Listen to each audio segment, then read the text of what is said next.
Oh, hi, Mark. Oh, we should have looked up. Probably. Probably. Oh, hi. Super excited that I accidentally put on the wrong playlist, so I don't know what the fuck you guys were listening to, but it wasn't the normal playlist that I play, so hopefully it wasn't terrible. Sorry about that. Smile. I'm also super happy that the chat box isn't working. It's just one of those days, I guess. Yay. Hello. Hello. Why does God torment me? Why? Why does God torture me? Is it working now? No. I just want to know what I've done to deserve such a fate. You know what I mean? I just want to know what I've done to offend God.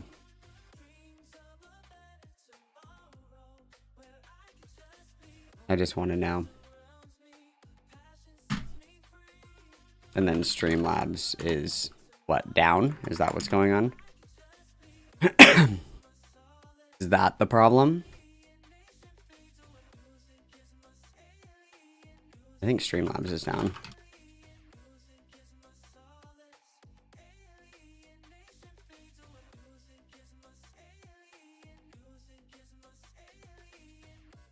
Yeah, I think that's the problem. I think Streamlabs is down because I'm just cogwheeling. It's not loading. Fuck.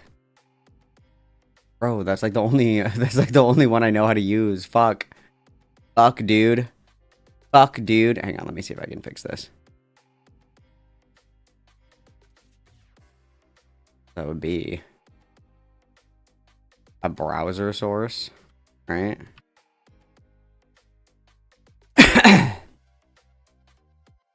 I guess I can try and do that. Good lord.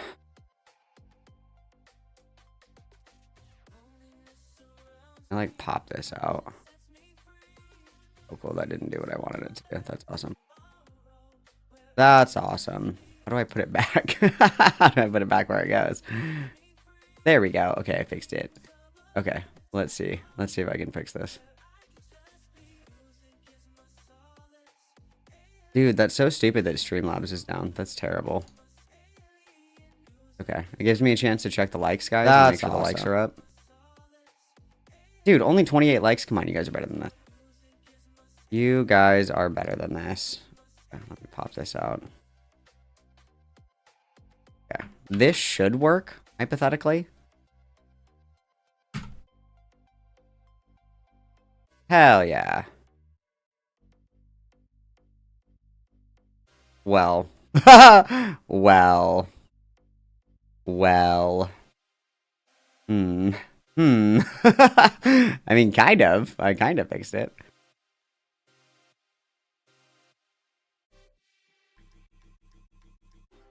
No, that's not what I wanted to do. Hello?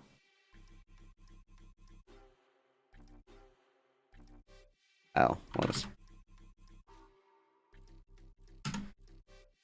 Wow, that worked awesome too. That's super cool. There. There, that's what you get. This is my jerry-rigged. This is my jerry-rigged YouTube chat today.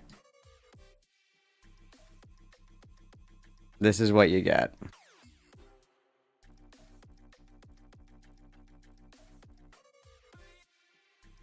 Okay. I don't know why the fuck Streamlabs is down today. That doesn't make any sense.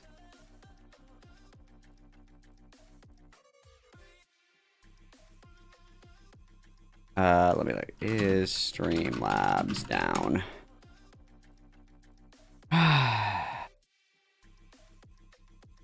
It says it's not down, but tests have determined that's a lie.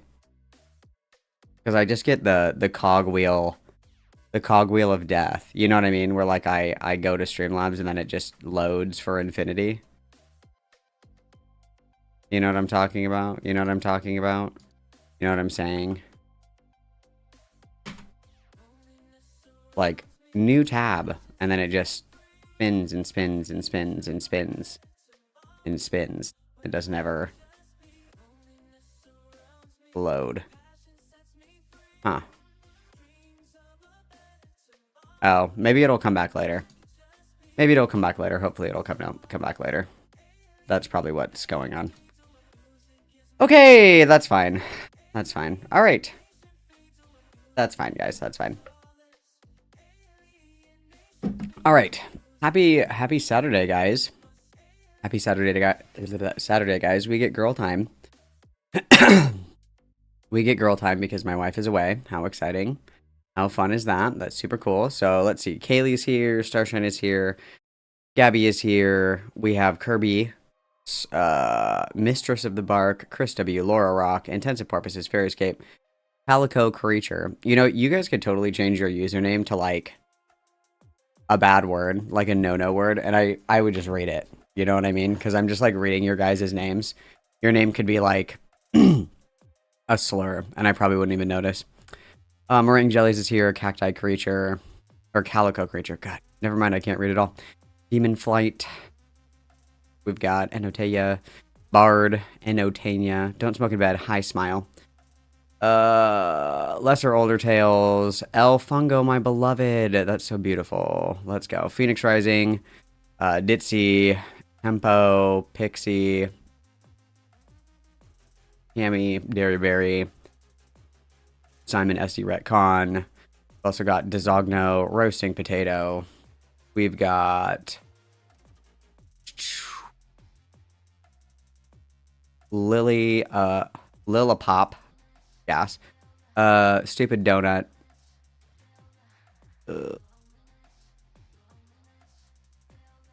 Moon-Based, Sylvie, Cammy,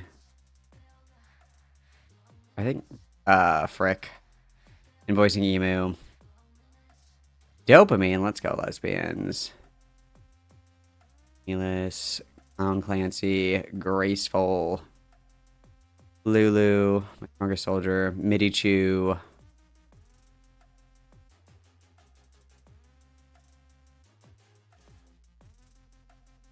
Darkstorm. Stop, you guys. Yeah, if you change your name to a slur, I'd probably accidentally read it. Okay, hopefully Streamlabs comes back later. Hopefully that comes back, because that would be super helpful if it would come back for me. That'd be so cool. What's up, SMJ? I hope that you're well. Oh, wow. I'm really tired today.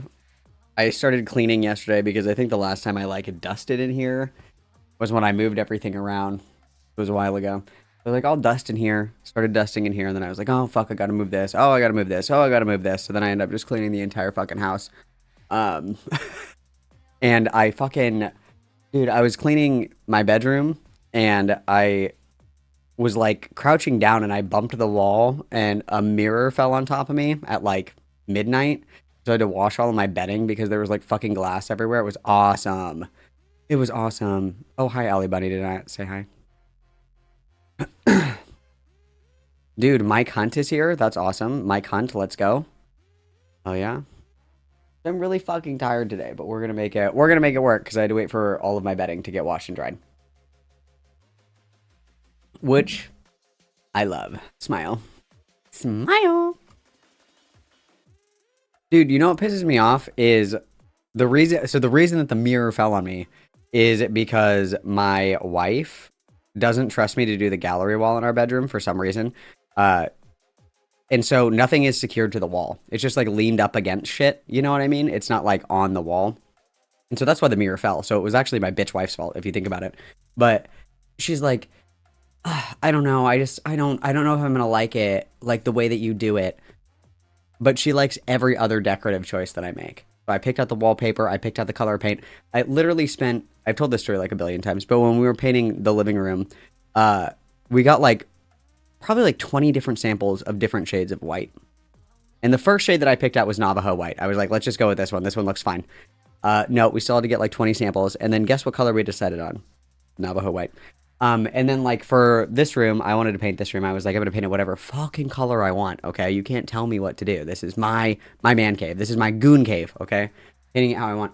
Went to the store, picked out this paint, didn't get any sample, just like looked at the things. And I was like, I like this color green. She was like, "Are you sure? Are you sure you're just gonna buy it? You're not even gonna sample it. You're just gonna buy 2 gallons of this paint?" I said, "Yeah, I am actually. That's crazy that you would say that I am." I came home, painted the room. She goes, "I actually really like this green. Can we paint the bedroom this color?" Like, "Oh, interesting, interesting." Then she's always like, "I really like the way that, your room looks. I wish that the rest of the house looked like this room." And then she won't let me fucking decorate anything. And I'm like, I just don't understand it. I don't understand it at all. "I really like the way that you have your room organized. I wish that our room looked like this." Okay, I can hang stuff up. Wait! Don't! Don't! Don't yet. I don't want. No, I'm not sure. Terrible. Absolutely terrible. Speaking of which, let me text my bitch wife back really quick.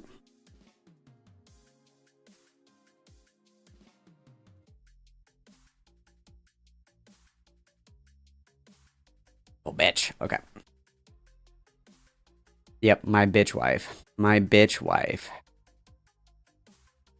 Oh, the upside down saint. He has been replaced with the appropriate saint. True. And thank you, Elfongo. I am very skinny and smart, and she is just a hater. She just doesn't trust me. And then we have another friend who has like the cutest little house ever, like cutest. It's very like cottage core, like it's like a lot of mushrooms and frogs and like earthy shit. And over the course of your life, you collect a lot of furniture that's like shitty furniture, but it ends up staying with you forever. Like she has this shelf that she got at a Value Village for, I don't know, like $10 or something like that. And she still has it, and it looks really good in her house.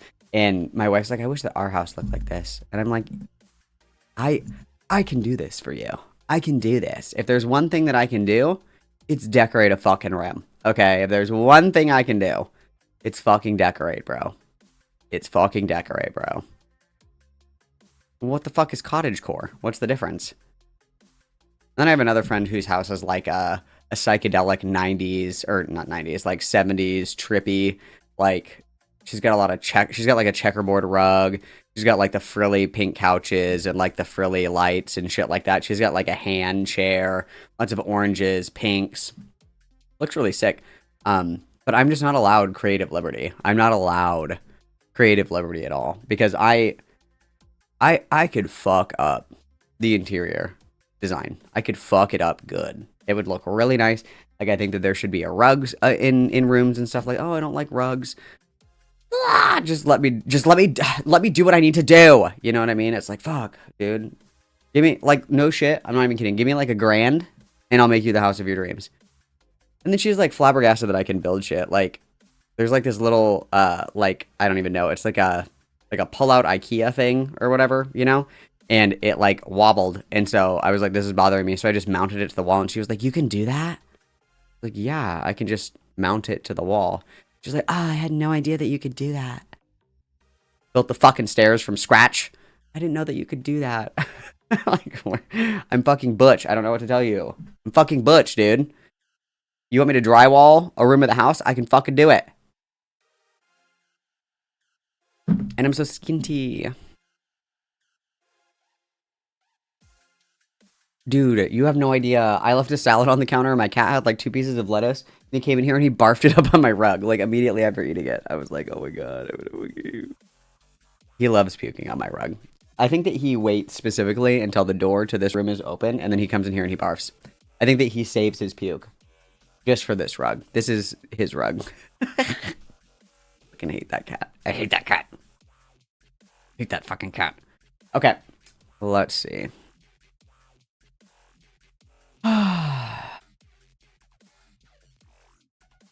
Very true. Hey Mama's lesbian too.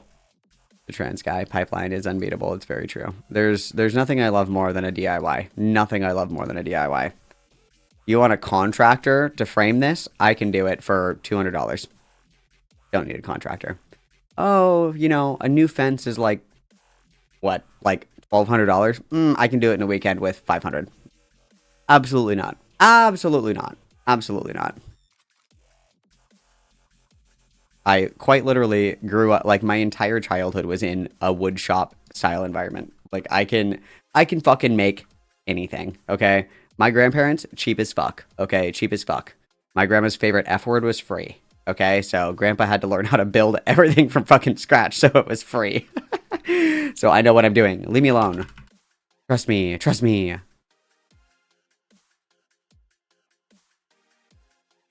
The thing is that I don't really have particular decorative advice. It's kind of like you just have to go with the flow.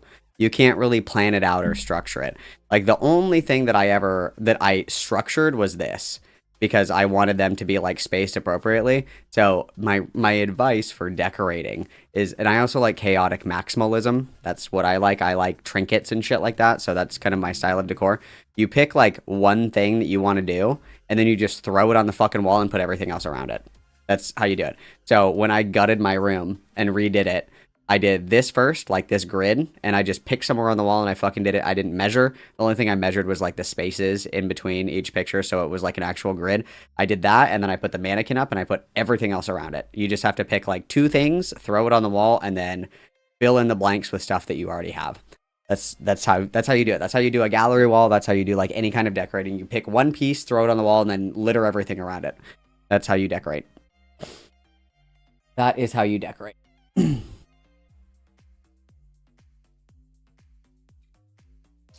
No, a lot of contractors have no fucking idea what they were doing. I knew a contractor that was just in love with wood pallets. So the contracting work was putting wood pallets everywhere, like screwed into the walls. Like literally every piece of furniture was made out of wood pallets. I was like, I guess if you're like Amish, like an Amish contractor, maybe like, this is fucking crazy. This is fucking crazy. What is this? This looks like shit. Terrible. I love a gallery wall. And then I found another box of my shit upstairs that I have to figure out where to put all that stuff. After I got everything so neatly organized, now I have a whole other box of shit. Smile. And I have no idea where to put all of it. Which is beautiful. I love it. Well, it's not even that much, I guess, but...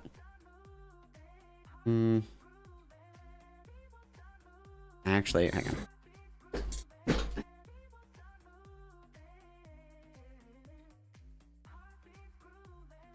I actually don't even know what all the fuck is in. Oh, a dream catcher. Oh, this was the bow tie I wore to my wedding. My Lorax bow tie that I wore to my wedding. Oh, the glass horses. My grandma left me these. Like, my grandpa was like, your grandmother really wanted you to have these. I've never fucking seen these before in my life. Never seen them before in my life. It was really important that you had these. I don't know what the fuck they are. I've never seen them before. Yes. Yeah.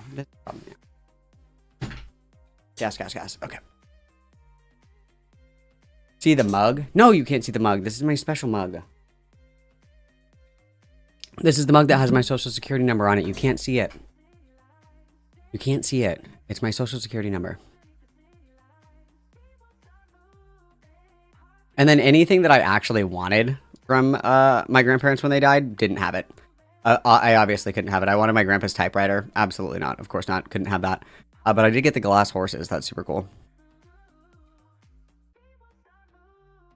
I did get the glass horse. That's awesome. Okay. Let's see what we're working with, guys.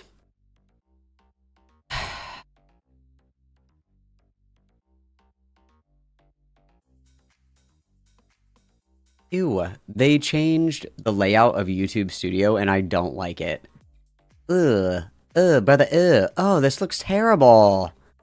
Oh, no, I hate change. Hate change, bro. Fuck. Okay.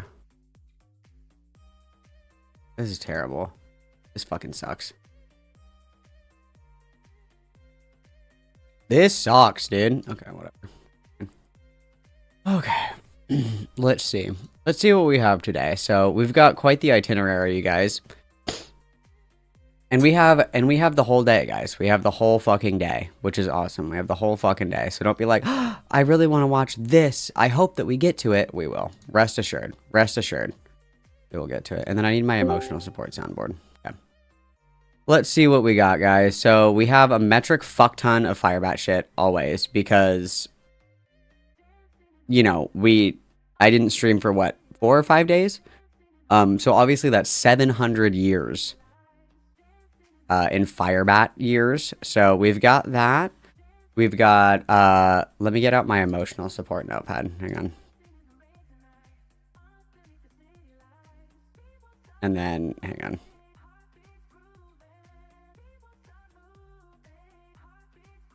Okay, well, yeah, sure. Just put that right over my fucking face. That's awesome. That's totally where I wanted that. Okay.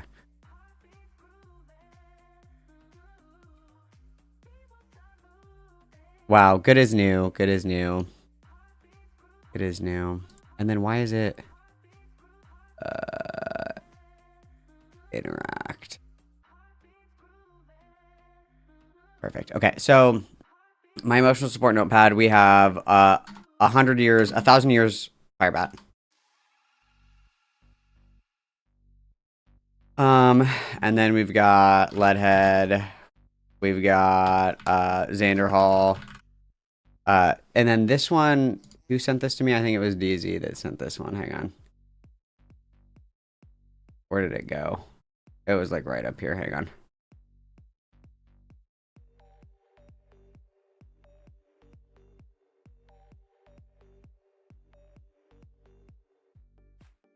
I could have... Where did that go?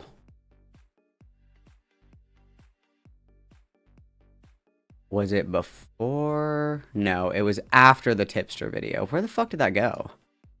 Or did I send it to myself? I might have sent it to myself. I did send it to myself. Okay, so we've got Xander Hall, and this is incels and females. Oh, that's right. This was a Radfem debate. Radfem debate. That'll be gas. And then I have Alec Gunter Slop. And then last, but certainly not least, and this is dear to my heart, I found this YouTube channel. And this shit's gonna piss me the fuck off. This is like a guaranteed Malcolm Crash Out. This is guaranteed Malcolm Crash Out. And all these videos are pretty short, which is very helpful. So we have here Ghost Ship is a movie that pisses you off, literally sending skulls to your house right now.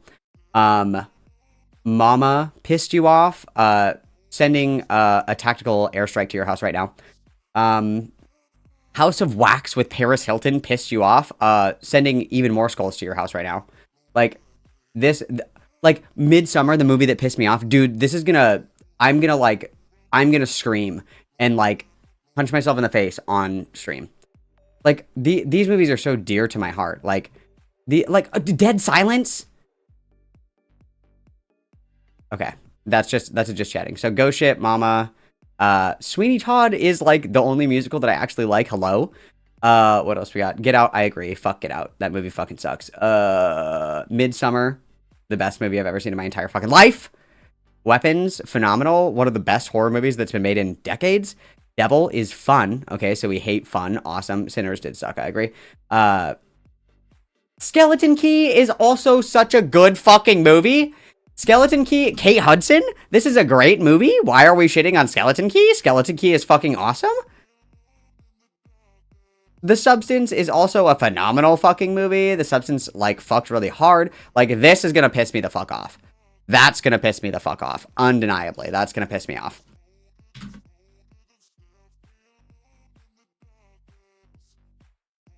Dude, I love Sweeney Todd. I love Sweeney Todd. It's like my favorite. It's my favorite musical. I have a friend. She's one of my longest and oldest friends. We were friends like in fucking middle school. And we used to get blackout drunk all the time. When I was like 20 and I worked part-time, we lived in like this little shithole house, like in the middle of fucking nowhere. I paid $200 a month in rent. So it was just like this shithole fucking house. And it would be, we would get up in the morning and start taking shots, like 10 a.m. When we didn't have chaser, we would chase the shots with Pop-Tarts and shit, and we would call it meatball time. That's what we called it, meatball time, because we love Jersey Shore, and we would just get fucked up all the time and watch Sweeney Todd. So every time that we see each other, we have to watch Sweeney Todd, and it's awesome. It's awesome. I haven't seen Obsession yet. Yeah, I hate Get Out because Jordan Peele fucking blows. You guys watched Sweeney Todd without me? Dude, that's so fucked. Dude, I love Sweeney Todd. The Demon Barber of Fleet Street. Also, Roxy, I don't know why you're DMing me right now. I'll just answer your question. I don't know why you're DMing me. How can you possibly think Weapons is one of the best horror movies in decades, but Sinners is bad? Because Sinners isn't a horror movie. Sinners is like a thriller. It's like the only reason it's considered a horror movie is because there's vampires in it. That's the only reason. It doesn't even fucking count as a horror movie. It doesn't even count. That's not a horror movie. It's like a vampire movie. Oh, I turned it on and then immediately went to bed? Oh, I don't remember that. I don't remember that. Listen, I was in crisis. Any criticisms from the Malmod meetup weekend, I am not accountable for because my friend unalived themselves that weekend. So I was my trauma. Dude, the movie is awesome. The Sweeney Todd movie is awesome. Sacha Baron Cohen? No, I haven't seen Backrooms or Obsession yet. I usually wait until things come out on streaming services because movies are so expensive, dude. They're so fucking expensive for no fucking good reason. It's like a very rare occasion that I want to go to the movie theater to see something. I am going to go and see Evil Dead Burn when it comes out. Dude, Weapons was fun. Weapons was really fun. Shut the fuck up! Bring Her Back is the best, period, horror movie that has been made in the last, like, 15 to 20 years. Hands fucking down.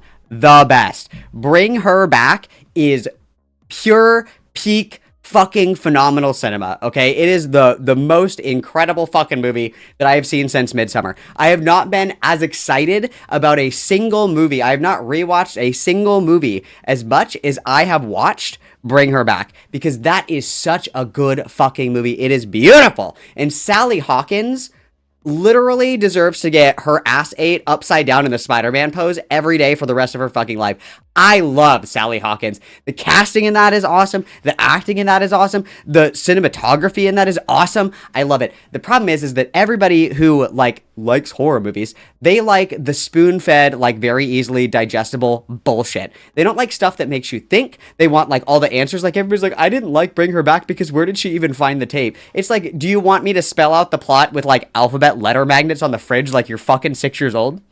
Can you have an independent thought?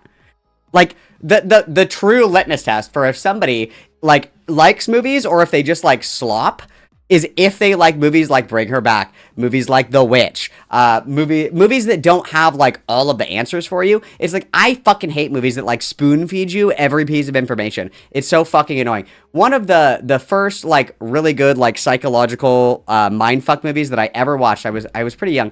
It was The Uninvited with Emily Browning in it. I would do anything for her. I am in love with that woman. Don't tell my wife. I watched that movie and it was inspired by a Japanese film that is called The Tale of Two Sisters, but it's an Americanized version of it. And they leave so much of it unanswered. And I remember being like really young and just raking my brain. I was like, how does like trying to answer these questions? Like I thought about that movie for days after I watched it because I was like, wow, there's so many questions that I have. And obviously there's more answers in Western films than there are. Like Japanese horror is unbeatable. But like that was the first thing where I like had like a shift in the kind of horror movies that I liked, because I cannot fucking stand movies and TV shows that like spoon feed you shit. I should be able to think for my fucking self. I should be able to draw inferences. I should be able to come up with ideas and interpretations and understand the meaning so it's true to me. It shouldn't just be like the movie's about dead people because death is scary. That's the end. Literally, Tactical Duke incoming. It's terrible. It's fucking terrible. Sorry. I didn't mean to crash out so early in the stream. I'm so sorry, guys. And then Roxy DM me again, this evil bitch.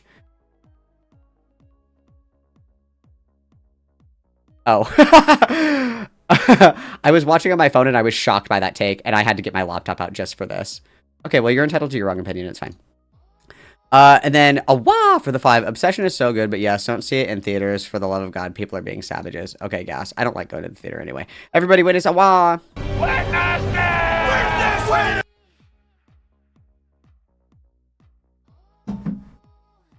Get Out is not a horror movie.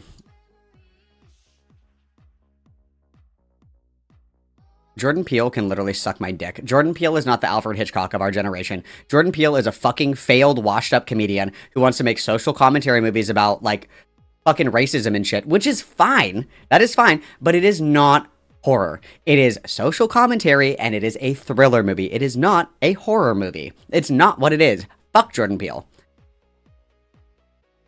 What are some of the best psychological horror movies that I've ever seen? Mind Games, M-I-N-E. Mind Games is really good. Mind Games. I think one of the best ones I've ever seen is Oculus. That's a really good one. Fractured.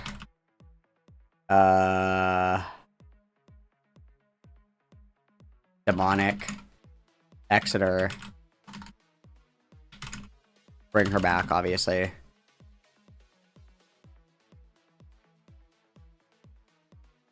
Prisoners isn't really like a horror movie, but Prisoners.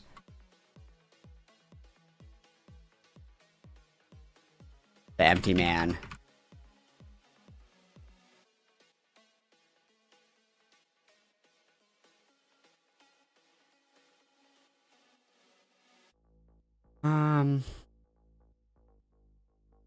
More will come to me. That's what I have so far.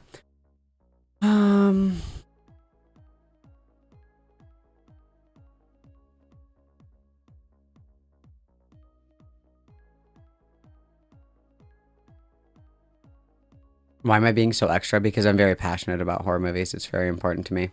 The Witch is a great movie. The Witch is... I'll put that. The Witch.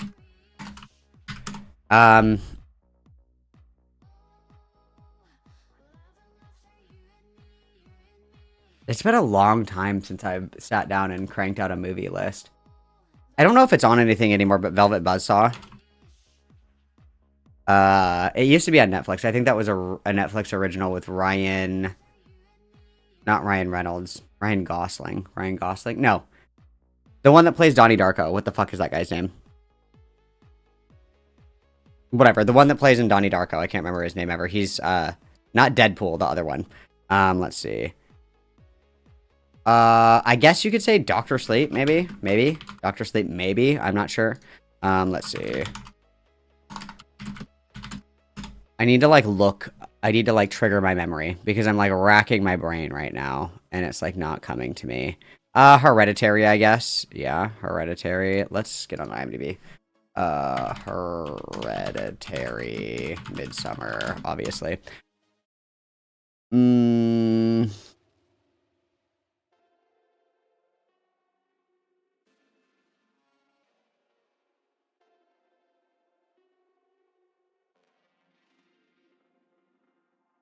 None of these are psychological, or none of these. The Lighthouse, Jacob's Ladder.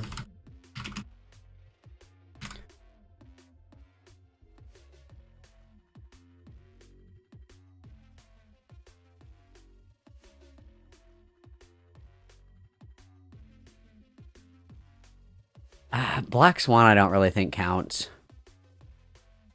The Babadook, It Follows. Like, some of these I wouldn't really consider, like, psychological, or, like, It Follows is kind of more of a monster movie, so is The Babadook, but I mean, I guess, technically, if you really want to stretch the definition, perhaps. Let's look at this one. Oh, Gerald's Game. Ooh. Great one. That's awesome. In the Tall Grass. 1922. I love a Stephen King novella. A Stephen King novella hates to see me fucking coming, dude. Okay, what else do we have on here?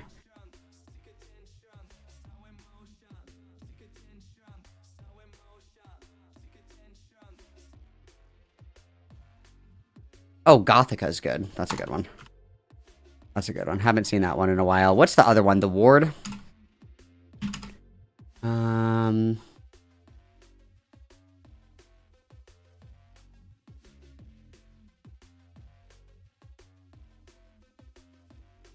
Ooh, The Lodge. Great one. This is a really good one. The Lodge has, what the fuck is her name?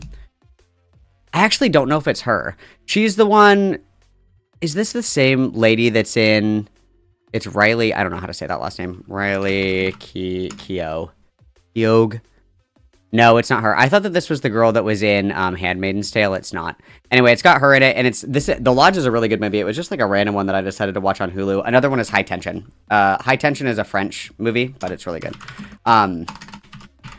The lodge is like this lady is like dating this guy. He has two kids, and she has like PTSD. She was like raised in a cult, and so she's like really heavily medicated.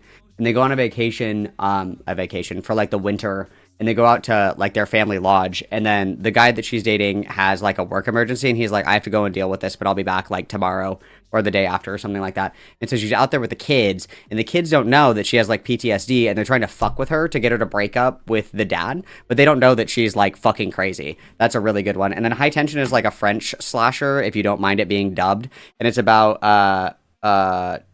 this girl who's very obviously a lesbian, like hanging out with this other girl on like vacation from college, and then there's like a serial killer, but it's got a really good twist in it. And then Saint Maud is one of my favorite movies as well. Saint Maud, and then what's the other one? Apostle. These are all really good.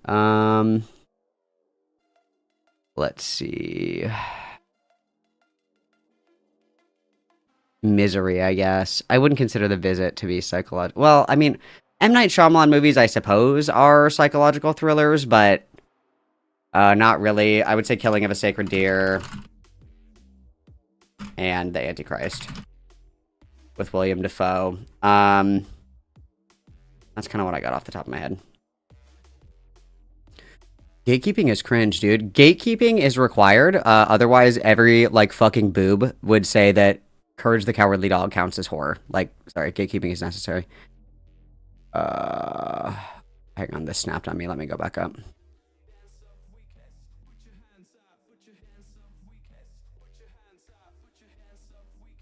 I did not watch I Saw the TV Glow. I don't consume trans media ever. It's always cringe and gay. You thought Oculus sucked? I thought Oculus was really cool.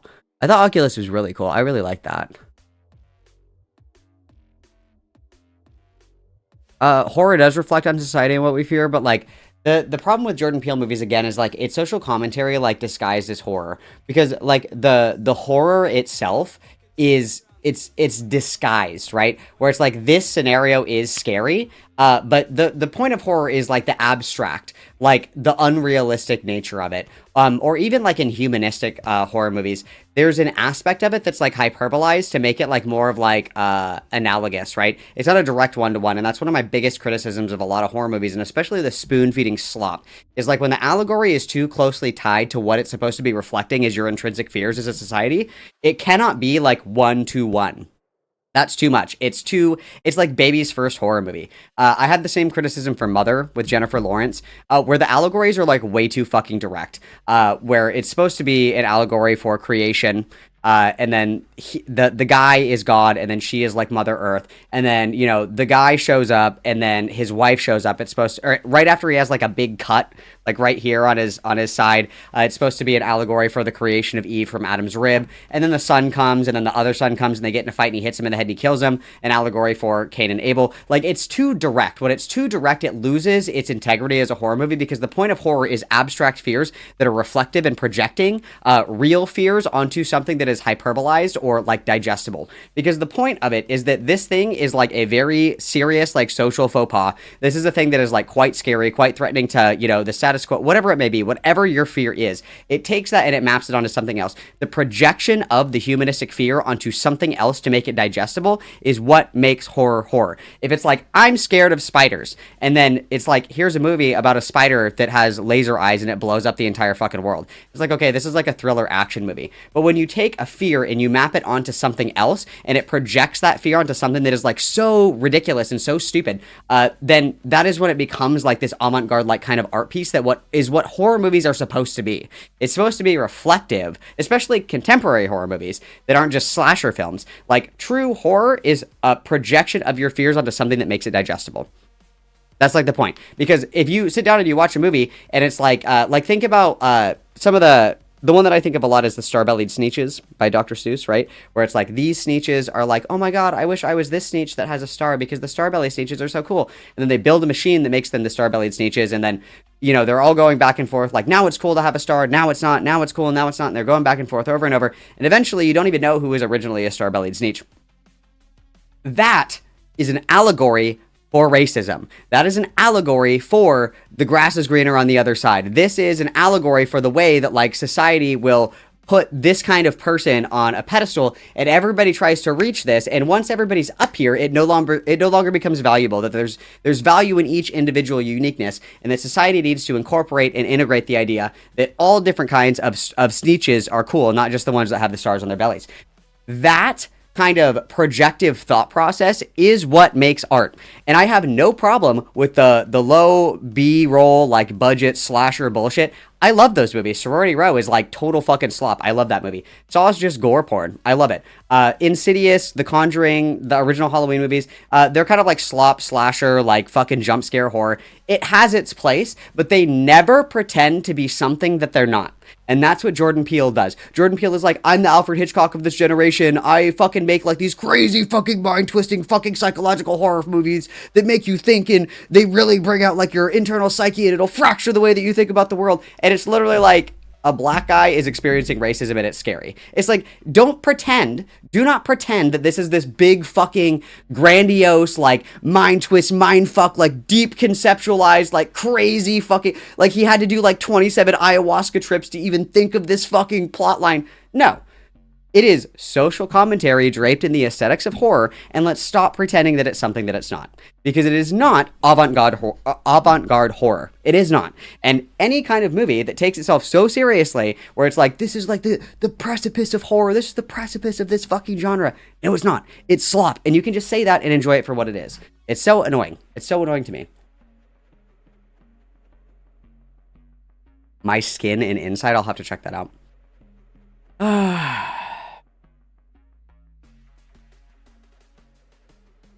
I'm so pressed about movie opinions. It's very important to me. Did you like Barbarian?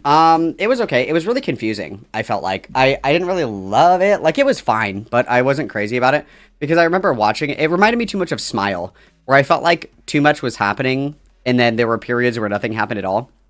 Like the very beginning, and then it just cuts to Justin Long in the car, and then it's like, oh my fucking god, and then it's like nothing happens for like 20 minutes. It's oh my fucking god, and then nothing. It's kind of boring.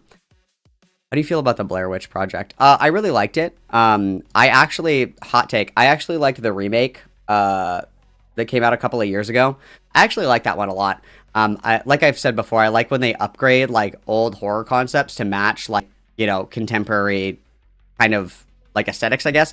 Like where they're out there with like drones and they have their little GoPros and shit. Like they make it a little bit more modern, so it's like more relatable to modern audiences. I really like the remake. And Blair Witch was one of those movies, I think, that pissed everybody off because it was one of the first movies where you never really got to see the monster, right? Like a lot of older horror movies, it was like the scary part was like you got to see the monster, you got to see like the creepy old witch or the demon or whatever, or like in The Possession, you know, she like looks fucking terrifying, like that shit. But the Blair Witch like preyed more on like the unnerving nature of what was going on, and I think that choosing not to show the witch was actually a really creative idea. Yeah, I don't think that Prisoners is like a horror movie, but it's a good mindfuck, I think. Jake Gyllenhaal, thank you. Evil Dead 13 is really, or the 2013 one is really good. I really like that.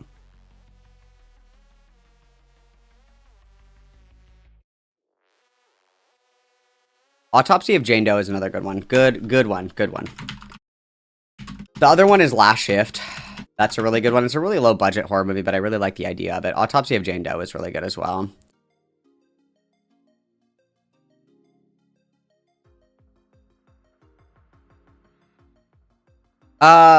I feel like 7 is a little bit more of like a thriller. Like I think of it as like a true crime like thriller movie. I don't know if I would really consider that horror, but 7's a good one too. I love Mike Flanagan, dude. He got the rights to the Exorcist Believer franchise. Those are gonna be fucking gas, dude. Those are fucking gas.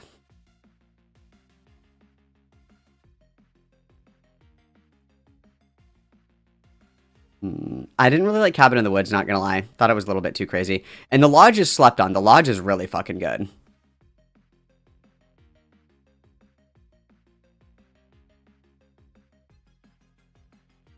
I'll watch The Shining with you on your birthday, but we have to watch Dr. Sleep after it. I watched a really interesting documentary. I can't remember what it was. I think it's called like Room 1408. It's on Tubi. It's like a really weird documentary. And they talk to like these people that are deeply schizophrenic, I think, and they feel like they've pieced together like the what Stanley Kubrick was trying to do with The Shining. And how what somebody said that it was like an allegory. It like proved that the moon landing was fake. Like it's just like people that have like unfettered schizophrenia like interviewing for this documentary. It's really funny. But it really makes you think, you know, because Stanley Kubrick was like incredibly neurotic in the way that he filmed all of his movies. So like for example, like the what are they called the cans with the guy the chief in the headdress. Like smoking a pipe or whatever. In the entire dry storage room, there's only one of those cans and it's positioned in like a really weird way. So people will like pick out those little things that are like scattered throughout the movie and be like, Stanley Kubrick was trying to tell me that aliens are real. It's a really funny documentary. I think that it's called Room 1408. It's really funny. It's really funny. It's kind of interesting as well. And they actually designed when they did The Shining, they designed it or they didn't really design it, I guess. They filmed it in a way where, like, it doesn't matter, like, where you are, like, or how many times you've seen the movie. Like, people have tried to map out the interior of the hotel to match the way that it was filmed. Like, obviously, they filmed it in a real hotel. But the way that they shoot it, it's like, so, like, when Jack Nicholson, like, goes in to interview for the job the first time, they're, like, in the middle of the hotel. And when he's interviewing the guy, behind him is a window to outside. And people have, like, drawn out the entire floor plan of the hotel before, and they've been like, this is an impossible room. Like there is no reason that this room should exist. Like this room does not fit in the floor plan. But they did that on purpose to like disorient you, so you can never directionally tell where anybody is, how far away anything is, how close they are together. It's very interesting. It's very interesting. Stanley Kubrick was a fucking genius. Sorry, this one snapped on me. I gotta go back up.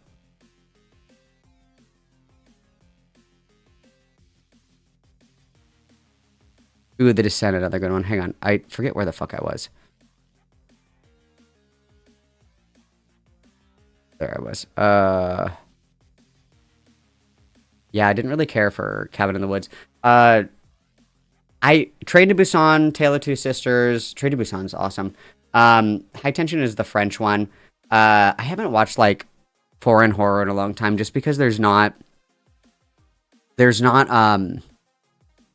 like, there's not a lot of that on streaming services anymore. It's fucking stupid.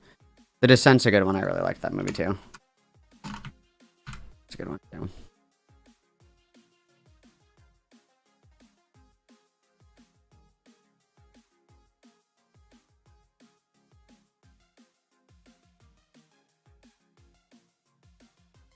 Splatterpunk, it was okay. My favorite. I love The Substance, but The Substance I would say is like more body horror.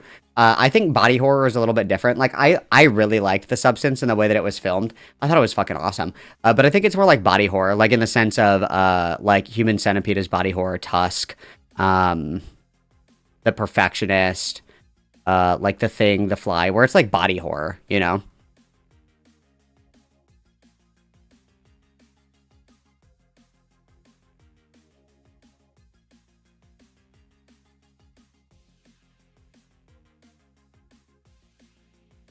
Come and See, I wouldn't recommend that to people to watch. That's a really fucked up movie. That'd be like that'd be like recommending like fuck. What's a Serbian film? It's like if I recommended a Serbian film to people, like probably not. I would probably recommend like not Come and See. I'd probably recommend people don't get that.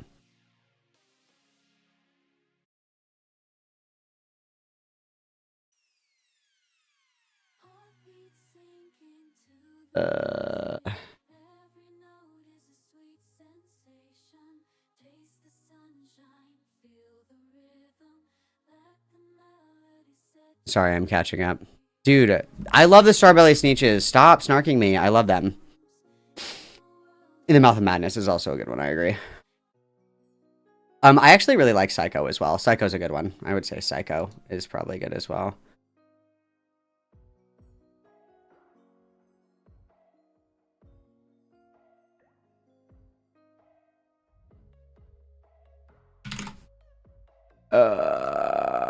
I have not seen Erotic Witch.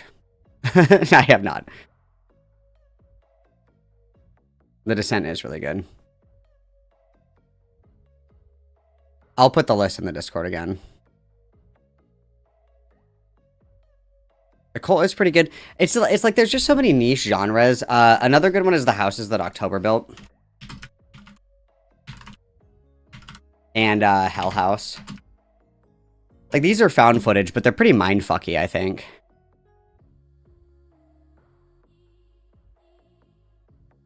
Iron Lung? No, I didn't see that one. From? What did you say? That's a... It's a show from... Okay, got it.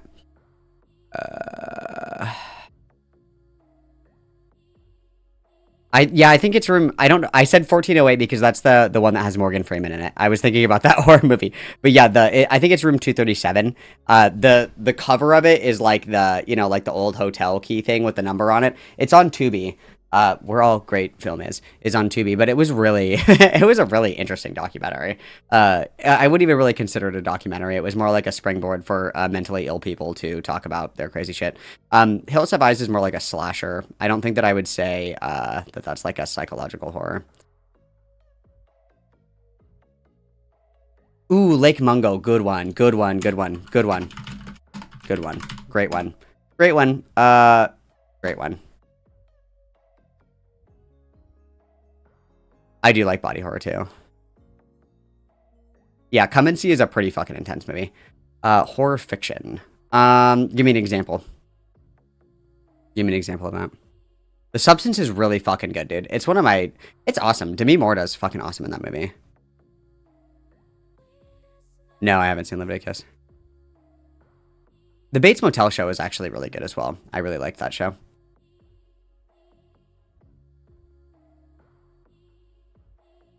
As Above, So Below is really good too. That's one of my favorite found footage movies.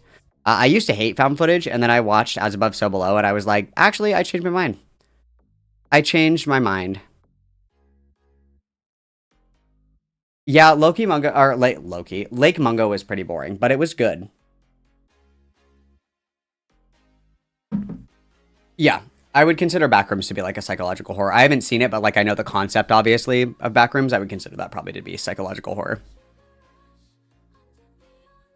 It's okay. I mean, it's kind of old and dated. I like the old monster movies. Obviously The Thing is like a monster movie, but I didn't really care for that one. I liked The Creature from the Black Lagoon, Boris Karloff's The Mummy, The Old Frankenstein, Frankenstein's Bride, The Invisible Man, American Werewolf in London. The Creature from the Black Lagoon was like my favorite scary movie when I was little. Like I was a little kid, and my grandparents obviously liked all the older movies and shit like that, so they showed me Creature from the Black Lagoon when I was really young, and I really fucking liked that movie. I thought that shit was fucking awesome. I really liked that movie. I even have a Creature of the Black Lagoon tattoo on my leg, which is crazy. Yeah, Come and See is really fucked up. Come and See is incredibly fucked up. I completely agree. I completely agree. I think Come and See, and then this is a hot take, but I think Human Centipede 2 is probably one of the hardest movies I've ever had to watch. Because it's like the sound of things is what really just like fucking pushed me right over the edge, was like the sound. The sound design in that movie was absolutely fucking disgusting. And that's like exactly what they were going for, but like, oh my fucking god, that was probably one of the hardest movies I've ever watched. Parts of Green Inferno as well. Parts of Green Inferno. Once you kind of get into it and you're like, oh, it's a cannibal movie, you're fine. After you get over like the first cannibal act, you're like, okay, got it. Like this isn't that bad. But like the first one in Green Inferno, and then Human Centipede 2, the sound design in that was fucking dreadful. Fucking dreadful. I had to like cover my ears when I watched that movie. That was fucking terrible. Because the first one was gross, obviously. But the second one, oh my god, they just went, that was fucking nasty, dude. And it's crazy because that was just like on Netflix for a while. That was just like on Netflix, dude. That was crazy. What's the other one? Perfection. Perfection was really gross as well. I'm trying to think of some of the other grosser movies that I've seen.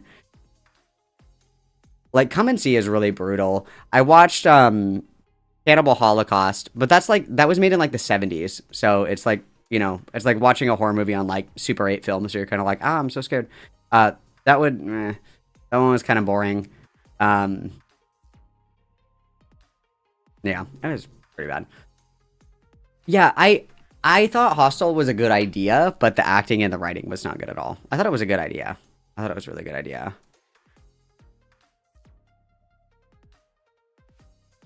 Silence of the Lambs is a really good fucking movie. Jodie Foster is awesome. Is awesome. Yeah, Human Centipede 1 was gross. I was not ready for Human Centipede 2. Because, like, the part in Human Centipede 1 where she has the IV in and she gets up and she runs, and it just goes, like, up her arm. I was like, eh! I was, like, clawing at my face. I was like, please, make it stop. That was terrible. But the second one, dude, the second one just, that one haunts me. That one fucking haunts me. Because it's just, like, the sounds, the sounds were so real. The sounds were so realistic. It was like they had to actually have filmed this. They actually had to have knocked somebody's teeth out with a hammer to get that sound. Like it was, oh god, it was awful. It was fucking awful. I didn't really care for it. I just like, what's his name? I'm not gonna be able to think of his name. The guy that plays Hannibal Lecter, and then Jodie Foster. You can't have Silence of the Lambs without Jodie Foster. Jennifer's Body is fucking awesome. I think that my all-time favorite horror movie, like my go-to every single fucking time, is probably The Ritual. That's probably my favorite out of all of them, is The Ritual.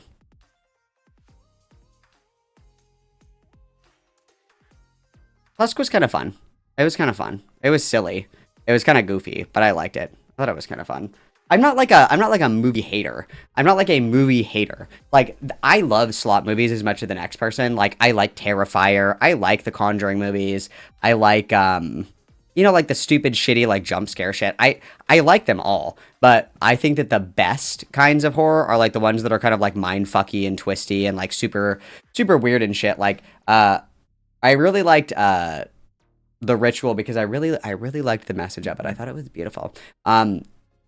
But, like, Bring Her Back is probably one of my favorite movies. I could watch that, like, a million times. Midsummer, shit like that. Teeth is kind of like a campy horror. Like, campy horror is fine. I like it. Like, Terrifier is just, like, gore porn B-movie slop. But they don't pretend to be something that they're not, which is fine. Somebody asked me a question. I don't remember what it was. Oh, Sinister. Sinister was also a really good fucking movie. I really like that one. The second one was also really good as well. Yeah, The Ritual was really cool. I really like the movie. And then I don't think Teeth is kind of like a campy body horror, maybe, I guess.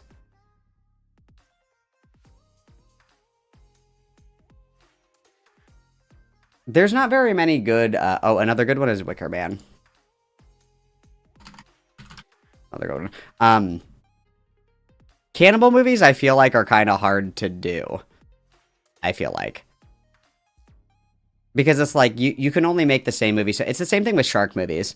There hasn't really been a good shark movie since Jaws. Like, there just hasn't been a very good shark movie. Because it's kind of hard. It's like, it's like, it's a shark eating people. How many different ways can you make that movie? Or how many different ways can you make, like, the cannibals in the woods? You know what I mean? It's kind of a tired trope, I think, but Wicker Man's a really good one. I thought the same thing. I was like, oh my god, welcome back, Corey Taylor, close enough. Or no, who's the guy that plays the guitar? The guy that plays the guitar, he died, didn't he? I can't remember his fucking name. Guitarist from Slipknot. What was that guy's name? Mick Thompson. Yeah. It looks like they completely designed the demon from Sinister off of Mick Thompson. That's what I thought. Oh, Deep Blue Sea was pretty good. Deep Blue Sea was good. Long Legs is another good one. I like the actress in that. I think she was in It Follows too.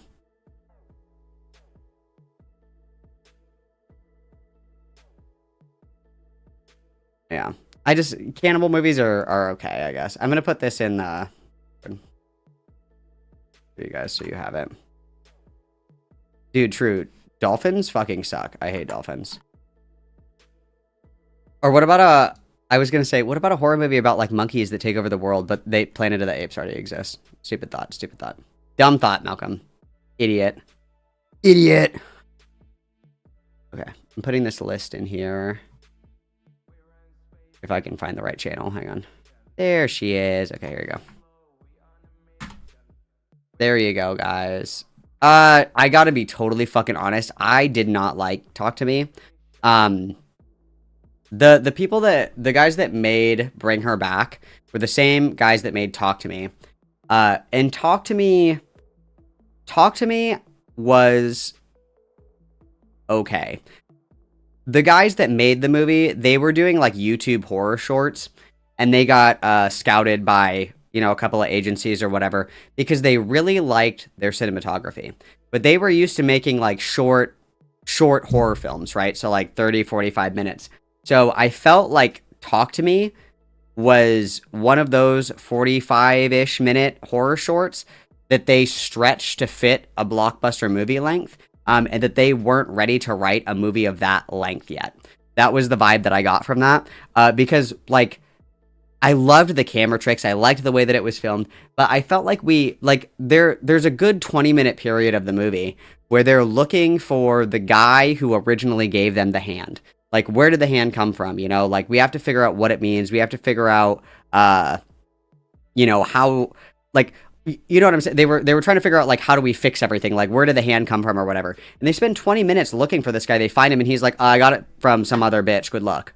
So we wasted, like, 20 minutes of the fucking movie looking for this guy, and then we get no new information from him acquiring the hand originally. Why not spend that time, like the best part of that movie, the coolest part of that movie, the best like visual, like visceral kind of like terror aspect of that movie is when she goes to visit the little kid in the hospital and she touches his hand and she sees him in hell. That was like the coolest part of that movie, in my opinion. We could have spent the 20 minutes that they were fucking around looking for the guy, you know, who originally gave them the hand. They could have spent that time doing something with that concept. Because, like I've said before, I've mentioned this before, like in Evil Dead and movies like it, when the person is possessed, the terror and the horror comes from the people that are experiencing the possessed individual, right? Like, think of a horror movie where someone's possessed. It's always like that person is being scary because that person's filled with a demon. The person that is possessed, while they are possessed, according to movie logic, they are in hell while the demon is like fronting, right?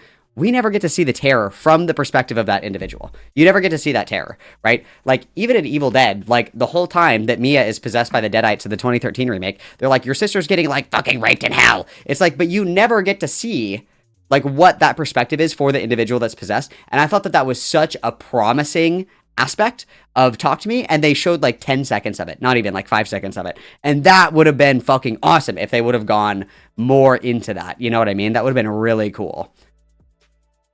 Also, I like the way Birdman isn't a horror movie, but I like the way that was filmed, personally. Sorry, they're apes, not monkeys. My bad. Sorry. Horror Ministries, me. A horror movie about hedgehogs. I agree. That's awesome.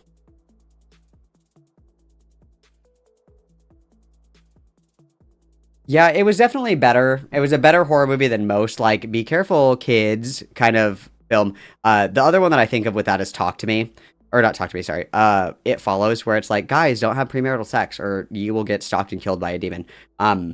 Talk to Me was like a little bit more subtle. I thought it was fine, but I think that they needed to do a lot more work with it because I think they got, you know, access to this feature-length film and then they just weren't prepared to write a length film. They weren't ready to do it. And it shows in the writing. You know what I mean? Yeah, The Taking of Deborah Logan is really good as well. I liked that one. Yeah, and I mean, you could definitely see the potential, which is why they greenlit them for Bring Her Back. And so I was really excited about Bring Her Back. I was like, I really hope this is better than Talk to Me, and it was. And it was very clear that they took time to kind of refine the way that they were, you know, planning on making movies and stuff. And it fucking shows that they learned a lot, and they made it awesome. They made it awesome. It was really good. I've not seen Threads.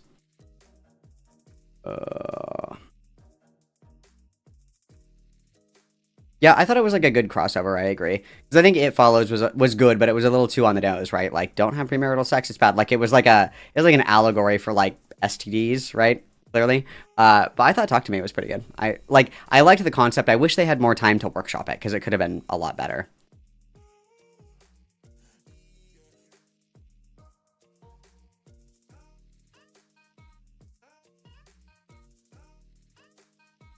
What was 4? Which one was Final Destination 4? 5 was the one with the bridge. 4 was the racetrack, right? Because 5 was the bridge. 4... Yeah, 4 was the racetrack. 4 sucked. I didn't like 4. 3 is my favorite. 5 was good. And then the new one... Don't even get me started on the new one. Don't even get me fucking started. Don't even fucking get me started on the new one. I heard this same Malcolm movie rant a month ago. Had to check that I was still on live. Consistent king. Thank you, Oh No Angel. Oh my god, that's... Thank you. That makes me smile. Everybody witness!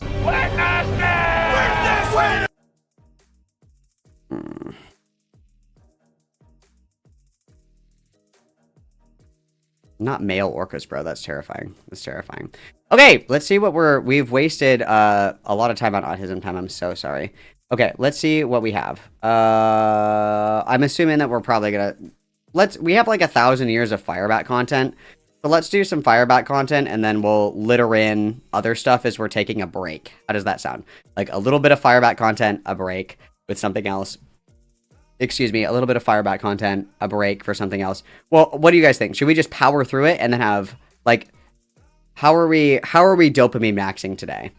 How are we dopamine maxing today? Are we doing all Firebat at once? Or are we doing Firebat, break, back to Firebat? What are we doing? What do you guys want? Should we just, like, get it out of the way? Should we rip the fucking Band-Aid off? Should we take small breaks? Like, where we watch, you know, like, a Firebat thing, and then we, you know, take a break and do, like, Leadhead or something? Or do we just, like, rip the fucking Band-Aid off? What do we want to do? 1 billion years Firebat content.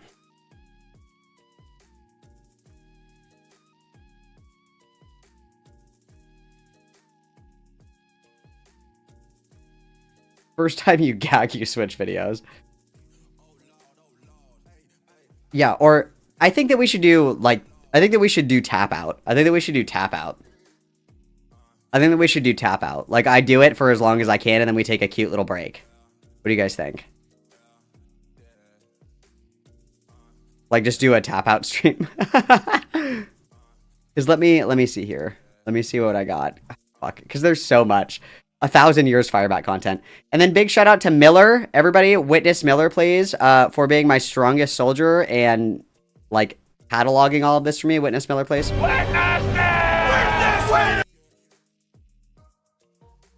Yeah, you're right, Frick. You're right. You're right. You're right. God, okay, we'll just rip the fucking Band-Aid off. Okay, so we're going to do Firebat content all at once. All at once. We're doing Firebat content all at once. But... do we want to start with 1 horror movie Crash Out? Okay, you tell me, and then while you guys democratically vote on that, I'm gonna go piss girl really quick, and I'll be right back, and then we'll start, okay? Let me put on your key jangling. I'll be back in just 1 moment, and then we will begin the gauntlet of terror, okay? Everybody behave, I'll be right back.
Okay, I'm back. Okay, so we're just going right into the Firebat content, it seems, which is fine. And then I'm just going to see if Streamlabs is back up.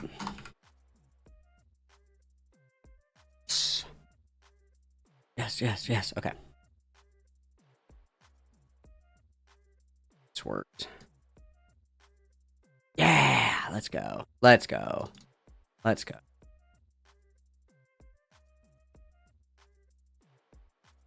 Dude, fuck yeah. Fuck yeah.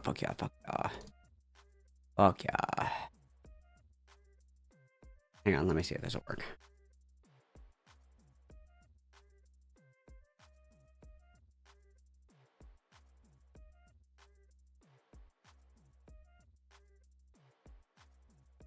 Yes. A little bit of a delay though, which is so annoying. I've turned like if I go to my properties, not my properties, sorry. Like there should be no delay, and I don't know why there's still a delay. I have no fucking idea why there's still a delay. Not a single clue. Like if I go settings, stream, there's like I have all of my delays to 0. So there should be 0 fucking delay with the chat, but there's still like a delay, and I don't know why. I don't know why. I mean, it's only a few seconds. It's really not that big of a deal, but it's fucking annoying. It's really fucking annoying. Like I have all of my delays off. All of them are set to 0. I don't know why. I don't know why, but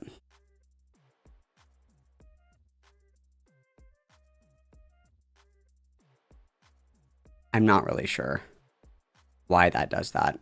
I also don't know how to fix it. Like how to fix chat delay in OBS. Like I don't even know if there is a way to. I think it's just like a natural thing. Oh. Okay, so I have the stream delay off. Let's do. It says that I can do it on YouTube. Let's try and do it on YouTube really quick. If I go to YouTube, I need to do latency mode to low. So settings.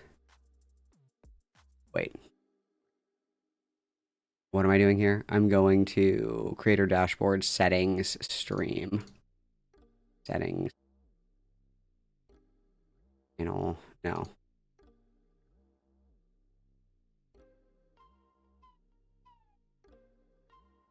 That's literally not an option.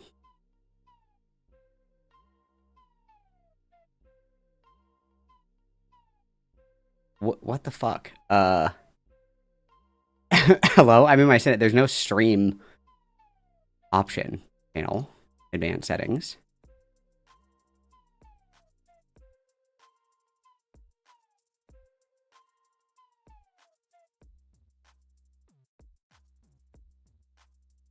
Oh, advanced settings, maybe?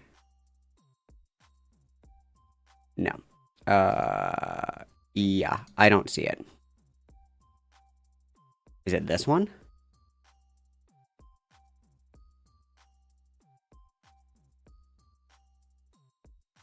Dude, that's fucking annoying. Dude, that bugging sucks, bro. Where is it? Would it be under customization, maybe? No. Content? No. Dashboard? No. Maybe if I go... No. That doesn't make any fucking sense at all.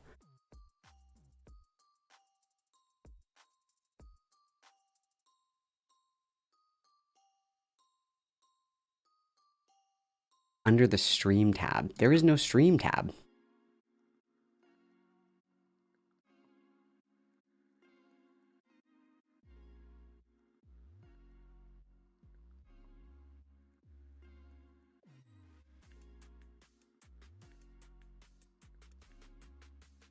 Stream tab.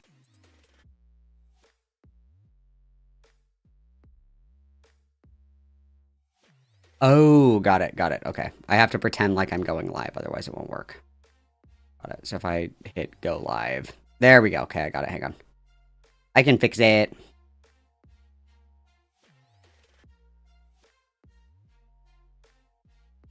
God. Oh, it is on. Oh, let's do ultra low latency. Got it. Yeah, there we go. Fixed it. Wow. I'm very smart. There we go. I got it. I got it. I fixed it. We're good. We good. We good. Okay. Let's begin. Let's begin with our Firebat content. Let's begin. Got it. All fixed. All fixed. Okay. So, and then I'm just noticing things because I'm a noticer. There are only 78 likes on the video, and there's 141 of my closest friends and family. So make sure you like the stream. It's free. Smile. And it makes me happy. Boosts me in the algorithm. It makes me super happy. Smile. Liking the stream is free. Discord is also free. What's not free is my merch, or super chats, or memberships, or gifted memberships, or super stickers. Any of those things, okay, are not free, but they bring joy to my life. They bring joy to my life, and that's what's important.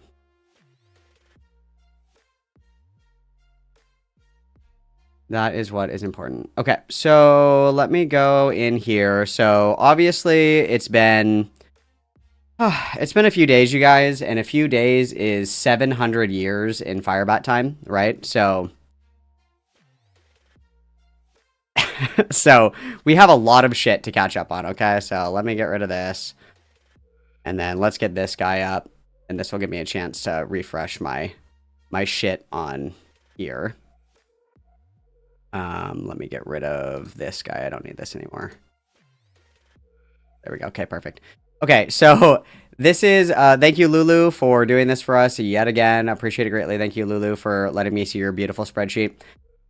So when was the last time that we streamed, guys? That was what, on Monday? So Monday was the 22nd. So since the 22nd, we streamed for 11 hours, 13 hours, 8 hours, 11 hours, and then 4 hours as of today, as of 10:38 this morning. So that's crazy.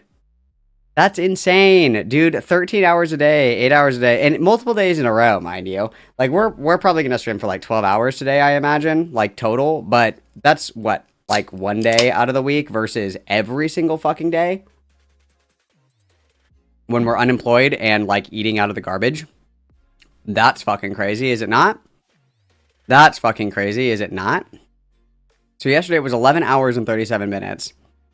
What was the 24th? A Wednesday, 13 hours and 6 minutes. That's fucking insane, dude. That's fucking insane. That's crazy. That's way too much time. Like, that's more than you would spend at a job, and we're doing this for free, mind you. Okay, and then we've got, again, thank you, Miller, for doing all of this for me. We've got some delicious things for us to look at here. So first, I would like to show this beautiful image of Firebat that will spark joy for everybody. It's giving about to go on the beer halts push, which is beautiful. Love to see it. And then we've got some lovely Firebat cooking. We've got this. And I honestly can't even tell you what this is. I don't know what this is. It looks like yellow poop on maybe chicken. And then I like how the scissors are here because we cooked the... Or we cut the chicken with the scissors. So that's really fucking cool. I literally can't even begin to tell you what this is. I literally can't even begin to tell you what this is. I have no fucking idea. Not a single fucking clue as to... I could not tell you what that is. I am very unsure. It's like, that's like baby shit.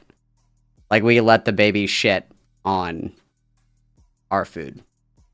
Is what that looks like to me, if I'm being completely fucking honest.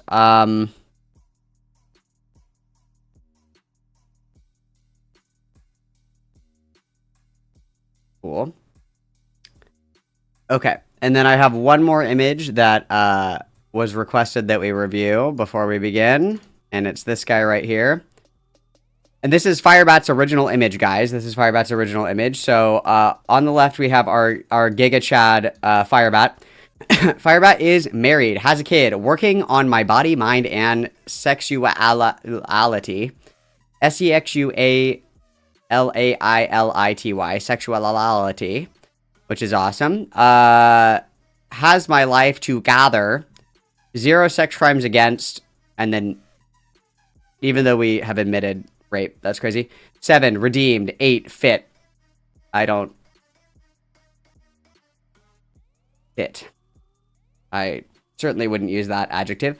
Beautiful and confident in my own right, R-I-T-E.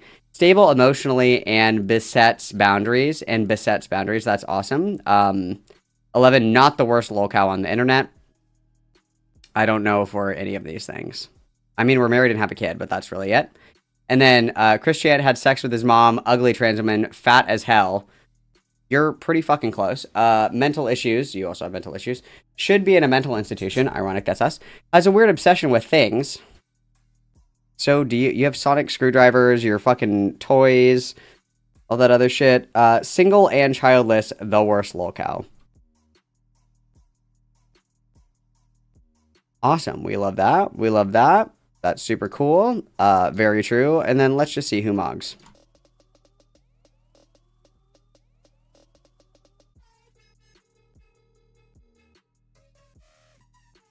Yeah, I mean, Chris has some pretty big bazongas, so we are at least boob mogging, I guess. That's cool. Dude, obsessed with things. Obsessed with things. Ooh, bimbology expert for the Big 10. Thank you very much, Mamacita. Late fee, thank you. Thank you for reclaiming my time. Everybody witness bimbology expert, please.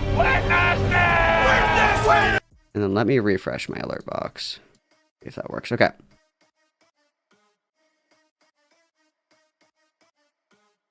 Yeah, the aura is pretty crazy. Okay, so we're just going to go in order, you guys. We're just going to go in order. So, 1,000 years Firebat content. This is from the 23rd, so that would have been Tuesday. And again, thank you, Miller, for archiving all of this for me, which is beautiful. Which is beautiful. We're going to start with this. This is Firebat taking a break. Oop, hello.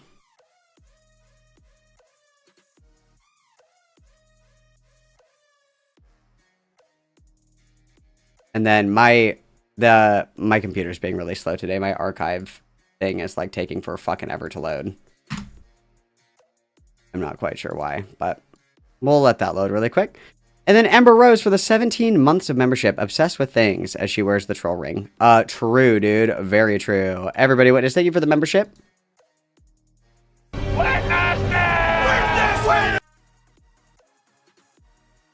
Dude, why is the Internet Archive site not working? Hang on, let me open another tab. Maybe it'll work over here, maybe? Dude, is Internet Archive down too right now? What the fuck, bro? Okay, let's try this one, maybe.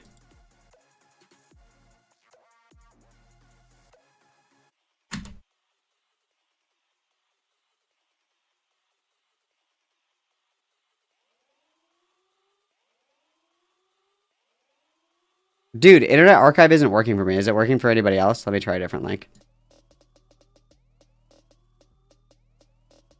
Oh, Malcolm did not fulfill my demand about the biting nails. It would be funny. What thing? Is it the biting the nails? Where did you say anything about biting nails? Where is that? Oh, that. Oh, gotcha, yeah.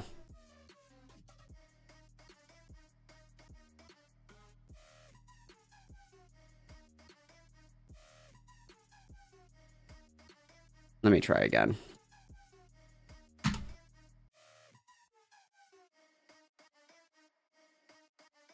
I guess I can try it on Edge. On Microsoft Edge. Maybe it'll work on Microsoft Edge. Let's try that.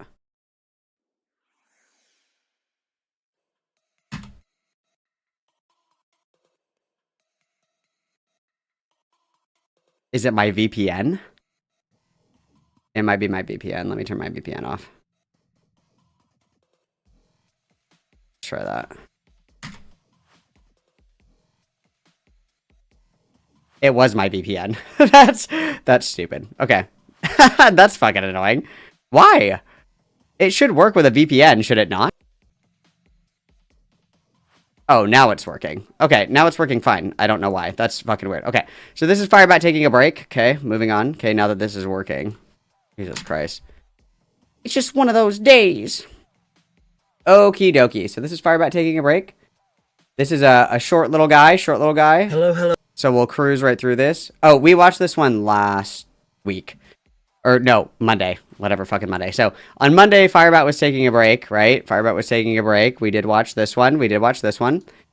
Let's move on to this guy. This one is Bat cooks sloppy joes to prove that they can cook.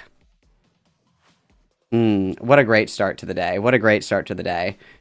First lock in, then crash out. Okay. I don't know. I don't want to do this, but I'm going to do it anyway. So, cause to show that I don't care about these losers' opinions and things, I'm just going to kind of spit in their face.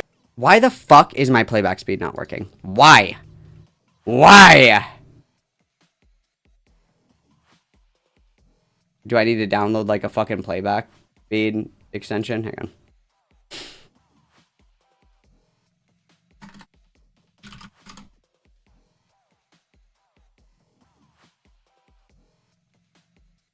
Add to Chrome. Thanks, bro. All right, let's see if this works.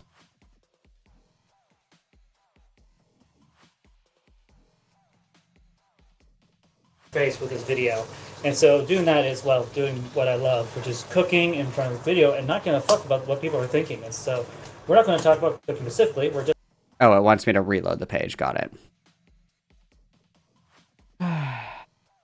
I hate technology, dude. I don't know. I don't want to do this, but I'm going to do it anyway. So, to show that I don't care about these losers' Okay, got it. We're good. Okay, got it. Locked in. Let's go. opinions and things, I'm just going to kind of spit in their face with this video. And so Just gonna spit in my face with this video. Please don't. Kaiji for the 2. Imagine Bat as the cafeteria lady in Billy Madison. Yeah, awesome. That's gas. Okay, everybody witness, thank you so much. I would say gas, but more like trash. Alright. Why the fuck is my connection dog shit right now?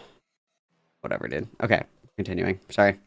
doing that is, well, doing what I love, which is cooking in front of the video and not going to fuck about what people are thinking. And so we're not going to talk about cooking specifically. We're just going to talk about this more. Guys, I don't give a fuck so much that I'm going to record myself literally doing everything to own the haters. That's awesome. I don't care so much.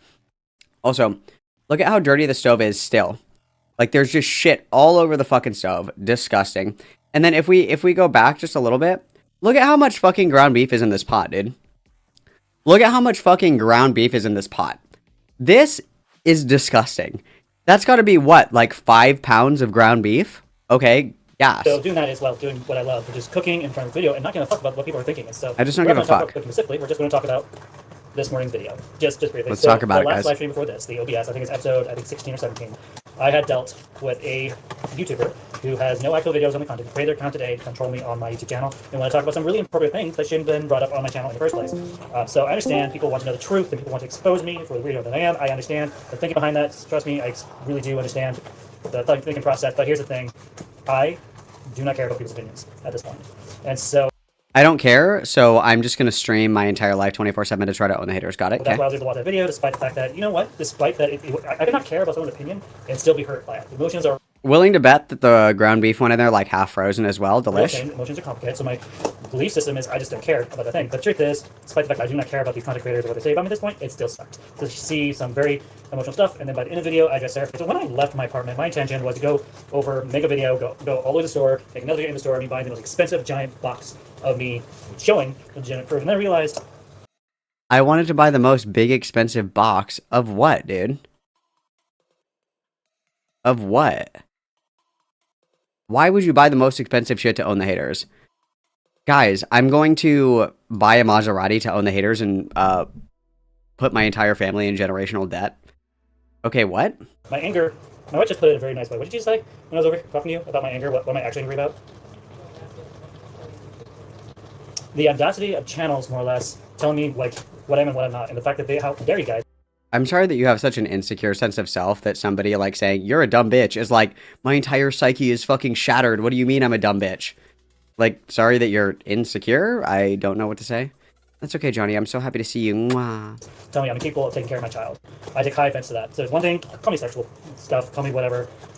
As a person, you know, I don't care. But accusing me of not taking care of my child, neglect, I take that very seriously. And so people genuinely believe that I'm neglecting my child I don't care, but I also take this very seriously. and have legitimate proof. You guys are more than welcome to go to law enforcement, to CPS. Go ahead, if that's what you guys need to. But here's the thing, just like everything else online, no one's going to do jack shit. Because, one, I don't provide that type of This is not caring, by the way. I totally don't care. information, and two, you can clearly see how much I love my daughter and how much I care about her, and willing to drop whatever I need to do to help. And so it's kind of like earlier, like last year, the reason I didn't hop up in there and go to Tony and help her right away was because she was mail changing our daughter. There's no point in me getting in Tony's face when she already has emotional issues as it is, and lashes out easily, clearly, because you heard that. And when Clearly, my wife has emotional issues. Not me, though. I'm it perfect. made no sense for me to go over there and physically help. So I was trying to end the live stream as peacefully and quickly as possible. And so I bought those two things, $28 each, with 100. What did we buy? $28 each. And our income is zero, by the way. Our income is zero, but we spent, what? More than $50? Okay, gas. And then frick. For the two, Sloshy Joe cooking tutorial. Unfortunately, yes. Very much everybody witness, please. And then the child neglect allegations come from not changing the baby's diaper every time that the baby pisses, which is crazy. You obviously have to change a baby's diaper, and then when we feed the baby, we don't burp the baby, so the baby's like fucking dry drowning, which is awesome. And yes, we are very bloated. Child number 2 is on the way, and it's a blueberry. 134 diapers in each box. 134 diapers in each box. Let's go upload the video. 134 diapers in each box. That's like, if you're using like 3 to 4 a day, probably more. That's okay. I'm flexing on the hose, guys. I'm literally flexing on the hose, guys. I spent money on this basic necessity. Please praise me, guys. Please. So literally was editing it, adding all the stuff because I said I was going to my last live stream, and then I said, "You don't need to do that. You don't need to prove yourself anymore to these people. You know who you are. I know who you are. Your fans clearly know who you are. The church, your family knows who you are. You don't have to." And so I was like, you know what? You're right. You're right. I don't have to do You're that. right, guys. So I'm not going to. I'm done. I'm not going to do that. So I'm glad that my fans helped me realize this again, because sometimes it's really easy for me to forget how much people genuinely care and all that. And so I decided, you know what, I'm going to listen to my wife, listen to her advice, took the videos and deleted them. And so I know a lot of people are going to snark at that and be like, oh yeah, you're faking that too, you're just lying to shit, Firebat. And so prove that I'm lying. Like, Prove it. Prove I'm lying. Prove it, guys. Prove it. Prove to me that I genuinely don't care about my daughter. Don't ever weaponize my daughter to get to me. That Well, then, I mean, I guess don't use your kid as like a pawn to like own the haters one, and then like use your kid as a pawn to win arguments. I think, but okay. That's what pisses me off at the end of the day, is that people weaponize my child. My child. Weaponize me, weaponize my wife, weaponize my past, weaponize my ex, I don't care. My child, though? That's a line. Do not cross that line. Why do we think the meat is like boiling? Why is that making like a boiling sound? That's concerning me. It sounds like it's boiling. Okay, that's scary.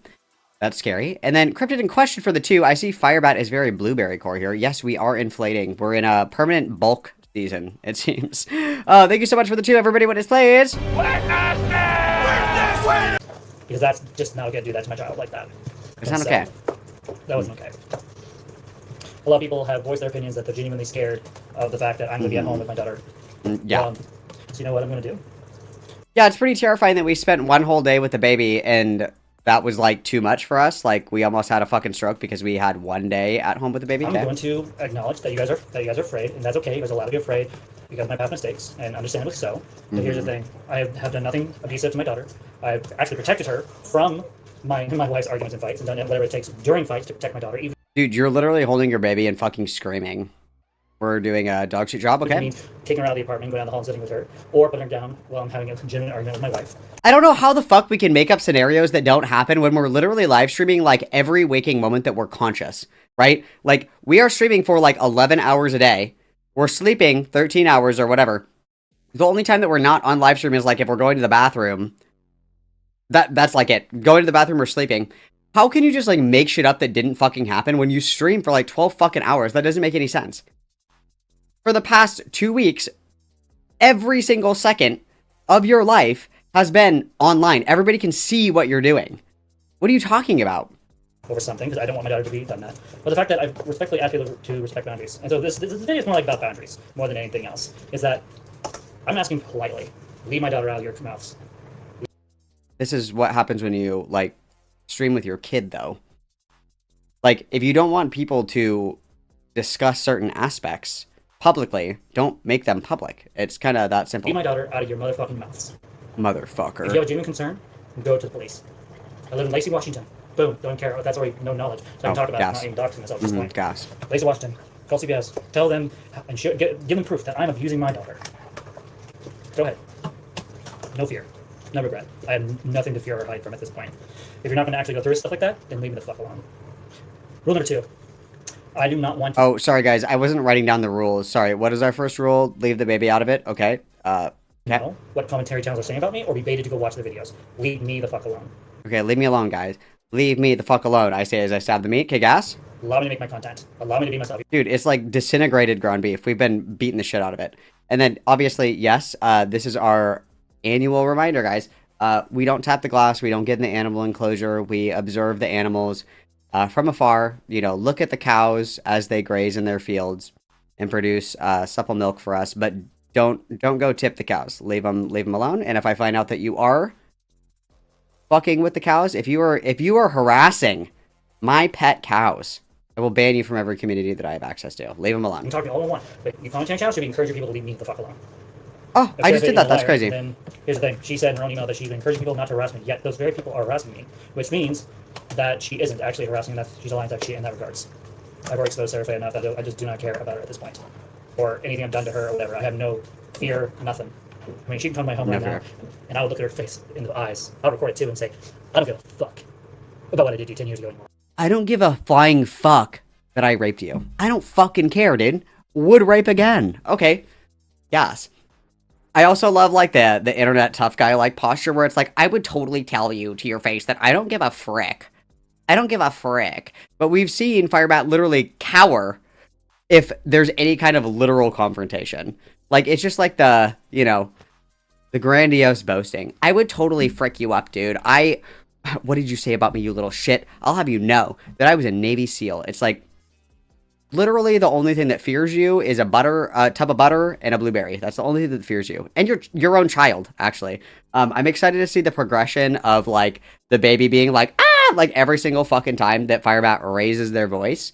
You know what I mean? Like, I'm imagining that the baby already has, like, a pretty severe, like, reflex like this, which is crazy.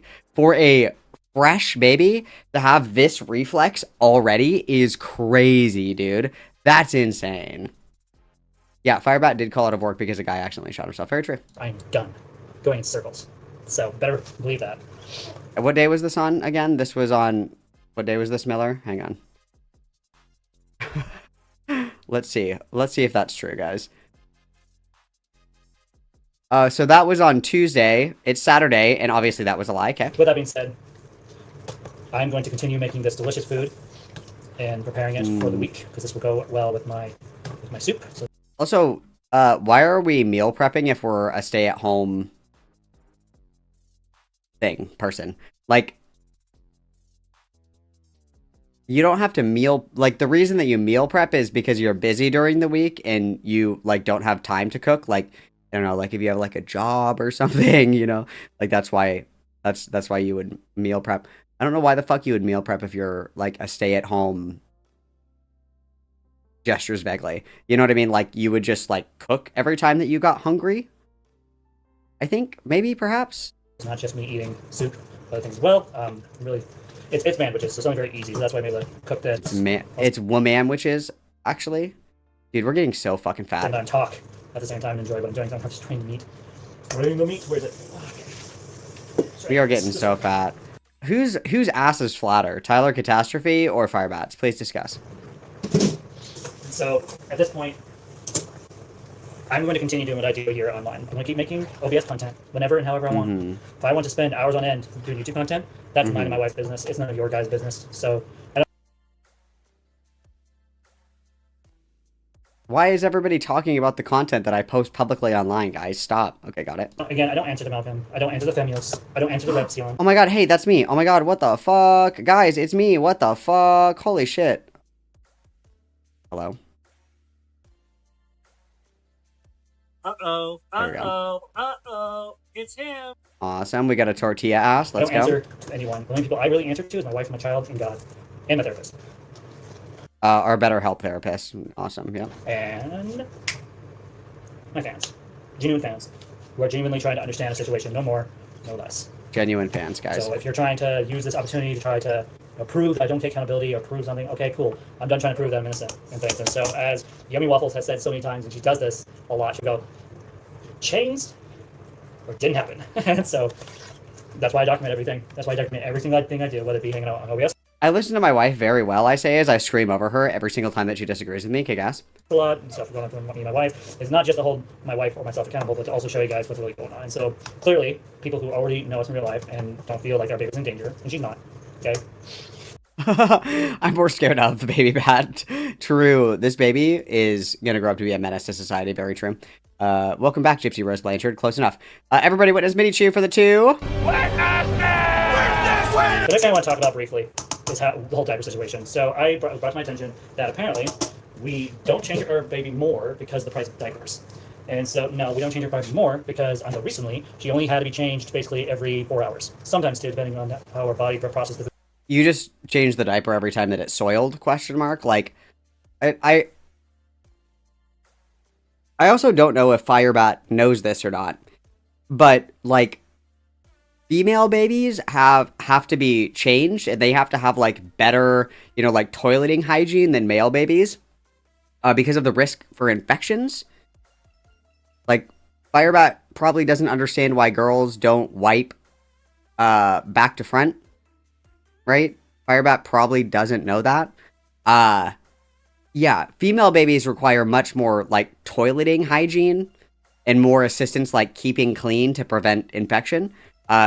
Maybe that should have been something that we contemplated when we figured out that we were having a female child. That the female babies need a lot more toileting hygiene than male babies just to prevent infection. So, yeah, unfortunately, you do have to change. Unfortunately, so sad. You do actually have to change your kid's diaper every time they soil it because it's a risk of infection and it's fucking gross. Maybe why don't you like shit your pants and then sit in it all day? Oh wait, just kidding. You would actually really like that. But no, like you're letting your kid sit in filth because you're lazy. Oh, Roxy, you haven't been. Roxy doesn't know about Firebat. Roxy doesn't know the tragedy of Firebat the Unwise. That's awesome. You're in for a fucking hoot, bro. She ate. And so I take, again, high offense, despite the fact that we have talked about this in great length multiple times. I've done it online and she has. People, again, take what I say out of context and make shit up about me. And then think that it's perfectly okay to make shit up about me on the web. Repsion does this. Did we just dump all the ground beef into the sink? Is that where it went? Where did it go? People, again, take what I say out of context and make shit up about me. Dude, stop. Is that the sink? Why are we putting... Dude, this is so fucking gross. Oh my god. I'm sorry, I'm texting my bitch wife. Why are we... Do we not have a colander? Have we never heard of a colander before? A colander, guys. A colander. A colander. That would help a lot. And then think that it's perfectly okay to make shit up about me on the web. Repsion does this. Vimios does this. Malcolm does this, and Repsion does this. And honestly, I've grown very weary of those. What has been made up? Can I get an example? What has been made up? People, which is why I don't really watch their content. Not really. Now, I was okay with going over Malcolm stuff, just because the fact that I'm to a point with them where I don't really give a damn what they really think. Like, when I'm to a point where I can literally listen to them while I'm gaming, which by the way, I'm going to be doing that today probably, be listening to what they have to say. I couldn't imagine being so obsessed with how other people perceive me that I would watch hours upon hours upon hours of hate content about myself. And then make a video about tomorrow addressing it. Yes, Repsion, correct. Repsion is involved. Roxy, you've missed a lot. This is our new prized cow. You've missed a lot. Probably, don't know for sure. But no, I mean, I'm probably gonna watch it or listen to it. I'm to a point where I can listen to this crap, and I'm not like, oh, how dare you, evil human beings, and I'm like a locale and spiral control, and the next thing you know, I'm off YouTube. We're not leaving YouTube. I'm not ever leaving YouTube. ever again. I'm not throwing away my goals, my dreams, my aspirations on like Sarah Faye, on like other losers like her. Like, I don't know. Unlike other losers that have like jobs and, you know, like meaningful lives other than streaming on YouTube for free for 14, 15 hours a day. Like, again, I don't mean to suck my own dick, you guys, but like I stream this much, one, because it's a hobby, right? And then two, I also make money doing it. Like, if I decided to stream for $0, 14 hours a day instead of working, that would be a fucking problem. Would it not? Would it not? Would it not? Interesting, interesting. Also, I just want to check the likes again really quick while I'm shilling. Let's check it out. Let's do a shill. Let's see if everybody's doing their civic duty and liking the stream, guys. Let's make sure. Let's do a quick check.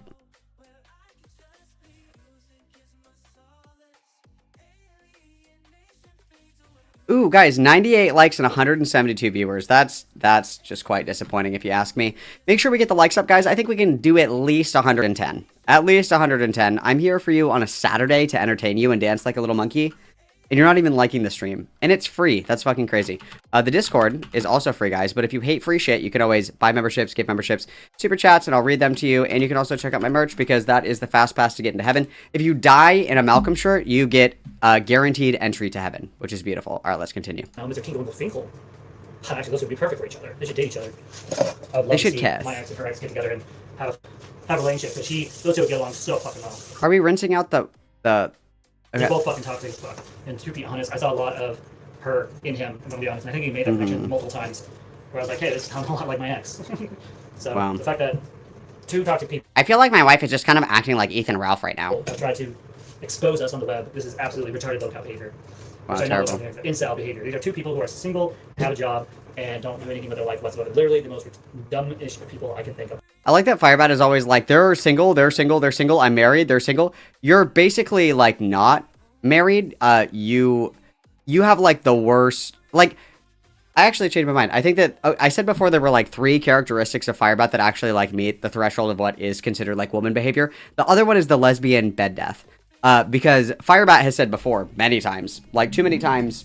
Information again that I never needed to know, that Firebat and Tanya like never fuck, and that's because Firebat has cock caged for so long that their penis looks like a quote pussy, whatever the fuck that means. Firebat is also homosexual and is married to a woman ? Like you're flexing, you're like I'm married, but you hate your wife and you don't fuck. So I don't understand. I'm not quite sure what the flex is there. Okay, you live with somebody that you hate, that you don't fuck. And that's your wife, and you guys, like, just fight all the time? Okay, cool. I would rather be single than be in that situation. What's a lesbian deathbed? You don't know what lesbian bed death is? It's like when... It's like after you hit a certain metric, or like a certain length of time in your relationship, you just stop fucking and you become, like, best friend roommates. It's Urban Dictionary it. Hi, I'm Firebat. Lesbian bed death. A widely discussed cultural concept and stereotype suggesting that long-term lesbian couples in committed relationships experience a significant unavoidable drop-off in sexual frequency over time. It's like a, you know, it's like a silly, goofy little thing. It's like the U-Haul lesbian trope. It's like a trope. Both these people are equally as stupid in my opinion. So I might argue that the great Oh my god, hi, foreskin quilt smile. exposure might be actually stupider, in my opinion. Well, yeah, if you're a straight cisgender woman and you marry a man because you are straight, and then your husband transitions into a woman, it would naturally follow that your sexual interest will decline pretty significantly. Like, if my wife started to transition, I don't think that I would be like, oh my god, you're so hot and sexy, because I am not gay. I don't like men, so that just makes sense, I think. And so you know what? Screw you guys. I would say it's a thing for certain lesbians, I would say. Like, but I think the threshold is like a long-term relationship, not like a couple of months or like even a couple of years. Like, I'd say like 6+ years is when it really starts to occur. At least in my experience. After about 6 years together, is when you start to hear about it. It's very common in my experience, obviously, but take that with a grain of salt. It's been a long time since I have been a lesbian, but I obviously still have a lot of friends that are lesbians, surprisingly, unsurprisingly. But it's like a thing, but I don't think that it happens to everybody. I guess I don't know. Screw you guys. So say whatever you want about me. What do you mean the fuck experience do I have? I was the OG Hey Mama's lesbian. What the fuck are you talking about? And obviously, like, all of my friends are, well, not all of my friends. A significant majority of my friends, some of which you have met, by the way, are also lesbians. And so, you know, I get the texts that are like, 5-year mark, it's like, we're not fucking anymore. And it's like, then I don't know, don't be together. I don't know what to say. Okay, I'm gonna put this back. Bing, back you go. Oh, we do have a colander. Oh, good. Inshallah. Inshallah, the colander has arrived. Did we rinse off the beef in the sink? Did we rinse off the ground beef? Let's pull your dick out, Roxy. We're measuring. How long have you been a lesbian? Let's talk timelines. How long have you been a lesbian? Let's see. Let's compare. I'm a recovered lesbian, actually. Okay, now the next stage is sandwich. I love sandwiches. I haven't had it in a long time because I keep forgetting for some reason that Tony doesn't like them, so I don't make them nearly as often.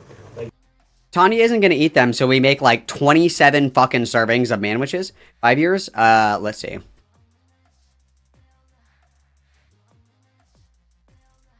Eight years, bitch. 8 years, bitch. Call me in 3. Call me in 3. Call me in 3. Call me in 3. And I was a lesbian at the peak of lesbianism, okay? I hit that perfect window where everybody was like, this is cool. Gay guys are gross, but lesbians are cool. Okay? I hit the perfect... Don't come for me. Don't fucking come for me, okay? Don't start with me. Next time you come and see me, you're sleeping in a tent outside. I've had enough of this behavior. I've had enough of this behavior. I'm setting up the tent for you outside. Have fun. Bitch, don't fuck with me. Where the living hell is the... There. I'm like, where is... Oh, there we go. I need to open the can. So...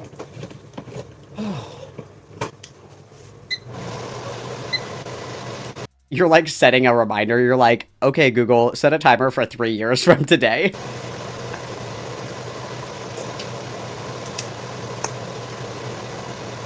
Yummy. It's like 1 can per pound for the manwich stuff. God damn it. Come on. Damn, I have to do this old fashioned. I hate doing this. Once in a while, I open a can. It doesn't just open up the bottom like it's supposed to. It's something like that. The M and the 2 L's in Malcolm stand for Malcolm loving lesbians. That's what it means.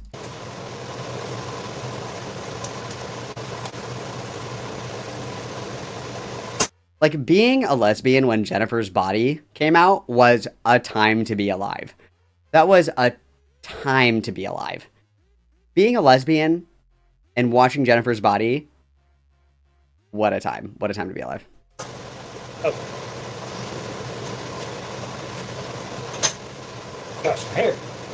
Don't get me wrong, I'm really liking the length of my hair now because it's getting to a point where I can actually... You've never seen Jennifer's Body? Fake lesbian, everybody point and laugh. When it's wet, touch my collarbone with it. Wait. Come here. Put it in my mouth now. That's question. Hey, Tanya.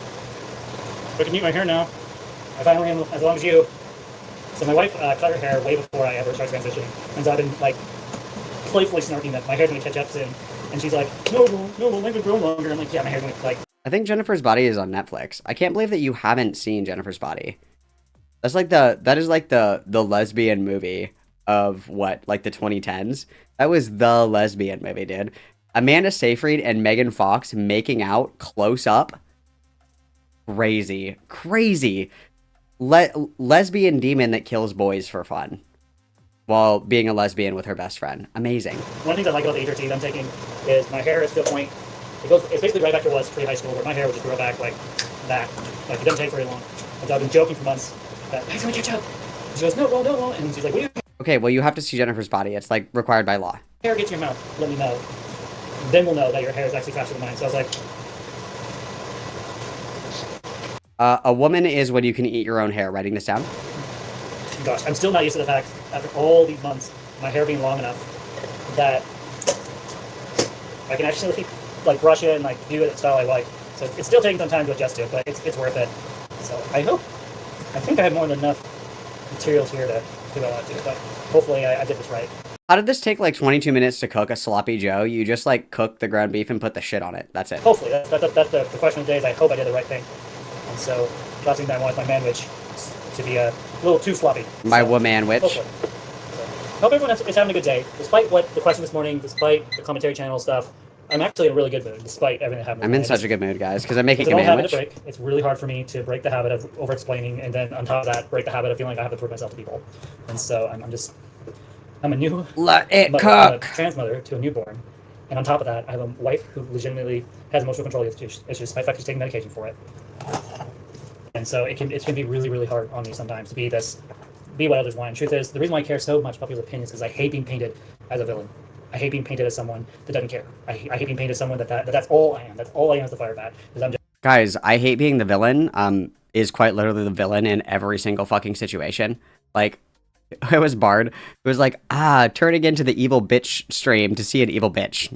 Got it. As X, Y, and Z. And yes, it's a victim mentality because I'm a victim of abuse online. And I've called this out about a dozen times. And so YouTube doesn't care. I am abused. abused. If YouTube doesn't care about people doing this to me, then I'm just going to admit online that I don't care about having a Zerafe. So that's just Guys, people were mean on me. They were mean to me on the internet. Therefore, rape is fine. Awesome. YouTube's not going to take you like Thenios and Repsion Down and all these other freaking crazy people who are obsessed with exposing the truth. The only thing it exposed is everything I've ever said. And so what I like about the Great Exposer he said yesterday, this is something really I like. He's like, you keep giving people fake blanks. And I'm just like, yes, I do give these people fake blanks all the freaking time. Because I'm not going to. If you want to be vulnerable on YouTube, it's just not the child's plate. Let's go. Happen. Like I'll be vulnerable, but to a point. For me, there is a line I won't cross in my vulnerability that I used to cross all the time when I was vulnerable. And some people might start that and be like, you're not fooling anyone. You're still the same person you were all those months ago. I'm like, yeah, you're right. Yeah, we're saying all this in front of Tanya. Correct. To a point. And so, like for instance, I would have been obsessed with the need to prove these people wrong. How would I do that? Well, I would have. Untoasted buns. Yes. Of me at the store like I did earlier, and I would have. Also, we're having 2 manwiches for lunch, and then it's like I'm healthy and losing weight. What? Me doing the very basic best.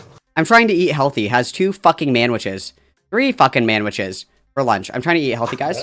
I'm doing. We just take care of my daughter. But I don't need to do that. My videos speak for. Why can't you? Why are we getting out a measuring cup to get it dirty? Why don't we just use the fucking spatula? And that's all that counts. That's all that matters. So, right now all my ladles and stuff is being used right now, so I'm going to use this. This should ideally give me the exact, if I do it right. Yeah, fucking Julian jar, I sleep. Boring. Oh yeah, this should do it right. This should be the exact. Wow, that's a perfect measurement. Well, it's a manwich. They're supposed to be messy. They're supposed to be a little messy. Yeah, you should have just used the spatula instead of making more dishes. That is proper manwich. That is a proper sloppy Joe. That is next level sloppy Joe material. So yes, so this will be my meal. I live in such perfect bliss because my brain refuses to let me know that like people like this exist. You know what I mean? Like my brain cannot and does not comprehend that people like this exist. Like you live like this, bitch. You live like this, bitch. For the week. So don't talk too much to. Hang on, my Discord crashed. I have to.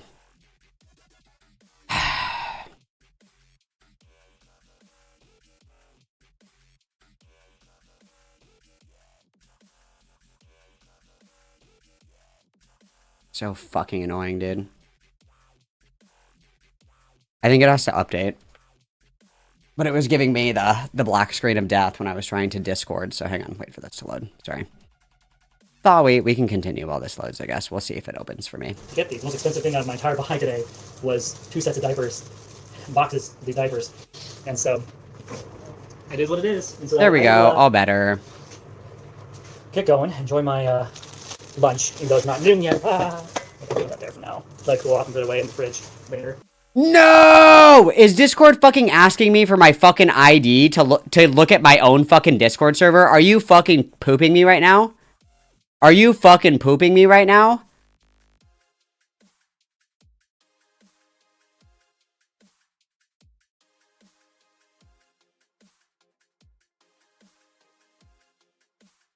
You're joking. Really? Dude, what the fuck? Oh, I'm pissed right now. Changed my VPN country. Holy shit. Holy shit. Fuck. Dude, that's terrible. Yeah, hang on. Let's restart this. I need to change the country. Fuck. That's so stupid, dude. Get the out of my face, dude.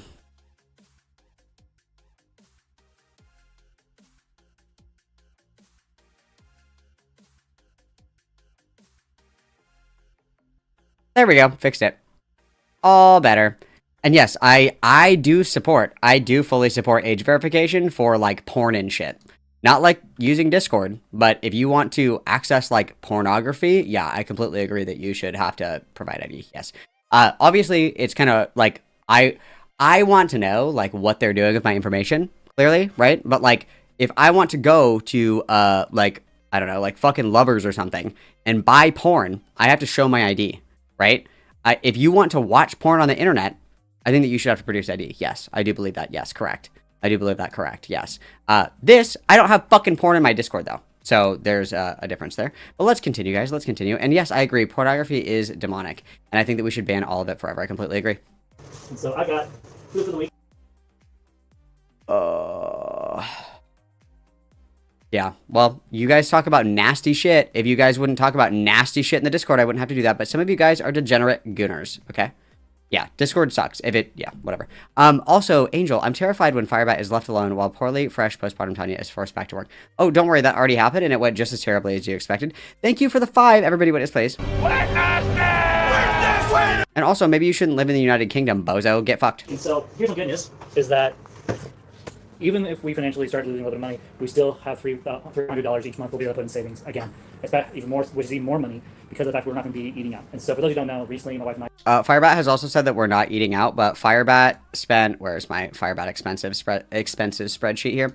We're not eating out, you guys, but we spent... where are we here? $75 at Olive Garden on the 7th. We spent $50 at McDonald's on the 9th. We spent $50 at McDonald's on the 11th. We spent $60 at Applebee's on the 14th. We spent $60 at Arby's on the 16th. We bought ice cream, and then we bought sushi, but we're not eating out, guys. And then we got a frappe. We're not eating out, though, guys. We're not eating out. Tests have determined that's a fucking lie. Collectively have decided we are done with eating out. We are tired of spending our money. Totally. So a year ago, I could literally go to Arby's and spend like $30 on a whole meal for me and Tanya. Like 2 burgers, a thing of fries for each, and a drink. I didn't buy drinks or even goodies. I just bought 2 burgers and 2 things that we could share together. And so let's try eating sloppy joe. Oh, this is like crack for me. I don't get this very often. Whenever I see this, like when I worked at Little Creek Casino. You've been gone for a really long time, Roxy. Or whatever, I'd be like all over this. That's right. Wow. Oh, this is delicious. Wow, yeah. This is giving me the Lorch Burger image. You guys know what I'm talking about? The Lorch Burger incident. Today's a good day. So, if you go in the Discord, Roxy, and go into La Casa, people will catch you up. I don't know how I'm gonna do OBS. Right now, my wife's home a lot, or home until tomorrow, and so she usually has a baby on her lap or whatever, or I have. It's really hard for me to do live streams and talk shit about my bitch wife when she's in the room. It's terrible. On my lap. But here's the thing: I'm worried. This is my concern about doing OBS when the baby's awake. Is the baby crying on camera? So what I'm going to have to do, if like I have her and she's asleep and she's laying down sleeping, during naps, take advantage of that to do OBS, and then when she's awake. I have a really good idea. When my baby is finally asleep, I'm going to talk as loud as I can right next to the fucking baby and wake it up. That's awesome. What I'm going to have to do is either pause whatever I'm doing while I'm taking care of her, or just exit out of the live stream entirely and come back at a later time. So I do.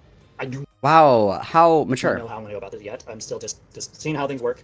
And so the last time Tanya was out for a couple hours, I had just mine with the baby, taking care of the baby and all that. And so, wow, my hair is really, wow, it looks good, great earlier. And I was all like, there you go. Nope. It looks a little better. I'll have to fix it later. Oh my god, when I do this to my hair, it changes how my hair looks. Guys, when I do this, Guys, it looked better earlier. What the fuck? Guys, what happened? That's crazy.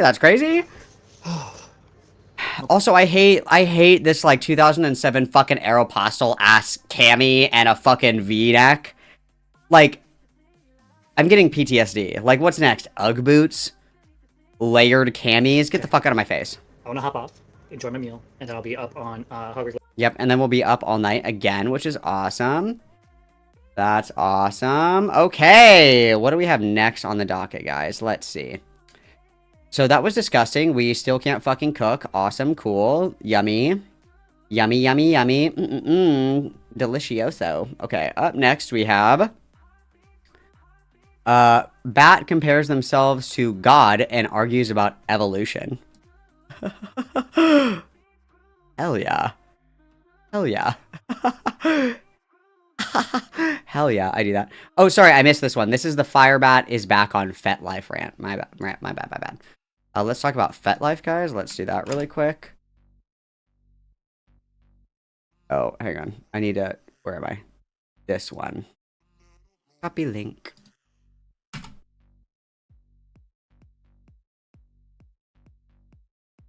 Rubs my belly and smiles.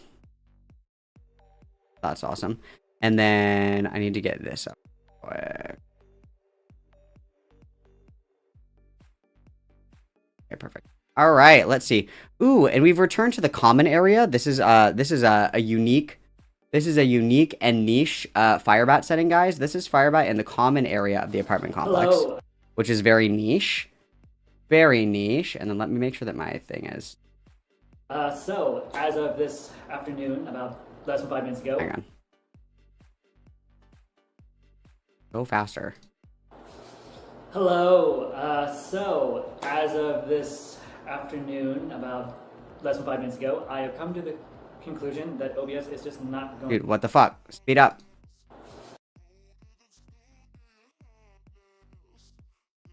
Hello. I literally can't watch this if I can't watch it on 1.5. I literally can't do it.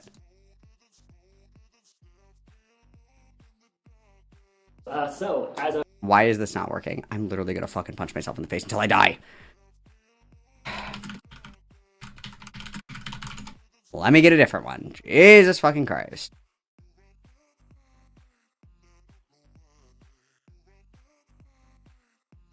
Let's try this one. Maybe this one will fucking work. Let's see. Good lord.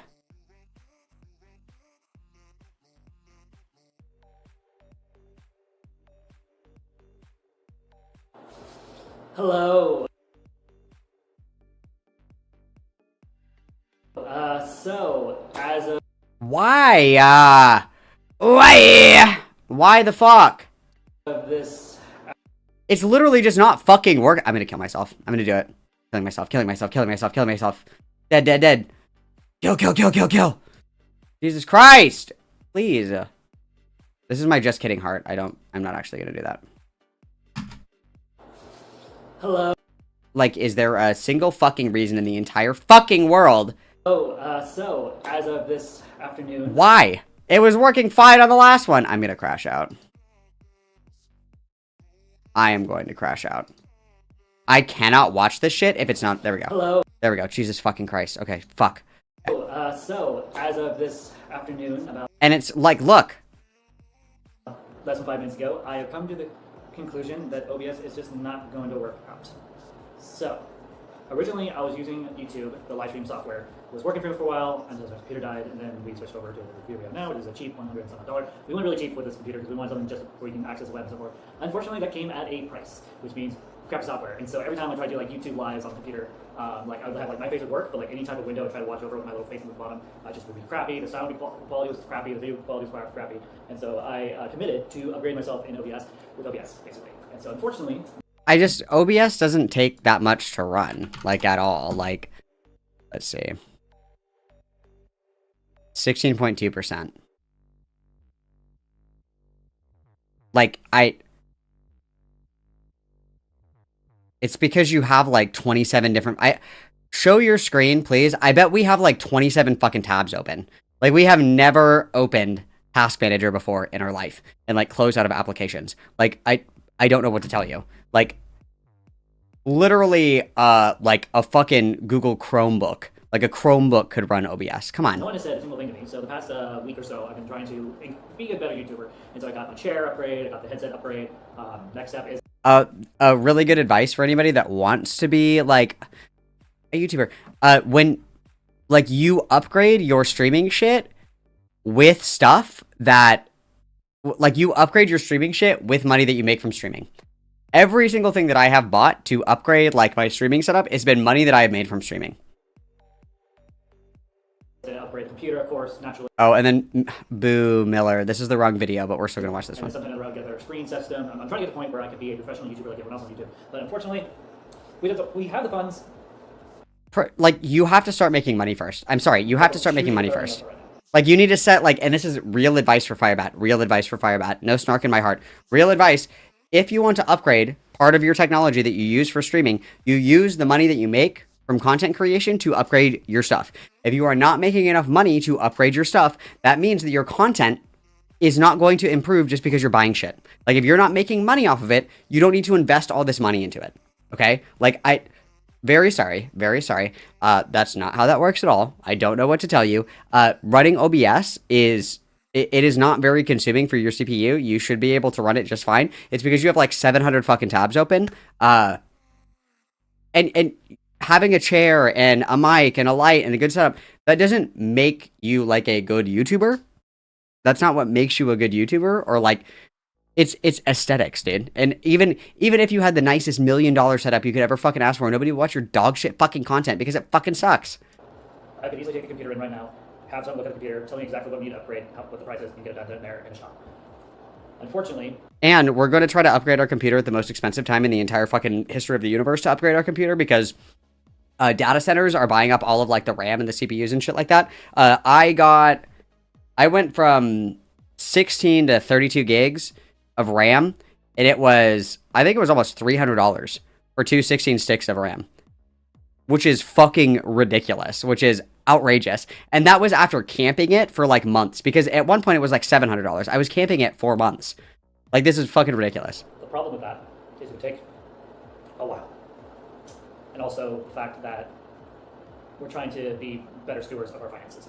So, unfortunately, all videos... I'm trying to be a better steward of my finance, but new gaming computer, let's go. Plus last night's video, and it looks like a couple other videos are basically my OBS are just absolute dog shit. So audio seems to be okay for the most part. Visuals are absolutely horseshit. And so I'm just like, you know what? I'm done.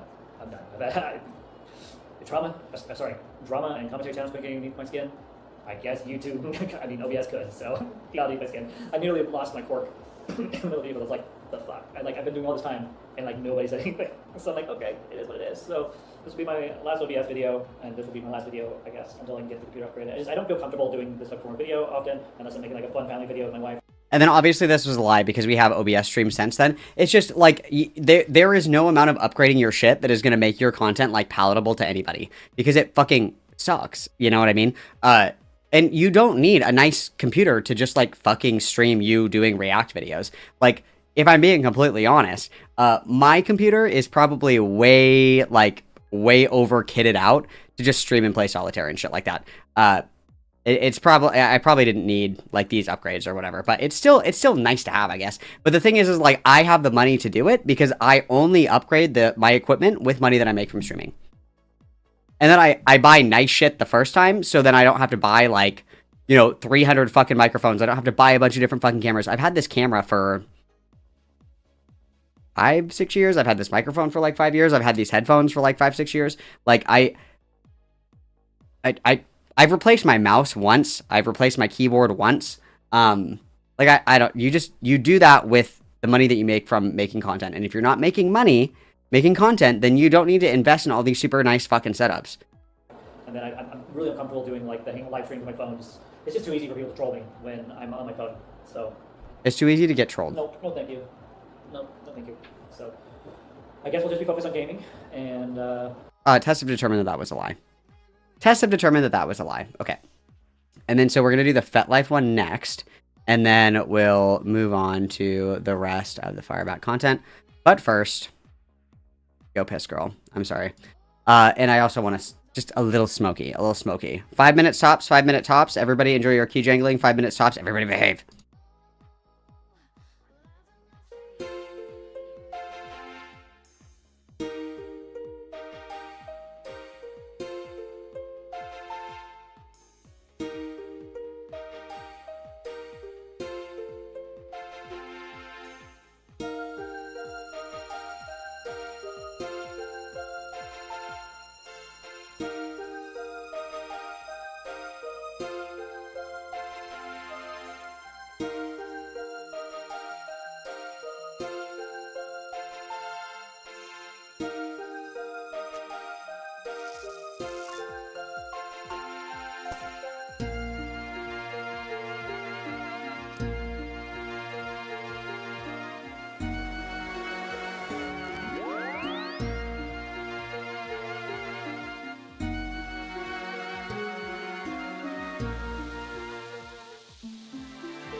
Dude, I'm so tired of ordering shit and then everything comes in a separate package. I ordered 2 pairs of socks and a hat.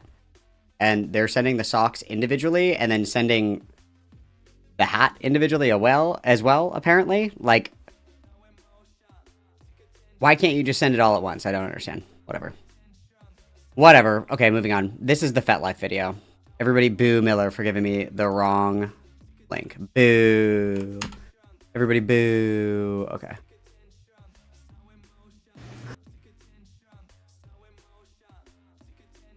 Okay, so this is Firebat returning to FetLife after saying they were never coming back to FetLife, so obviously a lie. Let's see. Hello. Hope everyone's having a wonderful day. Welcome to this very short video that I'm going to be doing. Today I'm going to be talking about a very big development, something's going to blow all your minds. For those of you who don't know, I've been working on OBS, having a good... Also, reasons I am returning to FetLife. 1, community. 2, self-improvement. 3, education on others who are trans like myself. That's the best place to get education on being trans, is like Gunnar Degenerate Space, is true. Because I can, and my wife supports my decision. It's probably because Tanya is tired of you being like, can you please sing the Oompa Loompa theme song for me while I goon? And Tanya's like, please ask literally anybody else to do this. Full time with that, doing my best work that I think I've ever made in my entire life, and enjoying being the best version I can be on OBS. But then I just decided I'm going to be slowing down to almost... Bottom line is, this is my life, nobody's business but my own. My FetLife is off limits for those who respect my boundaries, and I fully intend to fulfill my plans to return to the woman that I want to be. Being a woman is when you are on FetLife, I guess, and like, it's nobody's business, but I'm going to tell everybody about it. Like, when you say it's nobody's business, that's something that you keep private, right? Like, it's nobody's business, I don't know, like, if I have AIDS, that's nobody's business, so I don't talk about it, question mark. No more hangout live streams. But then something has changed recently that's changed everything. So for those of you who don't know, I've been harassed online for quite some while as the Christian 2.0. I am no longer apologizing for my past sins, and I am done being afraid to be myself. And if people don't like that, too bad.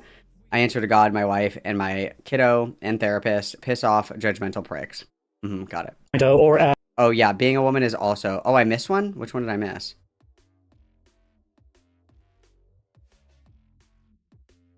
I didn't miss one. What are you talking about? Video that I'm going to be doing today. I'm going to be talking about a very big development, something's going to blow all your minds. For those of you who don't know, I've been working on OBS, having a good old time with that, doing my best work that I think I've ever made in my entire life. Oh, why I am not returning. I think this means, like, what I'm not returning to doing: making corn, watching corn, cheating of any kind, post inappropriate things I wouldn't want commentary channels to see or cover for my child in the future. Cool. And enjoying being the best version I can be on OBS. But then I just decided I'm going to be... The best version of myself that I can be on OBS, which is me screaming at my wife. Awesome. Slowing down to almost no more hangout live streams. But then something has changed recently that's changed everything. So for those of you who don't know, I've been harassed online for quite some while as the Christian 2.0, or as Rapeabat, or by other names. They're just... Rapeabat. Just because I made mistakes 10 years ago and 1 year ago... What? Just because I made mistakes 10 years ago, 1 year ago, 9 months ago, 1 day ago. It doesn't matter. Bullying someone online for their past sins and or the fact that they are different is not okay, nor will be tolerated. Inappropriate to be calling me at any day or time. It's inappropriate to have on the web. And so recently, I went through a development. I have a baby girl.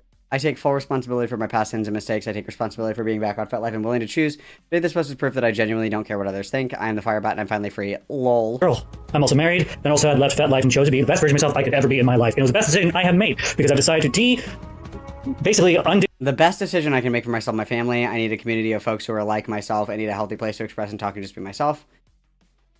Everything I've done. I've been doing Hogwarts Legacy in my spare time, so I'm not getting nearly as much. So I'm focusing on the very things these commentary channels have been telling me that I should focus on, which on what I love doing, which is OBS and doing games like this. So people like Femioids has been abusing me, sharing Guilty of harassment, kink shaming, dehumanizing, and defamation. Wow. my sexual content, trying to abuse me online, humiliating Repsion, fake threats to come to my house and harass me in public. me, making sure they're documenting every little thing I ever say or do wrong in the attempt to bring me down and to tear me apart. They have humiliated me, dehumanized me, The trough, borderline doxing with my DMV record, and sharing my real name and consistent online harassment. You share your own name? and above all, have defamed me online. I hope these people are held accountable sometime down the road, not by me, but by someone else. Because I got sick and tired of it, so I tried leaving YouTube over and over and over again.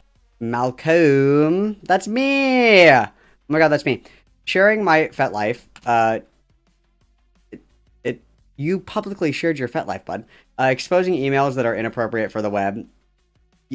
You sent the emails. They're public, and then doxing me. I am the only fucking person that makes a reasonable effort to censor all of the dox information that you share publicly. Literally, I put up my DZ911 so people can't see where you live. That you post freely on the internet, just for the record. Let's be clear about that. And then online harassment and more. I wonder what the more is. Tell me the more. What else do I do? To the point where I just wasn't healthy. I was going crazy. I felt like I was not being my most authentic self. So guess what? I got a little surprise for all you fuckers. I'm back. I am back on motherfucking FetLife, and I'm not even going to hide who I am. I'm not even going to pretend something I'm not. Guys, Malcolm is doxing me. Posts like where you live. Awesome. So you know the difference between this FetLife and the ones I've had in the past? I'm changing why I use. You know me from my past streams or commentary videos. You remember a very different chapter of my life. My online footprint was once defined by public outbursts and defensive behavior. Since turning back to Christ, I am leaving those actions completely behind. I am a Republican Christian, a trans woman, a proud parent, a beautiful daughter, And how I use and it. a devoted, I don't know, sorry for this freeze frame. I'm sure people on FetLife love that. That's super awesome. Dude, we're just getting so thick, dude. Those manwiches are going straight to our back fat. I'm using it to share my beauty, my shape, my body. I'm going to be using it to be the most authentic, most beautiful self I can be, and be a part of a community that I once a part of. My beautiful shape, and the shape is like a lump of Play-Doh. Awesome. This morning I was inspired by also... But Firebat, I thought you weren't going to be on FetLife. Look at that. Dog shit chicken, bro. We just cooking some bullshit. I thought you were done with that behavior. I thought you changed. I thought you grew. How much rice do you need? This is like one meal, and it's like fucking 6 cups of rice. Oh, and Jesus sure as I Christ. did, and I am. And so you're probably wondering why Oh, there's the baby. Sorry. am I back on FetLife? Well, I'm going to be honest. One, for transparency reasons, I mean, all babies look the same to me explain anyway, this. so. I'm on FetLife because I can be on there. It's no one's damn business. And this is supposed to be the biggest FU to anyone and everyone who judges me on social biggest media and FU, or guys. defames me and harasses me. To show I am no longer afraid to be myself, and I'm sick and tired of feeling like I can't be myself because of commentary channels and there are people who bully me and harass me. But Firebat, what are you going to do to make a video about this video that you're doing? Well, I'm counting on it. Because I know if one video does it, people do it with this video, others will do with it the same. But Firebat, what about your daughter? When she finds out about your FetLife one day? Well, here's the thing. For those who don't know, in the past I used to do very sexual, very inappropriate content. And I stopped doing that because that's not longer who I am these days. So I chose to change and not be that. On FetLife, I'm using it just for writing down my feelings, my transitioning, journaling, and be connected to other people who I'm sure that's totally what it's used for. Guys, I just use OnlyFans for a form of self-confidence. are Awesome. like me, who are Christian, who are Republican, who are transgender. So I'm going to set example for my fellow brothers and sisters who are terrified because of judgmental people on the internet. So let me be the first to say, you guys got this. Don't be afraid. Be amazing. Be resilient. Screw what haters say and just be amazing. So that's all I have to say. And That's all we have to say. Awesome. And then this is screenshots of this, so let's read all of this. Welcome. Okay, so we read this part. The channel marks a permanent shift towards positive progress after stepping away to focus on deep self-reflection and accountability. My goal to move forward is to become a better version of myself. What to expect moving forward. Joinable hangout streams, interactive sessions with the community, OBS-style streams, high-quality structured broadcasts, silent Minecraft streams, calm, relaxed gameplay, daily shorts posts, consistent short-form updates. Welcome to the Firebat family. I love that AI wrote that. That's awesome. And then we have our fetishes listed again into ass play, bondage, butt plugs, collar and leash, cuddling naked, deep throating, dildos, erotic photography, handjobs, intelligence. Got it. Lingerie, making home movies, orgasm control, pegging, roleplay, sensory deprivation, snuggling strap-ons, talking dirty, and toys.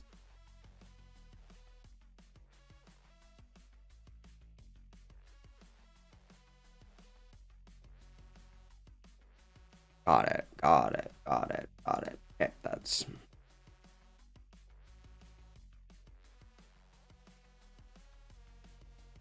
Just like being shot in the face. Guys, I'm not gooning. I'm using it for friends and stuff. Post endless gooning. Okay, we're moving on now to the 24th, which was Wednesday. And if we go back to our handy-dandy spreadsheet here, on the 24th, we streamed for 13 hours and 6 minutes in total. So we've got quite a bit from the 24th. So on a Wednesday, when you were hard at work, dear viewer, Firebat was screaming and gooning the entire fucking day. And if I remember correctly, if somebody can correct me if I'm wrong, please. This was the first day that Firebat was alone all day with the baby, right? This was the first stay-at-home day with the baby, right, guys? Right, guys? Please correct me if I'm wrong. I think this was our first home with baby day, I think. I believe that to be true. Okay, and we're going to speed this up. And we are jumping forward to 1:15:28.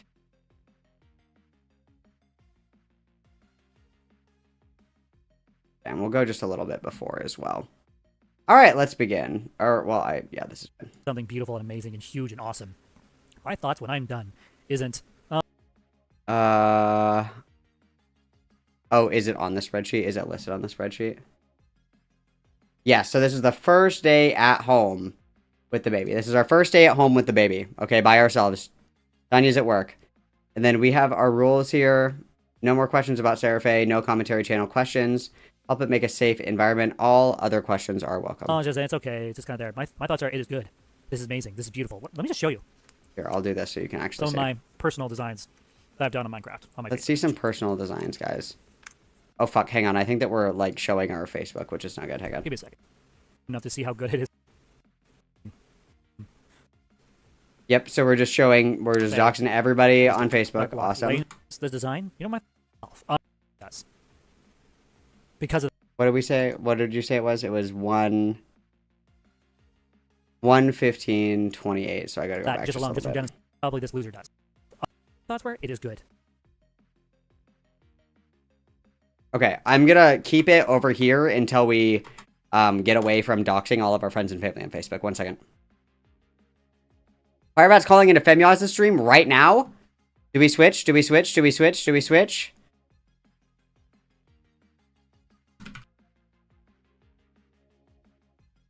Do we switch?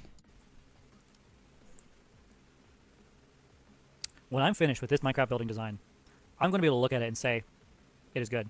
When I built this ship out of scraps, just block by block by block, laying it out, building it to the height and size that it is. When I was done with this building, this design, you know what my thoughts were? It is good. So if someone is a design... Okay, we're switching. Okay, I've got it. Alright. I'll switch.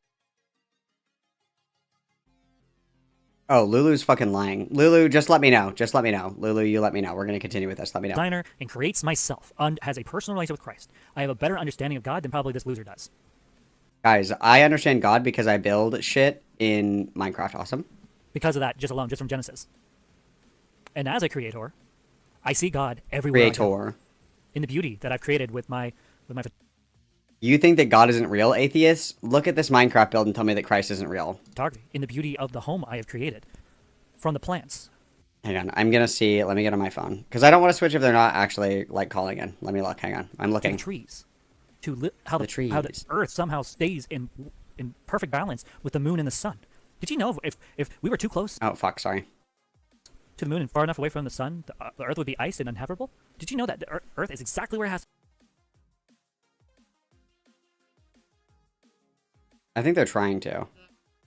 It looks like they're trying to. Hang on. ...be in perfectness in the rotation in our galaxy?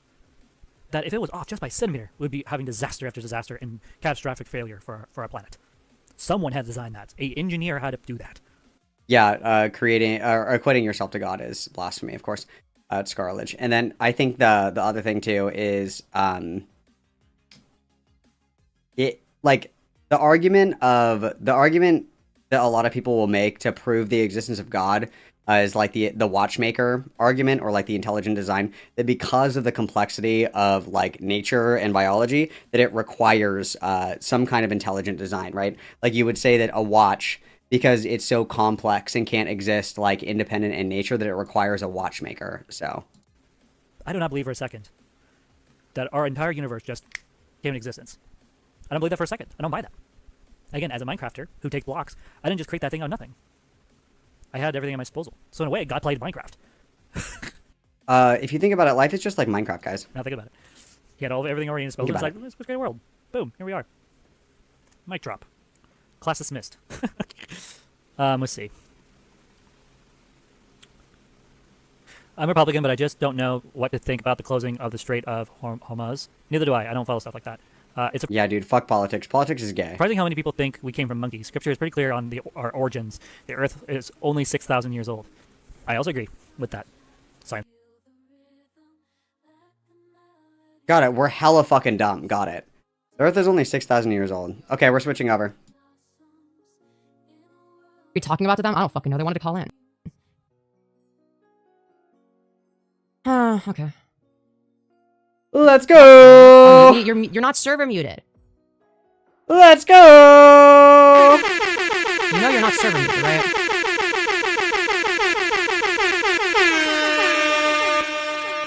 Also, what the oh wait, fuck. Firebat is muted in the disc. Oh shit, wait. Give me a sec. Wait, why can anyone join? No, not anyone should be able to join. Oh, I fucked up the permissions for this. My bad.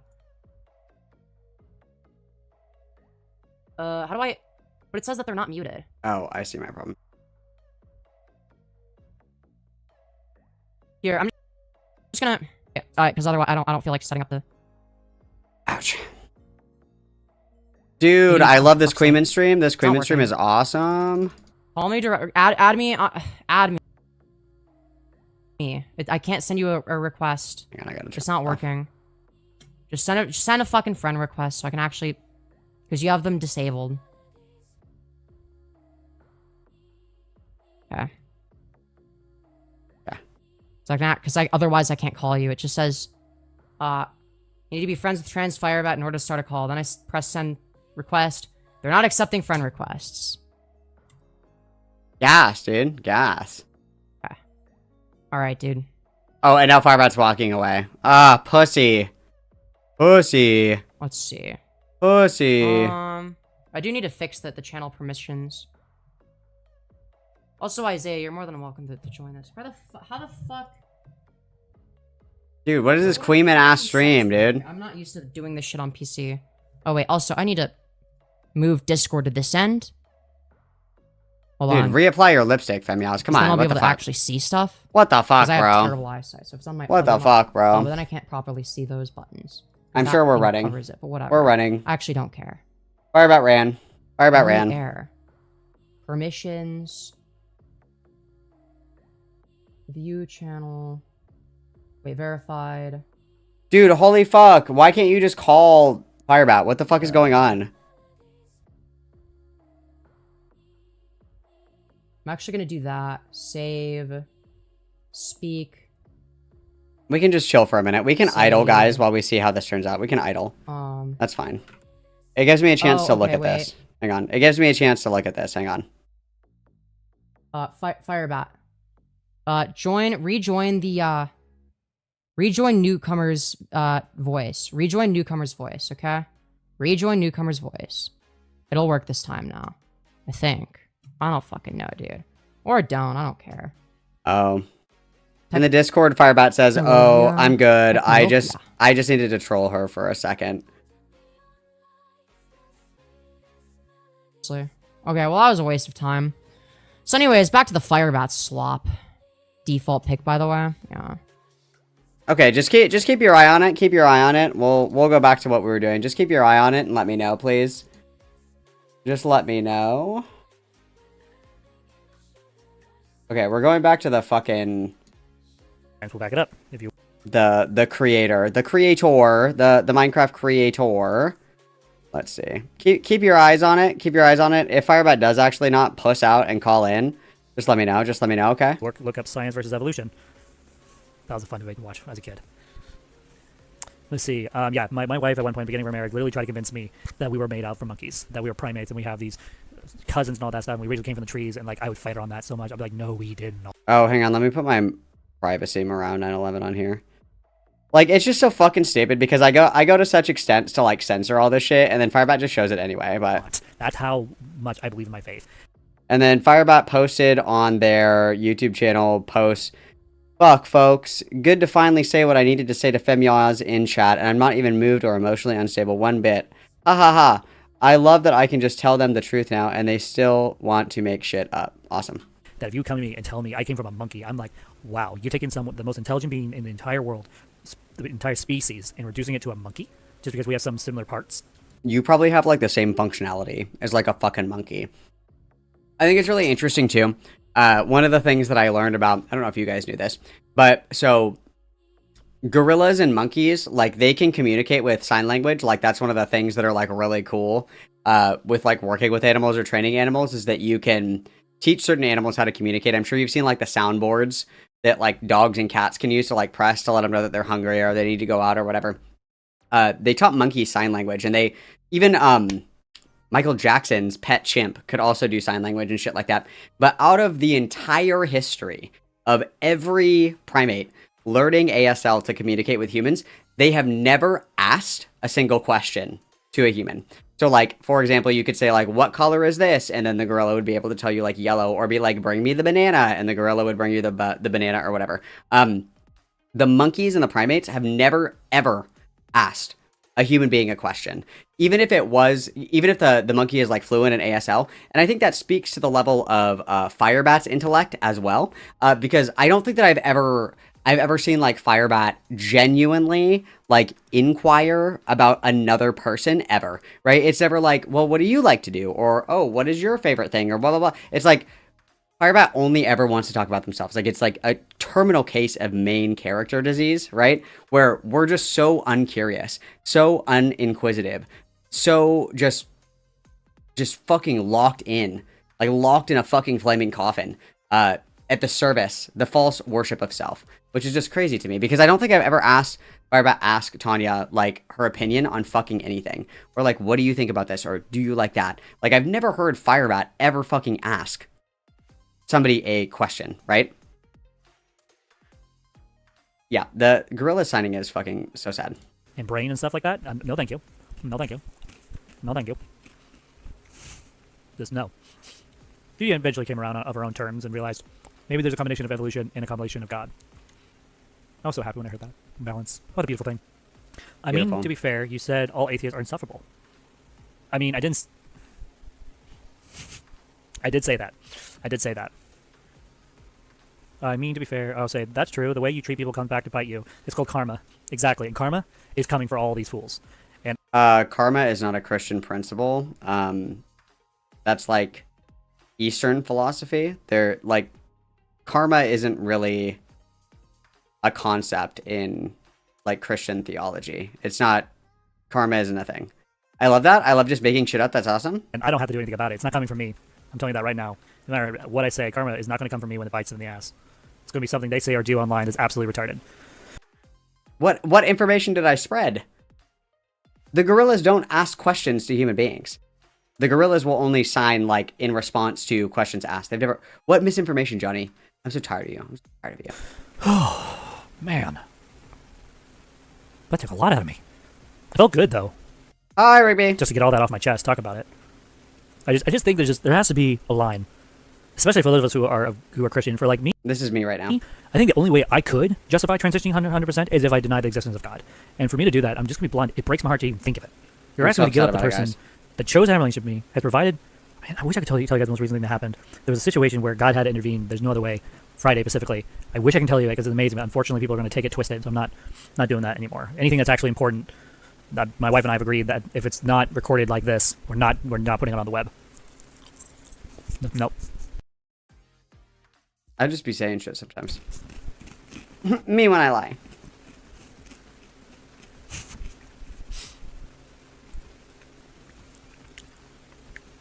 It is sad that my channel's not growing. Oh, JG Free for the big 5 gifted.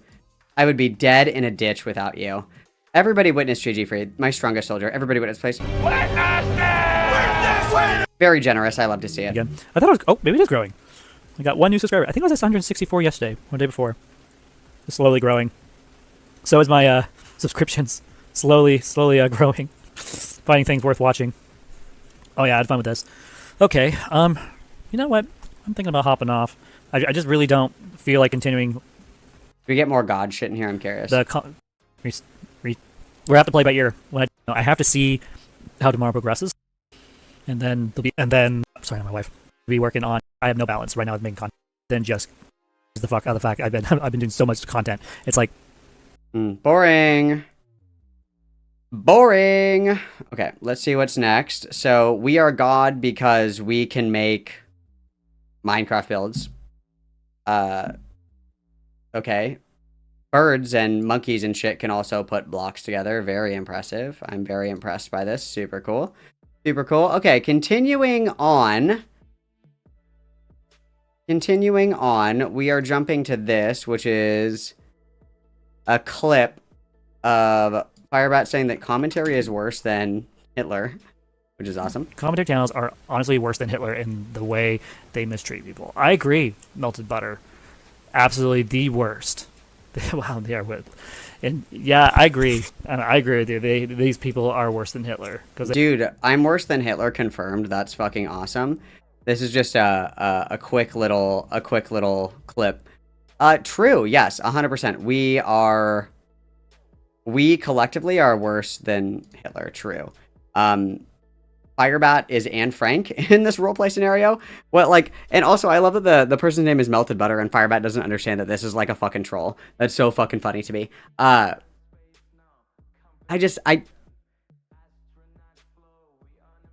Please don't turn into like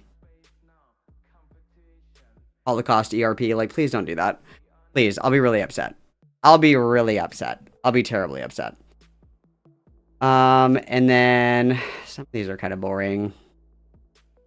What's this one? Bat does an interview with a fan. Let's do that one. Let's do that one. That sounds good. That sounds good to me. Because there's one where Firebat accuses Seraphe of being a cat killer. I don't believe that at all. And then there's got to be better stuff from this day. This was the day that Firebat was home all day with the baby, right? We got to get some good shit out of that, I'm sure. Okay. Oh, this one's a good one. All right. They helped me put... Okay, so, questions from a fan.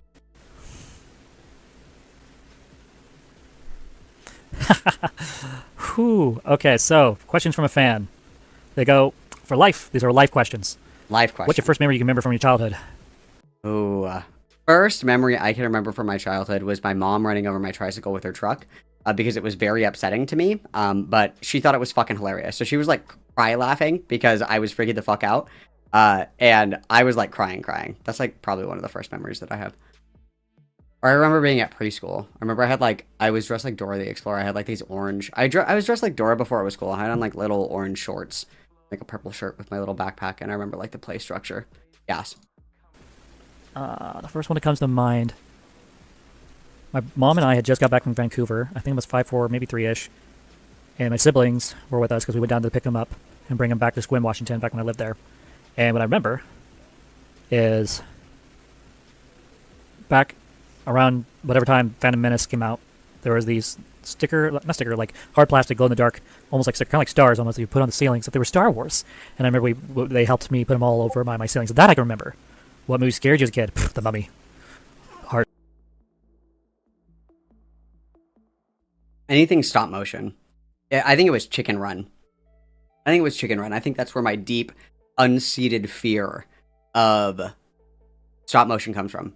Is I went to go and see Chicken Run with my grandparents in the theaters, and I made them like take me out of the movie theater because I like Chicken Run was fucking traumatizing to me. I saw Jaws when I was very young. I think it was like 6. I saw Saw when I was like way too young to see Saw. I saw all the Halloweens, all that shit. It didn't bother me at all. Chicken Run fucking emotionally scarred me. I hate stop motion. It's disgusting. Hardcore, just The Mummy. What's your favorite movie? Probably Batman with Jack Nicholson and Michael Keaton. That's probably my favorite Bat movie of all times. What a child. What was your first time you had a job? When was the first time you had a job and what was it like? It was amazing. So my first job was working at a place before I shut down to do business issues. Was a place called the Coffee Inn in Forks, Washington, run by Renee. And at the time, it was my very first job, and apparently they were so impressed with my cooking that they're like, we're going to make you a main cook. And then we wonder why the business closed. I used to work for this place, and I was the main cook, and then it like shut down. God, I wonder fucking why everybody got fucking food poisoning and shit like that. That's awesome. My first job was actually a housekeeper. That was my first job. A housekeeper at a hotel. That was my first job. No, I don't watch claymation or stop motion or whatever the fuck it's called. I don't watch any of that shit. It scares the fuck out of me. I don't like it. It makes me upset. It's like so disturbing to me to like look at claymation or stop motion or whatever the fuck it's called. I cannot watch it. Nightmare Before Christmas? Nope. Anything Tim Burton that's claymation? Nope. Like it causes such a deep, unsettling feeling in my soul. It makes me so fucking disgusted. It feels like I'm rubbing my eyeballs on sandpaper when I watch anything that's claymation. I refuse to watch it. It's fucking disgusting. That's what my title was with main cook. So I would have to prep work. I would actually cook on the line. It was a good job, but unfortunately, because the business was going I've never seen Coraline. I don't watch them. Coraline would probably freak me the fuck out. Sure. down, they didn't have any use for me, so I wasn't there very long. And that's kind of what set the tone actually for a lot of jobs after that. I loved it. I loved making Reubens and BLTs and eggs and omelets and like all sorts of things. It was good. I really liked that job a lot. Wow, it was so cool. Which moment from your past would you most like to relive if you could? Honestly, if I'm being blunt, no one's gonna like hearing this. I want to relive the night that I raped Seraphe, so that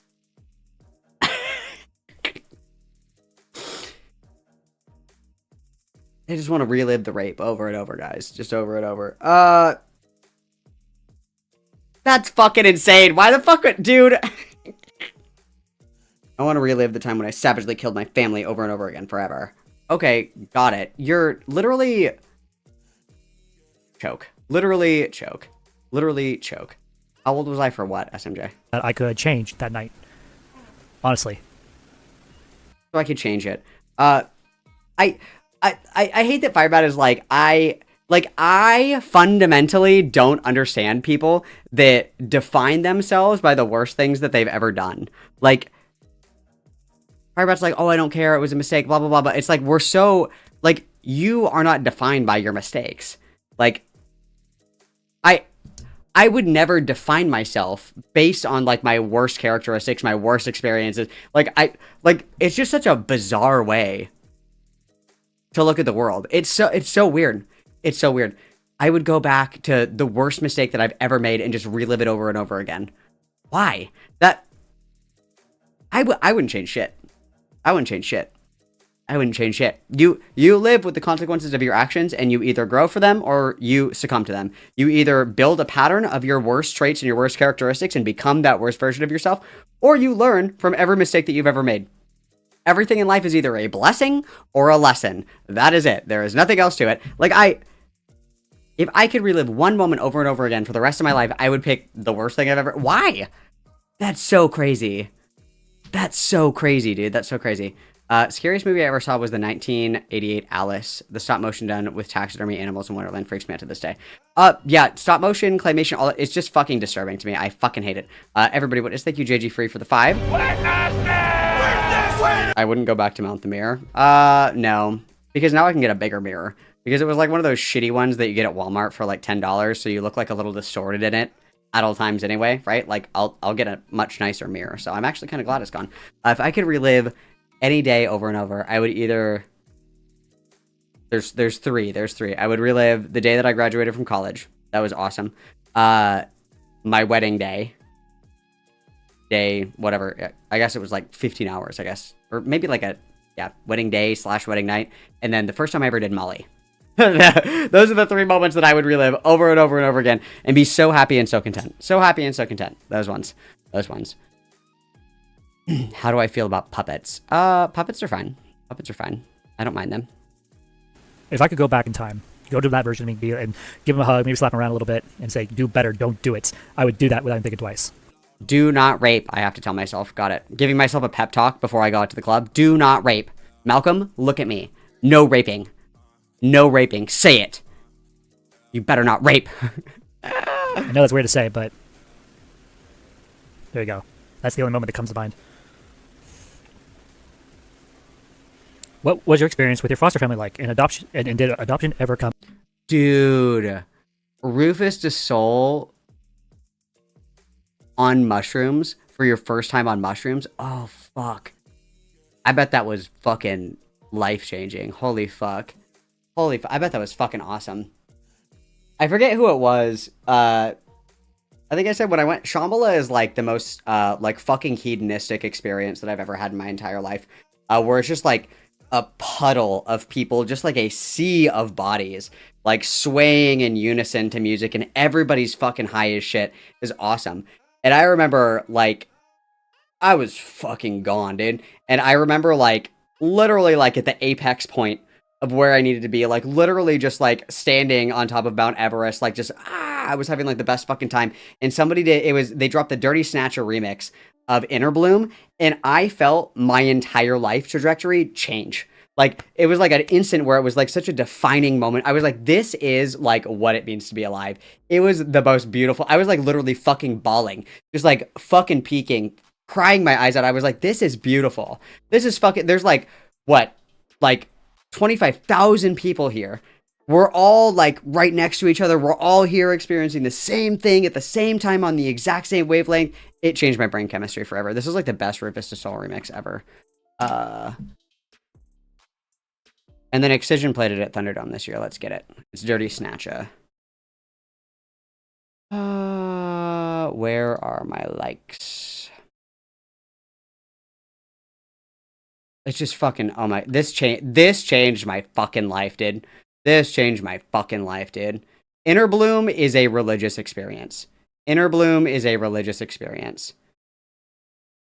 A religious experience. A little loud, hang on.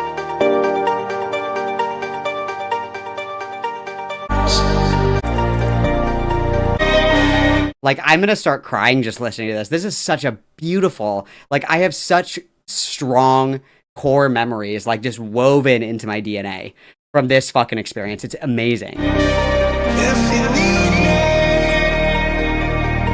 I'm yours.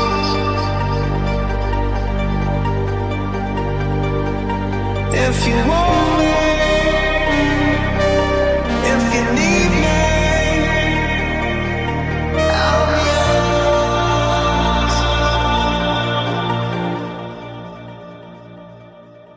if you want.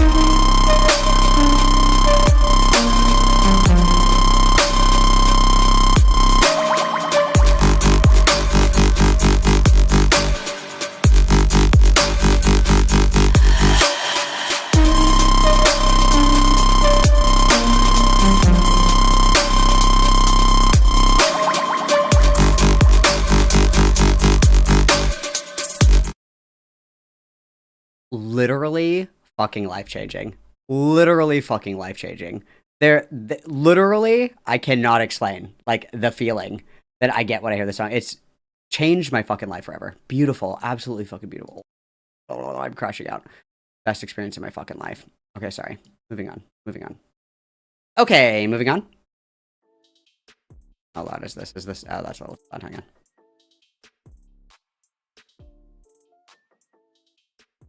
That one's only on SoundCloud. It's the Dirty Snatcha Rufus to Soul remix. If you have SoundCloud. Here it's...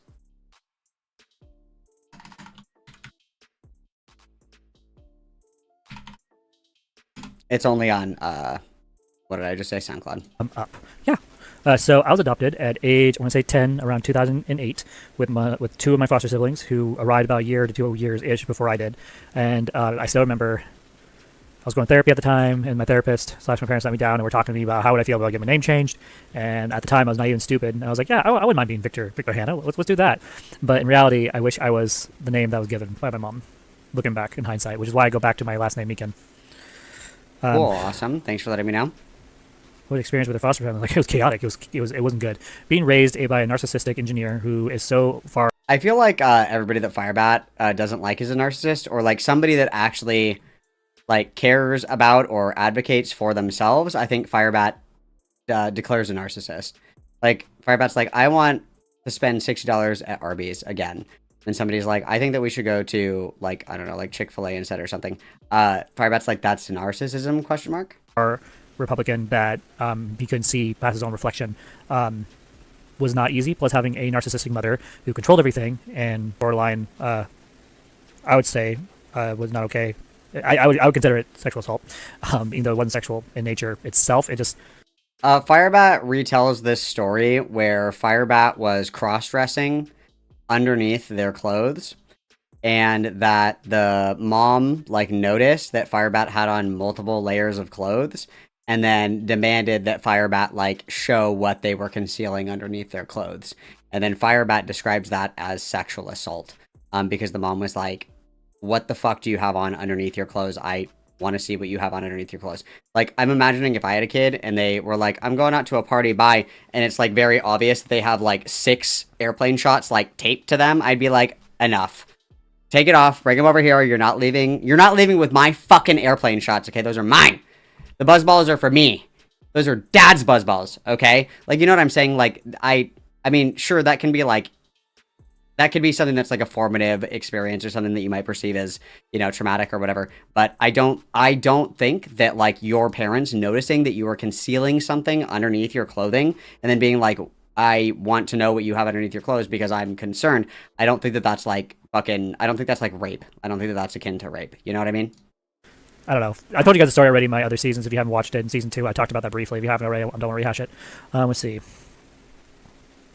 Do you still plan on painting your foster father's house, or have those plans changed? So at the moment, my foster father has decided to go a different direction, which sucks. Thank God. At the same time, I'm kind of glad, because the house that he wanted me to paint is not safe, and the money I was charging him was outrageous compared to before, because the house I painted before...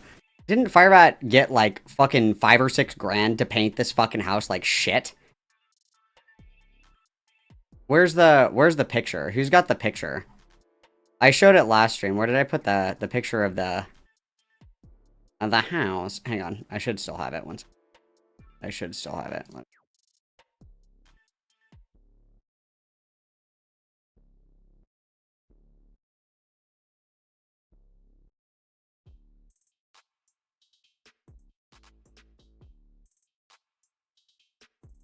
I saved it. Did somebody already put it in Discord for me because I'm old? I would literally be fucking dead without Lulu. That's awesome. Thank you so much, Lulu. Okay, so we have, I can't remember how much Firebat said that. I think that they say in this clip how much they got paid to do this, but let me just show you. And Firebat got paid like a ridiculous fucking amount of money to paint this, by the way. There have been many times in my life where I have helped my mom paint things, and I do it for fucking free. I do it for fucking free because I'm helping my mom. Which is crazy to me. So we have, let's see here. So this is one. This is image 1. So we can see here that we painted over the doorknob. We painted over the spigot. All of this needed to be repainted, but for whatever reason that didn't count at all. We got paint all over the fucking window. Look at that. All over the fucking window. That's crazy. That's crazy. Terrible job painting. Here's the shed. Hello. Here's the shed. Again, more of this needs to be painted. This one actually isn't too terrible. The shed isn't that bad. This one actually isn't that bad. And then my personal favorite.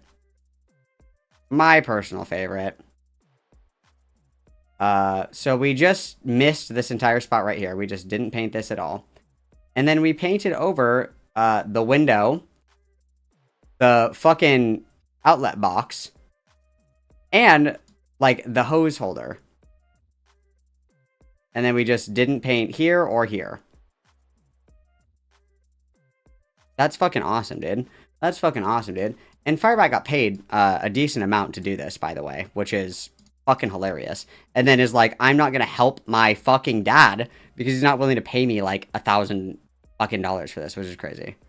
I could just take a ladder and go up and down, but this one, the house is built on a hill, so half of the house is buried under the ground, the other half is above the ground at an angle, and so like trying to paint the side of the house at an angle with dirt is really, really unsafe and hard, and usually you want to use like a man lift or something, and so I was like, if you expect me to use a ladder, I expect to be paid like a lot of freaking money if you want me to do something. Dude, sack up, sack up, sack up. OSHA violations are a construct of the mind, okay? The only cop that you need to kill is the OSHA agent that's in your fucking head, okay?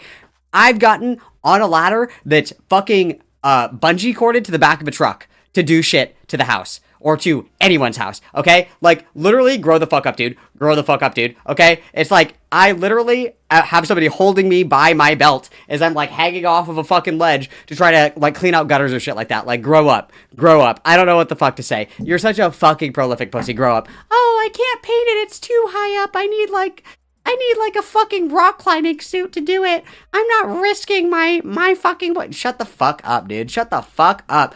The only police that you need to be concerned about are OSHA agents telling you how to do your own DIY. Okay? That's all. That's all. That little guard on your table saw, who needs it? Okay?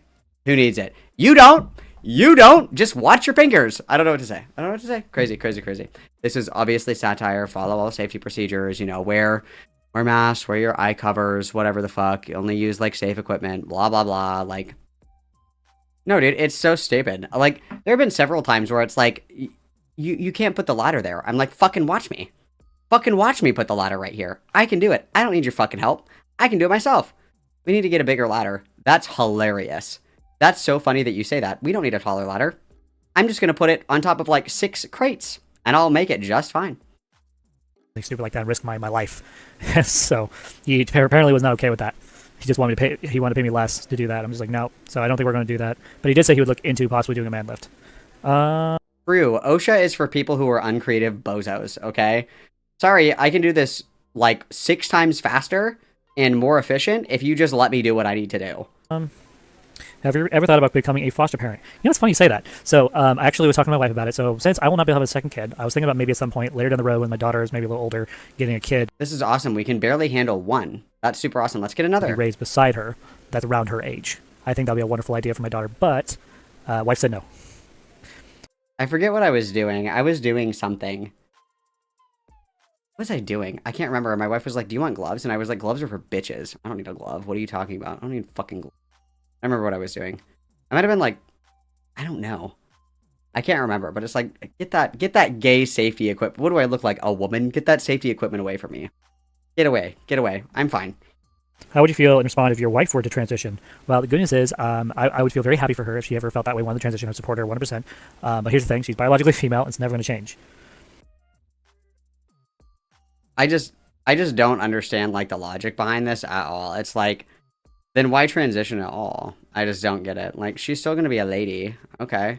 And Firebat would probably love if Batwife transitioned, because Batwife would then be a man and Firebat is gay. So that'd be super cool. Pretty cool. What's something you've changed your mind about recently? Not doing OBS the rest of the day? Something that I've changed my mind about recently.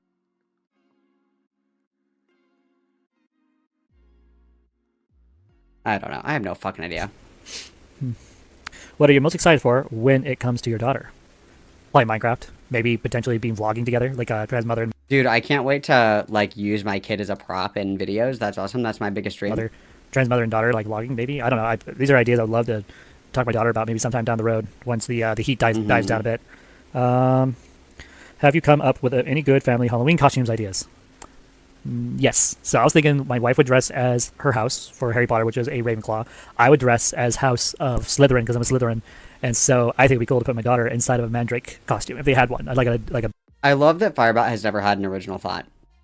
Like, I was talking about this the other day, where I was like, it's really disheartening to think, you know, that, like, a lot of the things that we think are, like, really intrinsic to us are often more universal experiences than we think, you know? Like, when you see, like, the montage of, like, things that we used to do when we were kids or whatever, and it's like, I don't know, like, running your hand across, like, the banisters or, like, shit like that, right? Where you're like, I thought I was the only person that did this, and it turns out that, like, literally every other bitch does this, right?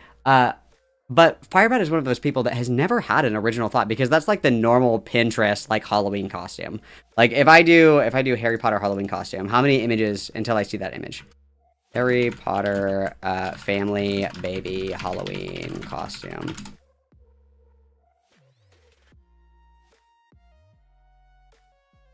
Images. Ah, it's literally the second image.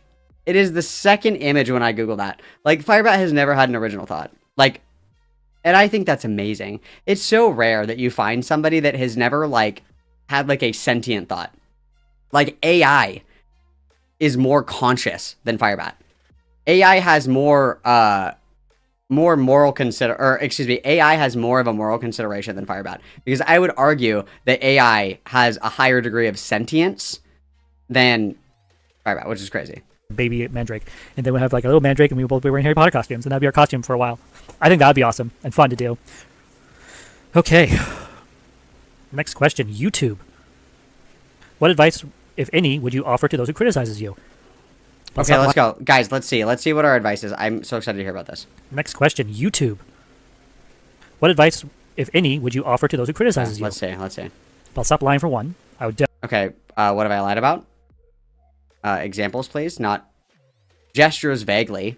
I would like a itinerary, like bullet-pointed list of what people have lied about. definitely suggest stop doing that. I mean, if you want to milk me as a locale and use me as a locale, okay, cool. You want to ask me questions, interview me, cool. But if you're going to just abuse me, call me names, call me something I'm not, make fun of me, I just, it's no point. So, Mary Chu. I think that there's a point. I could be making more money today. I could be making more money today. But, I mean, like, yeah, it makes me money, so I'm going to keep doing it, yes. Malcolm, I don't think that AI is capable of conjuring the horrors that apparently Firebat is. Yeah, exactly. Like, I would say that, like, the Roko's Basilisk, like, even the evil, like, AI god, is, like, far tamer than, and I'm having a stroke, significantly more benevolent than Firebat as well, which is crazy. Had the right idea, and she did a good job with interviewing me. She just was a decent human being, treated me as a decent human being, showed me. And this is just the Rose Malay tactic here, where it's like, as long as you say it nice, I don't care what you say. It's like, because you're speaking nicely to me, it means that, you know, this is fine. It's like, sorry, that's not how the real world works. Respect. Ask me questions, even hard questions that she thought I would be comfortable with, that I ended up being more comfortable with, because of the fact that she was respectful and kind. And so you can get me almost to talk about anything, to be honest, if you're kind of respectful. Unfortunately, a lot of people don't do that. The other thing I would say is, don't talk about things that you don't want me to keep repeating, talking about online. Like, if you're going to... You would repeat them anyway, so it doesn't really matter, right? Like, when was the last time that Seraphe was ever even, like, out and about? And we're still talking about it. It doesn't matter. Firebat, don't over-explain things. Well, if you don't want to over-explain things, don't give me a reason to over-explain things. Meaning, if I set a boundary, respect it. Like, for instance, just saying, stay off my YouTube channel, stop having your goons come over here and troll me. I mean, it's just that simple. It's impossible that any of these people, like... It's impossible that somebody could independently come to the conclusion that Firebat is like a giga lol cow that is very easy to fuck with. Nobody could independently come to that conclusion. Got it. How do you distinguish between legitimate criticism and internet trolling? My rule of thumb, whenever I judge something like this, is I use femioids as the perfect ruler. How is that the perfect ruler? Like, there's like such an easy formula for this, but let's let Firebat. If they're anything close to femioids, they've crossed the line. Or when they get to a point where they're calling me names, or making things up, or they have thumbnails that are just outrageous. That doesn't, like, detract from any meaningful criticism, though. Like, the point, like, this is such a tried and true and very simple formula. If the criticism is something that rings true, and it's something that you see in yourself that you want to change, the medium in which it's conveyed shouldn't matter, like, at all. Like, if somebody says, you're an evil fucking bitch, and then somebody's like, you're kind of mean sometimes. Like, the concept behind that, like, I'm not a nice person, so I need to be nicer, that's a judgment evaluation that I get to decide that I want to change or not. Like, this is, like, very tried. It's like, well, this person said it really mean. It's like, people can be really mean to you, but their criticisms can be valid. Like, sometimes the things that make people change the most are things that are said in very harsh and very unkind ways. Like, the medium in which it's conveyed should not take away, like, the veracity of the criticisms themselves, but that's fine. Or titles that are outrageous, that are not even true to what I actually am, what I stand for. Firebat has no idea what Roko's Basilisk is. No idea. So, and how they ask the questions. If a documentary crew was making a movie about your life, what would be the climax, and what would you want to play you? Who would play Tanya? Ooh, the climax of my life.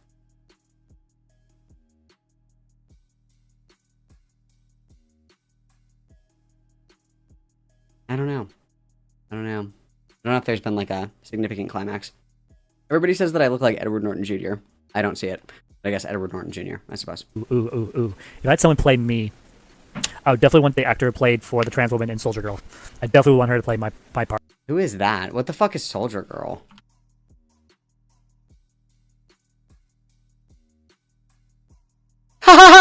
You think this bitch looks like you? Are you kidding? You're joking. Hang on. This is a joke. This is a joke. This has to be a fucking joke, dude.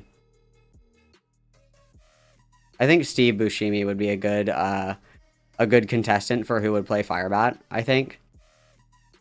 Probably not, dude. Probably the fuck not. Steve Buscemi in a wig, maybe. Steve Buscemi in a wig, maybe. That's crazy. That's fucking insane. That's insane. Yeah. I get Edward Norton Jr. a lot, but I don't really see it. Part. And then Britannia. Anne Hathaway comes to mind. Well, I guess. Yeah, that's not too far off. I think that'd be cool. And then the climax would be like a redemption, like arc.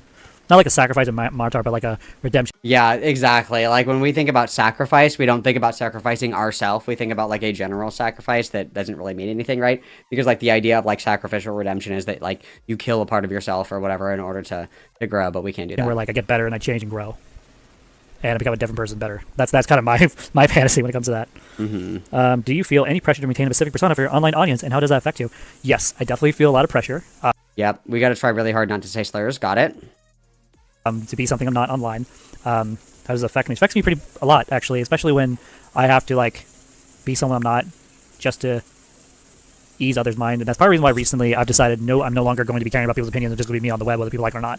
I mean, unless I do something legitimately illegal or abusive to my wife on camera, or to my child, I have nothing to fear. Nothing to fear, dude, except getting fired from your job or being a social outcast, a pariah, people not wanting to associate with you, hang out with you. True. Nothing matters. At this point. Mm-hmm. Got it. Which YouTuber do you enjoy the most, including trans creators? Question mark. Ashley. Ashley, Finster. I definitely like Good Mythical Morning, even though I haven't subscribed myself to them. We're just so superficial and shallow. It's fucking hilarious. Yeah, it's resubscribe to them with this channel. Yeah. Yeah. If you could hit an internet reset button and scrub your history, would you? Why or not? Well, that's a hard question. Part of me would say yes, because of the fact. Why would you not say yes? You have 100 subscribers on YouTube and you have like completely destroyed your reputation. That one, I'm tired of the bullying online, being bullied online, but also at the same time, I kind of want to keep it because it kind of is a nice reminder that I'm not as invincible as I think I am. It's a nice humbling thing. At the same time, it's kind of so humbling, I don't know, guys. just kind of depends. I need the internet to correct my behavior because I have no internal moral compass. Awesome. But if it was real, I probably would hit the reset button if I'm being blunt. What is one thing you have learned about yourself through this experience that you wouldn't have known otherwise? Well, I wouldn't have learned how to improve myself online. I wouldn't have learned what I can and cannot do with social media. Again, I wouldn't have learned... The only way that I can learn is if I like totally fuck it up so seriously that it has tangible negative impacts on my life. That's the only way that I can learn, okay, guys? The fact that I'm not invincible. I actually am accountable to certain things, especially in the past. So that's something I definitely have experienced and have learned from. I've learned how to do OBS, and because of the pressure of performance, I never would have learned how to use this streaming software that like a child could figure out how to use. been put into a box where I either have to improve or just stay off the web. And so those are the only choices I had about being on YouTube again, is either A, I learn from my mistakes, I change, or I keep going in the same circle and destroy my family, or I just leave the web entirely. Those are the only options coming to mind. Why do you think so many people react negatively to you, and what, if anything, would you do differently? Ooh, this is a good opportunity for introspection and insight. This is a real... What do people not like about you? What do people not like about you? This is a really good question. Let's see if we can accurately identify why people don't like us. Let's see.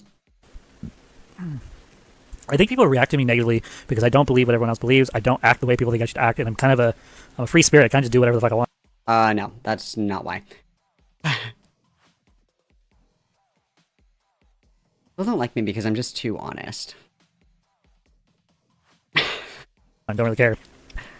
Lone wolf type of thing, and I think a lot of people get angry at me because of the fact that I don't hold myself accountable the way they want me to, and yet despite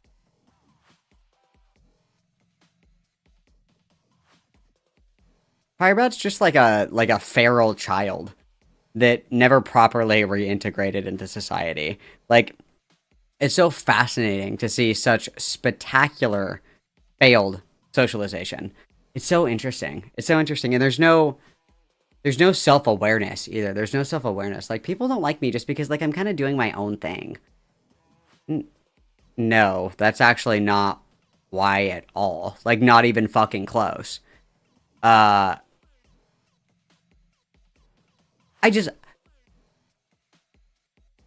I feel like if you can't accurately identify like what is off-putting about you to certain people, you're just fucking cooked.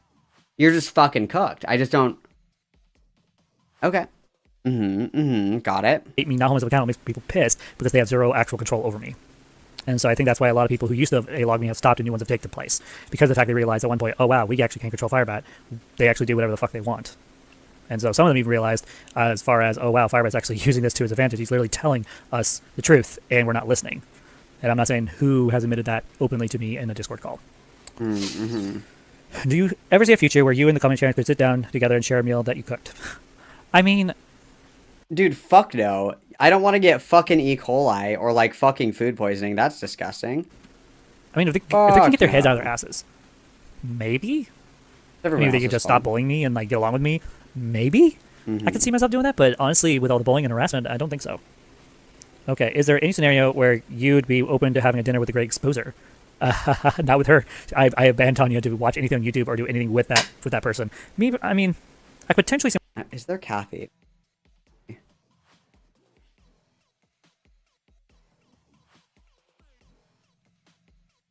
How is this an energy drink and there's no fucking caffeine in it?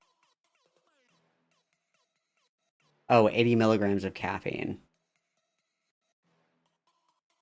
See myself hanging out with him briefly, sitting down, maybe having a dinner, talk about life, maybe hear his perspectives, maybe get an actual like bird's eye view in real life time about this person. But the likelihood of that ever happening is zero, if I'm being blunt. One, because I have a lot of complicated feelings about him. Got it. Faith questions.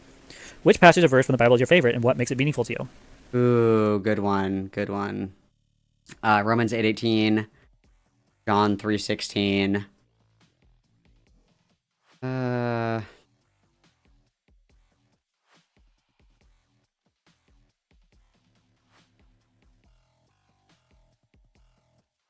What's the other one? It's Philippians 9:4, I think. Tell me more. Tell me more. Okay, that's a good question. We'll just go look it up Wow, over here. great. Oh, Yep. Redman 11, welcome back. Hope you're doing well. Don't act like a troll. Google it, guys. I won't need to Let's block Google you. it. Deal? Good, deal. I hope you heard that. Oh my gosh. Yep. What the heck? What just happened?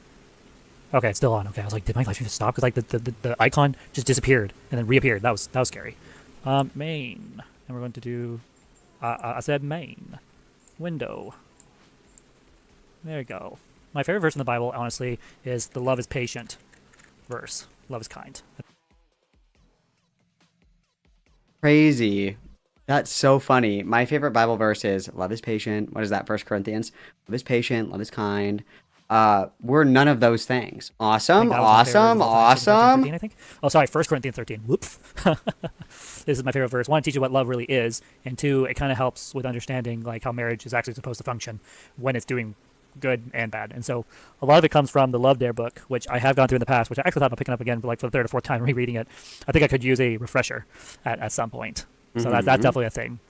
It's crazy that Firebat has like no internal like compass for morality, like at all. Like they only see like moral value to things based on the judgment from others. But even with something like spirituality or organized religion, the existence of like an all-knowing, all-powerful creator that dictates laws of moral conduct, we still like can't fucking get it. Like I don't understand how you can be somebody that like looks to a higher power for objective morality, and then you still fail to meet the standards set forward by the objective morality as defined by the creator. Like God's like don't yell at your bitch wife, and Firebat's like, suddenly I can't read. Interesting. For sure. Let's go back. Is it true that Fimio's fans are turning on her? At this very moment, I don't know. I don't keep track of Fimio's people. I just mind my own business. If people are turning on her, I mean, if they're finally waking up to the truth of how pathetic she is, I mean, good for them. I mean, seriously, awesome. You're doing the right thing. Love it. She doesn't deserve to be on social media. She's just gonna be a dick to everyone around her and be a bully. So I just think that's just how I think of it. Like at this point, Fimio is. I can talk about her and have no emotional connection to her. If that makes sense. Right Redman sends me a thumbs up, followed by, I think it's time for Tanya to do a great exposure video, lol. Well, unfortunately, it is not okay for her to do anything with great exposure. After a long conversation with what happened Friday, Saturday, and Sunday, my wife and I have come to the same conclusion that her reaction and behavior this weekend is not exclusively me. I didn't help the situation, but it was because of actually listening to what the great exposure had to say, thanks to me doing the stuff with the headphones off. And Okay, and then that's the, I think that's the part of this that we care about here. Oh, no, we still got it affected her in such a negative way that she lashed out at me instead of him. So there's that. And so I think well, there's a few more minutes of this one, and then we move on to the 25th, which is Thursday. And we've got Firebat going to the ER. We've got Cartnark sympathizers, which is going to be gas. No more OBS streams, and then OBS streams right now. And then on Thursday, we also have a Minecraft fight with the wife. And then we have, Friday from yesterday, and then obviously we have shit from today, too, that we'll play catch-up with. So we're cruising right along, guys. We still got a little bit to go. I am going to go get a snack really quick because I'm getting really hungry. So I'll be back in just 1 second. I just need something to eat. I'm getting crabby. So give me 1 second. I'll be right back. Everybody behave, please. I'll be back in just one moment.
Okay.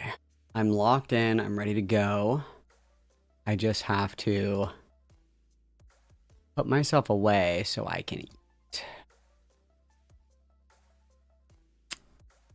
And then let's do... There we go. And then let me just put away so I can eat. And you don't have to watch me. Oh, fuck. Slurp down my shit. All right. Let's lock and load, lesbians. Let's finish this one up, and then we're going to the next one. Greg Exposer knew that when he made the video. In fact, I think I remember him covering that part of the video where he's saying he knows he should go on to watch it. So, yeah, I think Fem tries too hard. I mean, you're not wrong. Some things I definitely think it is an improvement that now she has a co-star. That's not the trough.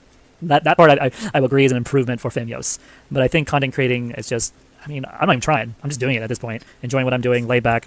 I prefer Trough because now Femios does like the goo goo gaga baby like voice roleplay shit with her girlfriend on stream, and that makes me want to peel my skin off and eat it. But that's, you know, neither here nor there. I'm literally like chillaxed in my chair. I'm not like, hello, welcome to the greatest show ever. My name is Femios, and I'm pretty as hell. I'm just like, that's just not the fake confidence is just absolutely disgusting. Let's see. How was your faith influenced how you thought about returning to FetLife? Yeah, actually, quite a lot. So the reason I'm returning to FetLife is because I want to. God told me that I should go back to FetLife and Goon, K-based. I want to contact other friends I had made there. They were not sexual. They were also trans like me that I was in community with. When I left FetLife, I didn't tell them when I left. I just disappeared, like I usually do. And so I feel bad. So I feel like I need to go find them. And the only way I know them is through FetLife, not through any other social media platform. And so I want to find them and be like, hey, I disappeared. Hang on, there's like a dust bunny on my keyboard that's bothering me. 1 second. Where are my whippets? Hang on 1 second. Let me just... Much better. Much better. Okay, sorry. We can continue. My bad. I'm sorry. This is what happened. And kind of, do that thing where I over-explain everything. And so it's part of it. But also, I just want to play. A place to just like express my transitioning and not feel shame for it, and do it in a way that's a lot more healthy instead of how I've been doing it in the past. Like, I'm gonna be honest, seeing the pictures from certain channels of like the popper mask and like the dog collar and like the story being told of me barking like a dog on a video on YouTube. Crazy. I'm over that type of behavior, and so I haven't been like that for years. And so moving on. What's your thoughts on the potential end of the world and its times? Well, Jesus is very clear about that. We are to live every day as if it is our last. So if I were to die right. Yep. So I'm like about to die. True. I'm about to die. So I'm gonna spend my last day ignoring my child, screaming at my fucking wife, and live streaming for 14 hours. That's how I want to spend my last moments on this earth.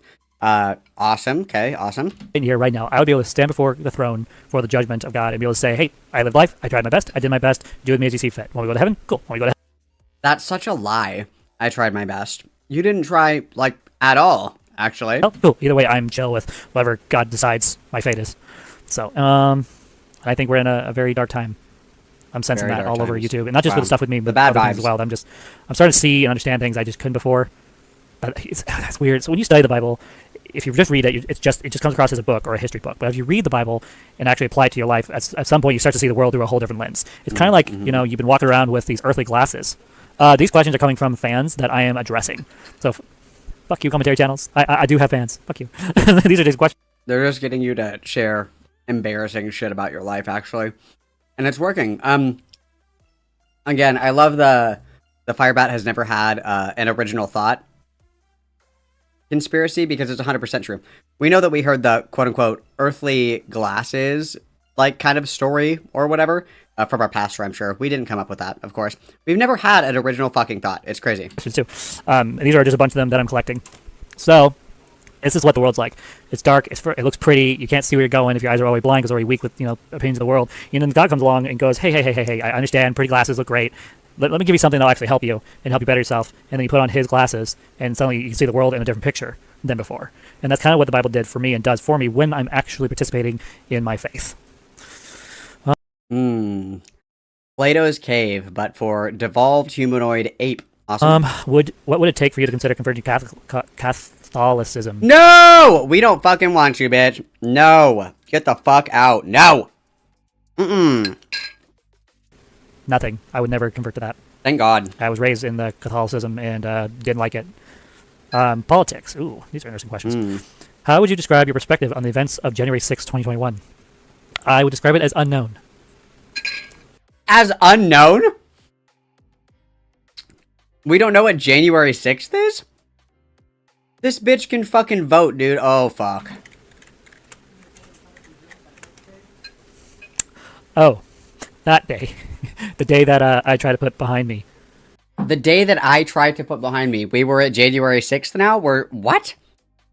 Dude, you can just tell that that Firebat is, like, pretending to know what the fuck... The day that I wish that I could put behind me. I really wish that I could put 9/11 behind me, guys. It was very, very traumatizing for me. That's a really tough question. I might have to do a video on that. What's tough about that question? Hello? Get some perspective before I start talking out my arse. Let's see, is there a documentary on it by any chance? I want to see if there's a documentary, or at least a YouTube documentary that I can watch, that I can make my comments as a reaction. I am trying to get more into like some political stuff, but not very much. Dude, a Firebat politics debate would go hard as fuck, dude. I would be so down for that. I would be so down for that. Religion, politics. Oh, let's go. Firebat debate, bro. Arc. Let's do it. 6 minutes. 40. Whoa, 40 minutes. Okay, that is a decent, large enough video that I can cover. Okay, save the playlist. Watch later. There you go. Let's see. You are suggesting good. God is an optometrist. No. I'm offering perspective. I'm offering. So a lot of times when I share stuff, I usually use objects or things. Either religion or the conservative thing. Dog walk. Things to describe something, or movies or soundtracks to describe a feeling or a thought process. Because I'm terrible at explaining things, but I just feel like Britney Spears' Toxic really defines me as a person, you know? Like, Hips Don't Lie was written about me. You know what I'm saying? Good joke. That was a good joke. If that was a joke. Let's see. If Donald Trump were to run for a third term, would you vote for him? No. So I didn't vote anything the first time he was president. Then the second time, so after that, the guy after him, I didn't vote at all. So for those are two things I didn't vote for, anything, because I'm not into politics. At least I wasn't at that time in my life. By the time he came back as president, I voted for him, because the other two options seemed like a wonky idea, and I just wasn't okay with it. It was a wonky idea. Like, I would be so interested, guys. I'm so interested. I'm so interested. What, like, I want to know, like, what policies... I'm putting on my Brianna Whale cosplay really quick. What policies did we like of Trump's? Like, no.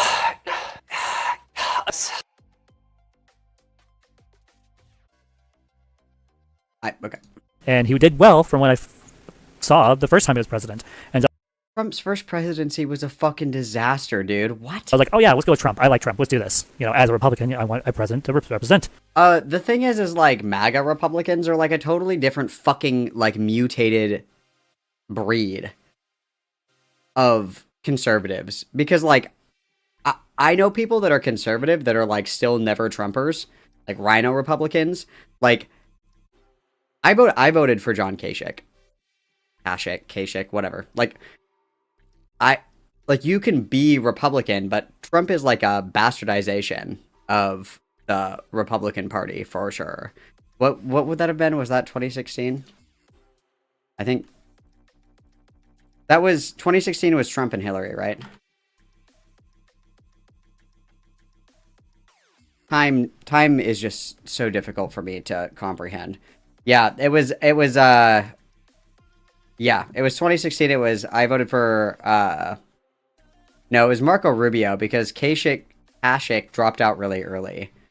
Yeah, I think it was Marco Rubio that I voted for. Shame. Crazy times to be alive.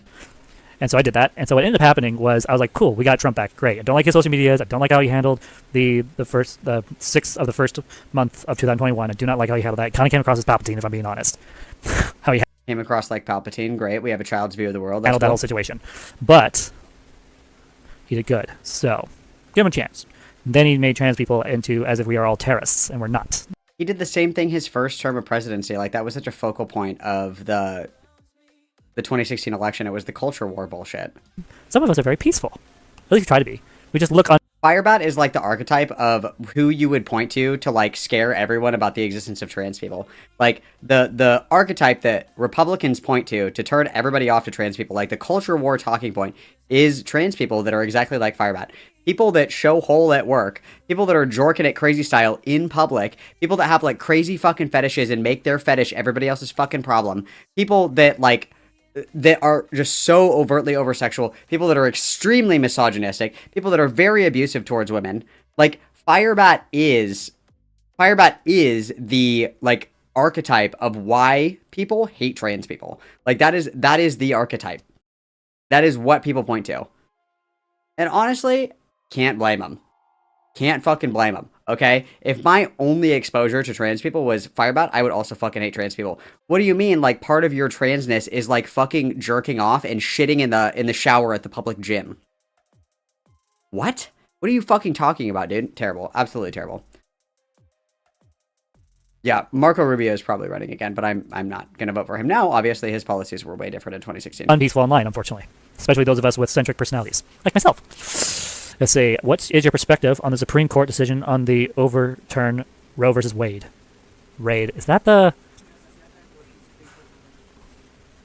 We gotta pretend like we know what we're talking about. The borderline view is this. I don't support abortion. Oh my god, we know this one. That's crazy. Never have, never will. But now there was a time in my life where I decided, my brain and I decided to... Never had, never will, except for this one time that I did. Go, well, it's their body, their choice. I believe that, but it's still murder in my eyes. But kind of was a kind of back and forth. But since I've had my own child and I've seen the impact a baby girl can have on a mother and or me as a trans mother, it not the baby girl, bro. Not the baby girl, dude. Me and my baby girl. has solidified which one I would lean to, and that is abortion wrong. It is evil. It should not be a thing unless there is a medical emergency, like the mother or the child could die.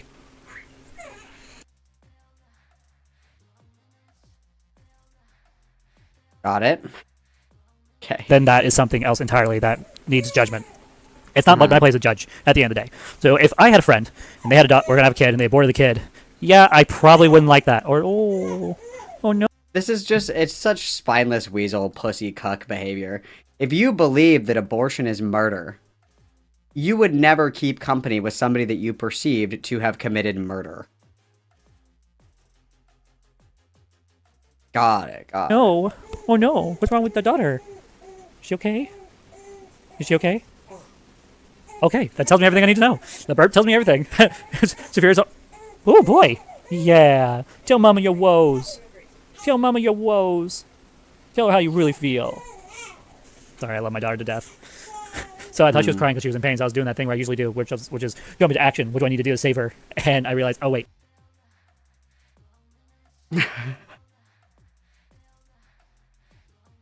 Got it.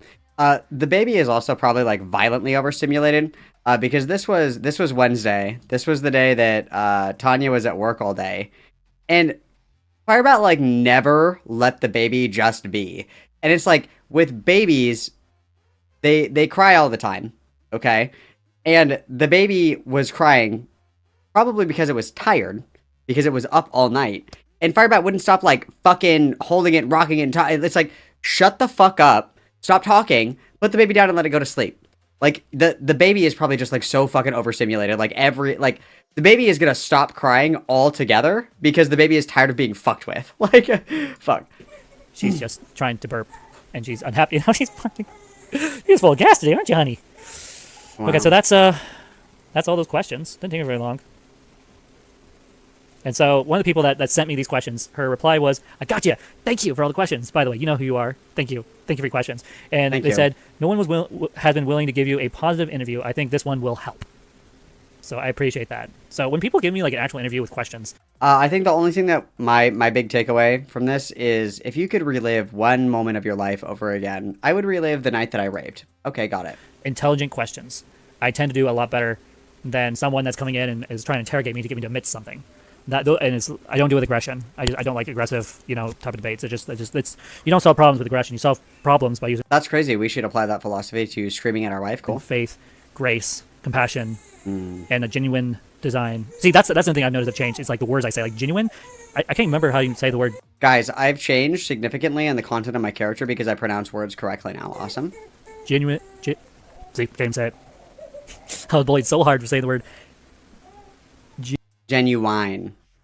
Yeah, because we're stupid as fuck. Okay, awesome. All right, so we're moving on to Thursday. So Thursday the 25th. Let's see what we got.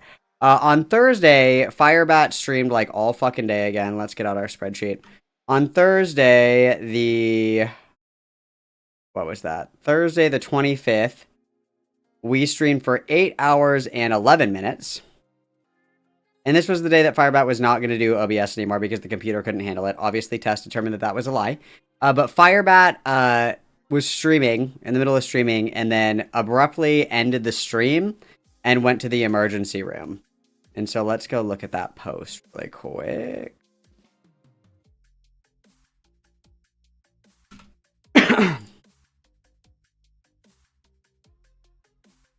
Yeah, Firebat said that they're really worried when the baby cries on camera because it means that people are going to snark Firebat's parenting, not because we're actually concerned about the baby, but that's cool.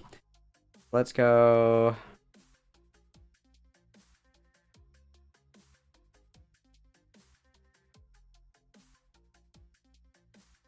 Oh, fuck. Did we delete the screenshots?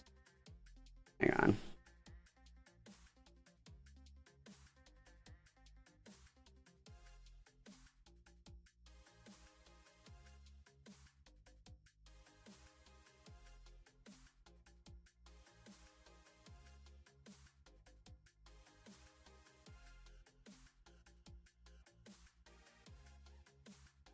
Hang on, let me find the screenshot of this.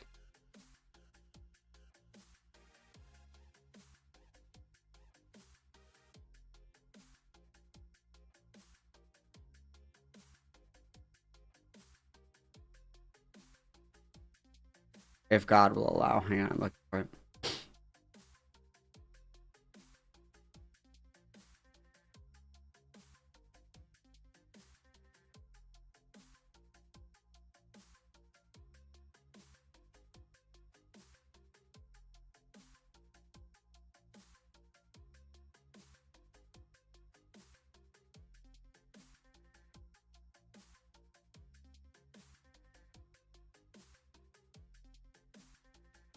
I think this is the right day.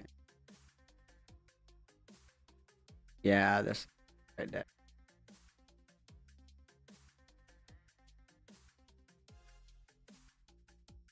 Oh yeah. So Firebat like abruptly ended their stream Thursday night, and Firebat posted on their post on YouTube saying something is wrong with me, so I'm going to the hospital. Like just turn off the stream, which is very out of character. And this was late at night, by the way. Later, Firebat came back and said that they just had gas. They were bloated and they had gas. And then so Thursday, when they're streaming for the, or what day was this? Yeah. Later on, after they go to the ER because it was like, I'm bloated and I'm gassy, which is crazy. Imagine going to the fucking emergency room. And also, I would be bloated and gassy as well if I had never eaten a fucking vegetable before. And I ate like a whole stick of butter and sloppy joes and $60 worth of Arby's. I would also be like fucking crazy bloated. But anyway, after Firebat gets back from the hospital, Firebat is just farting the whole fucking stream, which is awesome. So this is the follow-up. This is Firebat talking about their visit to the emergency room. So we'll start here. And so this is Thursday, or yeah, these are Thursday. Thursday we're talking about our trip to the emergency room, about our crazy explosive fucking gastrointestinal issues from eating like a literal like vegetable. That's crazy. Okay, and we're starting at 1:35. Yeah.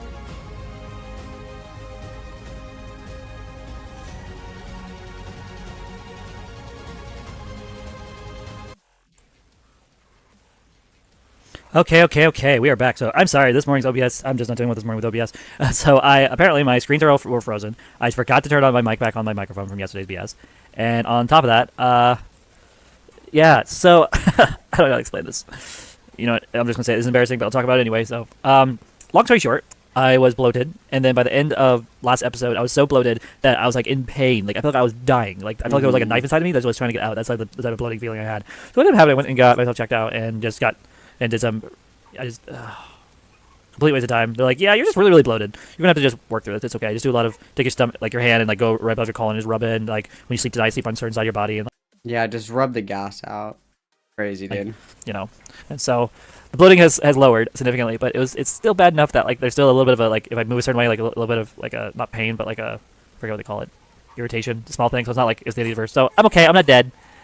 I just like wouldn't talk about this, like, or I would make up something really crazy, like I got stabbed with a machete. Like I like rub your belly, it'll come out. Everything's fine.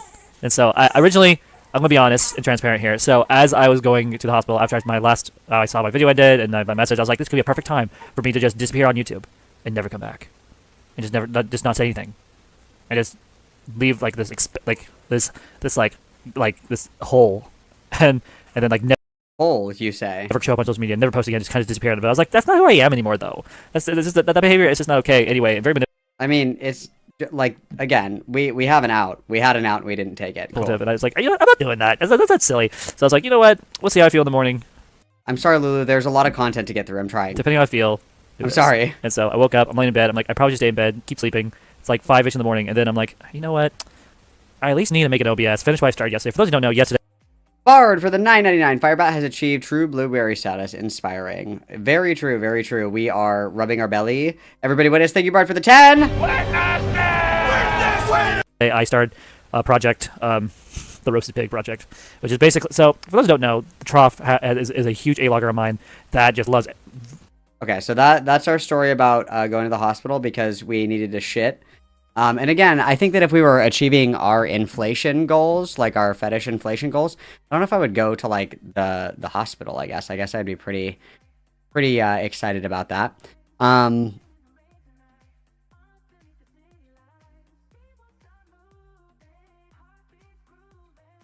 Okay. Let's go. I'm going to skip the cart narcs and the OBS streams are over because we've already established that the OBS streams are not over. And the cart narc thing is kind of funny because it's like cart narcs are the people that if they see you like not take your shopping cart back, then they like record you like and give like they put like a magnet on people's cars and it's like, I'm a loser that doesn't know how to return the cart. And Firebat is like, oh my god, like just leave people alone, we're harassing everybody, like it's just a cart, who cares? And the shopping cart test is truly a metric for, you know, morality, right?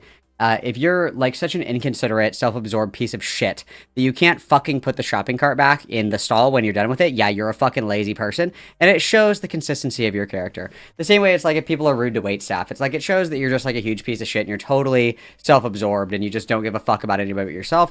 So very boring shit there. Very boring shit there. But so that, you know, general boring shit. But it's like, oh my god, everybody's like so mean to people who are self-absorbed. It's like, yeah, we should be. Awesome. And then, so we're going to jump forward to this. This is Bat and Tanya fight during Minecraft. So this starts at 40:38. And it's only a few minutes. And then we will move on to our next day of shit. Only thing I thought was Sarah from Ed and Ed you. No. Let's see, they are just people with opinions, never get opinions, like, are like assholes, everyone has them. I mean, you're not wrong. Oh, I forgot, I turned off the computer, because I wasn't going to do OBS anymore. Sophia. I think that if me and my wife fought every single time I played Minecraft, I would stop playing Minecraft. Sophia. I love my daughter a lot to death, but like, she is so picky, like, she feels like she needs to be held 24/7. Okay, oh, wait, oh, you're about to do that thing. Okay. It's almost like you've conditioned the baby to, like, need constant fucking attention. Awesome. One of the things I've been trying to do with my wife is, like, if I'm doing, like, OBS, I'm more than happy to take care of the baby and whatever. But, like, if I'm doing, like, gaming... Okay, I'm talking... Dude, I would do anything for my kid except get off my fat fucking ass and tend to them if they need help. Nice. I love that. I would do anything for my wife and my kid except, like, I don't know, what I'm supposed to be doing with my life. Awesome. Gas. We love to see it. Talking. Can you let me finish my thoughts? Okay, sounds great. I was trying to say something. Now I kind of lost my thought. Thank you for doing that. I appreciate that. Feels so loved. Let's see, what else? I can't spell. I'm sorry. You're fine. So, usually, when I'm just gaming, I prefer to be left alone during those because, well, unlike OBS, I can't just put a be right back button and leave for like 5 minutes and come back. Like, doing this, it's a lot different for me. But this is the first time me trying this, so please have some grace, Tanya. Okay, you are, because you're literally judging me right now. I don't appreciate it. Dude, you're judging me. You're judging me. Oh my god, stop judging me. Then stop acting like a literal overgrown fucking baby. Like, I would do anything for my wife except pause Minecraft. Listen, I can totally understand you're in the middle of League of Legends or something. You can't pause that. Okay, that's one. You can literally just pause Minecraft. I don't understand. Okay. No one's judging you. Oh, it kind of feels like it. Feels like it. Saphira. Okay, I can't The baby's gonna have PTSD because it's like, Saphira, like over, I would fucking, talk to you and talk to people on YouTube and also Saphira at the same time. Please just shut up. Thank you. So please stop. Please stop. You're overwhelming me. Stop! You're overwhelming me! Guys, stop! Grow the fuck up, dude. Come on. This bitch is almost 30. This bitch is almost fucking 30. Okay. I'm just gonna put both headphones on and just ignore you. I love you, hon, but I can't do this right now. Okay, moving on. So, oh, there you go. There you go. There you go. Yeah. There you go, baby bat. Yeah, this is exactly what I'm talking about, where I literally am asking to please stop. Dude, I love talking shit about my wife right in front of her. I just... Yes, I am still talking. It's called live streaming. Okay, let's see. That's fair. Someone says, poor sweetie. Yeah. Yeah, honey. Yeah, that's our family. That's what I used to look like before I transitioned. Sorry, my main screen... Oh my gosh, Saphira. Why are you crying so excessively? Okay, I can't do this. I can't YouTube and do this at the same time. I wish you just had kept her in your arms and just put up pumping for 5 minutes. Actually soothe her instead of forcing me to do your dirty work for you. You've been on live stream like all fucking day. Just grow up and take care of the kid that you wanted so fucking bad and that you love to use as like a fucking cudgel to say that you're better than everybody. Like, what the fuck? Just get off live stream. I don't understand. I don't get it, dude. What the fuck? What are we gonna do when the kid's a little bit older and the kid's like, I need help with this? It's like, fuck you, I'm streaming Minecraft to 2 people. Got it. I can't do it! This is not working! Okay, you don't have to yell at me. Then don't tell me what to say, what not to say. Because I have to yell too hard. Because you won't tell me what to True. Okay. True. So, for those who don't know, me and my wife, I do... For those of you who don't know... dude. A lot better with the soothing. And my wife likes to just have me do it all the time. And like, I don't mind doing it. Okay, I'm not angry. Obviously, we stop mind. acting like I'm somehow attacking you and I'm not. You're fine. Everything's fine. Yeah. Okay, please. I tried everything I can think of. Okay. Very limited floor here. All right. Oh my god, I need some help with our kid. This stupid fucking bitch. My dumb bitch wife. My stupid whore wife. Okay, awesome. I'm sorry, guys. Unfortunately, with my wife's inappropriate behavior, I have to end this live stream. Oh my god. Guys, my wife is being a total bitch, so I have to get off live stream right now. Grow up. Just don't feel comfortable with this, so I'll come back later when my wife and I are able to have a decent conversation. Dude, this is so stupid. I hate this bitch so much. Evil, evil, evil, evil, evil, evil, evil. And that's the other thing that Firebat doesn't understand at all, is that, like, babies just fucking cry, dude. They just fucking cry. I don't know what to say. They just cry. Babies cry. Babies cry. That's life. That's life. Okay, so this one we're moving on to. This is Bat bragging about hurting another sibling. So, for those of you who don't know, Firebat in the past has bragged about some of their... Excuse me, let me pause this. Has bragged about some of their aggressive behavior as a way to be like, this is why you shouldn't fuck with me because I'm like a bad bitch who doesn't follow the rules or whatever. Firebat also has a criminal record. Firebat has been to juvie before for being aggressive and assaultive towards family members. Firebat has bragged that they broke their sister's arm with a plate that they like shoved. Well, they said they picked up and threw their brother, which I don't believe because Firebat is like a devolved, dysgenic, like 5'6" fucking gnome freak. That probably couldn't pick up another human being. It was probably a push, but that they pushed the brother, and the brother like fell and slid across like a heat register vent and like cut open their back. Firebat brags about like throwing shit at people and like pegging them in the face and stuff. Firebat has also slapped Sarah Faye in the face. Firebat has headbutted their pregnant wife and has punched their pregnant wife as well. So we got an admission of another sister that Firebat assaulted or harmed. And Firebat brags about this all the time, like brags about physically harming women, which is crazy. I just think that's crazy. Like, your domestic violence record, you shouldn't have one, but your domestic violence record is like 97 women and like 1 guy. I think that shows that we like fucking hate women, which is awesome. So let's hear about it. That would call me Harry Potter, and I'll tell her, stop. Even my parents would tell her, don't call me Harry Potter, because when I was a kid, I was very sensitive. No, not so much. People can call me Harry Potter if you want. But when I was a kid, I was very sensitive to it. And I still to this day can't remember why. I was when I was a kid. And so what happened was, one day, she called me Harry Potter and said, stop. What are you going to do? if you don't stop, I'm gonna pick you up, flip you over like a rifle, and shove your face in the ground, like take you, flip you, and flip you into the ground. And at the time, we had just removed all the carpet from my bedroom, so it was like wood floor with grooves in it. You know what I'm talking about if you are in construction. And so she's like, "No, you're not." I'm like, "Yeah, I will." When I say I'm gonna do something like that, I genuinely mean it, especially when I'm like dealing with something like that. And so she says, "Yeah, no, you won't. I'll tell mom and dad or Dave and Terry." And I was like, "Watch me. If there's 2 words you never want to hear out of my mouth, is watch me. Those are 2 words everyone who knows me in real life know as Such bitch-made pussy behavior, dude. Such bitch-made pussy behavior. Hindsight, obviously, okay, this is like, a guy that was called a mean word by a woman and then physically assaults them. That's crazy. That's insane. That's insane. as soon as I say those words, it's game over every single time. So she goes, Harry Potter. So I picked her up and did exactly that. Of course, she got pretty. She didn't get. Well, let's see. I think she got a bloody nose, and I think that her forehead got bruised from it. She went to my parents. Parents pulled me aside, and funny enough, this is one of the very rare incidents in my family. My foster parents were like on my side about something. They're like, "So why did you do this, Rachel?" And I told them, well, like what I just told you guys. And they go, they look at her and go, "Is this true?" She goes, "Yeah." I'm like, good for him. I don't believe that for a second. That's a fucking lie. It was probably like, you probably shouldn't pick on your sibling. It wasn't like, good job, like fucking, like domestically assaulting your sibling. That, like, that's just like, you've got to be fucking kidding me, dude. You said a word that hurt my feelings. I'm a guy, you're a girl, so I domestically assault you. What a fucking pussy, dude. Woman beaters are such fucking prolific cowards. It's disgusting to me. It's fucking disgusting to me. Absolutely fucking disgusting to me. Men, or like literally anybody that beats on smaller, weaker beings. I shouldn't say it's like exclusive to men or women, but it's usually men who assault women. It's like, you are like the world's biggest, like catastrophic fucking pussy. It's like picking on blind kids and shit. It's so fucking stupid. Okay, so this is a long one. This is a long one, guys. We've got quite a long one here. We're talking about education plans, butter drinking. We're talking about finding our wife ugly. Gives marriage advice, and then Firebat talking about getting a gun. So this one's gonna be gas.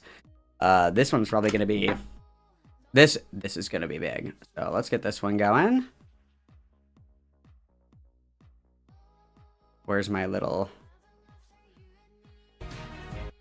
speed up guy here? Okay, we're gonna speed this up, and then we're going to 24:31.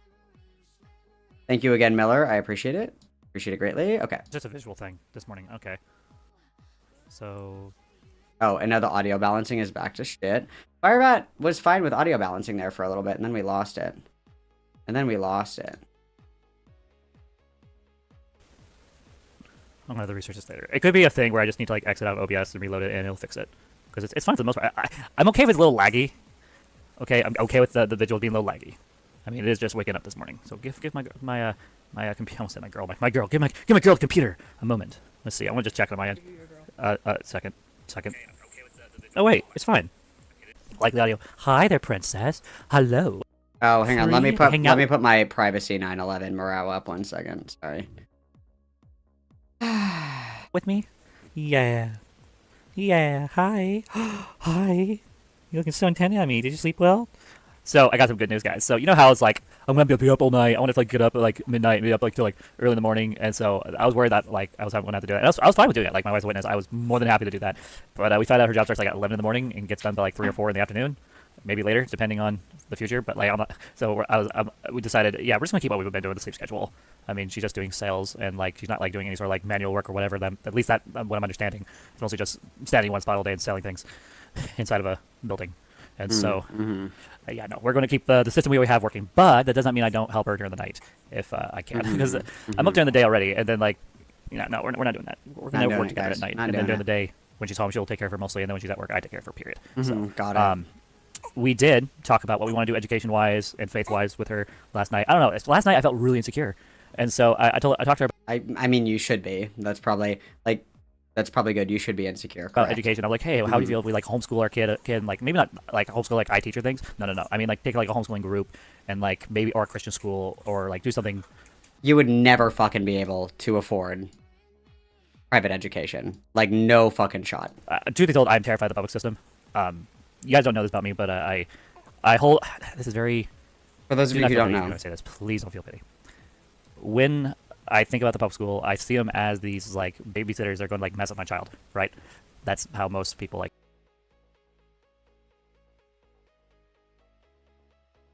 The gravity of this statement cannot be understated. I don't want my kid to be around other perspectives. I don't want my kid to learn from other people other than me. I don't want my kid to have like various interpretations or understandings of different things. I want like a tiny brainwashed little copy. Got it. Like me think, especially Republicans or people who are very much Republican with Christian belief systems. It's just I don't want I don't want the schools to raise my kid. I want to raise my kid, right? Little Bat will start sleeping through the night soon. Yeah, I'm excited with that. Oh. I know, that's so nice. She is doing that. So now she's to a point where she wakes up maybe once or twice in the night, and we're able to sleep. Oh my god, that was new. So last night, okay, finish my story before I say what I want to say. So a part of me will always blame my issue and my problems. See, this is how much I take accountability. So much accountability that I will blame myself for my mom. For me being taken away from my mom. And like, I know a lot of people are going to jump in and pound on that and be like, no, your mom was responsible. She had out with it. Out with it. Let's go. Hurry up. That's all on her. Chop. But for me, and this kind of will tell Life you is where fleeting. I get my Life is fleeting. Is I look back and think, oh, if I was just more behaved, maybe mom would have me still. Oh, if I was X, Y, Z. And so this is called survivor's guilt. It's something that I've been dealing with for years. What's survivor's guilt?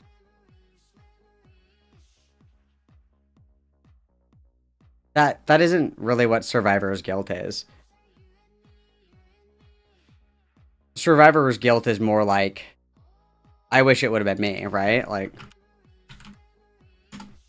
unless I'm confusing this with something else. Well, I mean, I guess, yeah, shame or self-blame for surviving a traumatic event while others didn't. I mean, I guess, I suppose. But when I think of survivor's guilt, I think of like something that is like a tangible memory that happened to you. Like, I understand that adoption can be traumatic for a lot of people, but it's usually not the adoption itself. It's like the imprint of the adoption, right? Like if you're adopted as a baby or you're surrendered as a baby, you don't remember that, but like the implications of that like still exist, right? Like you're still aware that happened to you and that might come with negative connotations in your mind. But when I think of like survivor's guilt, I think of like something happening to you, like that you are like consciously present in. Maybe I'm just being like crazy fucking pedantic. Maybe I'm being totally fucking pedantic. But I don't know if I would call that survivor's guilt. Maybe I'm like crazy pedantic or whatever, but I mean that's fine. Sorry. Yeah, sorry. No matter how much therapy I go to, it's something I have to deal with. And so now I'm in the point of the relationship where apparently, despite what I said last weekend, I do feel safe enough to be emotional with my wife about it. And so last night I learned some painful truths about my wife that I wish I hadn't have learned. I want to say something, and I need you to remain open-minded when I say it. I'm about to snark the fuck out of you, so buckle up, bitch. And then, yeah, foreskin quilt, that's kind of like what I'm thinking of is like, obviously, like, not all trauma is exclusive to surviving, like, fucking 9/11 and shit like that, of course.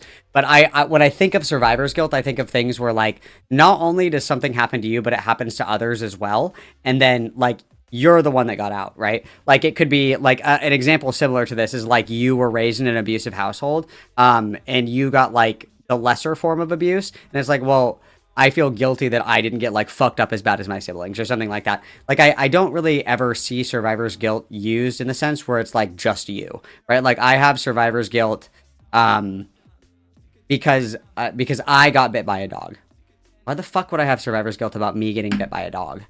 Why? Like, if there was, like, a pack of people, if it was, like, me and 10 other people, and I didn't get attacked by the dog, then maybe I feel survivor's guilt because it's like, well, I feel shitty because, you know, John got attacked by the dog, but I didn't, but I was also there. So it kind of makes me feel like shit that, you know, John was the only one that had to go through that. Like, I do not really think that survivor's guilt only applies to, like, an individual experience, right? It has to be, like, a collective experience, and then you're the one that has, like, the more preferable outcome of the experience, right? Okay, so I wasn't being pedantic as fuck. I was right. Got it. Wayne Finkel, a.k.a. the Great Exposer, a.k.a. Wow, that's fucking crazy. I was right again. Holy shit.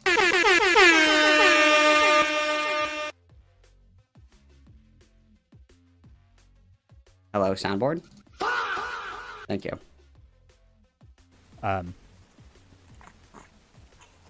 Since Tanya doesn't talk to you, and I know you're probably watching this video at some point, she is sorry for laughing at you all those years ago when you were crying in front of her. She is sorry for that. Hey, hi there. Dear abusive ex of my wife, she wants me to tell you that she's sorry. Here. Yeah. Baby bat. Baby bat. Oh boy. Oh boy. We're trying to have a... Survivor's guilt can be solo experiences like rape, but I would imagine that that's like in the context of like it could have been another girl, right? But like how come like, you know, Jennifer got like raped and I didn't, like something like that. But I don't. But again, that's like a collective experience, right? Like I truly don't know if you can apply that to like adoption. I don't know if that works. Like I said, I could be being like a total pedantic, nitpicking asshole. That's totally possible. But I'm just like, I'm having a really, really, really, really, really hard time connecting like survivor's guilt to adoption. It doesn't really connect. A moment here. Oh, that, you want this? Is this what you want? Is this what you want? Let's try it. Come on. Oh, yep. Oh, no. I come on your mouth. You're avoiding it. There you go. Nope. Hey. Okay, the baby obviously doesn't want the pacifier, you fucking gagular freak. Let's not shove it in the baby's mouth if the baby is not wanting it. Oi. Princess. I can't remember. Oi. Okay, I'm gonna have to mute myself for a second, guys. We did a really good job beating ourselves. Oh, okay, we did actually beat ourselves. That's awesome. Okay, so let's skip forward a little bit till we're done. Okay, we're passing the baby back off to the wife, and then... Oh, and then we have the baby again, and now we're standing up and rocking back and forth. Last night, my wife had told me how... And then also, it drives me crazy the way that Firebat, like, bounces the baby. Like, you know, you have, like, a baby, and you're, like, kind of, like, gently... Firebat's, like... to the baby. How, the last thing that was the final straw in their relationship was there was a night... Okay, you know what? I'm gonna say it. There is actually a reasonable form of survivor's guilt. And in the context of adoption, and that's Stuart Little. Stuart Little has survivor's guilt because I would feel guilty as fuck if I was a fucking rat and I got adopted over like a real human kid. There we go. There's a realistic use case of the survivor's guilt for adoption. Got it. Perfect. I think it also applies to Stockholm Syndrome type reactions. Like I say, like say you were attacked and you responded back by attacking and running and you hold guilt thinking that counts as survivor's guilt. Yeah, but that's just like gaslighting yourself into believing an experience that isn't really true, right? Like it's kind of like if I'm what's a good comparison to this? Like it would be like adopting like somebody else's trauma as your own. Like you can feel a certain way about traumatic things that happen to other people, but then like adopting that trauma for yourself almost, right? Like if you have a friend or whatever that gets like raped or something, and then you're like, oh my God, it's almost like I was raped too. Like it's kind of like gaslighting yourself into experiencing something that didn't really happen. I don't know if that is the same. Where they were having a fight and he got really emotional with her and was sharing some very intimate feelings, crying. And she had made fun of him for it. And so when she said that to me, my initial instinct would say, that's fucked up, you need to apologize for that. Like you don't laugh at someone when they're crying. You don't. If someone's crying and being vulnerable, especially if it's a man, that's a big fucking deal. That means he was... So that would explain a lot of his anger towards her. And so it doesn't matter if she ever gets forgiven by this punk. I mean, she is sorry, and she would tell him to his face. But unfortunately, them talking to each other... I love talking to my wife's abuser via YouTube. You guys see on his videos from the stuff I covered in the past, it's just not going to happen. It's really unhealthy, and I don't want... Great question. I think that Stuart Little does have some trauma around Soup. Want that type of angry person anywhere near Tanya. So we're going to do better. So, boss, you need therapy to work on that. Children are never to blame for their parents' abuse and neglect. Oh, I'm fully aware, and I have gone through therapy for that. Unfortunately, there are some things that just don't go away. And I still remember my therapist, literally when I was a kid, telling me, you're not guilty for this. It's just something I have to emotionally deal with for the rest of my life. And that's something that I'm okay with. And it just comes in waves. It's not like I think that's 24/7. It's one of those things where... Dude, if a man is crying, that means that you're always wrong. If you make a man cry, it's your fault, true. Hey, I'm terrified about my daughter and her going to public school, and then she said something that... I'm genuinely afraid of my daughter going to school, and then she says something like, oh, mommy and daddy are fighting, and then next thing you know, people just automatically assume, kind of like troll. Oh, so I was completely fucking right. You're scared that the kid is going to go to school and get different perspectives, that it's not fucking normal for your parents to scream at each other like all fucking day? That it's not normal for your trans mom dad to like butt fuck themselves in the shower for hours on fucking end and shit in the shower drain. That's unsanitary and disgusting. And that it's actually like really fucking weird and kind of concerning that your trans dad mom posts like fucking pictures of you all over the internet, including on fucking FetLife, and that might raise some red flags in the individuals that are looking after your child. If somebody told me, if a kid was like, hey, my trans mom dad uses FetLife, and I know about it, and trans mom dad posts pictures of me on their FetLife, I would call the cops faster than the speed of fucking light. You would hear a sonic boom with how fast I fucking called 911. Like, so we're just saying the quiet part out loud. Got it. Yeah, Bat also doesn't want the baby to go to a pediatrician. It's like, and so there is a sliver of grace. This doesn't apply to Firebat. Firebat, disregard. This is not about you. Disregard entirely. There are individuals that grow up institutionalized that are fearful of institutions and therefore like think that institutions are malicious and will try to keep themselves and those around them away from those institutions. For example, like somebody that was wrongly convicted, somebody that was wrongly detained or institutionalized, somebody who wrongly was taken away by CPS or something like that. Like when it was a fuck up and it shouldn't have happened. And so they're like, holy fuck, like I'm really scared of this happening again because they fucked me over in the past. I could understand that. That is not this, right? Like that is not this. Let's be very clear, right? Let's be very fucking clear. Internet people assume the worst. And get CPS involved next to my child being removed, and so I don't want that, and so that's why I've been desperately for the past 8 months trying my best, despite failing multiple times, to do better. It's because I don't want that for my future. I don't want a future. I think that like do better is like something that you do before the kid comes. I think that if I was getting in screaming blowout fucking fights with my wife every day that sometimes include physical violence, I think that I would probably wait to have kids. Future where I am divorced, lose my child. And all that stuff. I don't want that. And so we're trying. That's part of the reason why on Saturday I said we're getting couples therapy. Like we're not going to we can't do this anymore. And so we're going to find a way to work through this. So I appreciate you saying that though. So you are so close to it that I'm happy for you both. Well, thank you. Hey, you feeling better? Is it you have Okay. And then we're jumping ahead to talking about drinking butter. So that's 307. What do we do for this whole fucking video? Oh, we watched Finster. I don't give a fuck about that because we're going to 307. 307.38.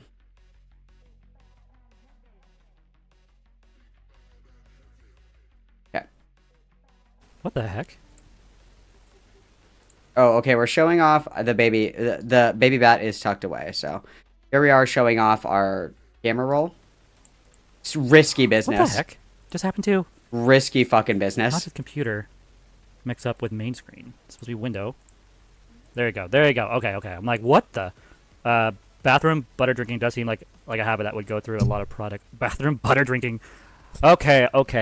So I went through this phase in my fetish experimenting where it was one time I did this, just one time, where I was like, I'm going to drink a bunch of butter, and I was singing like the Oompa Loompa song. Like it was really like, again, another time where I was curious about trying something. Because at the time I was obsessed with like inflation and this fat fetish. Like I looking back now, I'm like, I should have never done that. And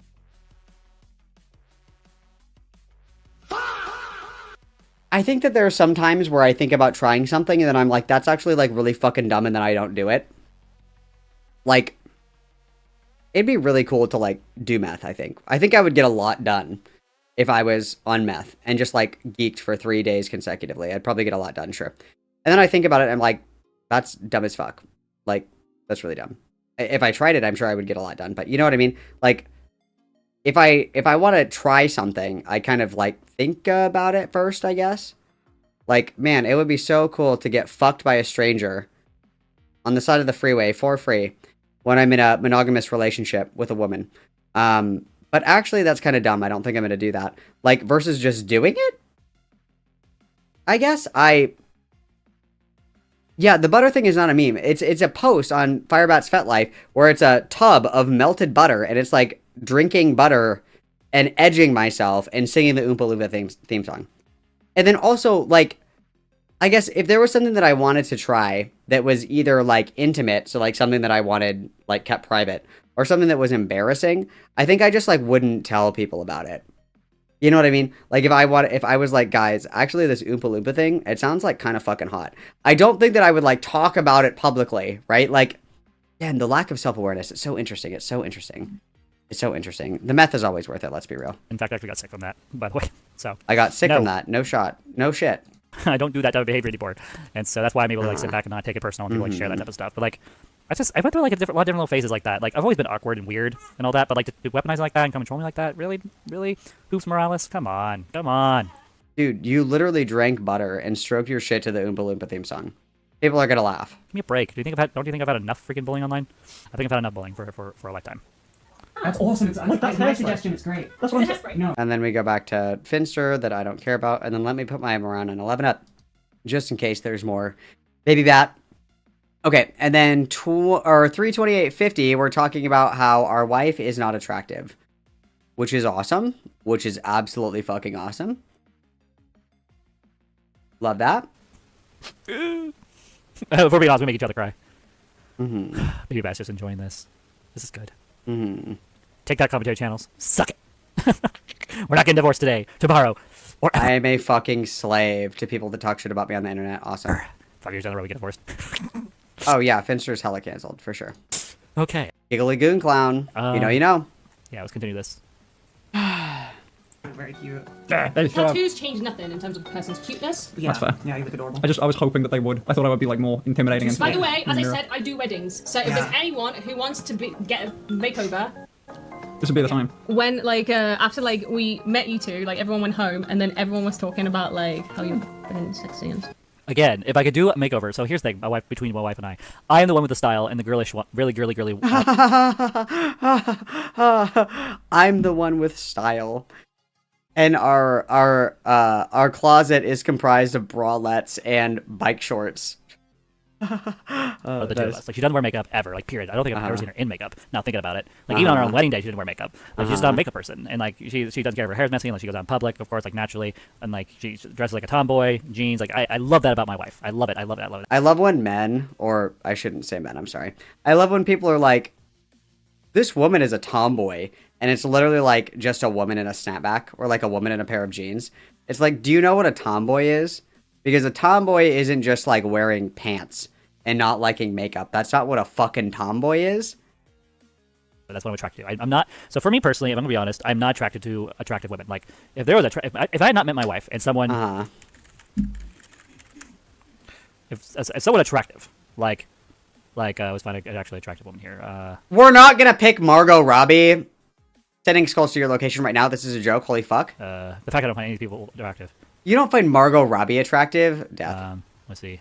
Okay, something like her. Here you go. Here's a brand person that looks so attractive. If they came to me and hey, the Firebat, you wanna, be Oh, sorry. My Morale 911 is blocking the attractive woman. Sorry, guys. My bad. date and all that? I wouldn't do it. I don't. What? It's because you're gay. It's because you're attracted to men. You are into men. You denial is a river in Egypt. You are gay. You like men. If you are a guy, I don't know why I keep saying guy. I mean to say straight. I don't know what the fuck. Freudian slips are out of the window today. Okay. If you are somebody who is attracted to women, and a woman that is conventionally attractive is hey, and you're sorry, too girly for me. I like 'em butch and looking like boys. You're gay. I'm sorry. You are attracted to men. That is the problem. Being in a relationship with a woman when you're attracted to a man, obviously, that is a big thing here. Mm-hmm. Right. Mm-hmm. Yeah, that's why I said, what did you send me earlier? I was like, ah. Mm-hmm. Yeah. My wife has called me on this recently. I do. Yeah. What the fuck? This is kind of cut off. But so we have attractive woman, Jack Sparrow quotes, Jack Sparrow gender bender, 10th Doctor, MacGyver, Purple Parrot Gaming, Samantha Lux, livestream screenshot, beautiful women. Those are our recent searches. Awesome. Do have a type. I like tomboys. Tomboys. Oh gosh. Oh dear. None of these are you. Because your wife isn't a fucking tomboy, you fucking dingus. Tomboys aren't just girls who wear pants and don't like makeup. That's not what a fucking tomboy is. You fucking idiot. I looked up the word tomboy, and I got a lot of masculine-looking women. Oops. Yeah. Because your wife isn't butch. there you Your wife just has short hair and wears jeans. That's not what a tomboy is. This is giving me the Sydney Watson tweet where it's this fucking bombshell babe in a snapback, and it's I'm such a tomboy. It's no, the fuck you're not. That's not what a tomboy There you is. go. There's a tomboy. I mean, still. Yeah. More or less. And this is just this is what would be colloquially considered a STEM lesbian, right? This is just this is a woman in pants and minimal makeup. That's not a tomboy. That's just how my wife is. And I love it about her. I love it. I Idiot. absolutely love it. Idiot, you're talking idiot, about social idiot. beauty standards. Attractiveness is subjective. Subjective. Tanya is beautiful. Yes, she is beautiful. If she wasn't, I wouldn't be with her. I would argue that she is handsome. Calling your wife handsome? You're just, dude.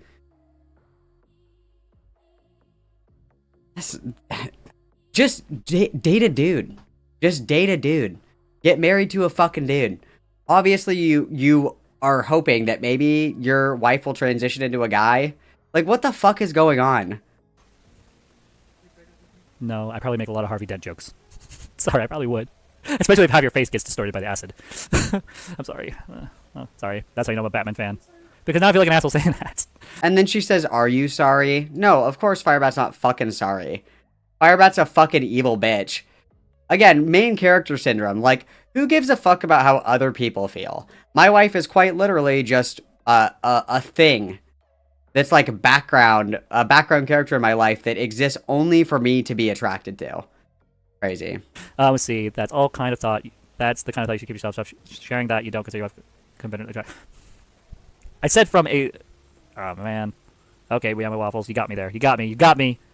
You got me. I probably should have said that. I'm an idiot. You're completely right, waffles. Okay, let's try moving on. Before I start making more of a fool of myself on camera. Dude, fuck a lavender marriage. Just, like, get away from Tanya. Just get the fuck away from Tanya, dude. Like, leave her alone. Holy shit. Okay, and then okay, so that was that clip. We're moving on to 4:11:51. We're gonna hear about our marriage hacks, guys, which I'm very excited to hear.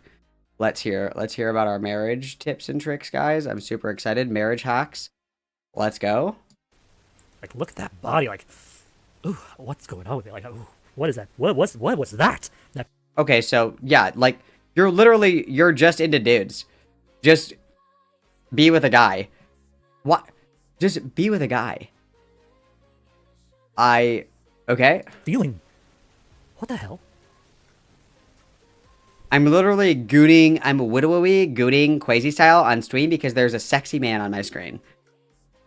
And then we saw pictures of we saw a picture of Margot Robbie and we were like, ew, gross. And then we see a picture of like Tom Ellis and we're like, I am literally fucking rock hard in my cock cage right now. But Margot Robbie is a pass? Oh yeah, dude, you're fucking gay. You're fucking gay. Okay, stop. I can't keep looking. What the heck was that? Have you ever dated men before, Firebat? You look like you'd like, do you have romantic feelings or for men? Just curious. Obviously. If you want to. I don't mind talking about this. So clearly I do, because that's just how I just reacted to that. Clearly I do. Were you interested in men before you became a woman? No, not really. Like, there were a couple guys. There was one time. Were you interested in men before you transitioned? No, but let me list off all the guys that I fucked before. Clearly we were interested in men. Clearly, why would? But hello. Before me, it was in between my datings and all that. Before me and Tanya were everything. I remember at one point I had found a guy on either FetLife Grinder, I can't remember which one. So we were into men. Got and it. like we were all talking, and I was falling head over heels for this guy. Like he was making compliments and like he was talking like a human being. It came across as like he was interested in me as a person, not as Firebat just likes the emotional availability of women. Firebat likes that women will burden their emotional woes and act as caregiver, homemaker, therapist, emotional punching bag, maid, all of these things, when usually men will not do that because men are never expected to fill that role. Like, a man would never like tolerate being treated like this. Firebat wouldn't have fucking teeth. That's why it didn't work out with dudes. Because men men don't become like the caregiver for Firebat. That's why. If you want to get me to sleep with you, just treat me like a human being and make me feel good about myself, and you can probably get me to do anything you want. It's just that easy. That's usually how I fall for it every single time. That's why I don't do that stuff anymore. Because I forget, also a physical punching bag as well. It's really hard to domestically abuse somebody that is like bigger and stronger than you. Like, it's not impossible, right? But Firebat is a small person. Probably 99% of the men that Firebat would date or like hook up with or whatever would be larger, bigger, stronger than them. Firebat couldn't beat the shit out of somebody like that. That person would like fucking ragdoll them, which is, I think, exactly what we need. Because there was a time in life where I was actively trying to find a partner. that would be okay with this side of me because, well, clearly, But I wasn't into guys. dated Got it. tomboys that don't like the side of me until apparently Tanya. That changed everything. Everything changed when the Fire Nation attacked. Kidding. So I remember this one guy. He was decent built. He wasn't terribly too fat. He was tall. Wasn't terribly too fat. We're also very picky for somebody that looks like a literal blobfish, but okay. Great in the bedroom. That's all I'm going to say. And I remember I had these feelings developing for him that I've never had developed before. This is before HRT, before I actually started transitioning. I was basically a very feminine crossdresser. And I remember after the night, I tried to reach out to him and he just disappeared. And for me, that was the final straw. That's why I've actively been not having... Dude, I can't believe that you got ghosted by somebody because you reek of fucking butter. Your skin is probably greasy to the touch, and you're like a certified fucking freak. And you probably trauma dumped about your ex that you raped on the first date. Yeah, I probably would never call you back either. The other thing is, Firebat has been on this thing where it's been a lot of other lolcows are very unhygienic. I'm not unhygienic. I wear perfume and shit. Smelly people brag about wearing perfume because you're covering up your natural stench. Just because you wear perfume, that's not indicative of good hygiene. And then Firebat's well, I take 10 showers a day. My theory is that we're not taking real showers. We're just getting wet in the shower. That's what I'm thinking. We're not using soap every shower that we take. I think that's a lie. I think that's a lie. I think that Firebat just gets in the shower and gets wet. It's kind of when it's Mom, I don't want to take a shower, blah, blah, blah. And Mom's no, you have to take a shower. And then it's you just get your hair wet really quick and just oh, I took a shower, I'm done. And you didn't actually shower. I think that's what's going on. relationships with other guys, except for the fluke last year. That was on me. But even that, there's no emotional tie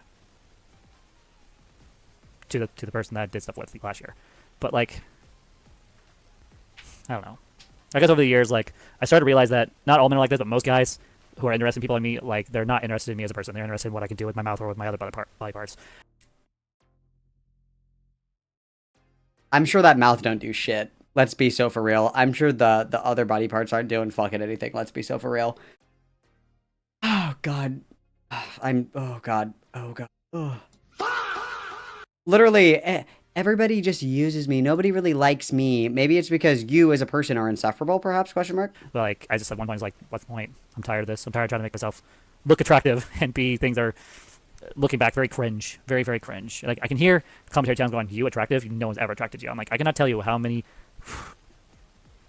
I'm not exaggerating this. Anywhere between 30 to 40 messages in a single day, either on FetLife and or... Guys, 40 people message me on FetLife, all of which are probably fucking bots. On Grindr. I'm not kidding you. Because they weren't interested in me as a person, they just wanted someone to use. And I didn't feel like doing that anymore. I don't want that. And I thought about maybe having a relationship with someone that's outside of sexual stuff, like BDSM and all that. And I've talked to my wife about that a couple times, trying something like that, just so I could explore this side of me. There's sides of me that I really want to explore, but I have no one to explore it with. I have no way to explore it within our home. Just be gay. Just be gay. There's parts of me I want to do something, but there's men will fuck a McChicken, bro. There's desire within me, this burning desire to do something, and I can't do anything with it. So imagine having this fire for something, this burning passion, as it were, and there's nothing I can do with it. It just sits there. I would say, is an open marriage still something you're interested in? Yes. Especially now, since I'm to a point where there's no easy way to say this. My body doesn't work the same as it used to. So that's why I'm a lot more chill. So...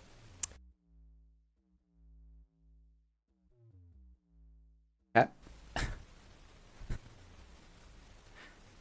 I wish I could talk about this on here. Is it inappropriate? Maybe one of these days I'll make a post about it on FetLife or something. Cool. That's what FetLife's nice. For all my deviant people that like my deviant stuff, you can go over there. But I'm not doing deviant content anymore. So there's things I wish I could talk about on here, but it's really inappropriate, and I don't want people to think I... Yeah, Firebat's former roommate said that Firebat would just goon in the shower. It wasn't actually a real shower. Which I said, that's the last thing I want. I'm tired of that. But yes, if my wife at some point is open to it, I want her happy. I want her needs met. If she finds a guy that meets those needs, yeah, I want to make sure she sees those needs are met. That's my top... Cuck fantasy confirmed. Awesome. Priority. I don't care about my needs. I could be a freaking incel and be married to her for the rest of my life, and I'd be perfectly okay with it. I could be a eunuch in this marriage and be happy with the marriage I have for the rest of my life. I care about her. Leave her be. Let her go. Her needs more than anything Let else. her go. Let her go. And send it me. I still think that I could. Okay, that's what we got for that one, and then we're moving on to the gun. And then we're going to take a little break. The last ones that we have on here... let's see. So after this one, we have bad-mouthing Tanya. Trying to control what she wears. Talks about wanting to return to lewd pictures and OnlyFans. watches Ray Alex Williams, who is an AGP detransitioner retransitioner, and gets uncomfortable because it's obviously like a projection. And then we have one from this morning, believes the parody of a true crime documentary.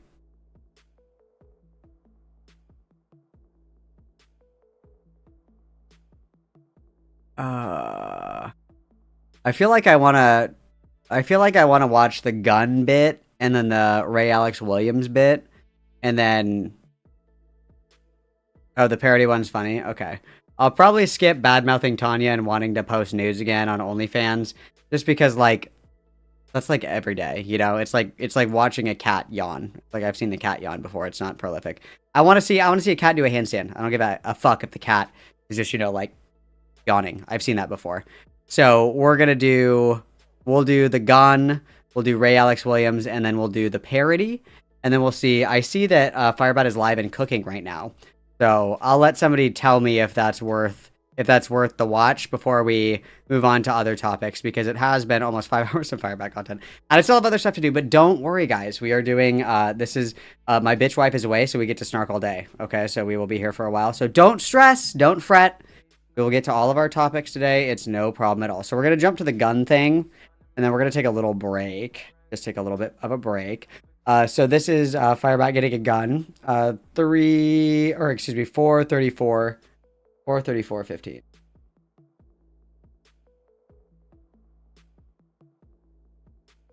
Sorry, I'm sitting on my chair, and my legs are up and crossed. Oh, dude, that took a lot of pressure off my back. Oh, the crackling. Oh, wow. If we don't sit like the Hunchback or Notre Dame, our back doesn't hurt anymore. That's crazy.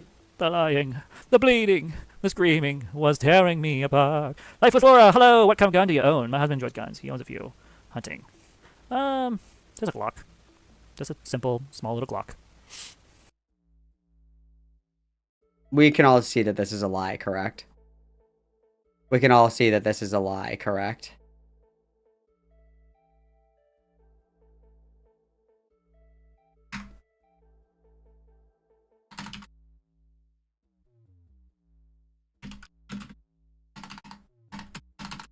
Sorry. We can all see that that's a lie, correct? What kind of gun do you own? Glock? You should be able to recall what guns that you own. Also, surprising that it's the most common gun, a Glock, surprisingly, even though Glocks fucking suck. We didn't even specify what model Glock. And on top of that, Glocks are not small. Glocks are not small guns. They are not compact. Lie? Lie? By the way, a good place to buy guns is Cabela's. A terrible place to buy guns. Buy guns at pawn shops. Everybody get a gun. Good place. Or to gun Cabela's. shows. That's all I'm gonna say. Lie, lie, lie, lie, lie. I love lying. No, what I did is that the Glock that I got is I had gun Thank you, Perry, for letting me know that it is actually gas. I trust your judgment. attachment, so it has a laser pointer on it, so that like if They're called laser sights. This is what I'm really curious about, because I want to know. I wanted somebody to ask this. Like, obviously, I'm not going to go and do it. Where does the laser mount sit? Is it where on the gun? Where does it attach to the gun? Really curious. I'm willing to bet that Firebat cannot say that. And if I remember correctly, I think it was Wednesday. Somebody here might have the clip or might remember. It was either on Wednesday or Tuesday. I think it was on Wednesday. No, it might have been Tuesday. I'm not sure. Firebat said something where it was like, "Thank God I can't own a gun." I think it was when Firebat was watching Cart Narcs, and Firebat said specifically, "Thank God I can't own a gun." Like, if I ever have to, like my foster father also has a Glock with a laser pointer attached, and so like that attackers are probably illegal immigrant. Donald Trump said illegal cross the border for transgender sex change. Yep, it's under barrel attachment, but I wanted to know if Firebat do that, because probably not. Operations. What? That is crazy. Yeah. Oh, that's so bizarre. See.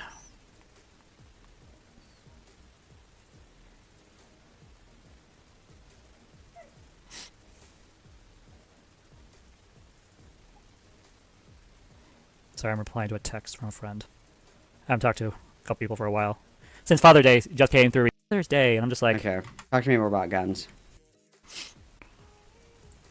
Glock. Oh, here we go. It's a Glock 19. Can you show us the model? I'm curious about the model. It's just a Glock 19. If Firebat had a gun, Firebat would brandish the gun right now. For the record, this is how you know that it's a fucking lie. If Firebat owned a firearm, Firebat would go and get it and show it off. Let's be totally fucking real. Okay, I promise I will do it. I promise I'll do it, Johnny, I swear. Oh my god, Roseweaver, thank you so much. Wanted to stop by and say hi, hope that you're good. I hope that you're good as well. Hug, hug, kiss, kiss, XOXO, Gossip Girl. Thank you so much. Everybody witness, please. Lock 19. Got Bellas. Let's see. Shopping. Ah, no. Image. Let's see if I can find it. Yeah, Glock 19. I got... Looks like this. Looks like what? Just a small little guy. And then you can get... Which one? I have this one, or I have this one. Lying? A laser pointer. Laser. attachment. Laser. Yeah, there you go. There you go. Bada bing, bada boom. Those fucking suck, by the way. That's a small little guy. Just a tiny, tiny little guy. And Glocks are not tiny. Glocks are big guns. Glocks are big and Glocks are heavy. Lie detected. Firebat is confusing a Glock probably with a compact pistol that's like specifically for concealed carry. We're probably making that shit up. Yeah, if she had a Glock, we absolutely would have pulled it out and brandished it and showed it. To be clear. You just never know. I mean, with the fact that I have a baby girl that I need to protect, and then there's the fact that, you know, after the stuff with Repsion, I had to seriously think about the future. Especially the fact that clearly I'm not leaving YouTube. I had to really think about this.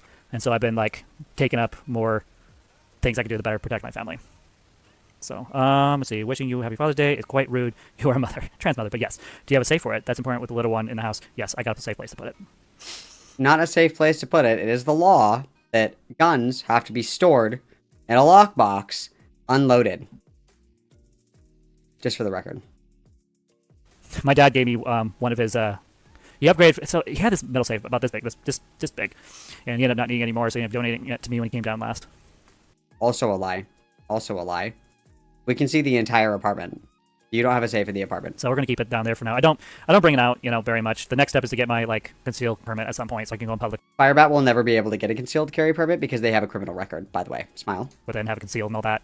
And even if your records are quote unquote expunged, or even if they are sealed, which is often the case for juvenile delinquents, you are still barred from accessing concealed carry. By the way, then I can do even better. At least in liberal states, to protect my family.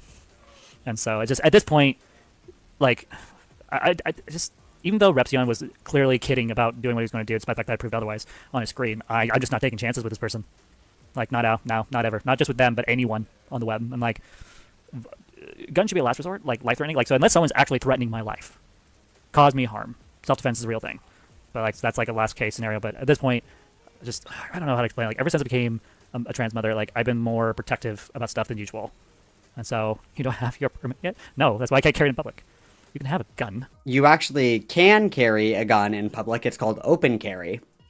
You just can't concealed carry without a permit.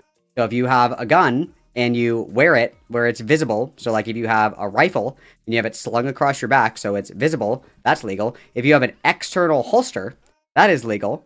Concealed carry requires a permit, which means that you cannot visibly see that somebody is armed.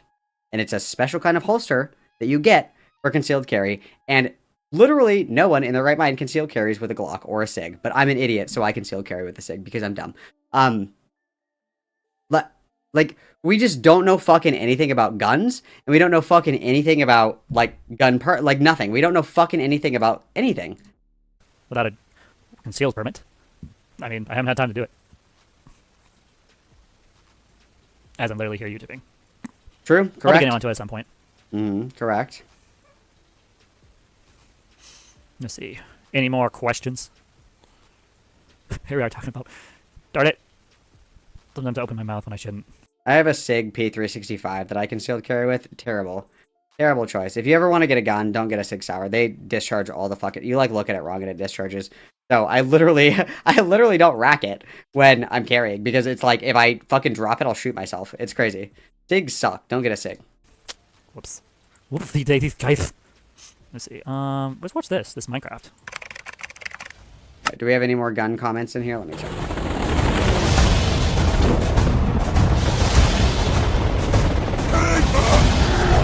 I don't think there's any more gun questions here. Hang on. Sorry, that was also really fucking loud. Okay, yeah, that's all we got. Yeah. Yeah, there is a 0% chance that Firebat has a gun. We're just saying that. We're just saying that. That is literally untrue. That is literally untrue. We do not have a gun. That is a lie.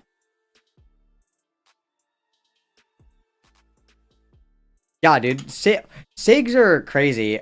So like the SIG P365 is compact. So it's like probably like smaller than the size of my hand. They're very, very small. Which is very nice. It's very nice to concealed carry with. But SIGs, SIGs have SIGs negligently discharge all the time. So fun fact, Alex Peretti was actually carrying a SIG. And so when he was disarmed by the ICE agents, you can see in the video where the gun discharges when the agent didn't pull the trigger. So that's why they thought that Alex Peretti was shooting. Not saying that shooting was justified or whatever, but that is what happened. SIGs negligently discharge all the time. You can see people that hold it like this, and if you pinch the barrel too hard right here, it will fire. SIGs are just fucking dog shit guns. But anyway, my grandpa loved guns, and so does my dad. And so my grandpa had like 3 or 4 SIG P365s. And so everybody ended up getting them because he loved them. He had a ton of them. I don't know why he liked them so much. But he had one that had like a little laser pointer on it. And obviously gun safety, you know, the 4 rules of gun safety and shit like that. Grandpa started to lose a little bit in the end there. And so he would do this thing, and it was a bit that he would do where he would like see how fast he could draw the gun. And he would do it inside, because why would you not? Rest his soul. He meant well. He meant well. Okay, God rest his soul. And there was a time where he literally negligently discharged into the fucking floor. Like there was a bullet hole in the floor because it was literally like the motion of doing this made it discharge. Like he didn't even pull the trigger. It was like one of these. Like SIGs fucking suck. So I can't rack it because if I drop it or if I sit wrong, it might go off and shoot me in the leg. So not worth it. Yeah, don't get a SIG. Don't get a SIG if you can. My favorite niche gun. I really like Mosin's, and then my grandpa had a Tech 9, and the Tech 9 was really fucking cool, but it jammed all the time, and he traded an original Winchester repeater for it, which was really fucking stupid. And then, what's the other one? They're, Scorpion Evos are really cool. Scorpion Evos are really fucking cool. I've always wanted to go, when we went to Vegas to see Millennium, I wanted to go. They have that gun range down there where you can shoot like M60s and shit. You can shoot like bazookas. You can shoot like fucking Brownings. I wanted to go and do that really bad, but we weren't down there for long enough, and it didn't make sense to go with just me because my wife doesn't like guns. So, you know, would have paid a shit ton of money, and it would have been her just like sitting there watching me shoot guns for a couple of hours, which is kind of fucking boring. So next time I go down there, I'll probably go because I think it'd be fucking awesome. There's a couple down there too where they let you shoot like grenade launchers and like RPGs and shit. I think that'd be fucking awesome. I would love to do that. I think that'd be really fun. Mosin's are really cool. Mosin's are really cool. Yeah, I want to go to one of those ranges that let you shoot like fucking anything now. That'd be fucking awesome. That would be fucking. Okay, I am going to go Smoky Pokey really quick, and then we're going to wrap up our Firebat content. Fingers crossed, smile. We have the Ray Alex Williams thing, and then we have the true crime documentary thing. And then we'll scooch on over to do something else. And then if the cooking video is good, you guys let me know, and we can watch that later. But I think that we should take a little bit of a break. After we wrap up this, at least. We'll break it up a little bit. Mousers are really cool, but I think the Mosins are way fucking cooler, dude. And they're dirt fucking cheap. They're dirt fucking cheap. You can get one for like $90. They're fucking dirt cheap, which is awesome. Okay, I am a bargain shopper first and foremost. Okay, I'll be right back, guys. Everybody behave, and then we're gonna wrap this up and move on to something more fun. Okay? ILYXOXO, everybody behave.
Okay, I'm back.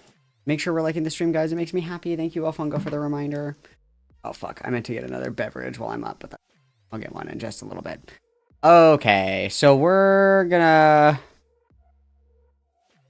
Sorry, please excuse my cat. All he likes to do is scream. It's his favorite thing to do. So we're going to do this one. We're going to jump to 3811. This is Firebat watching Ray Williams. What did I say? 3811. So if anybody doesn't know who Ray Williams is a really prolific gender critical person. So Ray Williams was transitioning for about 10 years and then detransitioned and did the whole, you know, detrans kind of arc that most people that detransition go through, like very anti-trans, very in the market of trying to lobby for legislation against transition, shit like that kind of thing. Ray Alexander recently decided to retransition because they were tired of quote-unquote fighting their AGP urges and just kind of like accepted, like, this is what I am. Like, I am just a trans woman. I am just like AGP, blah, blah, blah, like that kind of thing. Buys very much so into the autogynephilia typology, like that kind of shit. Believes that they are AGP and, you know, different than, you know, heterosexual, transsexuals, except shit like that, right? So very stereotypical kind of thing. But Ray is particularly interesting because Ray is one of these people that kind of had that, like went through like the religious detransition arc, and then now recently has come out to say, like, you know, all of this repression didn't really help me feel better. Like, I don't feel any better. I want to go back to, you know, living as a trans woman. Like, this is just what I am and I can't fight it, like that kind of thing. And Ray talks a lot about struggling with their identity with religiosity and shit like that, right? So very Firebat coded. AGP is autogynephiles. Autogynephiles is typology by Ray Blanchard. It's generally considered to be a very transphobic trope, essentially. So Ray Blanchard made many different types of transsexual typologies. The two main ones are HSTS, heterosexual transsexuals, and these mostly these only apply to trans women. These don't apply to trans men. Trans men have AAP. Trans women have AGP. So AAP is autoandrophilia. AGP is autogynephilia. And so it's the idea that somebody who is biologically male, who is a man, is sexually attracted to the thought of themselves being a woman. That is like the inspiration to transition, is that they are typically attracted to females. They are typically fetishistically obsessed with being sexually perceived as a woman and find being degraded and or treated like a woman to be sexually arousing, and therefore they transition. Heterosexual transsexuals, those are the real transsexuals. Those are biological males who transition into trans women who are attracted to males and want to like live fully as a woman and experience like all of womanhood, blah, blah, blah, that kind of thing.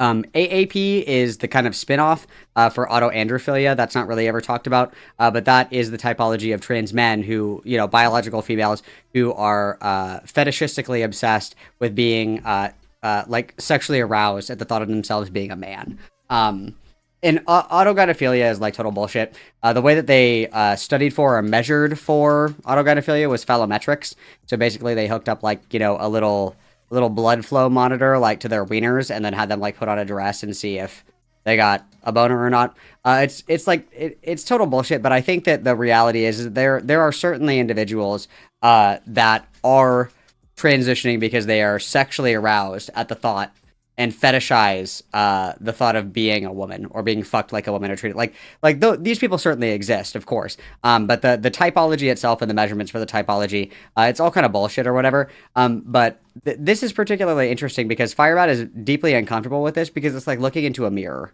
You know what I mean? That's kind of what it looks like. You know what I mean? You know what I'm saying? It's kind of interesting. Yeah, I think that like AGP is a typology. Bullshit. But like the underlying sentiment that there are individuals who are like sexually aroused at the thought of being a woman, and that's sexually appealing and fetishized, or it's like fetishistic, and then they take it to like kind of an absurd degree by like transitioning. I would say like if you are willing to like chemically alter your body and surgically alter your body in order to satisfy fetish, I would say that that's kind of like an extreme engagement in a fetish. There are certainly people that exist like that, but you know, whatever. So let's watch a little bit of this, guys. This will be good. What am I reduced to? A trans mother with a daughter, a wife, a cat, a shrunken church family. My foster family's scattered, and none of my friends talk to me anymore. Well, that's a lie. One or two of them will talk to me. every so often will just. I wonder why. None of my ex friends reach out to me to make sure I'm okay. I don't know if it's because they can't find me on social media, or maybe they saw something where they didn't, so now they hate me, or I don't know. Sarah is no longer my friend because I was displaying behaviors that made her feel that I was going back to where I was 10 years ago. My best friend Michael is out of the picture. I haven't heard from him in over a year and a half. And every time I try reaching out to him, he never reaches back, so I'm wondering if he's doing okay. Turns out Isaiah and Julia were fake the whole time. I wasn't surprised there. Actually, you know what? I'll be lying. I was surprised. I was hurt, and I didn't like that. I had a community, and it's gone. So people can kind of understand where I'm coming from with the whole rebuilding myself on social media, wanting back on here again and again, because I built a community here. How am I supposed to get off YouTube and stay off YouTube when people like Germ from Mars or Yummy Waffles or like people who are like friendly towards me, who encourage me to keep being myself? It's really hard, definitely when I'm alone. And her hair is short right now, and that's why she's wearing a wig. That doesn't make her less trans, does it? Bruh, when I was transitioning and I had hair that length, I owned it. You own it. But no, that does not... Dude, you literally, if you aren't trans just like me, then you're not trans, gas. Make her not less trans. I just don't like wigs. Like, I personally just hate wigs. That's why I will wear this, or I will have no hair at all, and I will pull that other trans woman that apparently lives in my complex that's just bald with, like, cute tattoos on her head. And I'll pull that off if I have to, but I am never, ever, ever, ever, ever going back to who I was before. Like, I do not like that version of me. I don't. I like this version. I genuinely don't understand how the two are different. I'm not trying to combat or make a point. I think it could lead to an interesting conversation if you explained. The difference between him and I. One, he comes from a Catholic point of view. I come from a Christian Nazarene point of view. But you were raised Catholic, and like there are differences between... Obviously, there are differences between Catholicism and Christianity, but they're like different sects of the same religion. Like, it's like saying that Shia and Sunni Muslims are like two fundamentally different religions. They just interpret text differently, but okay. Both are Christianity. Both have different opinions on secondary Christian beliefs. Secondary beliefs are the bane of the Christian faith, where we argue and fight and argue and fight and argue and fight all the time over the stupidest things, whether how you get baptized, gender stuff. Like, it gets retarded. All Christians believe in one basic truth: Jesus came, he died, he rose again, and that there's going to be an end of days. I mean, that's just and that God created the earth, and like the basics of Christianity. I believe wholeheartedly, no matter where I'm at, transiting or not, in those basics that make you a Christian. All the secondary stuff, I run away because it's one, too complicated, and two, makes no sense, and three, it just makes me feel like I'm being choked to death. The difference between me and him being choked to death. I didn't transition and then go, oh yeah, I'm actually trans, I'm going to detransition, and then transition again. Firebat actually did do this several times, and Seraphe said that Firebat has done this many times. That this isn't like the first time that they've done the transition gauntlet, so this is just a lie. Okay. Like this. I see that they're trying. I can understand that, but I don't know. Things like, I think some people just overthink they're transitioning. And I think that's what's happening is this person, if he's intellectual, it could be that he overthought. And then he transitioned because he felt like it was the right thing to do. And then I was wrong. But like,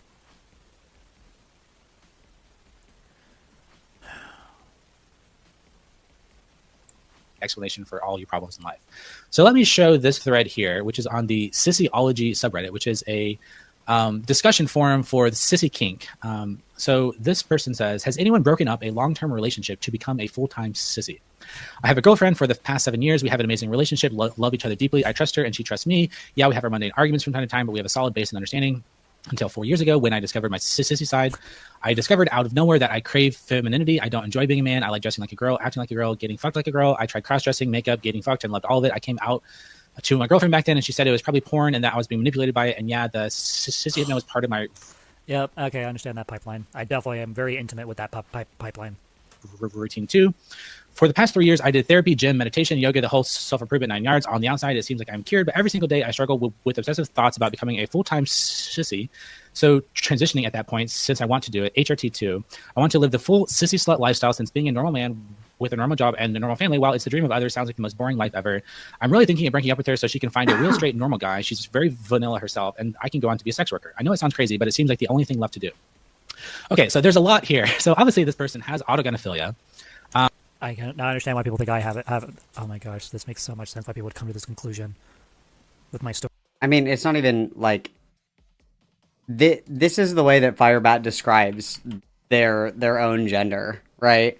That it's like an impulsive, like fetishistic carnal desire to satiate, right? Like, story, it all just adds up. But like, the fact I've had these thoughts before I even knew what sex was.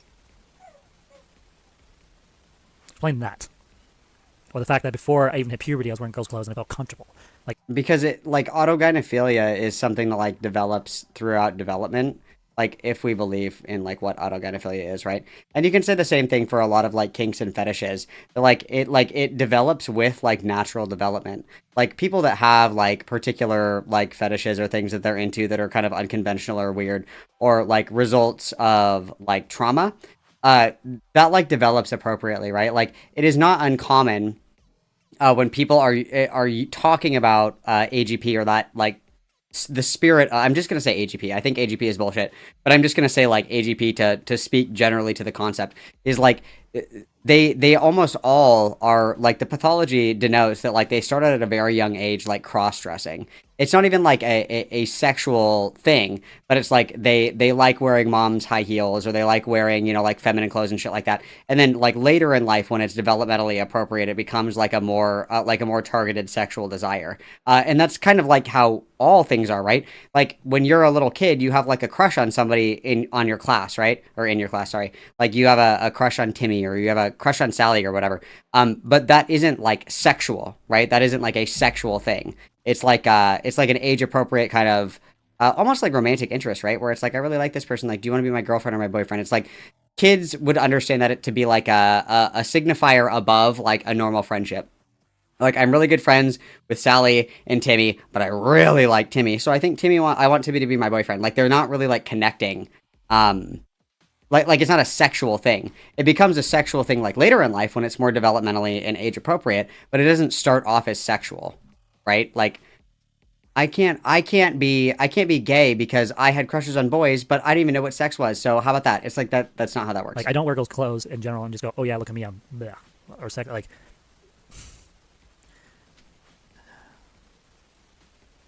gosh, this is brain rot. I don't even know how to even process this. You know that like a computer you overuse it and suddenly starts glitching and then the screen of death. That's kind of what I was feeling. I'm just like, what the heck am I listening to? Maybe short hair makes her dysphoria worse. I mean, that's fair. It's just like, it's like Firebat's looking into a really fucked up mirror, like looking at themselves truly for the first time. And it's uncomfortable, obviously. We're also gone through periods of transitioning and detransitioning, correct? No, I haven't. I never transitioned. And then I decided a year and a half ago that I am, sorry, over a year and a half ago. Liar! And I'm sick and tired of going back and forth. So, no, I am definitely not AGB. Now I have had moments where I thought I would be detransitioning, and that's totally normal for trans women to go through that. Also, Ashley did a video that helped me. I don't think that it's like normal for, like, I don't know why this is confusing. I have no idea. I think it's because people are dumb. Like, obviously there are like sexualized elements to transitioning because like part of like gender is part of sexuality. Like, it's kind of like a Venn diagram and it overlaps, right? Like, certainly, if you are a man who identifies as a woman, there's going to be elements of sexuality in that, right? Like, if you are a man and you want to live as a woman, the way that you engage with your sexuality is going to change a little bit. Shit like that, right? Like, there are elements of it, but it's not like the bulk of it, right? Like, when the bulk and the majority of the interest in transitioning is rooted in sexual desire, like that's when it starts to border into that territory. It's like I have no idea why this is so fucking hard to understand. Make sense of things, and that's where I'm getting this from. Why I'm saying that. Is it normal for trans women to have moments where they want to detransition? Yes, entirely normal for trans women to experience moments of wanting to detransition. Many trans women individuals experience fleeting doubts, exhaustion from the social reality of being trans, or fears about transition process. Through these feelings rarely lead to permanent detransition. Understanding these moments involves looking. I love the AI summary to describe every thought that I have. At a new key realities. External pressure versus internal regret. Research indicates that permanent regret or a change in gender identity is extremely low, critically around 0.5 to 3%. When trans women do detransition, studies show that it is most often driven by external factors like family rejection, financial strain, or fear or discrimination, rather than genuine regret over their identity. Okay. Mm-hmm. The weight of minority stress. Transition is difficult. Consistent exposure to transphobia, harassment, and emotional toll of always being visible can make anyone fantasize about taking the easier path and blending back into their assigned sex at birth. Thank you, Gemini. If I were to give a name to why I wanted to detransition, it would be Femios. Repsion. Dude, grow the fuck up. Come on. I want to detransition because people are made to be on the internet. Like, you have such a low, insecure sense of self. It's pathetic. It's absolutely fucking pathetic. Your entire personality, your entire concept of self is strictly dictated by what others think of you. What a fucking miserable and pathetic way to live. So you admit that, like, you have thought about detransition before, even though we just said we weren't doing that. Awesome. These people have taken my transitioning and have reduced me into a fetish and say, oh, you're trans because X, Y, and Z. And I get angry about that. The only reason that people say that is because that's how you describe it. Like, that is literally the only reason that people think that, is because you describe it that way. And not because they're right. But bye, First Cold, I love you. Because they're wrong. I've told my story a billion times. You think the same story being told with history, timelines. Yeah, the story where you put on your sister's bathing suit and then, like, ejaculated in them. Yeah, that's like a foundational AGP explanation. Yes. Witnesses, my wife chiming in so often that people would understand that I am not a fetish. Like, this guy, come on. How am I supposed to respond to this? You're also going to see, isn't it essentially what the person is describing? I'm trying to understand what distinction you see between your situation and theirs. I really like your background on the Google. How do you get that? I'll tell you how I did it. I went like this, or sorry, you just go over to the three dot. I don't want to watch the AI shit. Sorry, because I don't care. Maybe it's an inner conflict. I am trying to cope with this, guys, and I am not doing well. Crazy. Baby's first introspection. You know, it's funny. I used to be attracted to dissociative hypnosis and all that stuff. Now it's just not in there. I'm not desire for that stuff isn't there. Like, despite the fact that I'm no longer sexual at this point. Like, I have some sexual urges. Duh, everyone has sexual urges. But, like, it's not, like, as loud. It doesn't feel like, ooh, yes, I know the perfect thing. The master. What? Let's see, the master.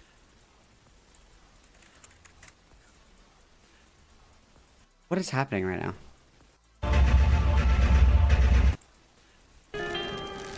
Like, is obsessed with this sound that's in his head that's not actually there, but he has this obsession with. That's kind of what it was like for me with Korn and like with all the sissy stuff. Like, I'm not a fetish. Everybody keeps saying that I'm a fetish. Blah blah blah blah blah. And then we're describing quite literally like the obsession with the fetish, like dictating aspects of our presentation and all his fetish stuff was like a pounding headache all the time. Whether it be at church, at home, public, work, it doesn't matter where I was at. There was this pounding, always the pounding. And it got so loud that at one point, it drove me crazy. The voices kept saying, drink the butter, oompa loompa. I just had to do it. It drove me crazy. Ever since I chose the transition, it's quiet. The desires are quiet. The feelings are quiet. Even when I'm overdosing on acid right now, yes. Like, was on FetLife the past couple months before I decided to cut it off. It's been quieter. The desires are quieter. I'm more tamed about my fetishes. There's more of a focus. Well, yeah, because when you're indulging in the fetish, it's not as like, it's not like the carnal desire to have it satiated. Like, if you're like, oh my god, I literally can't control it, you guys. I just want to be a blueberry all the fucking time. Like, I just want to be sloshing around inside of Willy Wonka's belly. Like, it's fucking crazy. And then you, like, live as a blueberry sloshing around in Willy Wonka's belly. Like, the desire to do that goes away because you're literally doing it all the time. Like, yeah? Focus than it wasn't there before. I'm more focused. The need is met, so you're no longer pursuing the need. I'm hungry and I eat. I'm no longer hungry, so I'm no longer thinking about eating. Crazy. I don't have those. And I'm never going back. The fetishes I once had, they're gone. The desires are just not there. I used to be obsessed with the BNWO at one point because I was really attracted to that. Now it's just not there. The desires are just not there. I no longer have the need to do extremely fetish stuff. I've extremely chilled out with my stuff. But it sounds like with this person, there hasn't. Which makes me wonder if they're, maybe, I'm not saying it's definitive, but maybe they're AGP? Maybe? I mean, that. Ray Williams describes themselves as AGP. It's awesome. It's awesome. Okay, I'm kind of getting bored with Firebat content. Let's do the true crime documentary one, and then we'll jump to another topic. Because I'm starting to get bored. I'm starting to get burnt out. I'm starting to get burnt out. Okay, so this is hang on, I need to put up my privacy 9/11 morale. Hang on. Well, I guess I can jump forward first. We're going to 1830.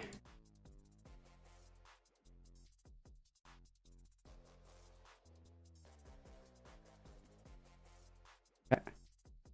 And we're going to speed this up. Okay, and then I need to put back up my morale 9/11. Perfect. Okay. With the Family Guy murder. So these So this is Super Mega. Crazy crossover. The YouTuber who slaughtered his family. And this is this is a parody. This is a parody video. But let's go. These are requests. At least some of these are requests. I'm gonna put Morale at 11 in the corner so you guys can see the video. Hang on. Because I'm imagining that it's important that you guys see the video itself. There we go. Okay. From fans here on YouTube. They're like, hey, can you cover this? Can we cover that? Can we watch this? And I'm like, you know what? I will do that. So that's what we're going to do. So here we go. On the afternoon of November 19th, 2012, a 911 Holy fucking shit, that's loud. call was placed to the police department of Spankingham County, Florida. 911, what's the nature of your emergency? I've got a bit of a quagmire on my hands here. Can you tell me your name and current address? Yeah, it's, my name is Stuart Pecan, and my address is... Okay, Stuart, what's going on today? I just got home from school, and I went into the living room to watch some Family Guy, and, there's... my whole family is dead. Okay, Stuart, just relax and stay on the line with me. We've got police on the way right now. Okay, okay, I gotta go now. Stuart? Oh, jeez. Don't hang up. Don't hang up. What the deuce? Stuart? Stuart? Authorities responded to the call and arrived on scene shortly after. Nothing could prepare them for the shockingly brutal crime scene they were about to step into. Responding officer George Clanton was the first to arrive at the scene. Dude, come on! Look at this! It's literally a Photoshop picture. Shortly Look. after, nothing could prepare them for the shockingly brutal crime scene they were about to step into. Responding officer George Clanton. Look at this! It's literally the guy from Super Mega with like fucking Photoshop to be a police. Come He was on. the first to arrive at the scene. He was looking for 16-year-old This is so Stuart funny. Pecan, the one who had originally Dude, this is so fucking funny. placed the 911 call. However, oddly enough, Stuart was nowhere to be found. After making himself some toast, Officer Clanton ventures into the living room. What he would see next would shock him to his core. Oh, shit. In the living room lay the slain corpses of 51-year-old Cindy Pecan, 47-year-old Louis Pecan, 19-year-old Julie Pecan, and 12-year-old Dewey Pecan. All 4 family members had been viciously stabbed to death. Come on, dude. Their Are you bodies neatly serious? laid side by side. Officer Clanton steps outside to declare the family house a crime scene. That's when suddenly, he notices Stuart Pecan approaching. Excuse me, are you Stuart Pecan? I'm having a snack attack right now, I can't tell. In contrast from his tone on the 911 call, Stuart seems oddly calm and more focused on his snacks than the current situation. After experiencing a traumatic event, Okay, the baby bat is away. So hang on, we have to see Firebat's reaction to this. Hang on. Let me put Morale back. That way if I need to pull. Okay, Morale's back. Okay. Let me put this away. Dude, this is awesome. it's not uncommon for a subject to come off as eerily Okay, is it just me? Or is he wearing a Chris Chan shirt? It's just me. apathetic. Dissociation is a trademark characteristic of shock. This could explain Stuart's lack of attention given to the officer. Or it could be a sign of something more sinister that lies deep within. Trying to gather more context into what unfolded, Officer Clanton continuously finds himself being ignored by the snacking suspect. With Pecan's big bottomless bag of bizarre behaviors, paired with a growing list of unanswered questions, authorities waste no time in taking Pecan back to the station for questioning. The following never-before-seen footage has been analyzed by a qualified team, including a licensed professional counselor, a licensed attorney, a former criminal investigator, and a former mobile waste technician specialist with an associate's degree in quantum criminology. Okay, wait, here's another one. Why do women have boobs? So you get something to look at while you're talking to them. I'd ask you to turn that off, please. I'm Detective Stuckman. This is Detective Walker. We're here to ask you some questions pertaining to what happened at your home earlier today. Stuart, now the main suspect in his family's slaying, watches the detective closely, seemingly holding his breath. His body language and facial expression are clear indicators that he could be hiding something. What were you listening to when we came in? What was that? It's just Family Guy, funny moments on YouTube. It's my favorite show. In his free time, Stuart would host the YouTube channel Everything Quahog, where he would provide commentary on the many aspects of the animated Fox sitcom Family Guy. Not the fake YouTube account. Dude. His videos would include episode discussion, merchandise reviews, and fan theories based on popular characters. Not the With a breathtaking 8,000 subscribers and continuing growth and support from... Oh my god, I actually recognize this. I thought I recognized the face, but I couldn't figure out why. So for those who don't know, I also like Family Guy, but I'm not like obsessed with Family Guy like this guy. Clearly, like I have my own obsession, like Batman, and you know, once upon a time, like I have my other things I like a lot of, but like this is a whole other level. Like it was your thing, it's your thing, but like, what? Why? So this is a lookout, basically gone crazy and decided to murder his entire family. Dude, come on. Dude, come on. You're kidding. This is fucking hilarious. This is okay. That is wow. That's wow.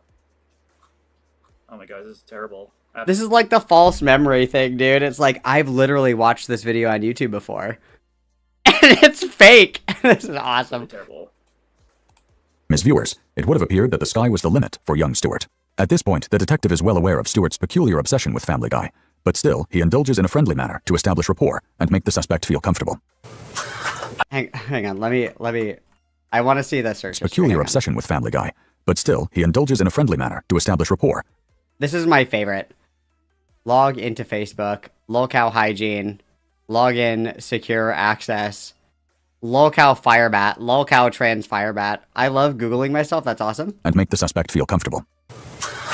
Yes, Family. I have seen that. I think that's Peter Griffin, right? Yeah. I haven't seen that particular episode, but I recognize. He's running and he hits his knee on the mailbox and he goes, It's freaking so funny. Albeit a good impression, Detectives Stuckman and Walker are careful not to laugh at this bit, as they don't want it to be misconstrued as flirtation. What? Dude, The Office is real. What are you talking about? It's a real show. Shortly after this, you'll notice Detective Stuckman begins a clever maneuver known as the whoopsie-daisy tactic. This is when the so-called good cop claims to have made an honest mistake, in this case, forgetting his water, giving him an excuse to leave the suspect alone with the so-called bad cop, heightening the pressure. Anyways, I wanted to get started, but I knew I forgot something. I had a water. I get thirsty pretty easily, you know. We're probably gonna be here a bit. Can I grab you anything? Yeah. Water? Okay.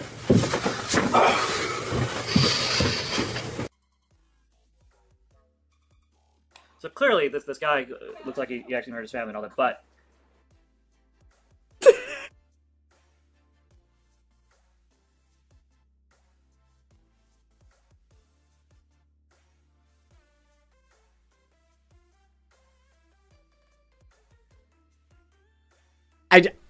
I don't have anything to say. he also could just be terrified. I mean, his entire family. He goes to go watch Family Guy, and his family is all dead. Like, he's probably trying to cope with the fact that his family's dead. And so, like, encouraging, you know. See, if Firebat just did this kind of shit, nobody would care. We would have, like, an endearing Cyrax. Oh, fuck. This is so funny. Interrogating something like that. Like, oh my gosh, hey, put the search bar down. No spoilers. What? Search bar? What the Oh, you mean my Arby's thingy, or the... Oh my god. I don't know. Give me a second. Next up, Arby's food. Oh, hang on. We need to go and get the baby. Are we getting the baby? No.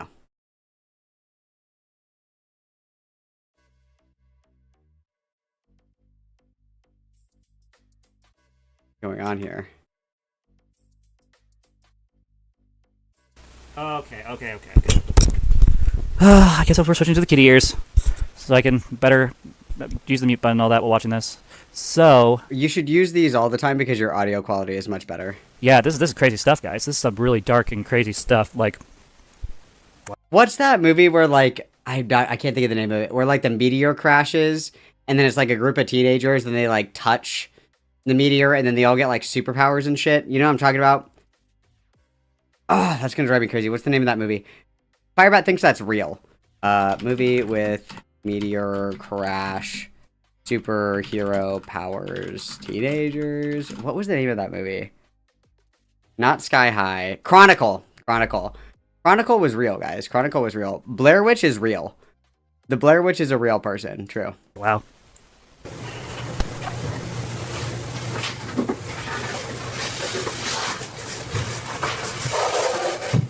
Detective Walker now sits with the suspect silently, creating a sense of unease, prompting the suspect to speak first. So am I gonna get to go home today? Detective Walker strategically employs what is known as the mimic gimmick, also referred to as the copycat tech. Dude, Firebat's gonna be like, oh my god, this is such a manipulative tactic. My wife does it all the time. Dude, I'm gonna kick my feet and scream. This is where the detective will copy, mimic, and mock the suspect to their best ability, breaking down the suspect's confidence and establishing authority. Am I? You copying me? Stop! Detective Walker kept this up for an impressive 48 minutes before finally breaking the pattern. And what he does next will drastically escalate the interrogation. Got your nose? Dude, no! Please, you're kidding. What he just witnessed was a successful execution of a rare interrogation tactic, known as the Oop, I Got Your Nose method, more formally known as the Orenthal. Firebat's like, that's crazy. Wow, this is police brutality. Shut the James fuck Simpson up. technique. This is where the detective will take the suspect's nose, only for it to be Arthur James Simpson, stop. used as a bargaining chip for later in the interview. If the suspect wants his nose back, he knows he'll have to cooperate with investigators. Now awaiting the detective's return, I didn't even know that's even a thing. Got your nose. No!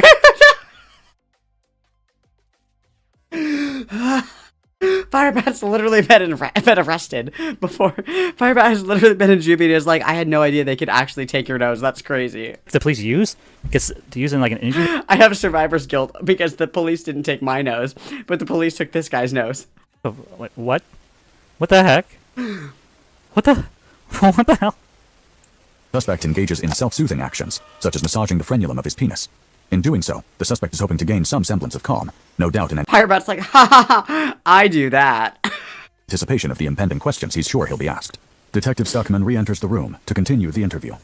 No, I saw Detective Walker in the break room. I think he had your nose. He was showing it off the entire room anyway. People were having a good laugh at it. It's a beautiful nose. It's a nice nose. Thank you. If I were you, I'd want that nose back. I do. And I think I could help you. If I was in this situation, if I was in this room and someone had stole my nose, I would have said, I'm fine, you can keep my nose. I don't mind looking like I'm a Skeletor. When Baby and the Bat play peekaboo, Firebat won't play peekaboo with the baby bat because Firebat genuinely thinks the baby is gone. This is so fucking awesome. Keep my nose, or like here, and then move on. Like, damn, this is, wow. Get that nose back. Think of it.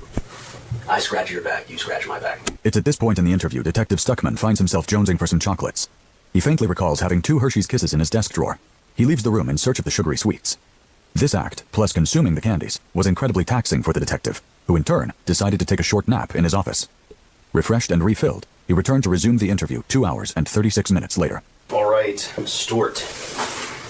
You can call me Stewie. Okay. Suspect will never see coming. What? What bottle? You mean the bottle I took over there and cleaned out? Yes. Yes, it did. Am I... Okay, I'm sorry for being condescending. Alright.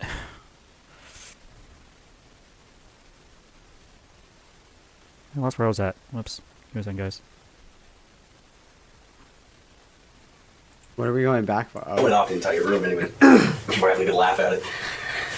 Consuming the candies was incredibly taxing for the Me better than Stuart.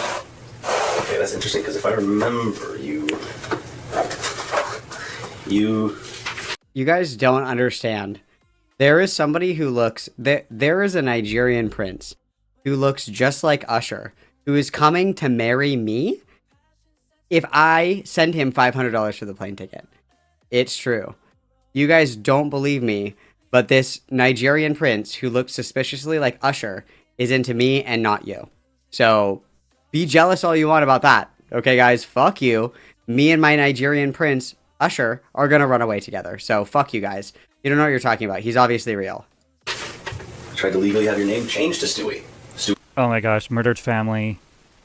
Oh no, please don't ruin Stewie for me. I like Family Guy. And Stewie's hilarious. Dude, I really hope that Tanya is watching this and laughing her fucking ass off, dude. Come on. Oh no. Oh freaking. Oh hell no. Oh hell no. Princess Diana is alive and she only needs $2,000 to help tell the truth about the royal family. I'm gonna... What? Oh, this gotta be fake. This gotta be fake. Let's see. We haven't figured out yet that it's fake? Really? This gotta be fake. There's just no way. 2 candies made a guy go take a nap.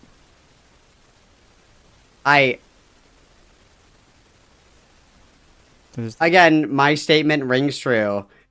AI is more sentient than Firebat is, 100%. What? There's just no way this is real.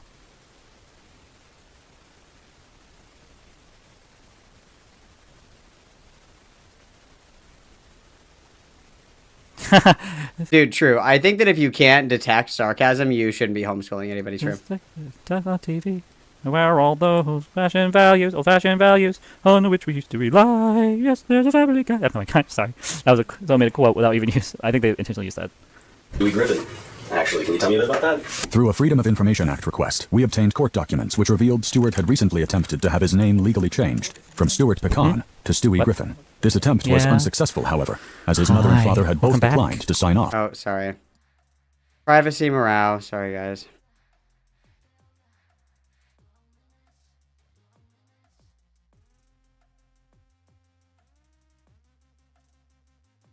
on the request. Yeah. Stewie Griffin just felt like it reflected like me as a person more. So I wanted to.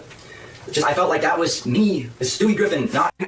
Well, Kimmy, I think that's the reason why Firebat believes that other people are believing their lies.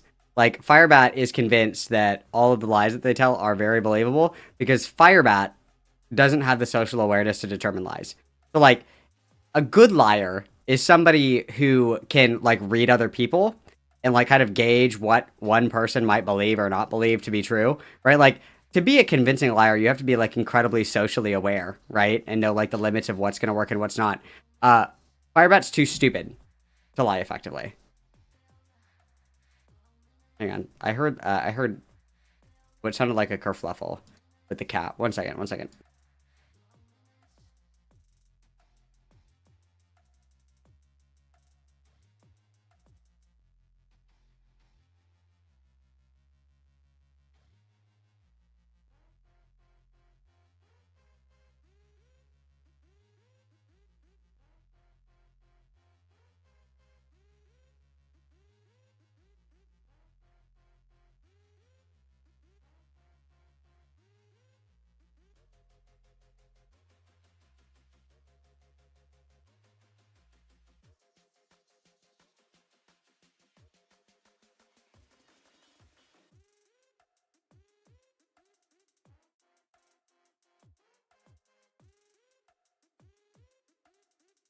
They think it's time to eat. It's not time to eat. It is not time to eat. Not. Go on. What you just witnessed was... Oh, we're muted. Nice, okay. Dead air. Gas.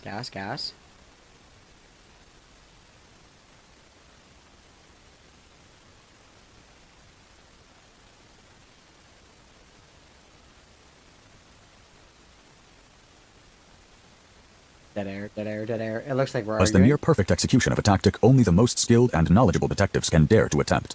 Known as the Nana-Nana-Boo-Boo technique, the detective flashes a sudden mocking gesture while the suspect is mid-sentence.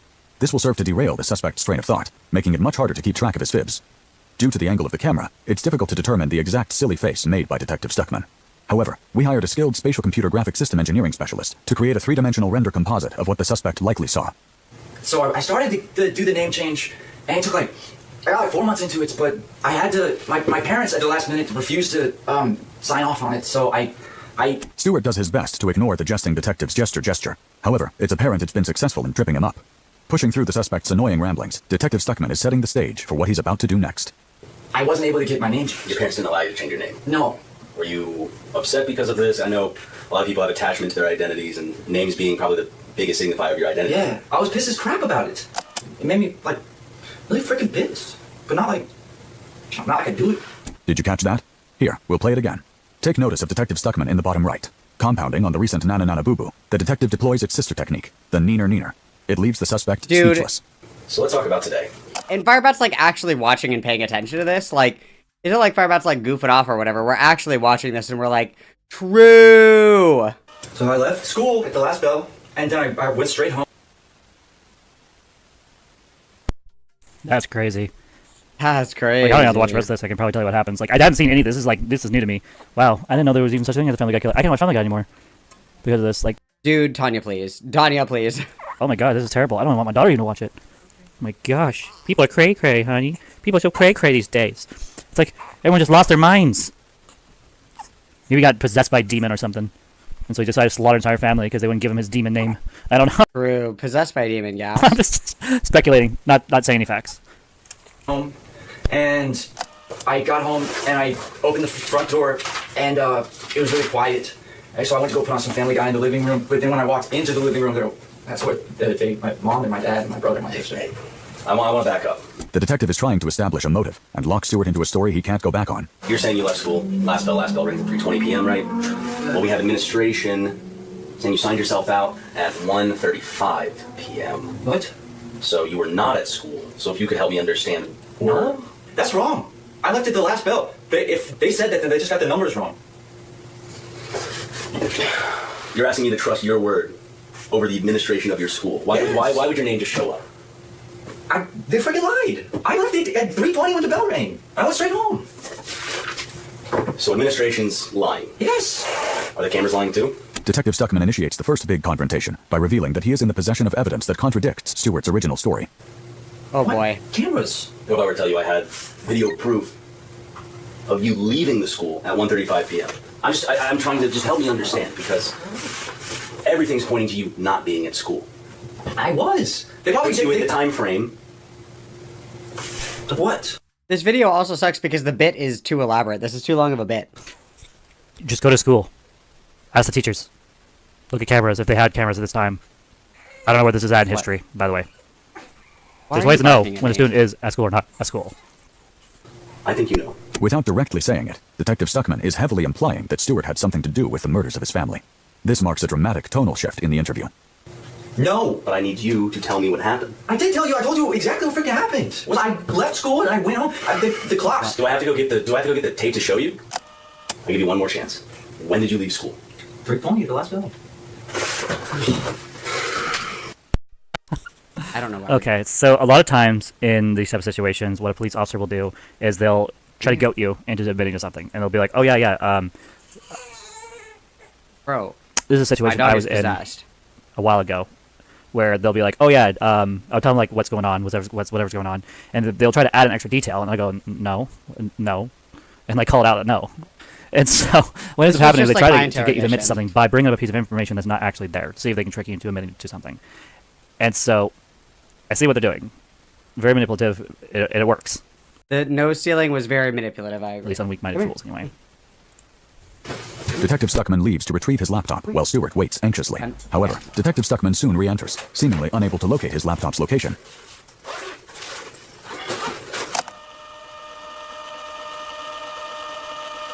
Like, how do we not know? Finally, 5 minutes short of 2 hours later, Detective Stuckman returns, laptop in hand. When do we figure out that this is bullshit? Your How long? The exact same. Yes. You left school when? When the last bell. At 3:20. I told you that. If it says on video another time, then the clock setting's probably wrong on the video. Clock settings don't explain this. Never gonna get. Oh my god. I just did that song yesterday on my live stream. I'm never gonna give you up, never gonna let you down. Does Firebat really not know what being rickrolled is, really? Turn around and desert you. Give you up, never gonna let you down, never gonna run around and desert you. These are the lyrics to Rick Astley's 1987 hit, Rick Rollin' Around, and as you just saw, Detective Stuckman has pulled off a successful Rickroll. He proceeds to let the remaining 3 minutes and 27 seconds of the song play out.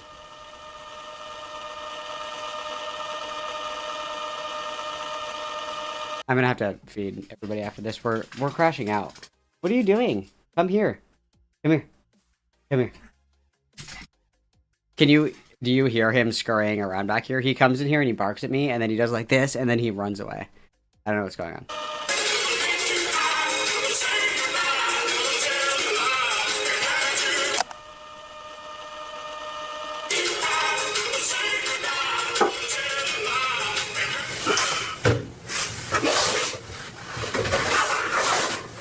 I'm confused. I'm confused. Sorry, say that again. I'm confused. Jinx, you owe me a confession. Known in the criminal forensics field as a double whammy, Detective Stuckman hits the suspect with a perfectly timed jinx. Dude, this is so funny. Just moments after executing an overwhelmingly successful Rickroll. Typically, a jinx only results in one party owing the other party a soda pop. However, in a legal setting, the suspect now owes the detective a confession. Detective Stuckman's quick wit and clever forethought might have just expedited the confession he so viciously craves. I've never heard of any of these things being used before. This is Damn, so this fucking is a crazy way of embarrassing, interrogating. Like, holy crap. Make me an interrogator. I'll be great at this stuff. I can do this for days. Let's go. Like, holy shit. Well, actually, person has a kid and can vote. I have my fingers crossed under the desk, so it doesn't count. Fucking shit. This is probably what the detective is thinking at this very moment.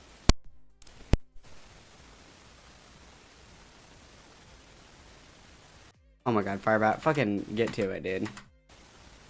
Oh, we're very obviously arguing with the wife. Okay, awesome. Yep, exasperation, my bitch wife. Oh, I know, I hate my bitch wife. Yep, agree. Yeah, that is absolutely crazy. And I lost my train of thought. 9. Okay, thank you. I appreciate you saying that. I appreciate you saying that. Why are we always so... I appreciate you saying that. I don't like that. Oh, you got the earplugs in. Well, fucking A. I thought you were like being mean for a second there. I was just like, what the heck? Why? I know you can hear me. I'm sorry. I'm so sorry, hon. I'm so sorry. That's Sorry for being a bitch. Okay. Like these tactics. It's like I do not know how to feel about this. This is a devastating blow to Detective Stuckman. The suspect has outmaneuvered the Jinx by having his fingers crossed, rendering the Jinx null and most certainly void. However, Firebat's gonna watch the whole fucking video. I think this is real, dude. See coming. I don't know what to tell you. I think you left school early. You went home. Obviously upset at the fact that you couldn't get your name legally changed. Your parents were keeping you from that. I think you went home, and I think you did something that you regret. You're still sitting here trying to tell me the same story. That you had nothing to do with what happened to your family. That you didn't kill your family. Yeah. Is that what you're going to... This would probably be the part where I would probably legally say, hey, I'm going to take that legal right, and I want a lawyer. Continue to say to me right now? It took this long for Firebat to be like, I would want a lawyer, not the nose stealing. Yes, I didn't kill my family. I already said it, and when I told you, I'm not lying. I did not kill my family. I just want to make sure that I'm hearing you crystal clear. You did not. His story was consistent. His story is the same. He hadn't wavered from it despite all these manipulations. I mean, he could be telling the truth. This is a 20-minute video. We're almost up with it, and Firebat still thinks it's fucking real. Or he could be dissociating so badly that this version of the truth is what he knows because he fabricated it. I mean, here's a question. This is a question I have. How the heck did he kill all 4 of his family members without one of them reacting and pinning him down?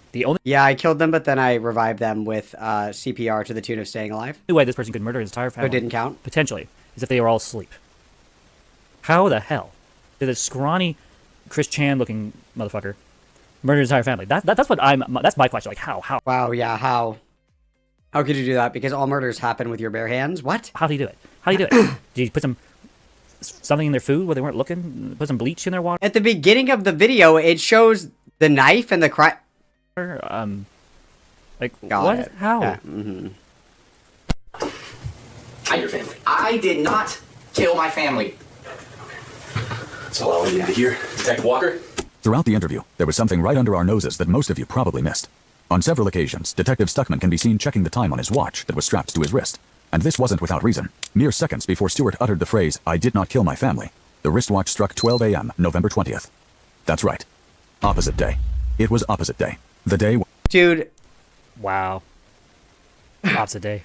Wow, that's crazy. He's gonna get fucked. What? What the heck? What? And no one said anything. With the like, if this isn't evidence that every single fucking person is a bunny troll, I don't know what is. I don't know what is. You guys would be, like, brutally, violently assaulting me with your words. I would be being verbally abused, berated. You guys would, like, send skulls to my house and shit if I was watching something like this and I thought it was real. This is crazy. Detective Stuckman calls Detective Walker back into the interrogation room to place Stuart Pecan into custody. Don't get up. Don't get up, son. Am I being arrested? Don't place your hands behind your back. On reviewing the footage, one of our hawk-eyed analysts pointed out that when the suspect stands up, his shoelaces appear to be tied together. Oh my god. Gotta be fake. There's no way this is real. This is 19 and 37 minutes into the video. Come on. There's no way officers would tie the person's shoes like that. Or... What? What the hell? I am so freaking... Like, I am disoriented watching. Like, nothing makes sense. Nothing makes sense. Like, at all. This could also be resolved by going to Super Mega's YouTube channel and seeing that it's a parody YouTube channel. Absolutely insane. Like, this is crazy. So I see someone asked me a question. I'm more than happy to answer your question, dear troll. And so I will answer that question unto you. Bahahaha. It says Fartbat. This time you use streaming could be... Oh, the time you use streaming could be used applying for jobs and going to interviews. Very true. Can't be for the 5. Firebat would lose her mind if her nose was stolen on opposite day. It's true. I would also punch my wife if my nose was stolen on opposite day. I think, yeah, that would be true. Thank you for the 5, everybody. What is crazy? You are, you know, taken off. So, Fartbat. Okay, that's funny.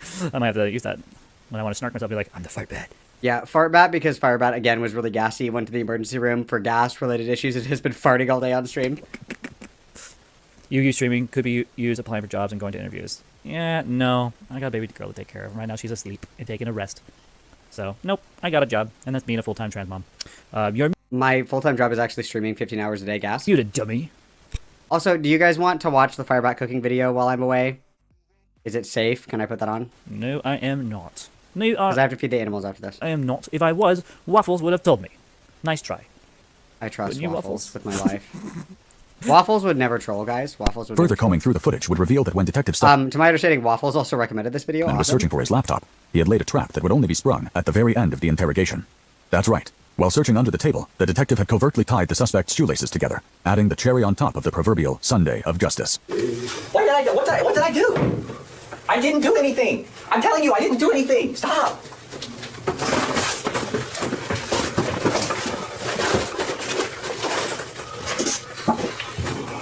Stewie Griffin was taken into custody by the Spankingham County Police Department, where his bond was set at a shockingly high price of $80,085.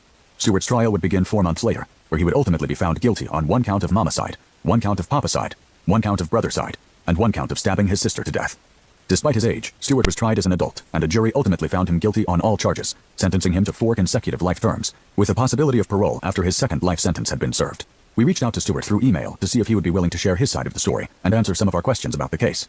At first, we didn't hear back, but when Stewart finally responded, he stated that he would only participate in the discussion if we met his list of— Like, for a long time, I always thought that tone indicators were really stupid, but then every once in a while I encounter somebody where I'm like, got it, actually tone indicators are 100% necessary, and this is one of those cases. Demands, including $35 be placed into his commissary account, a portable DVD player, and the Family Guy Freakin' Party Pack DVD box set collection, which is valued at $199.87. We did not agree to it. What the hell? Oh my god, this is absolutely batshit crazy. Do we ever this fully... has to be fake. There's nothing real about Go this. to the YouTube You've channel. been unmuted to react to the video, so everything's fine. Thank you. I appreciate you saying that. I've noticed you've been muting to have conversations with your wife. Yes. Yes, I have. Because I'm trying something. Something I probably should have been doing this whole time. So, usually when... Which is muting to scream at your wife. My wife and I have like a disagreement on camera. Usually it's when I'm talking, and then I don't even think, oh, I probably should just mute myself. And so we're going to be muting every time we talk when we're home. Unless we're having a good time. In that case, we'll be unmuted. This will help kind of control the extra sounds, Great but also mouth control sounds. when I talk, but also control Great mouth sounds. the at-home drama stuff. Love we're it. dealing Love with. it. So. Love in the mouth We're trying. sounds. We're trying. Man, this... I think I've seen this Chuyo troll before. His picture looks familiar, and the name looks familiar. Huh. Anyway, moving on. Any of his terms, and are still waiting to hear back if Stewart will speak with us. Despite everything, Stewart has managed to sustain a decent following on his Everything Quahog YouTube channel, even posting the occasional Family Guy-related video from within the penal confines of the Hecox Correctional Institution. Stewart will be eligible for parole in the year 2160, when he is 174 years old. How could I get an email and ask for an interview? Okay, this is fake. Okay, I'm convinced. This is absolutely... That's what is telling you that it's fake. That's the part that makes it fake. That's the part... Okay, got it.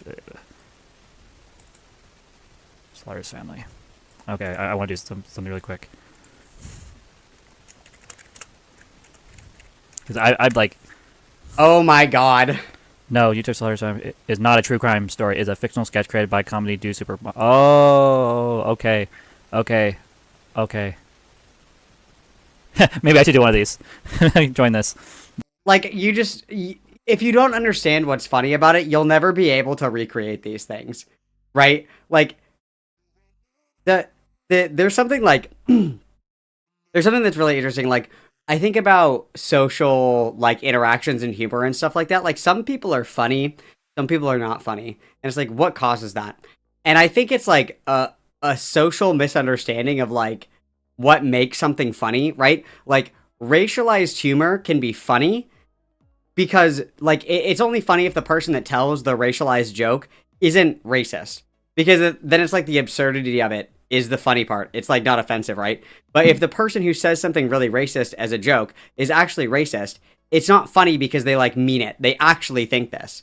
It's like the irony and like the absurdity of somebody who you know is not racist saying something that's racist as a joke. Like that's kind of what feeds into making it funny. Like, if you can't understand like the satirical elements that make something like a parody video funny, you will never be able to recreate. it's so I say it's so interesting all the time, and I don't mean to. I'm so sorry, but it is so fucking interesting to me. It is so fucking interesting to me how socially maladaptive, like Firebat is. It's like we are like tantamount to the functional IQ of like maybe a 7-year-old. Like it's just so crazy. It's so crazy to me. It's so weird, and it's like, how do you live this long? How do you live this long?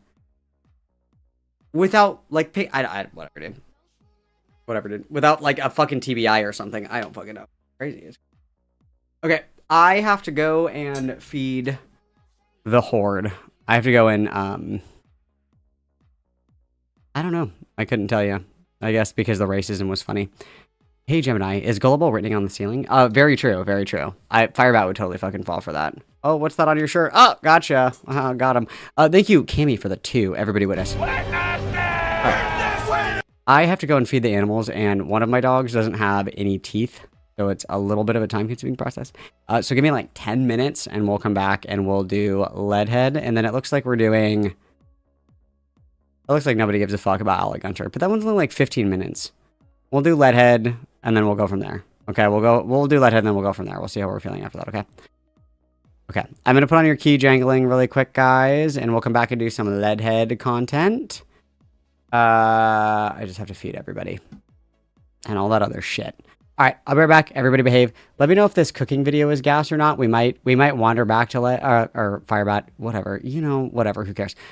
Just let me know. Just let me know if it's gas. And then if anything else pops off, just let me know and we can switch around. We're kind of just chilling. We're just chilling. Leadhead isn't the last thing tonight. We still have a lot of shit to do. We still have a lot of shit to get through. Alfongo, you're fine. Shut up, Usagi, shut up. Usagi, what do you want to watch? What do you want to watch, Usagi? Discuss. Yeah, maybe we could do some content. I don't know, we'll see. Alec Gunter's only like 15 minutes, so we'll see, okay?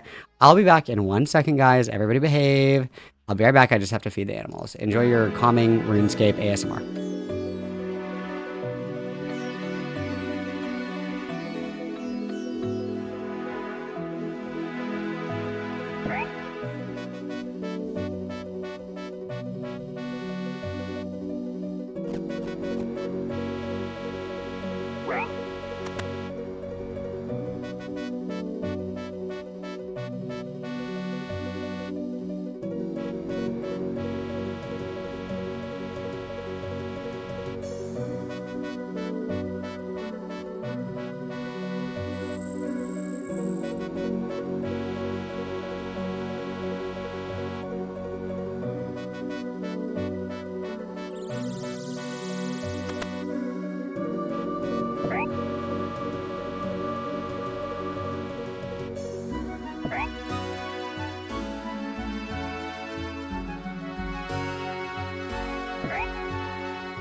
Oh, all right. I am back. Everyone's fed. Everybody is happy. Everybody is living their best life, which I love. How's the vibe, guys? How's everybody doing? How's everybody feeling? Is everybody having fun? Is everybody having fun? Is everybody having fun?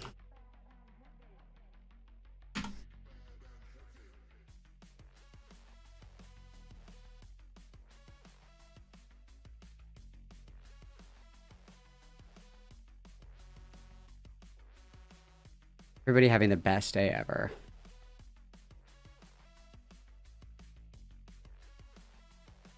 Ooh, an ear infection. Close. Daddy. No fun at all. No fun at all. That's a great idea, Usagi. Let's do that. I like that. My wife fucking loves Heated Rivalry. She got the audiobooks and started listening to them on our speaker, so I was terrorized at all times with the horrible out loud reading of Heated Rivalry. It sucked. It sucked. Okay. Are we ready for Leadhead, guys? Are we ready? I'm never ready for Leadhead. I should check on my vault, but I get so distracted by my vault. I'll just read my Snark subreddits. I'll watch my slop ASMR videos. Okay.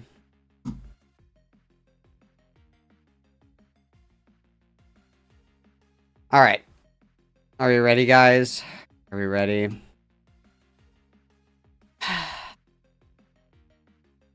I'm not, but let's do it anyway.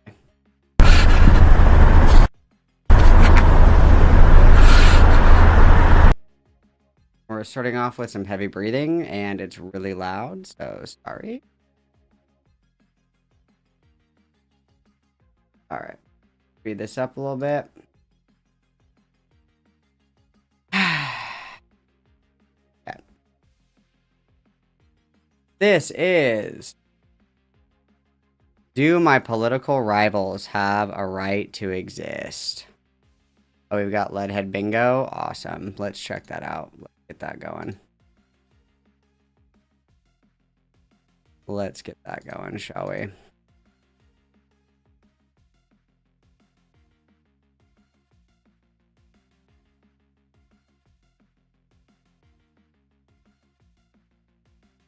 Okay.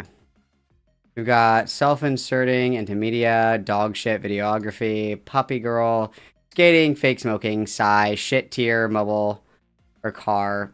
We're starting with the car. My kids, comparing POC struggles, gooner shit, free space, found family, Darvo, inconsistent retelling of events, obsessed about some form of media. Okay. All right. I have my bingo card ready. I'm ready to play. I'm ready to play. I'm ready. I'm ready. Let's begin. So we start with the car. If you have the car, that's clearly the where we're starting is with the shitty car. And then right off the bat, I'm just gonna say I think that yes, people who disagree with me like have a right to exist. Sure, like I can disagree with them and maybe think that they're bad people or whatever, but I don't think that that means that they should just be dead because they disagree with me. But let's just see. Let's just see. I fucking hate myself. Maybe. Be nice to yourself. Can I confess something to you? Yeah. I just saw a guy's kidnapping. And the whole time I was filming it, the only thing I was thinking is, holy fuck, oh my god, this footage would look so good in a video. That's all I was fucking thinking about. Off to a strong start. Off to an incredibly strong start. Why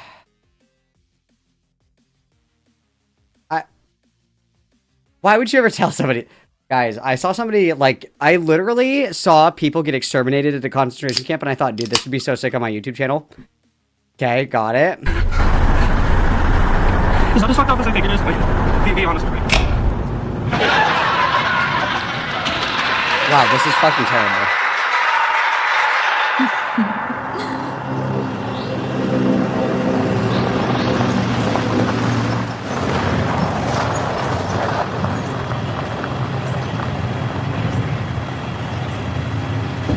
exposed, untreated wood. Okay.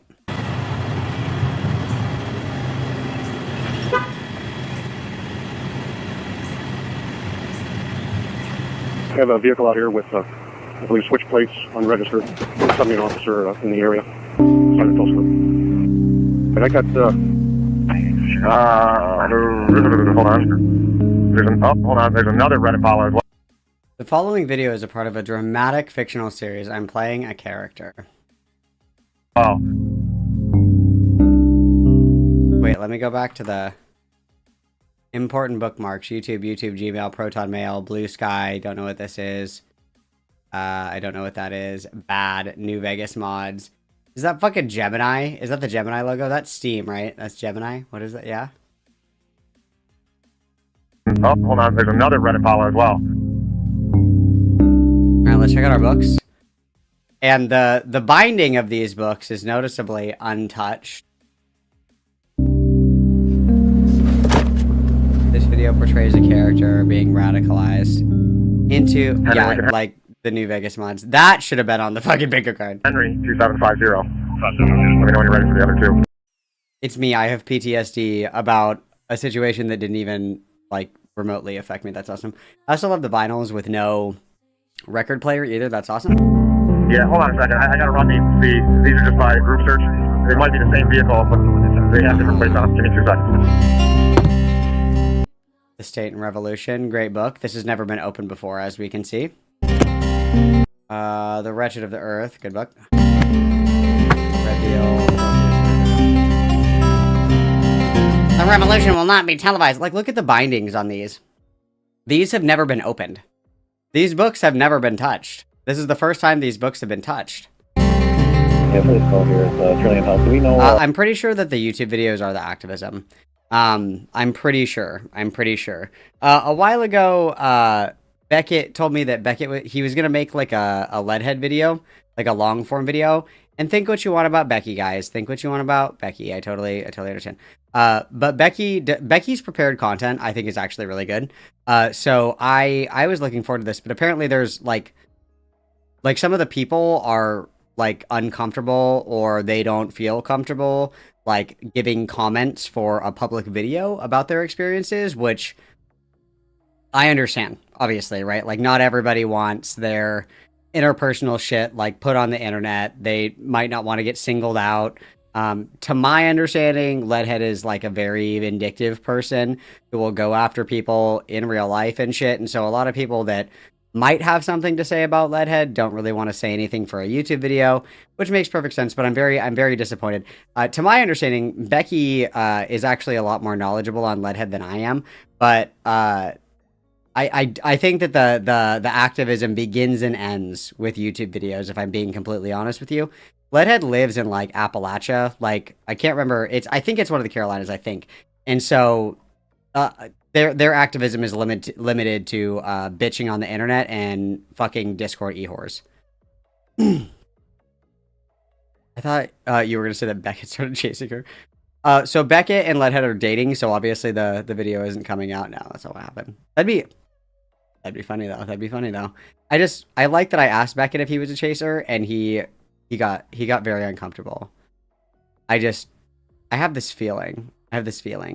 You know what I mean? I just have an eye for these things. What floor this is coming from? Okay, does it say the officer? Yeah, alright. So we only got one that's valid. It's Henry Lincoln Henry 2750. It is a red Impala. Demon Mama! Guys, Demon Mama's back!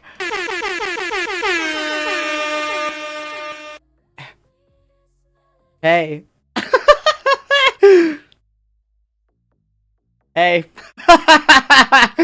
Dude, get the fuck out of my face! This is awesome. Hey, bitch. This is awesome. This is fucking awesome.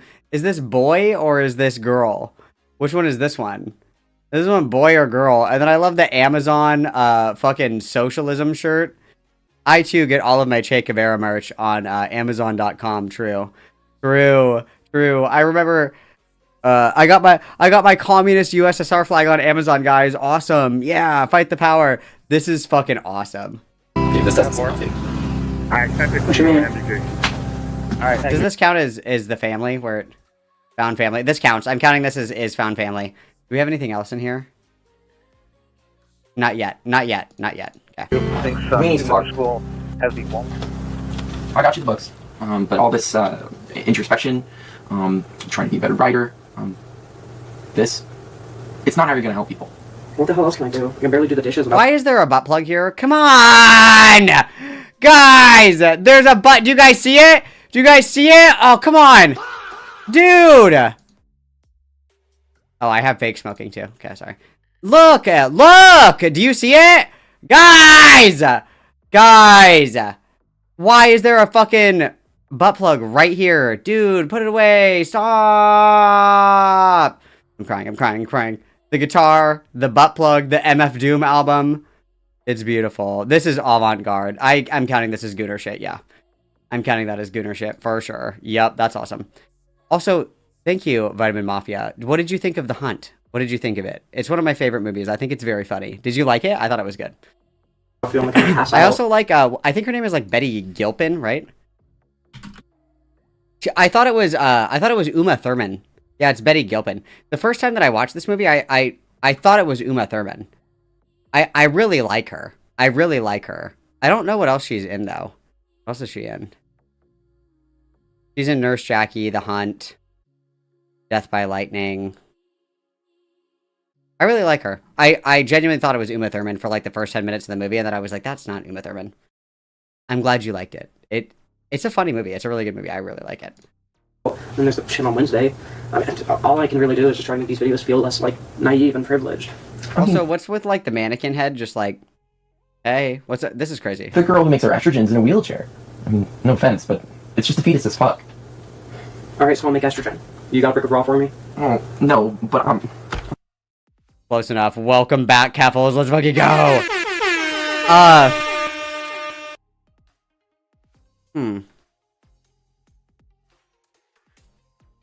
My next avant-garde video. So I've decided. I'm going to start filming really serious video essays, and it's going to be, is it counter-revolutionary to poison myself with made-at-home hormones? That's going to be the title of my video.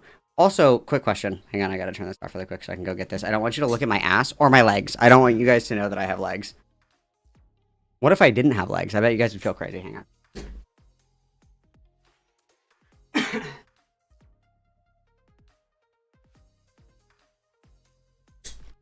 Okay, so not clickbait, please respond. So I have, my dad was like, I'm moving, do you want any of this shit? And I was like, I guess, I'll take it. So this is a Nikon Coolpix L100.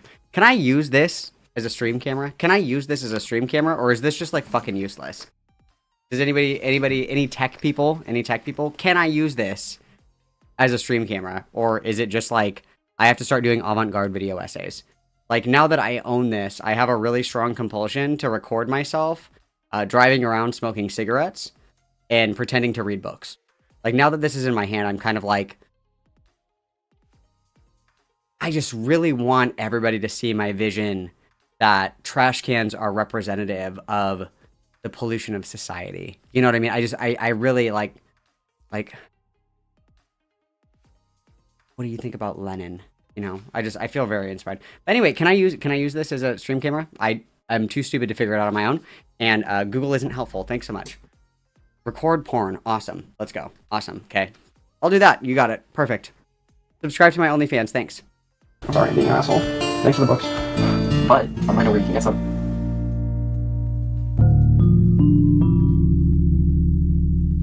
With all that said, it would mean the world to me if you guys could point my energy in a useful direction. Have a great day. Penelope. Look good? That's good to me. Alright, so now what? Now we wait. And now we have on a chef jacket. I just feel like I'm getting whiplash. Camlink 4K and an HDMI to HDMI mini. What's an HDMI mini look like? What? Oh, gotcha. HDMI to HDMI mini. And I have to download Camlink 4K. Camlink 4K. Oh.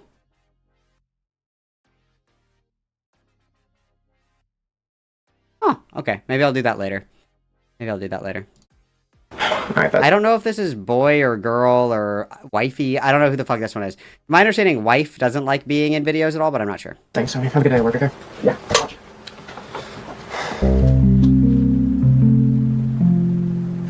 This Dr. Pepper that you Oh, dude, fuck yeah. It has the cord. You know, in Minecraft. Let's go. Thanks, Dad. Alright, this is, do my political rivals have a right to exist? Opening scene, take 2. It would be awesome if she got in the wheelchair only fucking swing. That'd be awesome. That'd be awesome. No, Camlink is a USB capture card. What is I have never used a capture card. What does that do? What does a capture card do? What is a capture card? Every time I look something up now, I feel like fucking Leadhead. Or not Leadhead, sorry, Firebat.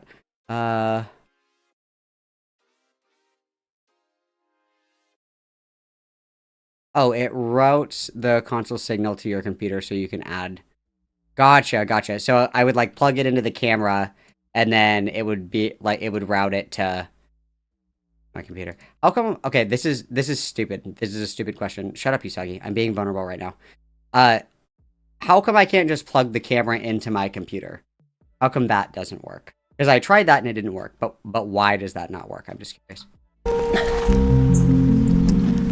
Hi, I'm about to ask you some questions that are going to make you super uncomfortable super quickly. Awesome, let's go. Are you high right now?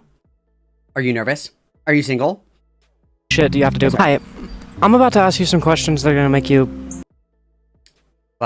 Wait. It also does that with... But why can't I just plug the camera into the computer? Why does that not work? I guess I could look that up. Why do cameras need a capture card for PC? I just want to know why.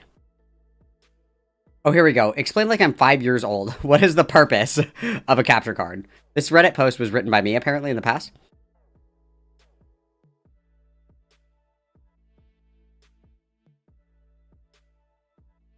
It says that I should be able to use an HDMI input, though.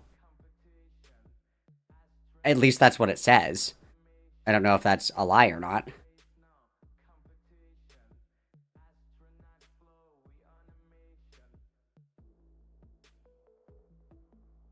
Bypassing the input problem. Standard HDMI ports on computers are designed to send video out to a monitor. You can't simply plug a camera's HDMI cable directly into your computer. Expect it to work like in signal conversion. Got it. Okay. Alright, I'm satisfied. Wow, I love learning new things. Super uncomfortable super quickly. How much bad shit do you have to do before we've officially reached the point where the world would be better off if you just died? Like, I think that's a good question. That's a very good question.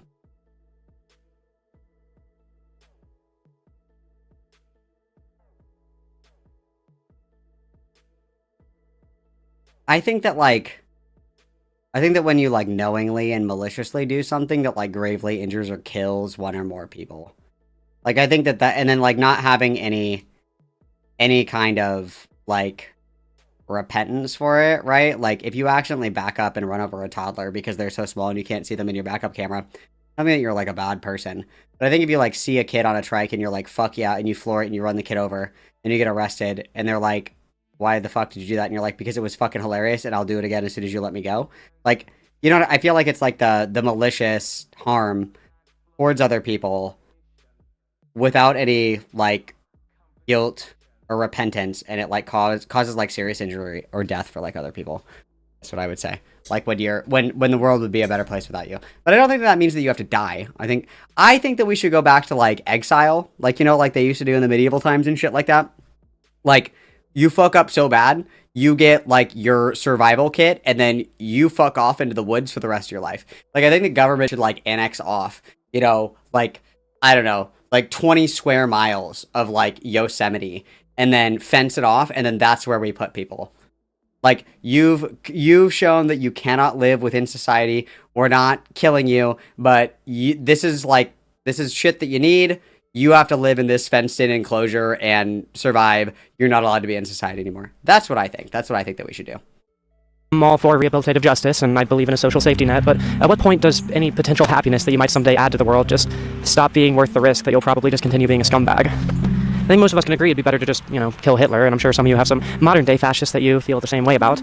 I'm phrasing all of this kind of hypothetically. Would you kill Hitler? Profound. I'm getting non-philosophical philosophy right here, like, but the butterfly effect. I'm marking that. That's, yep. But I actually already have some pretty strong opinions about all of this. Admittedly, I'm a little No, we should just send him to Patagonia. Like how Australia was like an exile island for the UK. We should do that to like Patagonia. That's what we should do. That's where you guys should go. Puritanical about it. I think that if you intentionally take things... did we get a sigh too? Gas. People who have less than you so that you can have more, you're a bad person. Oh, fuck, I have a bingo. Oh, fuck, I have a bingo. Oh, fuck, guys, I didn't even notice. I'm going for blackout, though. I feel like I need to get a blackout. I feel like it doesn't count. A regular bingo doesn't count. I need a blackout. And you should either change your ways right now or stop existing. If you take bodily autonomy away from people in order to secure a seat of power for yourself by appealing to a population of religious zealots and in order to enrich yourself through their lobbyists, you don't have a right to exist as you currently are. If you willfully contribute to a system that robs elderly people of their retirements and young people of their opportunities so that you can put them to work... Dude, I fucking hate old people. Yeah, take their shit away. Your business, you don't have a right to exist as you currently... sorry, I have a bing. You're right. Oh, fuck, you're right. It has to be... Why is it only 4x4? Alfunga, what did you do to this card? They are. If you destroy families... Alfunga, what did you do? Why is it Bing? Why are we playing Bing? Because it pays well and appeals to your id. If you kill people for economic assets or prey on children or manipulate desperate people into gambling or drown them socioeconomically until they're forced to break your laws... Okay, well, Reagan's already dead, so we can leave him alone. He's already gone. Your head above the water, or you inflate the housing market so that you can charge more for rent, or you steal land, or privatize public resources, or ravage culture... well... He's already dead. He's already dead. So, I mean, okay. ...around the world until they're forced to participate in your economy. You need to, again, either change your ways right now or stop existing. What about people who don't do those things personally, but just encourage them, take pride in them, justify them, or simply don't really care about them? Dude, not Kid Rock and the nuts on the Nissan. Come on. And that's where we get to the title of this video. Do my political rivals have a right to exist? I lose absolutely zero sleep over wishing death upon... you didn't have enough okay, fine. Evil, selfish people. What? You could have done, I'm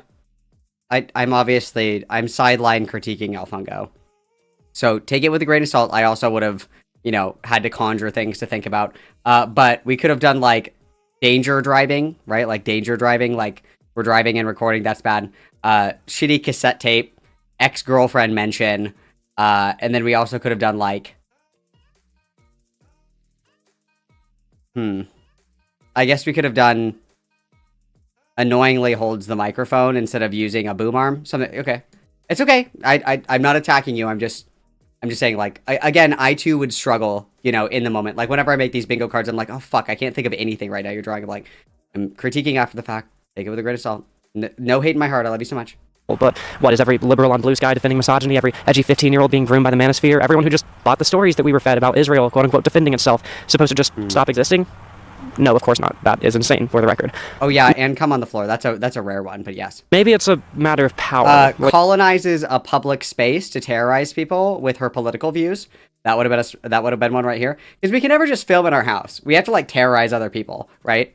People who are more influential have more potential to cause harm. So it's just the influential genocide cheerleaders and influential historical revisionists who should stop existing. So what, are we just left with the question of how many subscribers does a random 30-year-old spewing Nazi shit on the internet need to have before they deserve to die?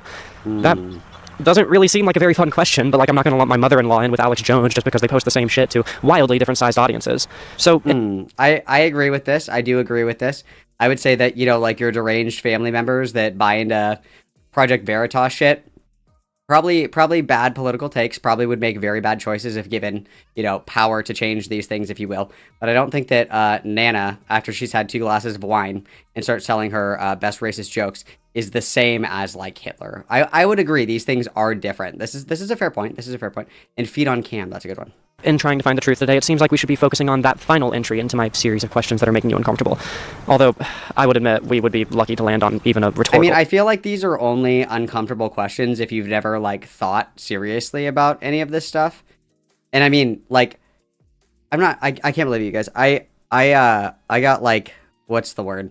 I got, like, groomed for jury duty. I don't know what the word is. But I had to do jury duty, and they were doing Wadir, which is where the attorneys and the lawyers get to decide what jurors they want on the case.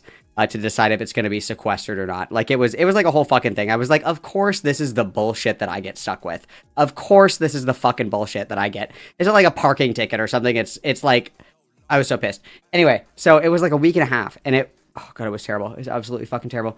But I remember they were, the attorneys and the lawyers were like taking turns like asking the group questions, and then they were going to decide based on the answers to the questions, like who was impartial enough to be like on the jury or whatever. And I remember like sitting there and being like, these are like real people that think these things.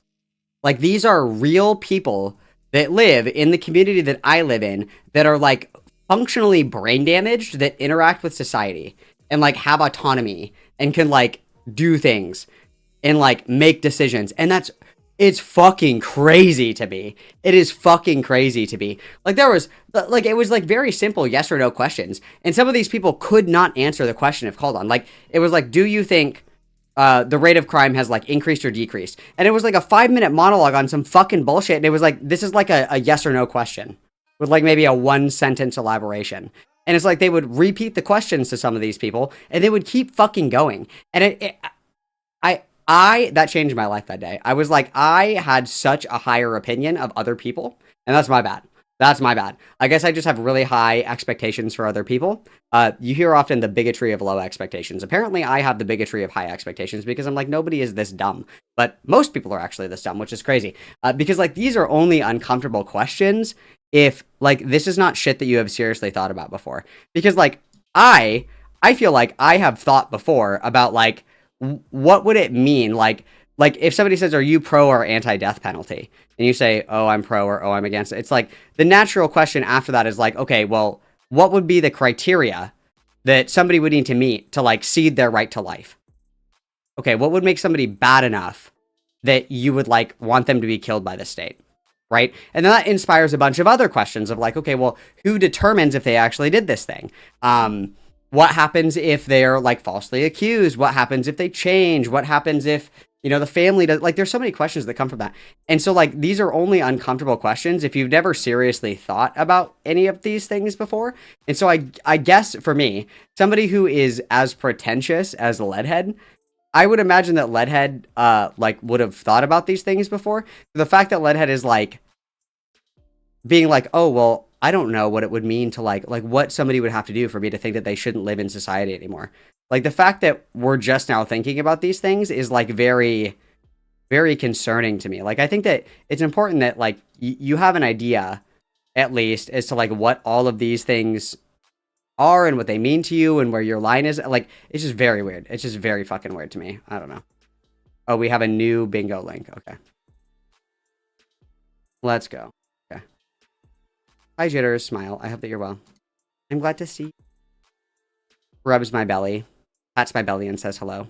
Blushing. Okay. So, we've hit Tyler, the Creator, Psy, random vinyl placement. We have colonized public space, non-philosophical shit, free. We have two feats here, but that's okay. I'm not mad about it. Dog shit videography. Annoying holding of the microphone. The shit car. And the fake smoking in the found family. Okay. Caught up. The bingo cards are in Discord in the stream chat if you guys want to play. Okay, moving on. Answer for that one. So let's not ask, do my political rivals have a right to exist? Let's instead go with, how much evil shit do you have to do before you don't have a right to exist? It's not a snappy, but I gotta dot my T's and cross my I's on this one. Bro, what the fuck am I doing posting this shit? Jesus. I got it. Damn! Let's go! Danger driving.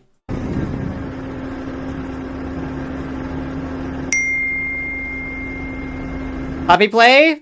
Puppy play? Bingo! Bingo! Fuck yeah, dude. Easy. Easy. Light work. Light work. Light work. I'm going for blackout.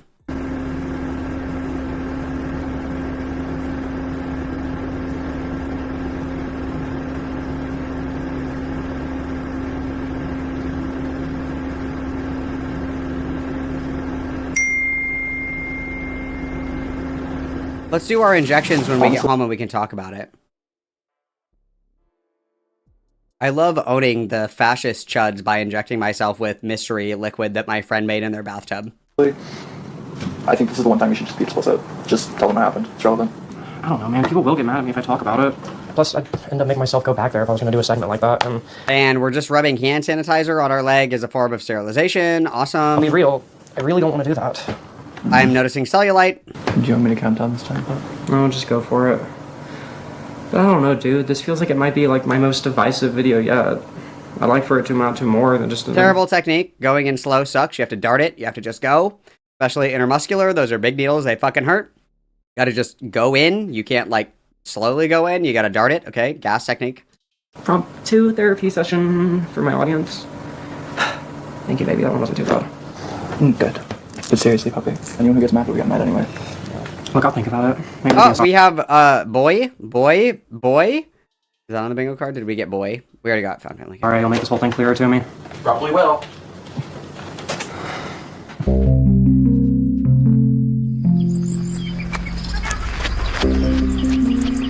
Once again, terrorizing another public space. Awesome.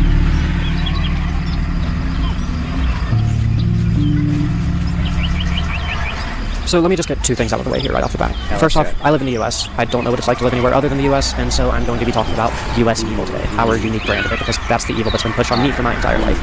A lot of what I'm going to say here applies to plenty of other countries, though. I am aware of that. And secondly, look, man, if it sounds like I'm talking about you, maybe I am, maybe change your ways, but if it sounds like I'm mischaracterizing you, I'm probably not talking about you. I know liberals who I would happily hang out with, and I know communists that are dickheads. Don't go dying on somebody else's hill here. I'm just one person, and I've never even met you. With that out of the way, though, I think the first step to answering that fucked up question I asked at the beginning is figuring out why people turn out like this. Like, what is so broken about American culture that we're willing to sell dream catchers with the American flag logo or invent Walmart to destroy the... Dude, true. 100% correct. Other countries have never had, like, a positive or even neutral or warm affiliation with their past sins or misdeeds. True. It's very unique to America. I agree, Kay. World. Honestly, for me, it comes down to individualism. We've worked it so deeply into our culture that we don't even call it individualism anymore. We call it self-sufficiency, self-reliance, even self-esteem. We idolize people who have these qualities to the point where our cultural icons are people like Union Buster Walt Disney, ruthless monopolist Bill Gates, colonial industrialist Henry Ford, and war... Okay, but we have to understand why those people are idolized, and it's not because of those things, right?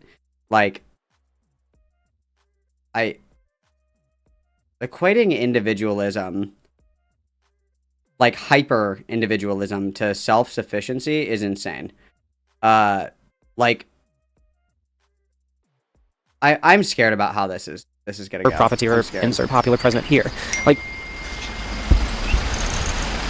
welcome to the organization. We're having a Zoom meeting. Okay.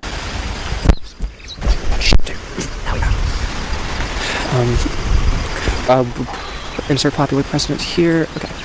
Something has to be well and truly sick with our culture for people like those to be the ones that we tell our kids that they can grow up to be like. That right there is where... I feel like it's kind of like if you are ignorant to the reality of the horrible things that people did, how can you fault people for saying that their behavior is aspirational? So, like, for example, if you didn't know that Mother Teresa was actually, like, the devil incarnate, what would be wrong with you saying, like, we should all be kind and, like, want to help other people like Mother Teresa? Like, if you didn't know that she was, like, an evil fucking bitch. Like, what would be wrong with that statement if you didn't know, if you were ignorant to the reality of it, right? Like, people, like, idolize Walt Disney because, one, he created, like, a super cool empire. And one of the other things, too, is that it's like, we're looking at somebody whose passion was, like, creating and telling stories and, like, pushing the edge of animation. And he loved, like children's stories and shit like that. And he turned that into an empire.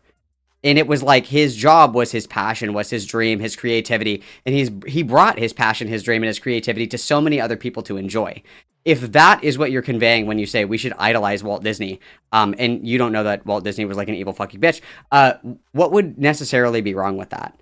And it's like, it isn't, like, the goal is not to point people to aspire to, like totalitarian individualism, ruthless cutthroat capitalism, at the expense of other individuals. It's, like, about creating, one, a legacy and an empire, and then two, like doing work that is meaningful to you, that is profitable. Right? Because, like, the very tragic reality, and so many people fall into this trap, especially anarchists, are like, I do not dream of labor. You're right. Nobody dreams of labor, but even in your communist utopia with gay luxury space communism, somebody still has to clean the space toilets. Somebody still has to break up the boon rocks. Somebody still has to do those things. Yes, correct. We don't all dream of labor, but the dream is to participate in labor that is fulfilling to us and is important and meaningful to us and brings meaning and joy and utility to those around us. That's like the whole point, is like that, like even in communist, socialist, anarchist societies, you are still doing work. But the work itself is, one, not just for your benefit, but two, also something that is meaningful to you. And that's like the aspirational point of looking up to people who do those things. Okay. Where we get to the root of the issue, or at least the main thing perpetuating it. Take it from me, dude. I'm an opinion piece video essayist. I know well how hard individualism is pushed on you from the second that you're capable of experiencing it in this country. It really does start out with how we talk to our kids. Everyone I know was fed some bullshit about they're going to go far in life. That's cute, but then they sneak in the little side lesson that going far in life means being financially successful. We're told that if we're good people, we will work hard, and then we'll get rich, and if we're rich, we'll be happy. And I don't... Maybe this is... I don't know. Maybe I was raised differently. I was always taught that money doesn't buy happiness. I thought that that was like kind of a pretty common sentiment. Was like money doesn't buy happiness, but like financial stability is important. Like that's what I was taught, was that like being rich isn't everything. Money doesn't buy you happiness, but like financial stability is something that's desirable. Like okay. I don't know. Maybe that's kind of fucked up. Like, you know, considering working hard for most people means being employed, and employment just about always means supporting evil people. Take it from me, yeah, I don't tend to get monetized on here, but I'm supporting about 100 evil companies right now just by keeping you on YouTube. I fear that we have not stumbled upon our there's no ethical consumption under capitalism arc yet on our leftism journey, because like at some point, the way that like current society works, at some point or another, you are going to participate and uphold exploitative or oppressive systems. Like, at some point, regardless of how mindful you are of it, you are going to come in contact with or consume something that was unethically produced or is sold by a company that is unethical. Like, there are things that you can do. I think that, like, it's the reasonable avoidance of these things, right? Like, you could take a job at Lockheed Martin and, like, blow up little children in the Middle East, or you could work for, like, a different company and take a pay cut. Like, shit like that, sure. But in, like, current society, it is an unreasonable ask unless you're, like, fucking Amish. I guess if you want to point me in the direction of all the lefties that are giving up everything to go and live in the woods in, like, a tent that they made themselves, at some point you are going to come in contact with these things.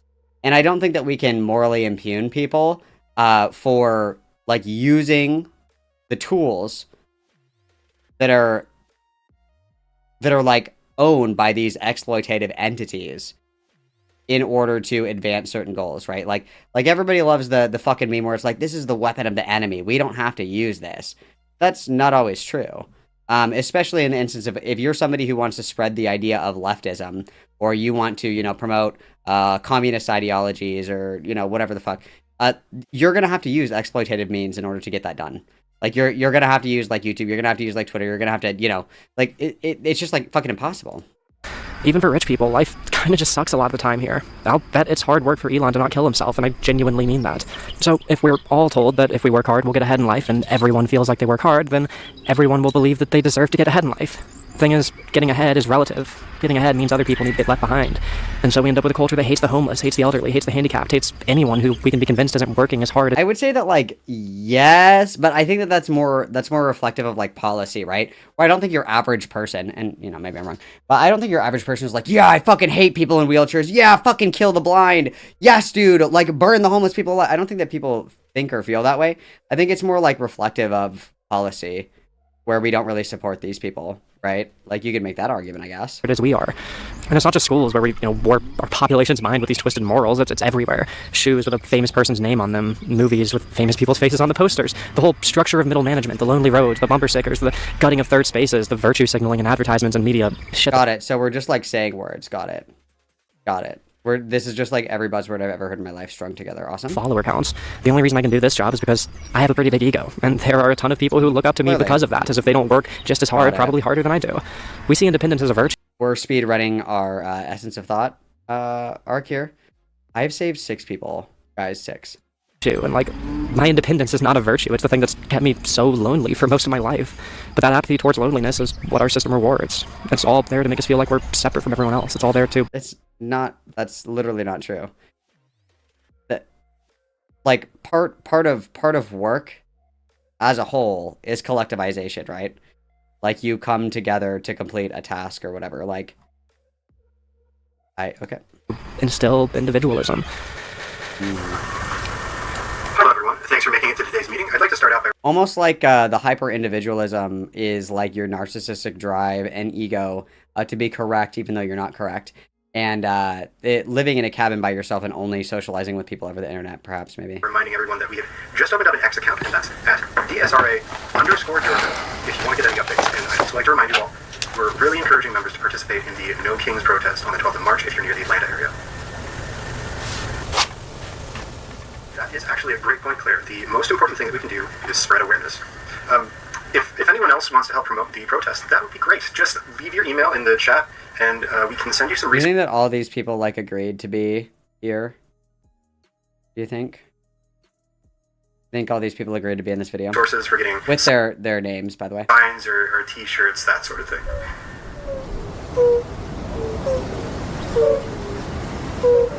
Great, so... What are these, geese? Questions? Okay, unfortunately we aren't going to have time for Leo's statement about starting up an ice watch in Georgia, but one of our newest members did report seeing ice activity in Bruh. So if you know anybody who lives near there who might be at risk, make sure you send them that link so that they can have those resources. Wait, what do you mean we don't have time to talk about Ice Watch? Isn't that like the most important thing we can be doing right now? Like, I saw them, dude. They're here. They're in Antebellum. What do you mean? We will be having another meeting on the 5th of next month, and we're going to be having a vote on forming... Guys, why are we not discussing our plans to the redacted facility with redacteds that we built at home in our garages on a Zoom meeting? Guys, why are we not talking about this, guys? Committee for planning community events in Fayetteville. So make sure to have your speeches ready if you're planning on speaking. Otherwise, I'd really hope to see... It's true. It's true. It's virtue signaling. It's like, you guys, we should really firebomb a Walmart. Proceeds to not firebomb a Walmart. Like, you're literally like wringing your hands. Like, if you really want to get into it, Fred Hampton famously said, the first and most important lesson every revolutionary must learn is that you are a doomed man. Contemporary leftism does not have martyrs. And arguably, that's why it's really unsuccessful. Is because nobody wants to be the person to do it. Everybody just wants to talk about it and pontificate about it and say that somebody else needs to do it, but not be the person to do it, right? Like, old school revolutionaries, like, think about, like, the Black Panthers, dude. Think about, like back with the Cuban Revolution. Think about that shit. Those bitches were, like, going fucking hard, okay? They were not scared to get shit done, okay? We have raised a generation of narcissistic pussies that only care about the value of their words, but they're not interested at all in actually doing it, right? Like, the concept of martyrdom has been lost as a whole. Like, everybody is so pretentious, everybody's such a fucking dipshit, nobody wants to actually do it, right? Nobody actually wants to do it. Like, there have been conversations for years about what people, like, should be doing ideally. It's like, when do we actually stop voting and start doing something? And it's like, arguably, under your framework, the answer to that was, like, 20 fucking years ago, and we're still not doing anything, right? Like, we're still not doing fucking anything. Like, Greta Thunberg is, yes, that's, like, everybody bitches and moans about Greta Thunberg, but it's like, Greta Thunberg literally got arrested by Israel for protesting and, like, trying to take supplies to Gaza and shit like that. There we go, boom, there's one right there. Like, everybody's like, oh, dude, you guys aren't doing anything to stop ICE. What are you doing? What are you doing? Reading about it? Like, the moral flagging and the moral grandstanding is just so fucking nauseating to me. It's like, here we are, like, having a fucking freakout attack, a puppy attack, if you will, because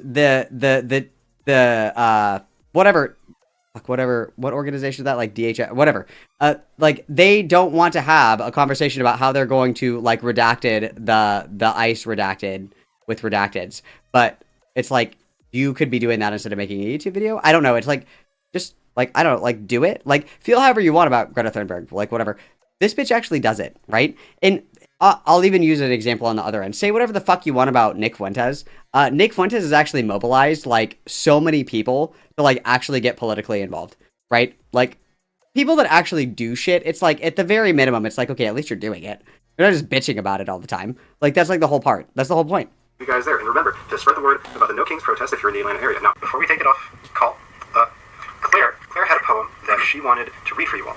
Take it away, Claire. Thank you. When I was a kid, I lived on a cul-de-sac with 3 neighbors. I really want the poem about Vladimir Putin. If I was your mother. I love that poem. I think that healed the world for a day. Jacksons, the St. Clairs, and the Gutierrezes. Every summer, you could hear the lawnmowers and the sound of laughter at family barbecues. Every winter, we were all wrapped up in outfits our moms picked out, building snowmen and having snowball fights. It's just, this is so funny to me that we don't see the irony that we're doing the same thing in a different medium. It's like we're scoffing and rolling our eyes that this lady is like reading poetry about ICE deportations and shit like that. And it's like, ugh, it's so performative, so fake. You think that reading a poem is going to do anything? I have an idea. Let me make like a 30-minute fucking video essay. You're doing the same shit in a different font. Every spring.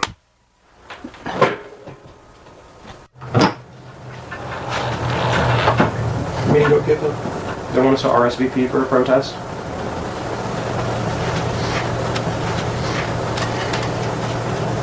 Well, Rosa, that's a no-go on the ice watch, and the estrogen, and everything else.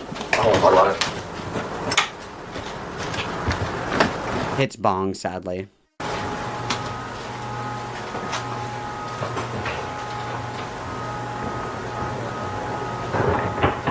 Activism takes a lot of different forms. For some people, it's protesting. For others, it's direct action. For others still, it's sharing ideas. For me, it's art. Individualism. I don't understand. After the revolution, my job was supposed to be avant-garde YouTuber. Dig the ditch. Take the shovel, comrade. Fuck. Guys, you don't understand. My job after the revolution was going to be interpretive dancer. I was supposed to make beaded jewelry that have adjustable straps. They have adjustable straps. See, nobody else can do this. Get in the ditch. Start digging. It's got it. Has turned a lot of activism into a means of acquiring social clout. A lot of those political rivals of mine that we're talking about here aren't just people who post racist shit online. Plenty of them are people who care more about looking and feeling like they're on the right side of history. Vote blue no matter who, as if genocide and the vast majority of our other evils aren't bipartisan. The minute individualistic people start getting... Well, yeah, it's like the idea... Again, I love it. It's our leftism 101. It's the quote that, like, you know, a boxer, the arms of the government, the branches of government, function in the same way as a boxer. You know, the left is used to advance forward to push the opponent back when the right comes in and delivers, you know, a striking blow. But both arms come from the same boxer. Yes, the partisan issues of a lot of contemporary political issues, like deportation, like the interventions in the Middle East, like the ongoing support for Israel, like the ongoing, you know, turning the blind eye to the genocide in the Congo, like shit like this, right? Of course, it is partisan, but like the issue here, of course, is that with the current political system that we have, the U.S. political system functions as a very muted form of harm reduction. And that's something that is useful to a degree. But if we're looking at this as like, from Leadhead's perspective, it's like, oh my God, you guys, I'm so enlightened. Like, these vote blue no matter who dipshits are just making the world a worse place. It's like the vote blue no matter who people, the moderates are important to push the Overton window far enough to the left. Otherwise, what you get stuck in is you get in like the accelerationist doomerism, where it's like, I want Trump to win. I want Trump to build Alligator Alcatraz. I want Trump to deport everybody. I want Trump to drop a nuke because this will accelerate the revolution. It's like, you have to keep that Overton window far enough left when it starts to become a reasonable ask or a reasonable platform for somebody who is more left-leaning to push the window even further. So the closest that we ever fucking got to this was like in the 2020 election. It's like, or not, no, it was 2016. It was 2016. With Bernie Sanders, the fact that the DNC did not put up Bernie Sanders, one, shows that there is bipartisan, like capitalistic uniformity in high structures of government. The other thing that it showed is that we were at a time when progressive, like democratic socialism was something that was reflected in what people actually wanted. And what we got instead is we got Hillary Clinton versus Trump. Hillary obviously lost because she's a legacy politician, and the Clinton name comes with a lot of baggage, of course.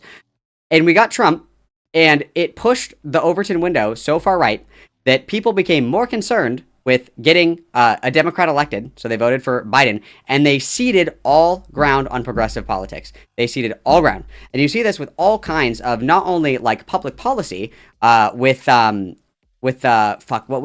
they call like Ilhan Omar, Stacey Abrams, and AOC? What did they call them? They called them something. I can't remember. They called them like the PAC or something. I don't remember.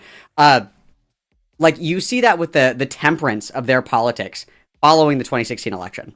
We saw a significant lightening in a lot of their policy prescriptions because the goal switches very rapidly from progressive politics to minimize the damage.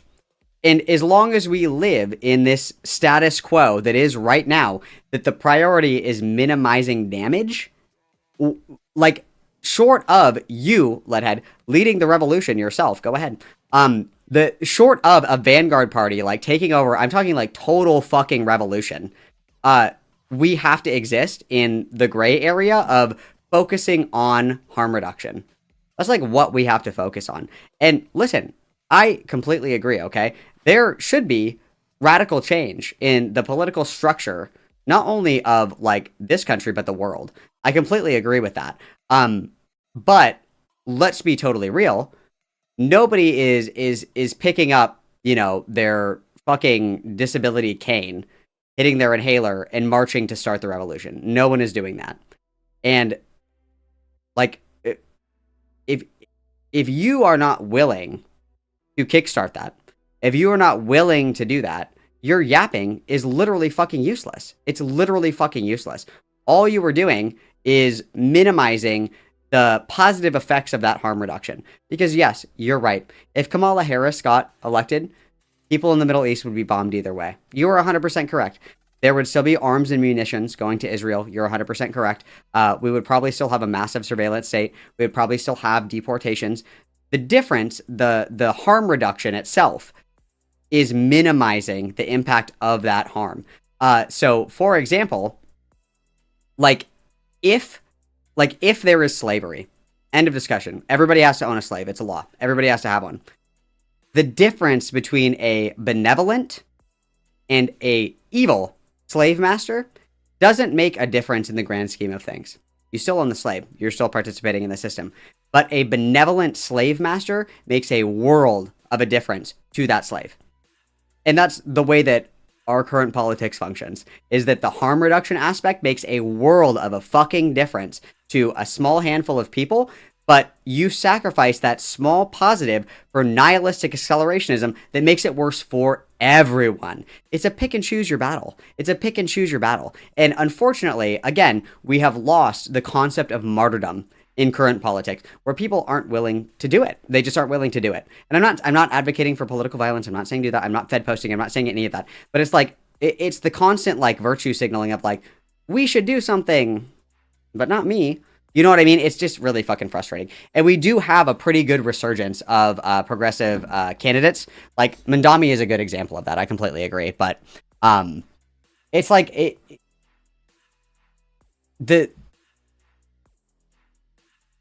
you can strive for, idealize, and, you know, advocate for and do your best to change the material reality for people under a certain system. But in order to like it's not like we snap our fingers and we live in our socialist utopia. It's a slow burn. It takes time to change. Even in the instances of revolution, when we look at the USSR, there were still, you know, satellite states and part of the USSR that didn't like fully see the benefits of like a total overhaul of, you know, feudalism, basically. I mean, until much later. Like it's a slow burn, of course. But within that, not only are we taking action to fundamentally change the landscape and the political structure of not just the US, but the whole fucking world, right? It's taking those small steps to improve the material reality in ways that you can control, and you can do that by not doing the doomerism, like fucking MAGA, like death cult acceleration bullshit, right? You're right, there are martyrs, but the other that are people, you're right. But the thing is like, with the martyrdom, I think what is required, of course, is the exposure of the martyr, right? Like, if you have somebody who is very well known, very popular, like I'm thinking celebrities, influencers, these are the people that should be doing that. But unfortunately, we don't get that. We get these fucking dipshits that have a fucking Fujifilm camera and brain rot from smoking too much weed and too much free time. That's what we get, but you're correct. The squad, thank you. Yeah. And yes. Correct.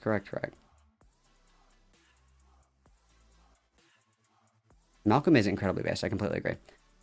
Corporations are doing performative allyship, but the June LGBT, but the fact that the corporations are, yeah, exactly. Like, I completely agree, Phoenix. Like, it's not that like people are like, oh my god, rainbow capitalism, yay! It's more like it is a signifier of a cultural shift that Pride Month isn't something that's profitable anymore. Therefore, people are backing off of it, like supporting it publicly, right?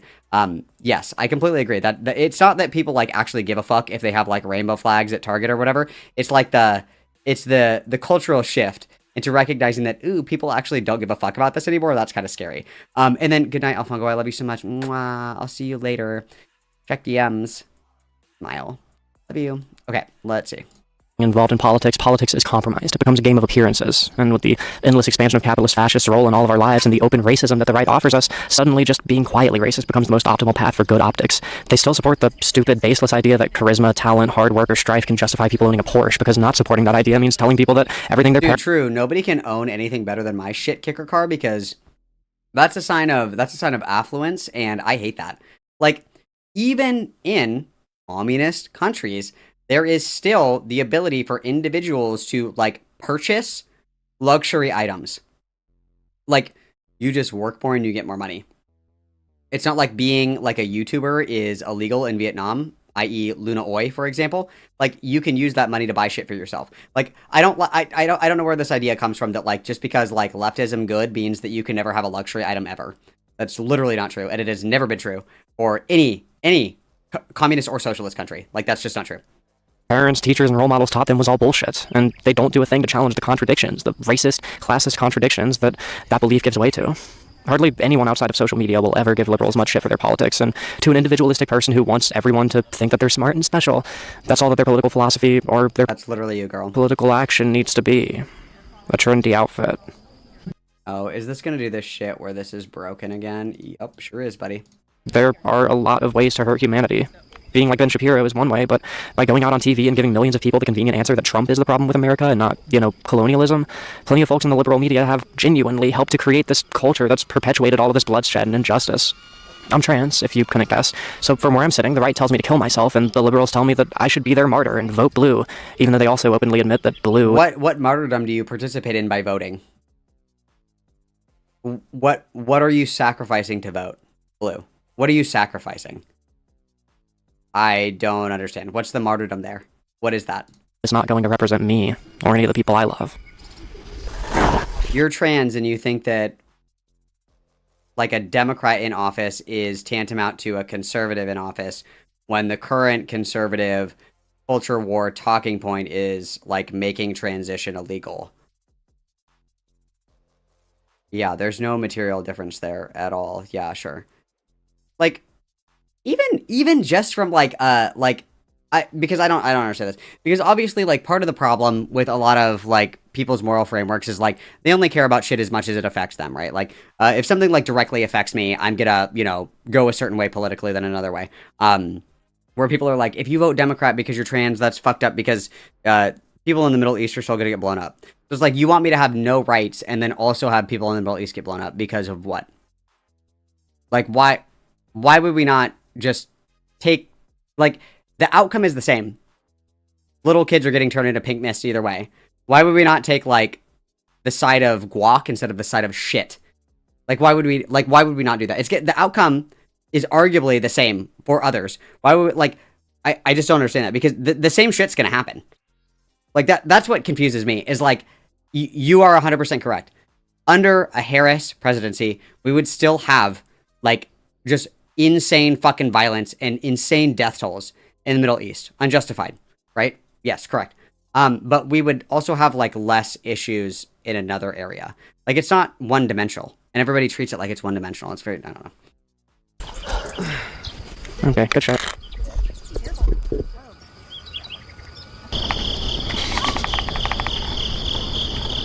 I'm about to for a jackpot.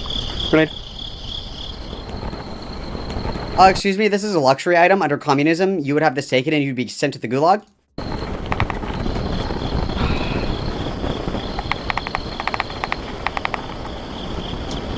Oh my god, you have 2 of them? Baby, can I just Opulent? cancel this Wealth? video?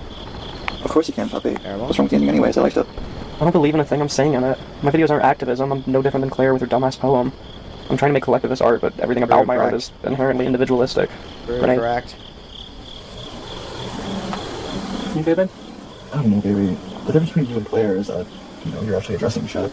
Am I, though? I mean, like, can I call my art activism if it doesn't actually change anything? You know, just because you can't see it doesn't mean that it's not affecting things. That's not enough. I don't know, man. I mean, I know I'm not like AI Tupac or whatever, but I don't want to just have my videos be like a rage thing for a bunch of would-be activists. I want people to watch my shit. Wow, I'm taking this as, oh, I missed my sigh. I'm taking this as, obsessing about a form of media, and then estrogen, obviously, communism, dog shit. Why did my shit get reset? My shit, I'm like, my bingo card got reset, guys. I don't know. I'm only missing, like, these ones right here. I don't know. My bingo card got reset. It's different now. And, like, immediately start organizing. I want to see orgs that actually get shit done. I want people to see me as an activist. Alright, then. Allahu Akbar. We wish you well. But I'm not an activist. Dude, I saw some shit where... this is crazy. I saw some shit, so, like, obviously, like, the current warfare is, like, fucking crazy because everybody uses, like, drones and shit. Like, boots on the ground is, like, totally fucking useless now. Like, everything is drones and airstrikes and shit like that, right? Because you could just, like, sit in a room with a PlayStation controller and, like, blow shit up, right? Like, it's totally different. And I saw that when the war with Iran started, there were people that were like, I volunteer to be a suicide bomber. And they were like, you don't have to do that anymore. Like, we have drones to do that. They were like, no, I want to do it. And it's just, like, the love of the game right there. The love of the fucking game, dude. We have, like, drones that will do this. And Iran is like, AI will not take my job. It's awesome. Like, imagine being so dedicated to the fucking grind, bro. That's so funny. Fucking YouTuber.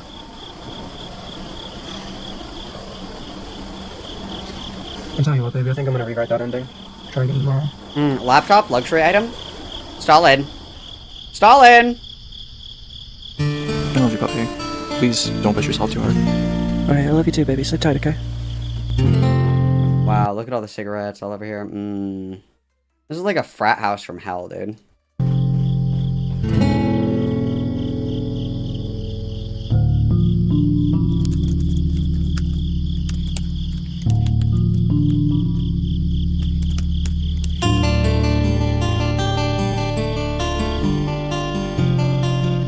Gotta hit him with the sad guitar. Oh wow, this is powerful. What does this mean? Oh no, the surveillance state. Uh-oh. Hi. This video was... Hey. Hey. Hey. Hey, me and my puppy noticed your vibe from across the bar. It's originally supposed to end with me back on the swing set talking about how it's stupid to worry about who is and isn't worthy of engaging in politics, because we can't change that. We can't stop the Nazi slop, and we can't stop the liberal slop. All we can do is just focus on activism, you know, help out where we can and push for more people to stop recognizing capitalism's authority over their lives. I guess What does that mean? What does that mean? What does that sentence mean? One more time. Probably true, but that just stop recognizing capitalism's authority over their lives. Stop recognizing capitalism's authority over your life. What does that mean? What does that mean? Elaborate, please. What does that mean? Does that mean that you gain class consciousness? Does that mean that you start actively participating in boycotts to try to minimize your participation in an unethical system? Does that mean convincing yourself that money isn't real? Does that mean, like, Marie Kondoing everything so you are not living such a material life? Like, what does that mean? That's a sentence. What does that mean? I guess that's probably true, but that just isn't what this video is about to me anymore. Okay. This video has one major flaw. What is it? Can't say shit about activism, communism, leftism, whatever, unless my videos count as activism. I tried getting involved with this organization, Oh my god, this is like a bad mushroom trip. Oh my god, that's crazy. I can tell you right now that that's just not going anywhere. So either these videos are activism, or I need to just shut the fuck up and go back to talking about video games. Thing is, I just kind of don't believe what I was saying earlier. I don't think that my videos can count as activism. I can sit here on camera and beg for you all to join organizations, do a little web searching, send out a couple emails, start materially opposing fascism instead of just morally opposing it, but I just don't think that's gonna work. I just don't think that my art is capable of moving people like that. Like, please. And then we're doing this because we want the comments to be like, Queen, you inspired me to get the Mao Zedong fade. Queen, because of you, I groomed my mustache like Stalin. Because of you, I got a tattoo of Ho Chi Minh, and I also bought the Che Guevara flag on Amazon. Queen, no, don't give up on your dreams. Please, God, prove me wrong. Go get involved. But let me tell you why I came to that conclusion in the first place. The last video, the one about stealing groceries, was originally supposed to end here at this parking garage. I was filming the ending, and these ICE agents showed up and just cold kidnapped this guy that was parked just a little bit behind where the camera is now. I started filming them, and they chased me off, but that's not why I bring it up. This is, that seems like an opportunity for you to really do some investigative journalism.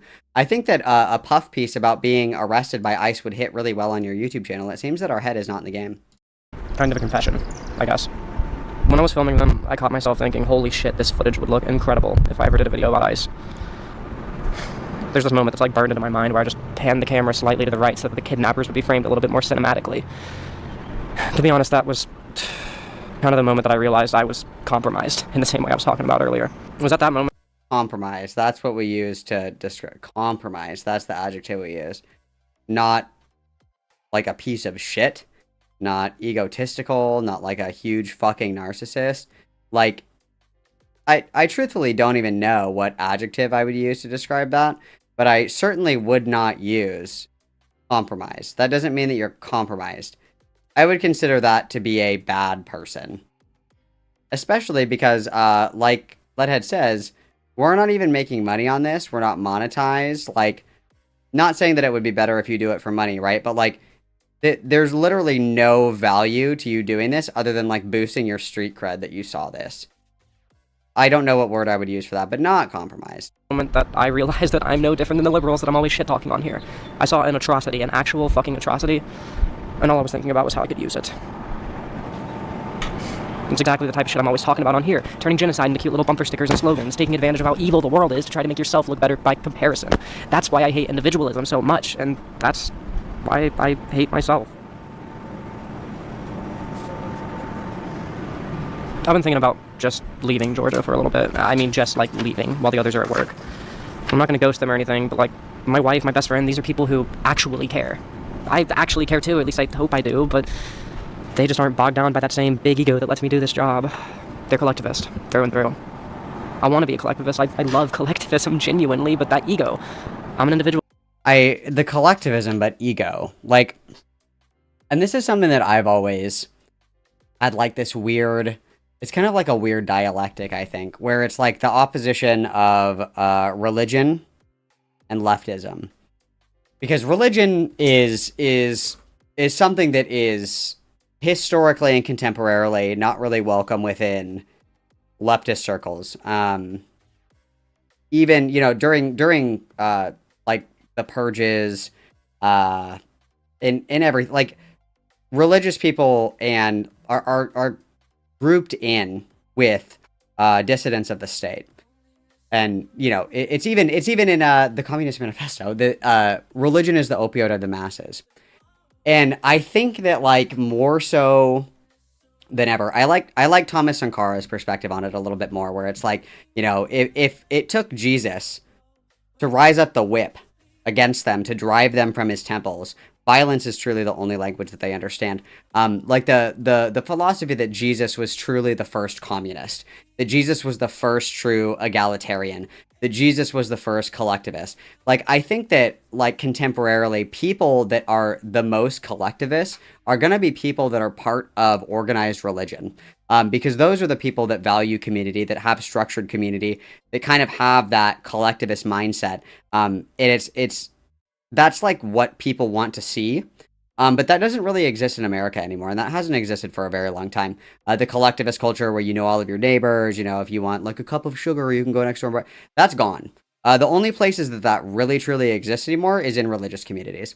So I think it's interesting, like, this idea that there's like this repulsion, like this immediate gut aversion to religiosity, like being like directly oppositional to leftism. But I think, like, in current contemporary societies, or at least in America, the only way that you can adequately train and like not even emulate, but just like model that collectivist communal living is through religious structures. And so it's like this really weird dialectic, because it's like, I understand, you know, in certain instances where like leftism could be oppositional to like religiosity, sure. I understand that, whatever. But like, when we're thinking about like collectivism, the true places where collectivism exists in the modern world is in religious communities. So like the fact of, and you can think about this like I think about this a lot with like AA. Like the first of the 12 steps is like surrendering yourself to a higher power, right? That's like step number 1. Why? Well, when you see yourself as a microcosm of something larger, that there is more to life than you, your desires, your carnal urges, your wants, and your happiness, you gain that greater perspective, right? When there's more than me, there's not just me. I wasn't just created. Everyone else was created. And everybody else was created just like me. Everybody else was given the same heart, the same hands, the same mind. Like, everybody has unique thoughts, feelings, experiences. And when you separate yourself and you really truly step back and you get the perspective that like there is more than just me, to be part of something greater, to look up to something that, you know, you are living up to the expectations of something or a creator that made you, it breeds that collectivist ideology. And that's just, it's so lost in like current politics. It's fucking gone. Like, there is like hyper individualism. There is hyper, uniformity with certain political ideologies. And even in, you know, places where you wouldn't expect that, like, for example, like conservatives, you would expect that conservatives are religious. Therefore, they are, you know, more collectivist in nature. That's not true at all. Because they will willingly vote for things that, like, at the expense of others. Like, gun control is the first one that I can think of off the top of my head, because it's like, I would rather have my fucking bazooka than give up my right to own a tank, even if it means like 1 million people get killed by tanks a year. Like, shit like that, right? And so it's very, very interesting, because some of the most, and I hate to use this term, I sound like such a fucking pretentious dickwad, but the closest, like the most enlightened, the most knowledgeable, the most kind, people that have the best grasp of leftist philosophy or leftist principles are almost always very deeply religious, low-class people. And it's because they live the lifestyle every day that leftism seeks to implement. They live in, you know, communal settings where they all look out for each other. They all take after each other. They all grew up in this neighborhood. Their parents grew up in this neighborhood. Their grandparents grew up in this neighborhood because it's all that they could afford. And they go to church every Sunday. Every Sunday, you know, they're working at the food bank. Every Sunday, they're feeding the homeless. Every Sunday, you know, they're meeting for this, that, and the other thing. If somebody's injured in the community, they do drives to try to raise money or to help this person out that's injured. The people that live the principles of leftism, 1, are people that believe in a higher power. Almost always. And 2, are people that are usually very low income and very uneducated, because they live the reality of leftism. Like that, their principles are in line with the teachings of communism and leftism and socialism or whatever, because their material reality is dependent on collectivism to survive, and empathy. And it's very, very strange to me, because it's like, I look at somebody like Leadhead, and it's like, it is no fucking surprise to me at all that this is like a foreign concept for you, because you're a godless heathen. A godless heathen. Somebody who said, you know, like, if I have to give up my puppy huel for leftism, I don't know if I want to do that. Would I give up my carnal sexual desires if it meant that every other single fucking person in the world was liberated in a heartbeat? In a fucking heartbeat. In a fucking heartbeat, dude. I would give up, like, any earthly desire, any possession, if it meant that everybody got a good outcome in society without a heartbeat. Without a second thought. Yes, absolutely 100%. 100%. I would never have my gooner puppy cool puppy pee pad fucking yip sex ever again if it meant the liberation of people across the globe. 100%. That's not even a question. That's not even a fucking question, right? There are people that will drape themselves in the aesthetics of collectivism, communism, leftism, socialism, because they find it to be socially advantageous. But they are not capable of that collective mindset. They are not capable of the idea of self-sacrifice because they have never given anything to help anyone else if it didn't benefit them. And that is a truly, deeply Christian, Abrahamic religion principle, that you serve others in the way that you serve God. Like, all of mankind is my brethren, right? Like, you have never sacrificed anything. You have never given. You totally miss. You totally miss, like, so much. And it's like, I assume, obviously, that people can unlearn these kind of mindsets and motivations and shit like that. I'm sure that it's possible. But it's like, I can't comprehend. It is unfathomable to me that I have two buttons in front of me. And one of them is, I get to keep all of my degenerate gooner fetishes. And the other button is, you can liberate every person in the world. And that's a question. That is something that I have to stop and think about. I don't get it. I don't get it. And it's like a superficial engagement with the topic. It's a superficial understanding of the topic because Leadhead does not have a fucking empathetic bone in her body. She is through and through a fucking egotistical, maniacal narcissist who cares only about her own experiences and perspectives, which is fucking crazy. Lesser Older Tales, why did you delete Jitters Critter's message? What did it say? What did it say? Jitters, say it again. I'm so sorry. Jitters for the 5 that I'll read in just a second. Everybody witness Judges plays. Thank you. Witness. I don't know, dude. I think it's crazy. We love the aesthetics of it because it makes us look cool and like look awesome. It's like the aesthetics of kindness are really important to people, but not when it comes to like truly being kind. Like nobody really wants to do it, right? It's fucking crazy. It's fucking crazy. It's fucking crazy. All right, let's Jitters. You say your thinking and I'll read it all on. Individualist. An individualist trying to make collectivist art, plain and simple, and that just makes me a fraud.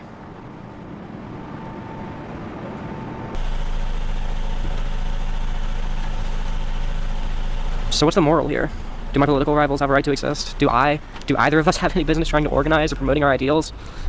Not the whole I think I have my Dr. answer. Pepper, bro. Fuck it.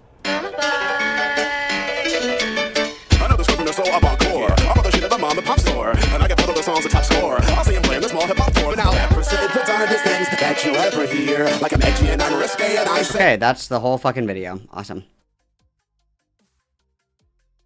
Can I see what? What? I don't know if I can see. I don't remember. Sorry, I'm sorry, Jitters. I'll read it, but I don't know what it was. Cool. Another hot dog shit video. Another hot dog shit video. I just like I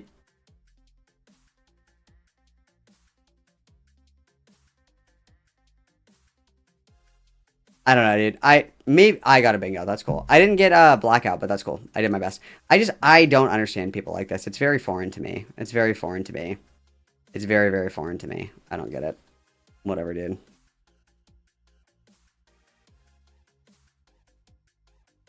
I certainly don't get it. I certainly don't get it. Very strange. It's very strange to me. I don't know. I'm trying to like process. I'm trying to process. I'm doing my best to process. Like I'm coping. I'm coping and seething right now.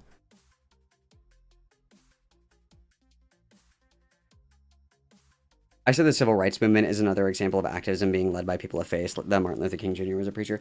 Yeah, and I mean, Malcolm X also notoriously converted to Islam, and he found that was like such a powerful thing for him. Like he talks about going on the Hajj after he converted to Islam, and he talks about, you know, being in Mecca with white Muslims, black Muslims, you know, brown Muslims, Muslims of all different ages, backgrounds, what's the word I'm looking for? Socioeconomic status, and like, and realizing that like harmony is the ultimate objective with any kind of like radical intervention for civil rights. And that's why a lot of people say that like later in life, he became more radical. And he escalated in radicalism because of the Nation of Islam. But like the idea that when you have like these very powerful messages, like I think obviously I'm Catholic. I think that morality is objective. I think that morality is dictated by God. I think that, there's like true, objective, measurable, moral metrics for all behavior. I believe that. And so I think that regardless of people's like ideologies, backgrounds, upbringings, shit like that, it's like there are some universally true things that we can agree on, especially as spiritual people or religious people. And those are like the ideas of, collectivism. Those are the ideas of redemption. Those are the ideas of integration. Those are the ideas of do no harm. Those are the ideas of, taking care of each other, loving each other, as like God intended, like shit like that. I think that is such like a powerful unifying tool, that people they repel from it because it's religious. And I understand that a lot of people have, kind of aversions to religion for a lot of different reasons. I totally understand that. But like the message itself, I think, is something that like universally, no strings attached, like everybody would agree with. I think that on paper, everybody should agree with that, right? Like everybody should agree that like, we're all unique and we're all important. I think that everybody should agree that, we should care for each other. We should be kind to each other. We should turn the other cheek. We should try to be patient. We should try to be loving. We should be forgiving. We should offer grace. We should take care of each other. We should look after each other. We should help guide each other to, better choices and shit like that. Like, I think that everybody can agree with that. But then as soon as you say like, oh, that's in the Bible, people freak the fuck out. But like, I think that truthfully, everybody holds these things to be true. Like you hear these things and you're like, fuck yeah, dude, that makes sense. That's awesome. And that just with like very simple religious principles, people would really fundamentally adapt to leftism a lot more, because I think a lot of people have that inherent rejection of religiosity. And even if you don't believe in God, church communities, like religious communities, are fucking awesome, dude. They're fucking awesome. Those people will do fucking anything for you. Those people will do fucking anything for you. Even if they disagree with your lifestyle, even if they disagree with like who you are or like what you believe, even if they disagree with you, those motherfuckers will do fucking anything for you. They will do fucking anything for you because you're family. You're basically family to them. If you get into, like a religious community, those are your brothers and your sisters. That's who those people are. Like, that's the way that people who are religious are raised, right? Like, that's the way that I was raised. The people in my parish are my family, and I would do anything for them, and they would do anything for me. And it's like, that it's just so lost. It's just so fucking lost. You know what I mean? The aspect of community is just, it's been vaporized. And I think that like a good foundational, like rebuilding towards that is at the very least, like learning from or emulating like the collectivism of religious communities, because that's what everybody wants, right? That was kind of like the golden era, if you will, of American culture. Like, minus, of course, the racism and Jim Crow. Like when we think of like the pinnacle of American culture, okay, and you genuinely, like generally speaking, okay, not with like the okay, but what if, like, okay, but in this time period, if you are like, not that, just like the ideal American homogenized culture, what was that? It's like, oh well, it's where like in my little cul-de-sac, the kids could be out past sunset. We could leave our doors unlocked. Me and my wife are happy to do anything for my neighbors. My neighbors would be happy to do anything for me. We all look out for each other. We all take care of each other. If I need a favor, I'm not afraid to ask my neighbor. I'm not afraid to ask for help. They're not afraid to ask me. That is what everybody wants. Conservative, Democrat, liberal, socialist, communist, and it doesn't matter. That's what everybody wants. Everybody wants that. And it's fucking gone. It's fucking gone. It's fucking gone. And there's a lot of reasons that things are like that now. But the only places that are completely fucking untainted by all the shit that has helped divide people is religious communities. Because, dude, hand on the fucking Bible, I swear to God, nobody gives a flying fuck if you're gay, if you're in a church family. Nobody gives a flying fuck if you're trans at a church family. Yeah, people might be like, oh, I think it's against God and I think it's a sin, but like, you need me to come and jump your car, I will. It's that good old fashioned, like, Catholic, like, passive aggressiveness, but like, it doesn't mean anything. It's like the way that your friends talk shit behind your back, right? It's like, they'll say to your face, like, I think that's fucked up and I think you're going to hell. You still want me to come over and help you move that couch later? That's what those kinds of communities are. And that's the way everything should fucking be, dude. That's literally, like, nobody, like, you go into a church, there are black people, there are Asian people, there are Mexican people, you know, there's old people, young people, gay people, ugly people, hot people. It's like, and they're all just there to, like, chill. And they all, like, give a lot of fucks about each other. Like, sure, maybe Janet makes, like, really shitty lemon bars for, you know, the parish bake sale every year and everybody talks shit about it, whatever. It's never malicious, ever. And it's like, it's just, it's gone. It's gone. Nostalgic for a place that we can never go back to. And yeah, it's true. It's like churches and unions. Those are the two places, and very few people are in unions nowadays. Like, what percentage? What percentage of Americans are in unions? 10%. 10% of all wage and salary workers are like, you know, 10%. That's a problem. That's a problem. Like, shit like that, right? Shit like that. Yeah, it's true. Butt sex is sin, but just thinking about butt sex is not a sin. True. True. Write that down. Yeah, like unions and churches. Those are like the two places where that collectivist attitude still really exists, but people are very alienated from these things for a lot of different reasons. And that would be a good way to get back to the kind of core principles of that. But nobody wants to do that. Everybody wants to be a famous YouTuber. Sad. I know, dude, her potato salad fucking sucks, but, you know, I would do it for her. I would do it for her. All right, let's see, guys. Let's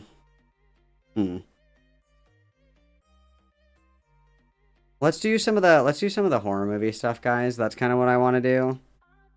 But I need to get another water, and then well, I don't have any more sparkling waters, so I'm in crisis.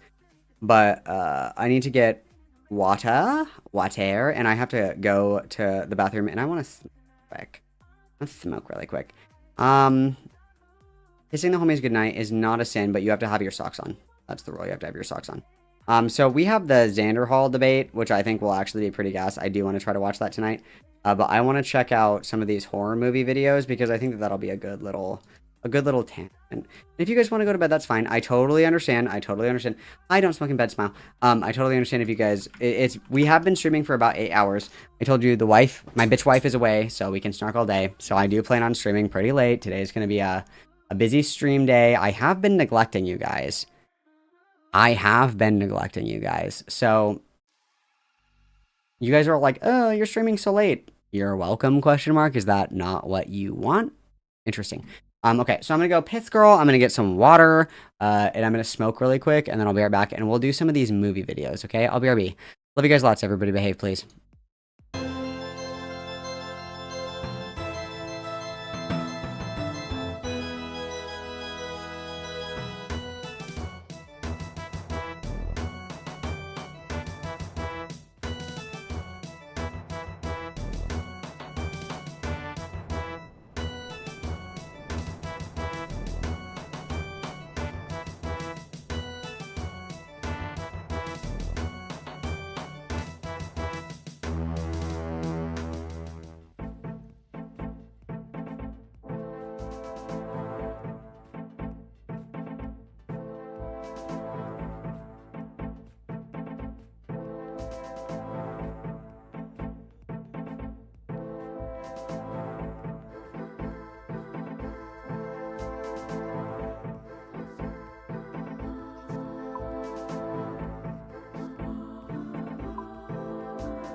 I saw that Firebat was streaming, and I just, you know, out of curiosity, just to see what they were talking about, I opened it, and then Firebat just said the N-word. So, there's a reason we don't watch Firebat live.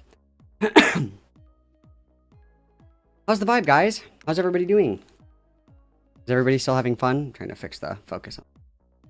Fix the focus. How's everybody doing?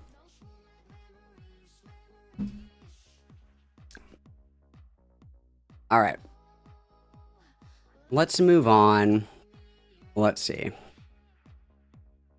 Ghost Ship, Mama, House of Wax.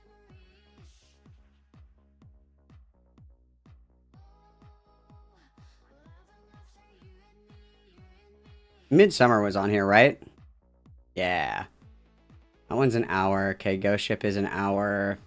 These are all about an hour. Are there any that are a little bit shorter? Just a little bit? Just so we can get a taste?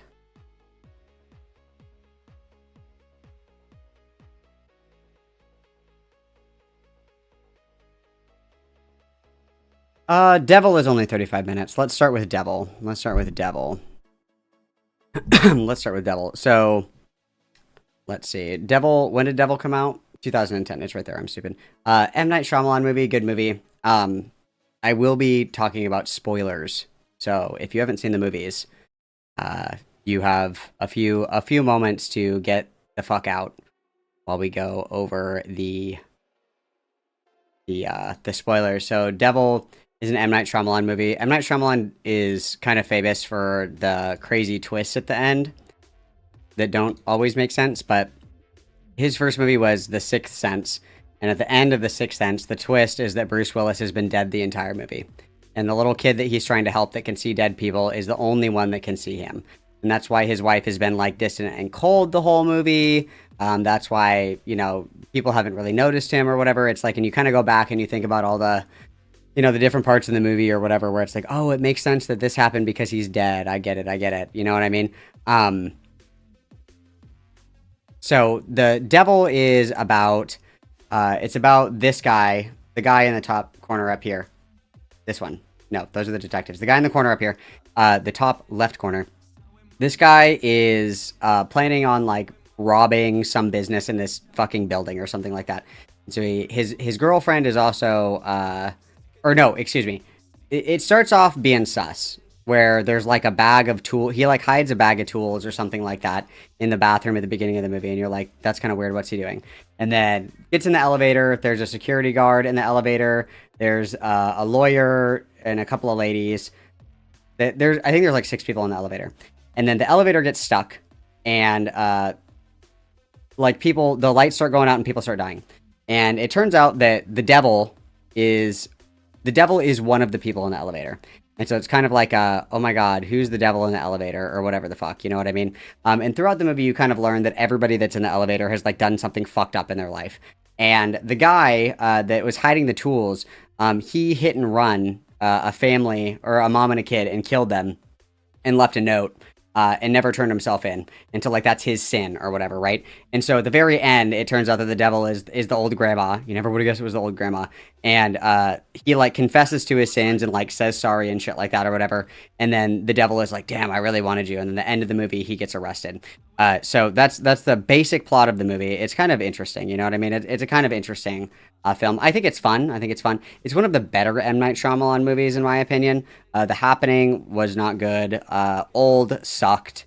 I love The Village, but Lady in the Water was actually pretty good too. But typical M. Night Shyamalan movie. But let's see what we think of it, because I thought it was fun.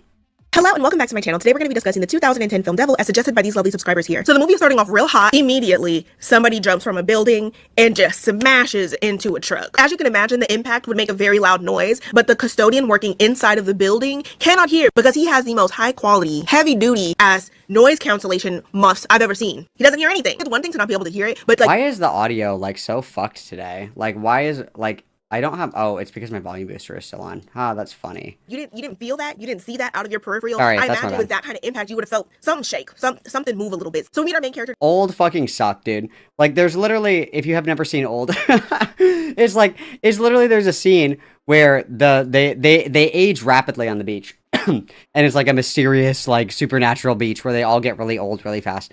And it's like pharmaceutical companies that are testing like the long-term effects of medications. Like they give them medications and then they send them to the beach, and then so like you can see the long-term effects of a medication in like a couple of hours versus, you know, waiting like 70 years to see what the long-term effects of medication are. But like there's a scene where like there's a pregnant lady that is on the beach with them, so obviously she gives birth to the baby, right? And they leave the baby for like literally less than a minute, and then the line is literally, "The baby died from lack of attention." That's literally the line that they say in the movie. It's like 50 Shades of Grey level writing. It's fucking terrible, fucking terrible.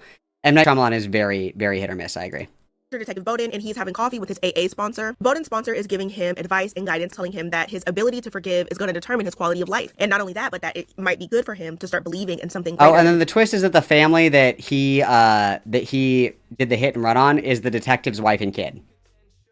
So that's the plot twist, is like the detective learns how to forgive and forget and move on and shit like that, and the guy learns like what repentance is. That's the twist.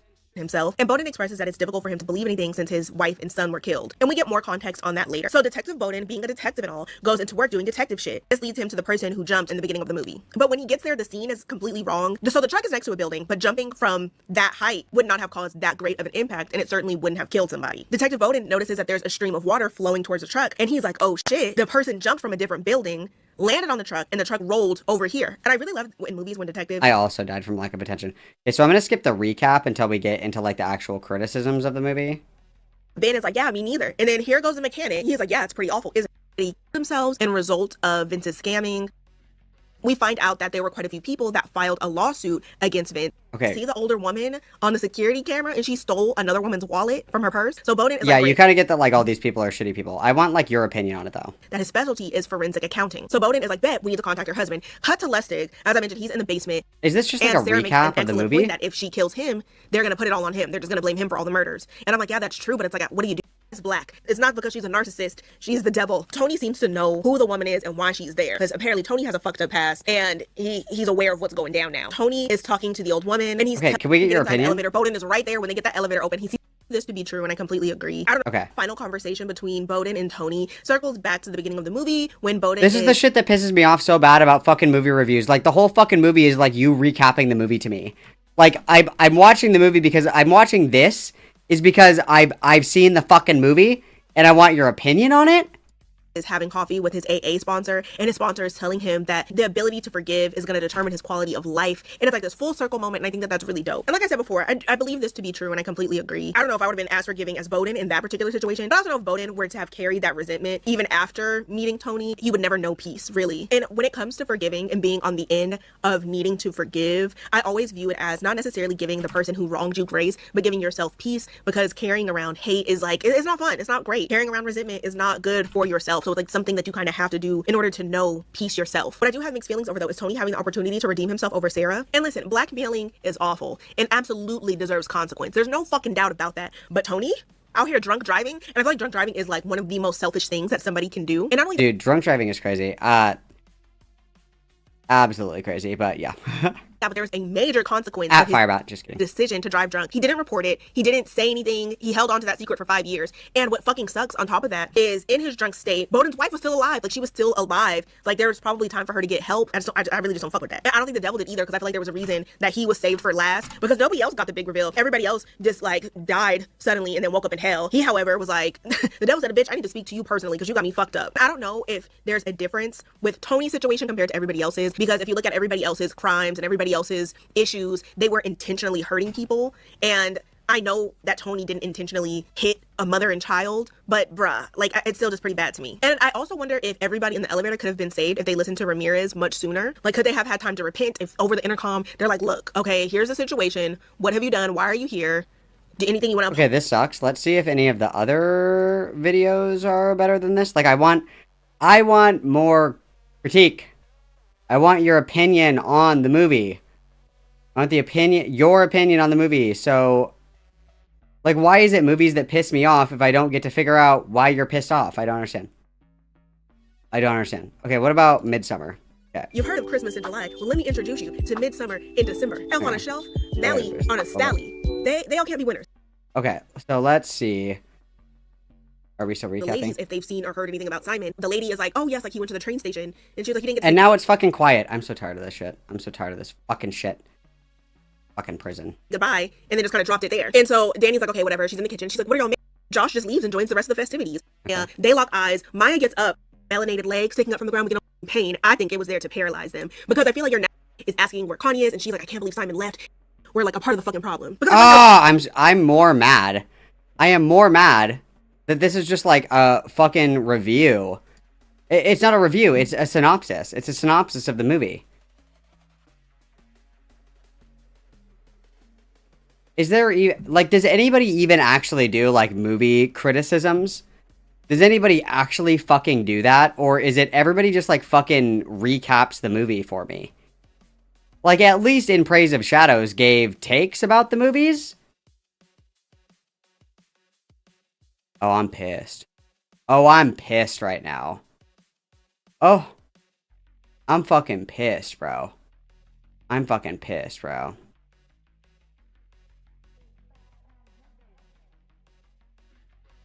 I wanted like a nice little slop. Amanda the Jedi, but are her videos gonna piss me off? Is her shit gonna piss me off? Because I want something that's gonna piss me off.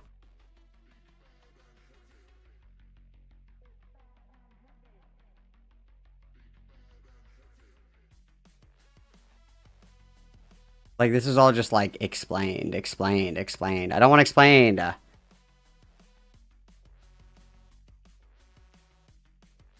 Movies with Mark. I want something that's going to piss me off. I'm looking for another In Praise of Shadows. Okay, let's see what videos what movies we have. Let's see if any of these movies spark my interest. Let's see. Okay, Disclosure Day, don't care. I'm going to have to go back a little bit because I haven't seen...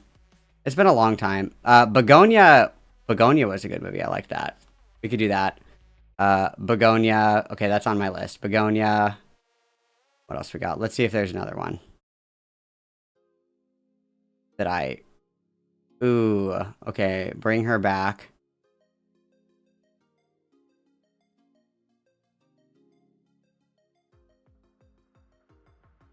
I'm thinking... I hated Nosferatu, the new one. I hated it. This companion movie also fucking sucked ass.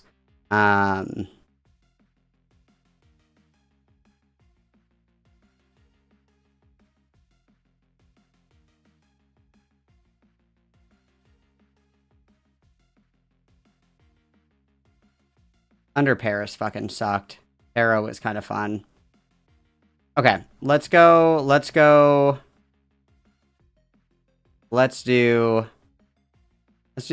Bring Her Back. Bring Her Back. Begonia. And what was the other one I said? Bring Her Back, Begonia, and The Substance. Let's go for those three. Let's start with Begonia. Did anybody watch Begonia? I Won't Like Amanda? Oh. Amanda will piss you off that like 90% of the video is recap.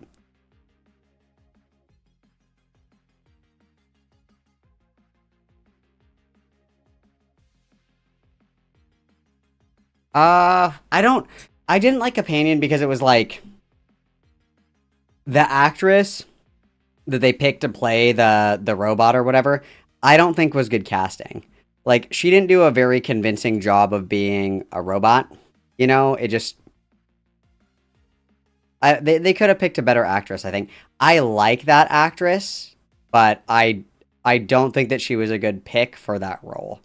That's my opinion. Like, the guy robot I thought was a good pick because he was kind of like stiff and, you know, like the I can't remember her name. She's the one that's in Yellow Jackets. The one that they picked to play the main girl. She's too like emotive. You know, she's like way too emotive, I think. I think that it was a bad choice. Let's just try Begonia. Let's just try it. Begonia, the latest by auteur director Yorgos Lanthimos, his main current collaborator Emma or Emily Stone, written by Will Tracy, who wrote The Menu, based on the movie Save the Green Planet by director Jang. Next. And the scene is so good, like you get the hilarity of two guys jumping out at her with Jennifer Aniston paper Halloween masks, like they didn't even get like real masks. Like it's not. Yeah, she's too emotive in my opinion to play like a robot. You know what I mean? She is too emotive. remotely conducive to fighting with like paper strapped to your face with these little tiny eye holes. That alone was funny, and I was wondering if that was just like all they could find, but I guess Yorgos is specifically a fan of Friends and was all like, should they be wearing... She gives spoiler-free opinions at the beginning. Okay, so I want the beginning. Gotcha. And I liked it, which I wasn't super surprised by. I was also one of the people who liked Kinds of Kindness when a lot of other people didn't really like Kinds of Kindness. I can see why the movie might not work for some people. I know some people who really didn't like The Menu also didn't end up liking this one, even though they are different The Menu is also a really good movie. I like that a lot. directors, but I did really enjoy The Menu, so I had a really good time with this. And I went into Begonia with absolutely no expectations. I had no prior knowledge other than it involved a shaved-headed Emma Stone and Jesse Plemons, two of my favorite actors. For all I knew, this could have been an extended segment from Kinds of Kindness that just got away with them, so they turned it into a feature-length film. It's not, but it wouldn't necessarily feel out of place in some of that. And that is a decision that I'm so glad to have made because this movie was such a trip. Not in like a psychedelic way, just like you're just constantly wondering what's gonna happen, what's going on, where it's gonna go, who's right, is anyone lying? Just so much fun. It's a movie that has emotions that are so incredibly heightened, but it is also so funny and absurd at other times. I guess for Jesse, a constant in both of his experiences working with Yorgos is just him coming up on set being like, remember, it's a comedy, which I find is just so fun because obviously you have some comedy movies where people are aware that what they're saying is funny and that's intentional and the characters know. No, I haven't seen Blink twice. Oh, this is terrible. I want another In Praise of Shadows. This is boring. But we can do Alec Gunter. President Sunday. Right. We can just do Alec Gunter. Terrible. I want another, or President Sunday Dark, sorry. I want another In Praise of Shadows. That's what I want. Alec Gunter made a response to... That's what I want. I want another In Praise of Shadows. King Critical, and he didn't know that Gender Trouble was a book. How do we define who's male and who's female? Is it by body parts, chromosomes, hormone levels? That sounds like your standard ChatGPT opening. Distinguish males from females by the gender. I literally physically cannot be nice enough to this guy to not make him just run away. You are proffering the novel argument that King Critical... Is this revisiting the King Critical thing? Has not offered that trans men are not men until they have a specific knowledge of what trans identities are. It's essentially a kind of psychological transmedicalism. A lot of people want to give this person charity here. Those people, with all due respect, are fools. Didn't President Sunday talk to Mary Chu recently too again about this? No, I'm making that up. President Sunday talked to, or no, Mary Chu talked to Ray Alexander. That's what I was thinking about. Why are you in his miniature? Does he address you at any point? Oh, yeah, he does. At some point, it comes up. Now, as exciting as logical syllogisms already are... That is just, first of all... Is this the same video that he got mad about earlier, though? Relation to what you said before. You said, and this is the critical point, the King critical point, if you will, that language is purpose to describing reality. That is the purpose of language. That is what language is for, which is stupid, actually. You've very clearly not read any philosophy of language, which is kind of astonishing, because even a hack like Thomas Bogardus at least makes some signal gesture towards Saul Kripke, who, by the way, I learned is related to Eric Kripke, who made the horrible show The Boys, which is why the smartest woman on earth apparently is just suddenly reading a brand new copy, apparently for the first time with great intent, when Homelander shows up in her apartment, which is very embarrassing. I feel sorry for Saul. He doesn't deserve this. Or maybe he does. I don't know. A lot of academics are shitheads, but it's a good book. You should read it. Thomas Bogardus doesn't understand how stipulation works, but leaving that aside. This man has not read any philosophy of language. He doesn't understand how language works.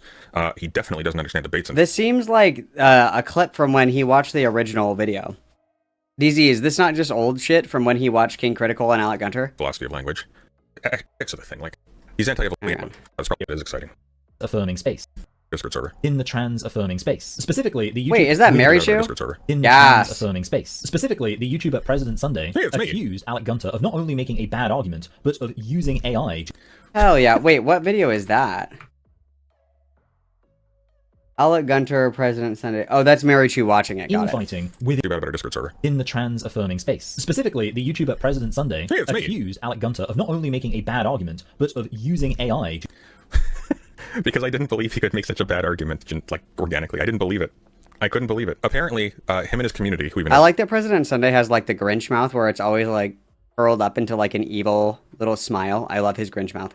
He's telling the truth. I remember when I asked him why he was on the Julie panel, he just said he wants to be like Bosch, doesn't care if he does a good job. I legitimately don't know, but according to Alec Gunter, who didn't know that Gender Trouble is a book. True. Alec Gunter made a response to King Critical, and he didn't know that Gender Trouble was a book. Amazing. Apparently they game planned his response. They talked it over, they strategized. It's incredible. To make it. Oh my god, he used ChatGPT. To be clear, I still don't know he didn't. Oh my god, he used ChatGPT for this. Frankly, I would believe wholeheartedly that Alec Gunter used ChatGPT. I don't know in what world you can be like, I want to do trans debates, and then you don't know that Gender Trouble is a fucking book. I don't get that at all. He did, because his answer was really bad. It's also possible that people in his audience who were helping him make... Oh, Firebat was reading a comment, and somebody called Tanya the N-word, and then Firebat read the entire comment verbatim. Kid else use ChatGPT, but who fucking knows? These aren't people who read anything. They don't know anything. So it's literally impossible to tell. It's impossible to tell. He 100% used ChatGPT for this. That is the most ChatGPT opening Alec could have given. Can we? Let's actually very quickly review what that opening was, because I actually cannot recall. Let's take a look. Today, yes, open with a VTuber. That'll get him. All right. Where is the Gunter? Bring me Gunter. Oh, here we go. King Critical wanted a serious response. Here's an unserious. Oh, okay, this is the actual video. Oh, it's 19,000 views. I mean, he's still modding you. He's at 13,000 after a couple days, but okay, wrong video. There we go. Could have done worse. Here we go. Let's see. I mean, let's see, guys. Let's see. For all of you together, that's terrible. But okay, let's see this. This is Alec Gunter's response. This is his opener. How do we define who's male and who's female? Is it by body parts, chromosomes, hormone levels? 1, 2, 3. Once you start to really look into how we distinguish these categories, it becomes a lot messier at first glance. Like, societally speaking, that sounds like, okay, however he generated his information, and I don't, that sounds like your standard ChatGPT opening. Alec Gunter has a good heart? No, he doesn't. He absolutely does not. Alec Gunter is just Alec Gunter is just Vosh with no charisma. He's just a failure, that's all. He has no interest. Base, dude. So true, so true, so true. In anything. He's lazy and selfish and exploitative, which is why he is where he is. That is the most I'm going to reiterate, that is the most ChatGPT opening I've ever seen. How do we understand X or Y? Some people will say it's this, or this, as I'm going to demonstrate. And here's the catch. ChatGPT will always spit out the most formulaic thing imaginable, because it's literally just imitating the form of every single article it's ingested. This sounds really ChatGPT. This sounds really ChatGPT. I've talked to them before. You should see my talk with them. Distinguish males from females by the gender. I literally physically cannot be nice enough to this guy to not make him just run away. Talia we observe at birth, and from that we derive whether you're a man or a woman in adulthood. And frankly, like, I just don't think that that's that useful in most contexts. Like, we look at other people and call them a man or a woman based in. So here's what I think happened. I do think he came to his conclusions through conversation with his audience. The introduction was spat into ChatGPT, so he had an opener as a stinger, and then he just started meandering. He just started winging it, and just went for the first take on stream because he's lazy. Yeah, I would agree. He's very dim-witted. I would completely agree with this. To do a good job. Entirely upon what we think is in their pants. Not only is that not that useful, I just find it kind of creepy. I don't know. Maybe King Critical doesn't, though. I don't know. In his words, a system of categorization becomes unclear when you constantly have to work around the fact that two things you've categorized together are not actually alike. So I'd like to ask, is an infertile woman still female? How about one born with vaginoagenesis or Swire syndrome? If so, then what makes these Swire syndrome? Swire syndrome? Women in King Critical's worldview? I guess we can't say since he never actually defines his terms in this video. Capacities, taking for granted that there is a teleological purpose to different physiological sets determined by what, on the vast average of cases, is the result of your chromosomes. That's going to be the Not move. the chromosomes, bro. And I'm pretty sure he said that explicitly. We are going to go into Vosh territory where he basically just argues that, oh, well, we can't actually know what's going on inside someone's head, so just going by people's gender identities is the way to go. And that's not the question. That's not the question. Trans is just another adjective, okay? It's an adjective describing a type of person, i.e. someone who identifies as a gender different from that which they were assigned at birth. It's pretty simple. The categorization really isn't complex. There's cis women, trans women. Like he's reading something. He's reading something. We either have a tomfoolery level gender doc going on, or we're reading ChatGPT. Cis men, trans men, and non-binary people. And sometimes with non-binary identities, you can branch off into some other categorizations, but it's a nice, orderly... You always branch off with non-binary. Sort of by definition, they're non-binary. It's specifically saying that you are not part of the binary. It's a negative description. Construct, social construct, if you will, that we formed here. There are variations within this group, and as there are in any group, but there is one thing they all have in common, right, within each group, and that is self-identifying with that group. What do I have in common with all men? It's that we all identify as men. What does a trans... What do you have in common with all men? They self-identify as men. I don't want to be redundant. By implication, trans men who have not heard of the notion of transition are not men until the point where they are in. Well, and also, how many cis men identify like outward, like they say I identify as a man. Like that's like one of the biggest contentions with the way that people talk about gender identity is that like I don't identify as blank, I just am blank, right? Okay. Formed that is an option. Think about it. Think about what you're saying. You are saying, Alec, you are proffering the novel argument that King Critical has not offered, that trans men are not men until they have a specific knowledge of what trans identities are. It's essentially a kind of psychological transmedicalism. It's really dumb, because how you would actually say someone is trans or not is whether or not they correctly understand what these terms mean, first of all, before they self-describe. If I think man is a synonym for person with facial hair, then I might think that I am identifying with other men when I look... This is horribly boring. Wow. We're not having fun right now, guys. I'm not having fun right now, guys. I want to watch this Tyler Catastrophe compilation. What do I do for? That's what I want to watch. I want to watch this Tyler Catastrophe Compilation. That will make me smile. That will make me smile. And then we can see. I don't know. We'll see. This Xander Hall debate might be good, but I don't know. I'm not holding my breath. It's a Xander Hall debate. I'm not holding my breath. So, see. Living? I'm a professional attention seeker, obviously.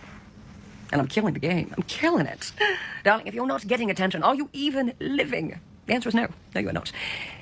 Getting very close to your last chances to order from my shop before I move halfway around the world, which means it's probably a great time for my biggest sale ever, Yellow Wednesday, because Black Friday sucks and yellow is my favorite color. Also, Wednesday is Yellow Wednesday.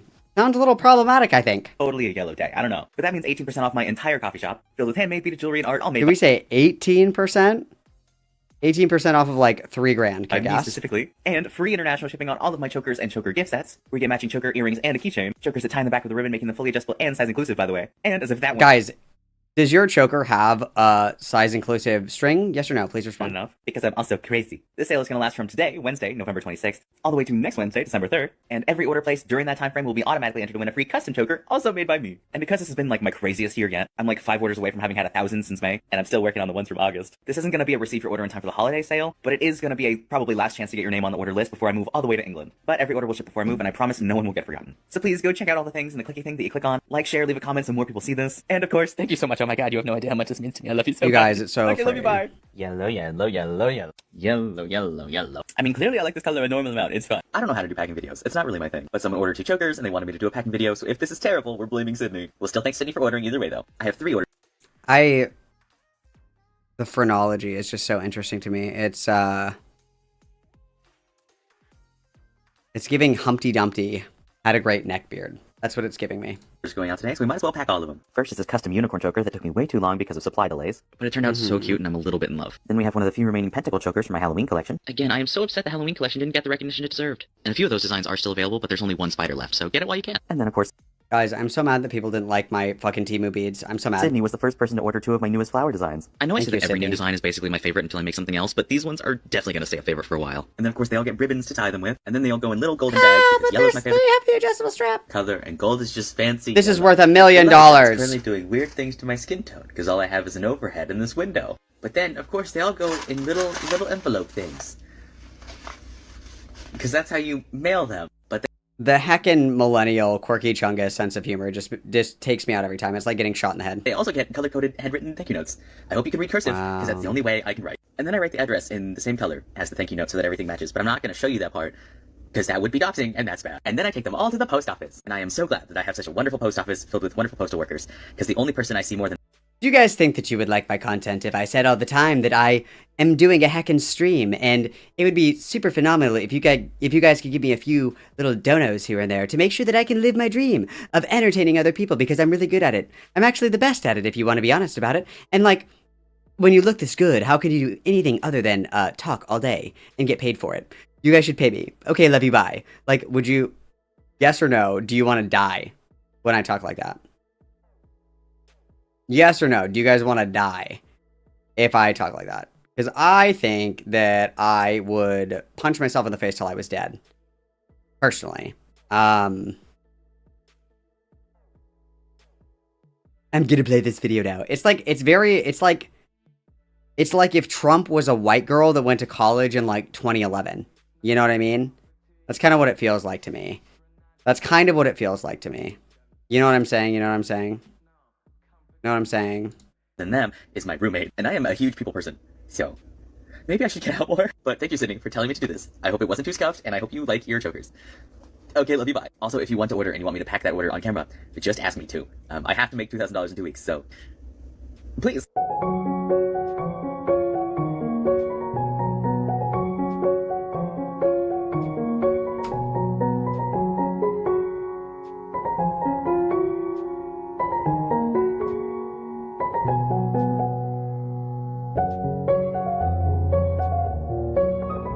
Wow, this is beautiful.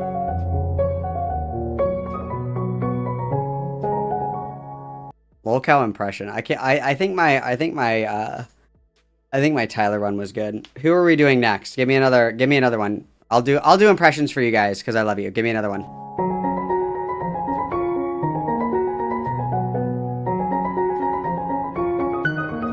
Also, I'm just now realizing I had my chat on top chat.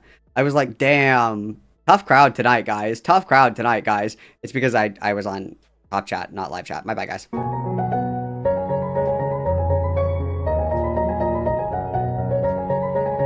Alright, so I get the gist of this one. I get this one. About your favorite Vine. Helping me spread the word, I would greatly...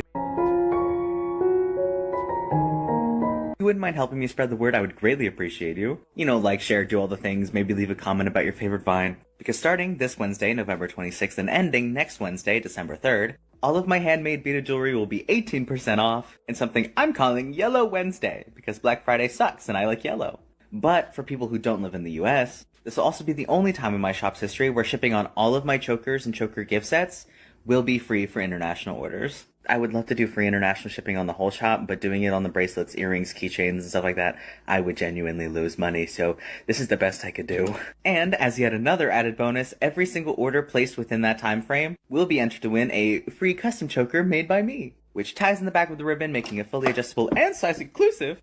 Let me just put that back there, everything's fine, it's okay. Just like all of my other chokers. But because this has been such a busy year for me already, I'm like 10 orders away from having had 1,000 orders in the past 6 months. And while I know there are still a lot of people waiting on orders, I promise I'm working them out as fast as possible. This isn't going to be a receive in time for the holidays kind of sale. It's more of a last chance to get your name on the order list before I move out of the country kind of sale. Me, my roommate, and our dog are hoping to move all the way from Texas to England by the end of spring. Not the dog, bro. And I'll have to close. Okay. Okay, let's see. Poppy?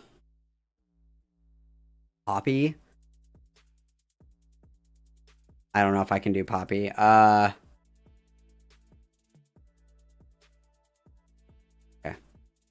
What people don't understand is that this is causing harm, okay? the stalkers, the kiwi farms, they're putting my life in danger. Full stop. That one wasn't as good. Like, she doesn't have, like, a particular cadence, I don't think. I don't really have a particular cadence. The IPOS one is hard. And that's the thing about Blue's Clues, is that the subliminal messaging itself is deeply inspired by colonialist. That's awesome. And then Christian and Nova just have the autism accent. Close my shop completely while I get that process underway, and who knows how long it'll take me to open it again. So if you like gold jewelry you can't get anywhere else, made by someone with 10 years of experience, made for people with sensory issues and metal allergies in mind, and you don't mind the wait times that come with shopping small, this is probably going to be your last chance for a while. But either way, here's the code, and I hope I'll see you on Wednesday. Okay, love you, bye. You just had to have your moment, didn't you? Well, that's crazy. If you wouldn't mind watching this video all the way through, I would greatly appreciate you. And if you wouldn't mind sharing it and doing all the things, well, you know? See, I'm a queer disabled trans guy trying to move all the way from Texas to England, and I definitely need your help to do it. We've already met the minimum monetary goal, which I am so incredibly grateful for. But if you still want to contribute that way in like cool art and jewelry and stuff, the clicky thing that you click on. But I'm hoping to move on a global talent visa, which would be the easiest way to let me keep my small business when I move. And while I do already technically qualify, there are a few goals I would really like to meet that would make it a lot easier. One, which is probably the easiest, I would really love to hit 50,000 followers. Not only would it make my business look better on paper, but it would also just be a personal goal of mine. Two, the main criteria for this visa is proving that my work is desirable. Yeah, this is terrible. Okay, what's the next one? Get caught up and get The worst thing that ever happened to TikTok is when they let people upload like 10-minute videos. That's like the worst thing that's ever fucking happened to the internet. you all later. Okay, love you, bye. What a global talent I am.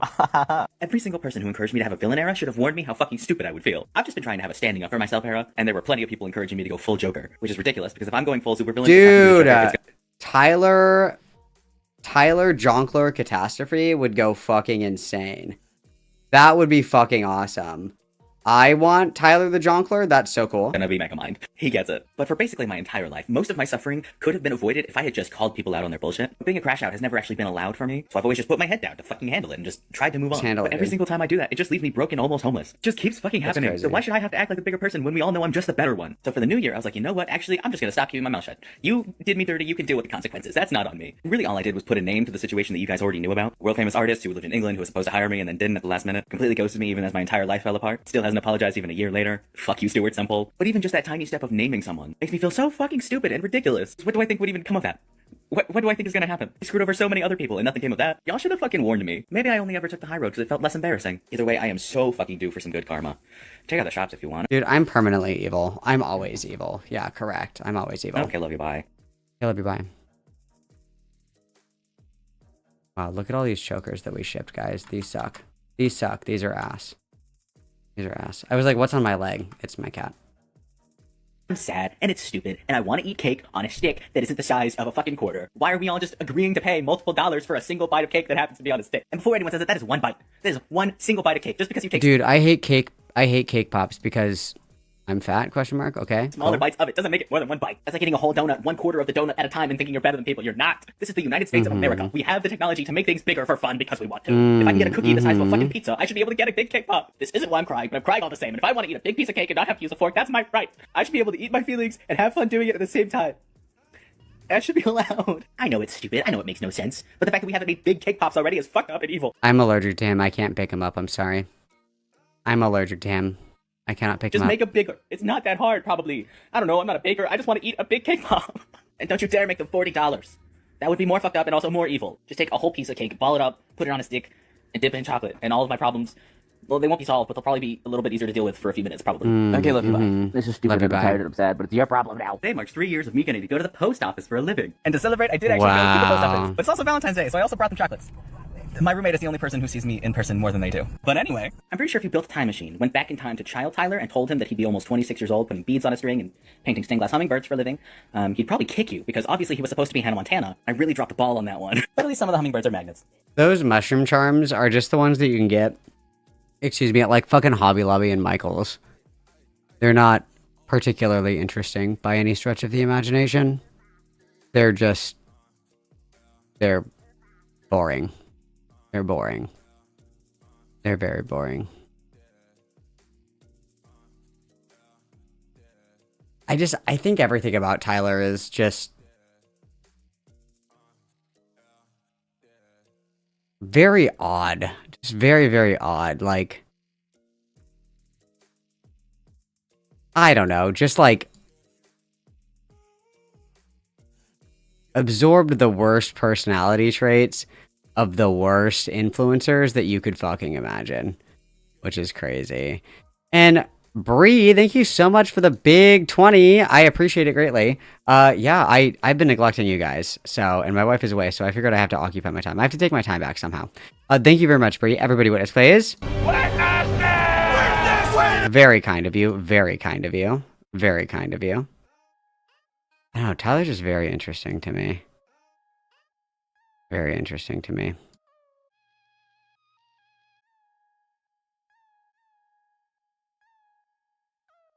Do you guys know who the pissed off lawyer is?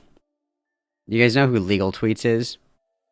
Is that familiar to anybody? Does anybody know who that is?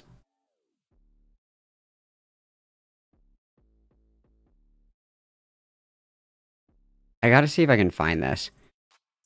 Because this is interesting to me. And I thought it was funny too, because Firebat actually read about this on stream the other day. And I thought it was a pretty insane crossover. I gotta see if I can find this fucking video. It's... Which one is it?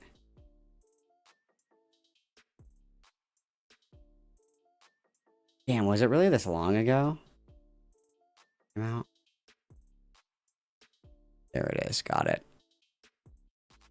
Okay.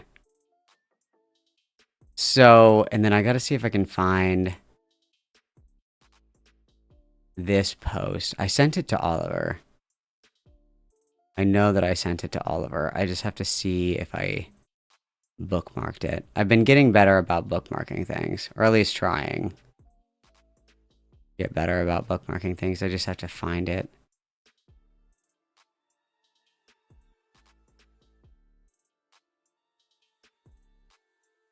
Fuck. Hang on. I know I sent it to Oliver. Let me...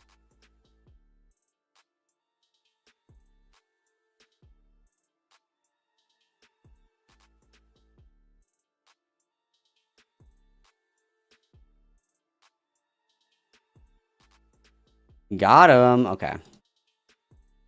Okay, this is niche. This is niche. This is stuff that... I'm not trying to, like, suck my own dick. But this is, like, niche shit, bro. This is niche shit, bro.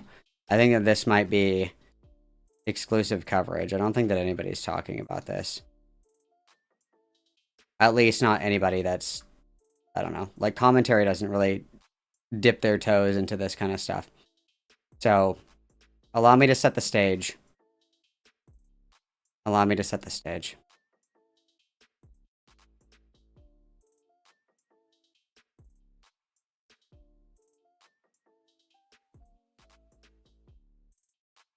So allow me to set the stage, guys. Allow me to set the stage, okay? Well, actually, I lied. I'm gonna go pee really quick, and then I'm gonna set the stage for you, because this is hot shit. This is hot shit, you guys. This is hot shit. For anybody who is not familiar with the Pissed Off Lawyer, I'm going to link Pissed Off Lawyer's Twitter account, and I just want you to go and take a little peruse, okay? Go take a little peruse while I'm away, just to familiarize yourself with this person, okay? Just to kind of get a taste. Just to kind of get a taste, okay? This is somebody that's been on my radar for, I don't know, a few years, truthfully. But it's only escalated. It's only escalated in probably the past year. So I have a dead domain video that's very interesting. And then an incident, an alleged assault that happened yesterday on Hendrix's birthday of all days. Very sad stuff. You guys are going to love this. You guys are going to love this. I remember one time I was talking to Beckett about a lot of this shit, and Beckett was like, why don't you cover more of this shit on stream? And I was like, I don't know. I just never really gotten into it. But Pissed Off Lawyer and Mark and Maritza Cummings, those are the two people that I've wanted to go over for a long time. And there's no time like the present, you guys. There is no fucking time like the present. So let's just do it. Let's just do it tonight. Why not? Why not? We're locked in. I was planning on streaming for a long time today, so let's just do it tonight, okay? But I am going to go piss really quick and get one more quick snack, and then this is going to be good. You guys are going to like this. So everybody behave. I'll be back in just a minute.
Okay.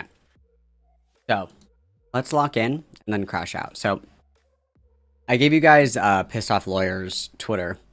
So, Hendrix is in their 30s. Hendrix was, or is, I should say, a lawyer, hence Pissed Off Lawyer. And Hendrix was like a really militant trans activist for a long time. Like, really annoying shit on Twitter. Just like a keyboard warrior. Cringe, but nothing particularly unique. Just like cringe fucking trans activism on the internet.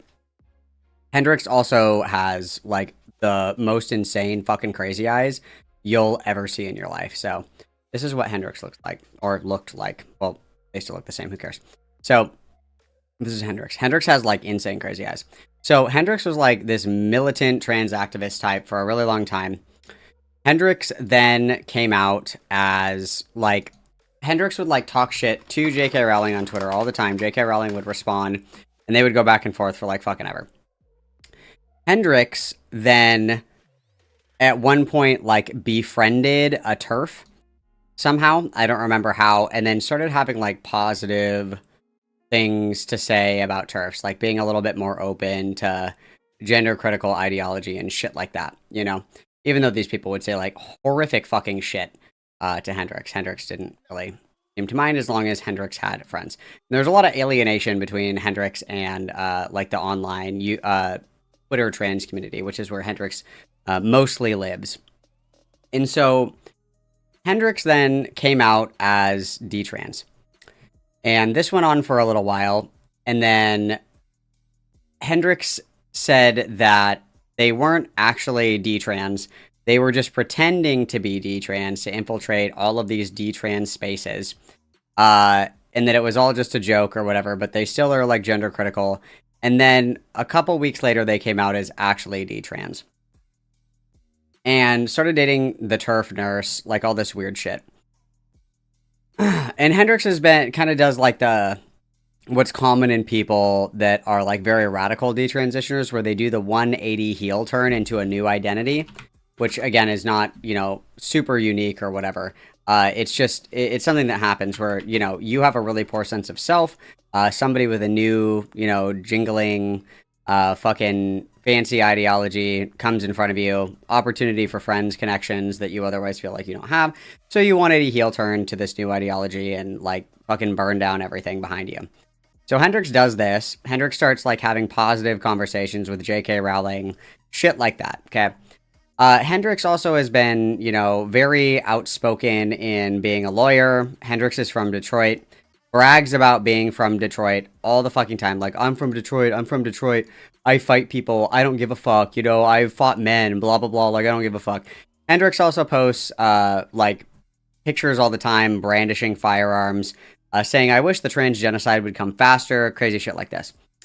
So, Hendrix has become friends with, another detransitioner named Ari, Apostate Ari. Transphobe0 on Twitter. And Apostate Ari is also an incredibly deranged individual that is an attention-seeking whore who lives in the Pacific Northwest. They all live in the Pacific Northwest for some reason. Who is a detransitioner, but they continue to take hormones and live as a woman. So this is Apostate Ari. And so Apostate Ari is also a pathological liar. So Apostate Ari basically was trans, very active in Seattle's trans community, which, you know, not surprising at all, right? That there's a thriving trans community in Seattle. And slowly over time, this changed.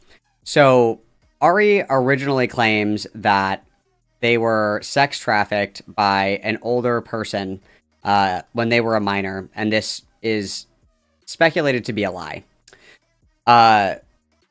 Ari has a very bad public reputation because Ari is very clout-seeking, very attention-seeking, and is very violent in private DMs. So these are just some screenshots of a conversation about somebody who is Jewish in the D-trans community. And if you don't know anything about the D-trans community, the D-trans community is very tight-knit. There's very few of them, and they're all very close. They all work together, and they all fucking hate each other. It's like crazy high school girl drama, like on steroids. It's crazy. So these are messages that Ari sent about another D-trans activist. And Ari says, if I ever see blank in person and no one's looking, I'd break their legs. I fucking hate that Ashkenazi bitch. I wish her ancestors had burned in the Holocaust. She deserves to have all of her teeth knocked out. If I ever see her and I think I can get away with it, I'll break both of her fucking kneecaps and smash all of her fucking teeth into a curb. I've never met a woman who deserves to be curb stomped by a man more. I think she deserves to have her fucking teeth broken in a rape, of course. And it would never happen to her because she's so fucking ugly. So, again, this is a very crazy, a very, very deranged and unhinged individual, constantly brandishing firearms, and Ari does rage bait content. So Ari will go to Capitol Hill, which is the gay neighborhood of Seattle, and will bait people by wearing, you know, Trump paraphernalia, MAGA hat, shit like that, to try to get public, like, get in public fights for content, basically. Like the rage bait youth pastors or whatever that show up on college campuses or at Pride. Okay, so the thing that happened this weekend was Seattle Pride, and Seattle Pride, of course, Seattle's also hosting the World Cup, and Iran and Egypt are playing in Seattle, and Iran and Egypt are protesting Pride celebrations during the World Cup because it violates their religious values or whatever, right? Because these are countries that are very archaic, very homophobic, etc., etc. And so they were protesting that. So Hendrix thought it would be a great idea to go meet up with Ari in Seattle during Pride, like on Pride weekend, go to Capitol Hill and start shit. And so they did. They went to Capitol Hill and they started shit. And they got their asses fucking whooped. So they were rage baiting. Hendrix was fucking freaking out, like total fucking like Chud the Builder behavior, like screaming at people, getting in people's faces. And again, Hendrix brags about being able to fight. Hendrix brags about beating up men. I'm from Detroit. I don't give a fuck. All this other shit. I think that people talk shit on the internet too much. People should get punched in the face more. Hendrix got like absolutely fucking mollywopped. And so you can see here, I'll show you. You can see here. So this is Hendrix after getting kicked in the face multiple times, which is awesome. But if you look closely, in Seattle from June 24th, this is what my eye looks like after being kicked in the face multiple times. We were maced. I was maced to death. Maced to death, mind you. And then if we just take a peek here, if we back up a little bit, we can very clearly see that this is a fake black eye. Black eyes are not sparkly. There's noticeably no swelling. And all the video evidence of this quote-unquote assault shows Hendrix getting in a fight and his girlfriend brandishing a gun. Brandishing a gun. Pulling out a weapon. Pulling out a loaded firearm on people that they were arguing with. And so they did get maced. That's true. And they got their asses fucking beat, which is awesome. Which is fucking awesome. Which is super cool. And it is makeup. You're right. It is makeup. There's even a community note on Twitter about it. That's how you know. That's how you know. So if we jump over to Hendrix's Twitter, I'll read you this thing. The post that they made about the entire event. It's like right here. It's this one. So here we go. Ready? We were mobbed and attacked by Trantifa last night in Seattle. I was maced by like 6 different trans-identified males, beaten all over, kicked in the face multiple times, and was completely blinded by being maced many times in a row. Full account from Apostate Ari.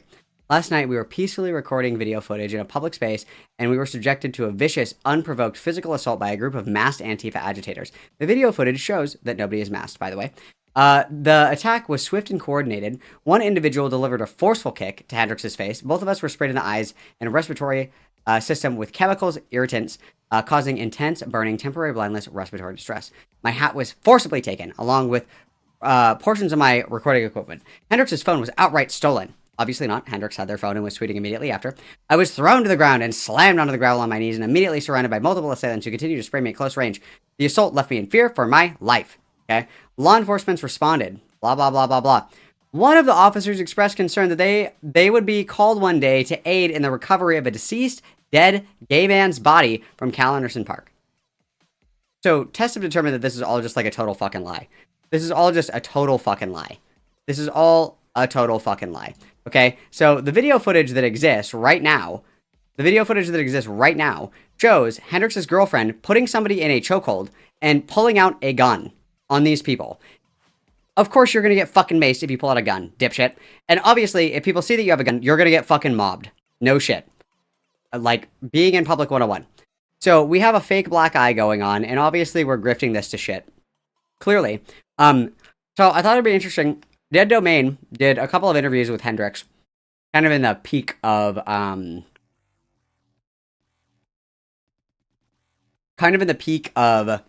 the fucking, detransition arc. It's very interesting, it's very telling, it's very reflective of, Hendrix's internal state, the way that Hendrix perceives and thinks of themselves. And so, I want to watch that with you guys so we can do a fun psychological analysis, psychosocial profile on Hendrix, the fucking deluded and insane. My criticism initially was that I wish the Dead Domain would have been more aggressive in these conversations, but obviously Hendrix is very neurotic, and Hendrix would probably freak the fuck out if any, like, ample pushback was given, and so there wouldn't really be an interview, so I get it. But I really would have liked to see more calling out of the bullshit. But nonetheless, let's take a look at this, guys. You're gonna love this, because it's fucking awesome. It's fucking awesome. The D-Trans drama is insane. The D-Trans drama is fucking insane, dude. It's crazy. It's absolutely goated. Let's see.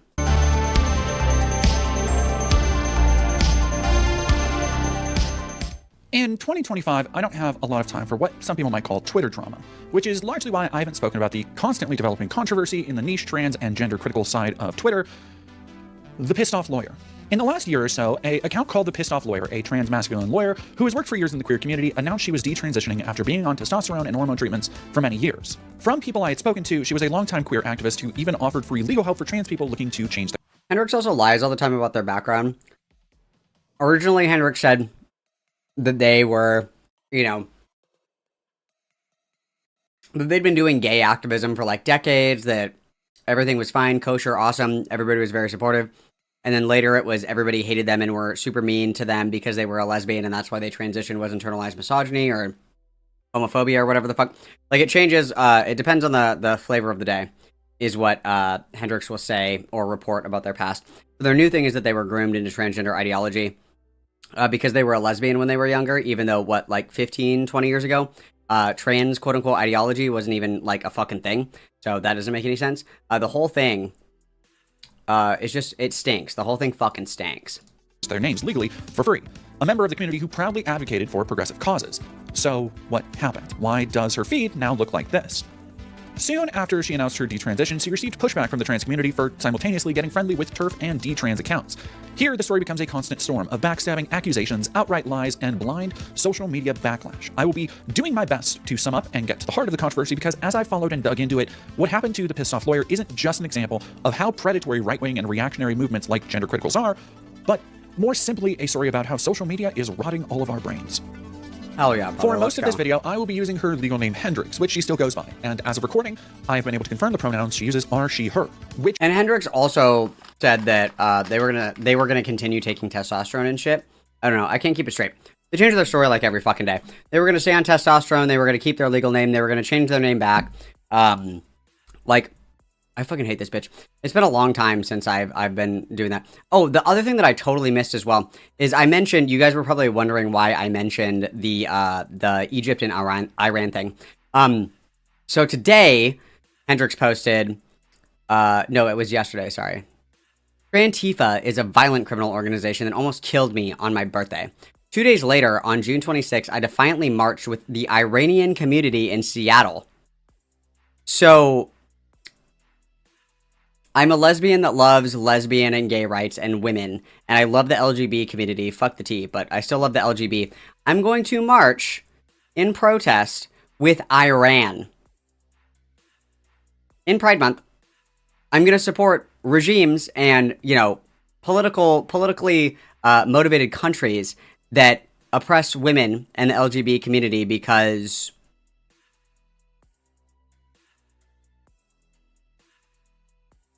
Oh yeah, that's Frankie. That's a good one. Good reminder. This was another thing that was kind of crazy. So again, all this stuff is very incestuous, and if you, it's a big interconnected web of bullshit. And everybody knows everybody, and everybody knows, it's that kind of thing. So there was Puck. Puck is a trans masculine person. Puck is kind of like feminine, kind of like the fairy aesthetic shit. Puck does porn.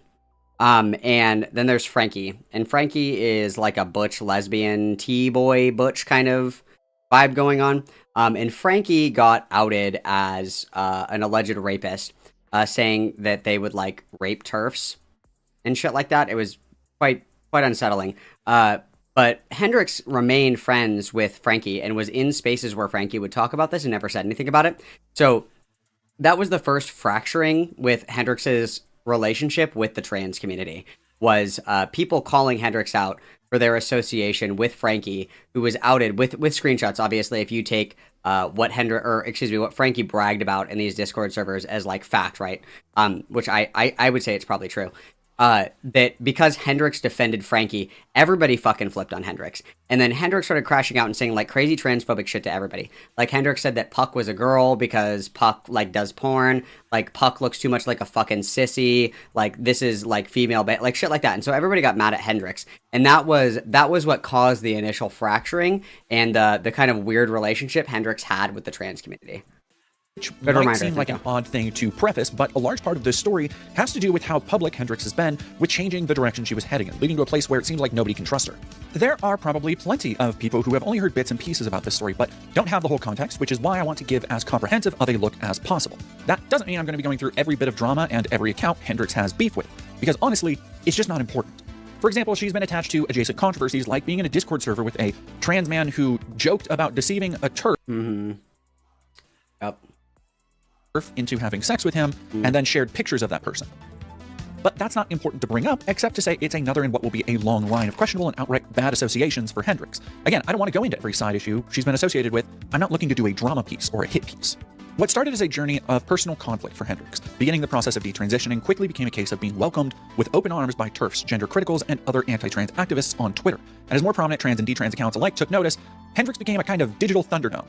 It got to the point where she even had DM contact with J.K. Rowling herself, who reached out to Hendrix. In the DMs, which have now been leaked, Joanne has the tone of a disappointed mother welcoming a prodigal child, saying she never hated Hendrix and wants the best. J.K. Rowling would also comment on Hendrix's detransition announcement, saying, "Welcome home." I was sent a Medium post on this detransition announcement and subsequent reinforcement seen from gender critical and TERF spaces. In it, the writer also collects videos showing the extent of the effusive support seen, noting how similar it feels to the love bombing in Christian and radical faith circles. And this was roughly where I came into the picture. At the beginning of the year, I began in earnest a undercover project in the spirit of previous projects of mine to find a way into detrans and gender critical spaces for myself. Part of that was doing a lot of research, and part of that research was interviewing people on both sides of the issue. I had interviewed Daisy Strongen, a detransitioner who was featured in PragerU's Detrans documentary. I also interviewed Eli Ehrlich, a prominent trans activist. And then I interviewed Hendrix. And so let's start with Eli Ehrlich. Bad choice. Eli Ehrlich is also an alleged rapist, by the way. For people who might not know, your history just in the broader LGBTQ movement. So I first came out in like 1996. I was like 14 as I came out as a lesbian. So I've been in the community. It'll be 30 years next year. And I started doing activist work at like 14, volunteering for like the Midwest AIDS Prevention Project and stuff like that. So I got into activism very, very young and did it. I mean, I've been a part of so many different organizations and programs for trans people and for the whole community, not just for trans people. But like that's my history in a nutshell. It's just activism. And then when I became a lawyer, I do criminal defense, but I also did a lot of work with the community. Like I had a lot of trans clients, not just for name changes. Like it could be they were arrested or they lost their license or harassed by the police, anything like that. So up until the past 2 months, that's what I've been doing. About 6 months ago, which is kind of correlates with the whenever the election happened, I got really, really depressed. I think as a lot of trans people did with what was coming. And mind you, again, I just want to, I've been through these things before. I did it as a gay person. I've been through political upheavals, things like that. But just like the thought of having to do it again, right? A second round of hate in my life for being trans, it just like made me really depressed. So then, he takes office and it just like was overwhelming. It literally was overwhelming in a way that I think, I've been through it as a gay person. I think, and you could say social media might exacerbate the hate, you know what I'm saying, towards trans people. But, I started to question, I think with everyone in my ears started to question whether I'm actually trans or not. And that's how it started. You have now been accused of being a grifter of... I gotta see if I can find these screenshots. I think I sent them to Oliver. I think. I gotta see.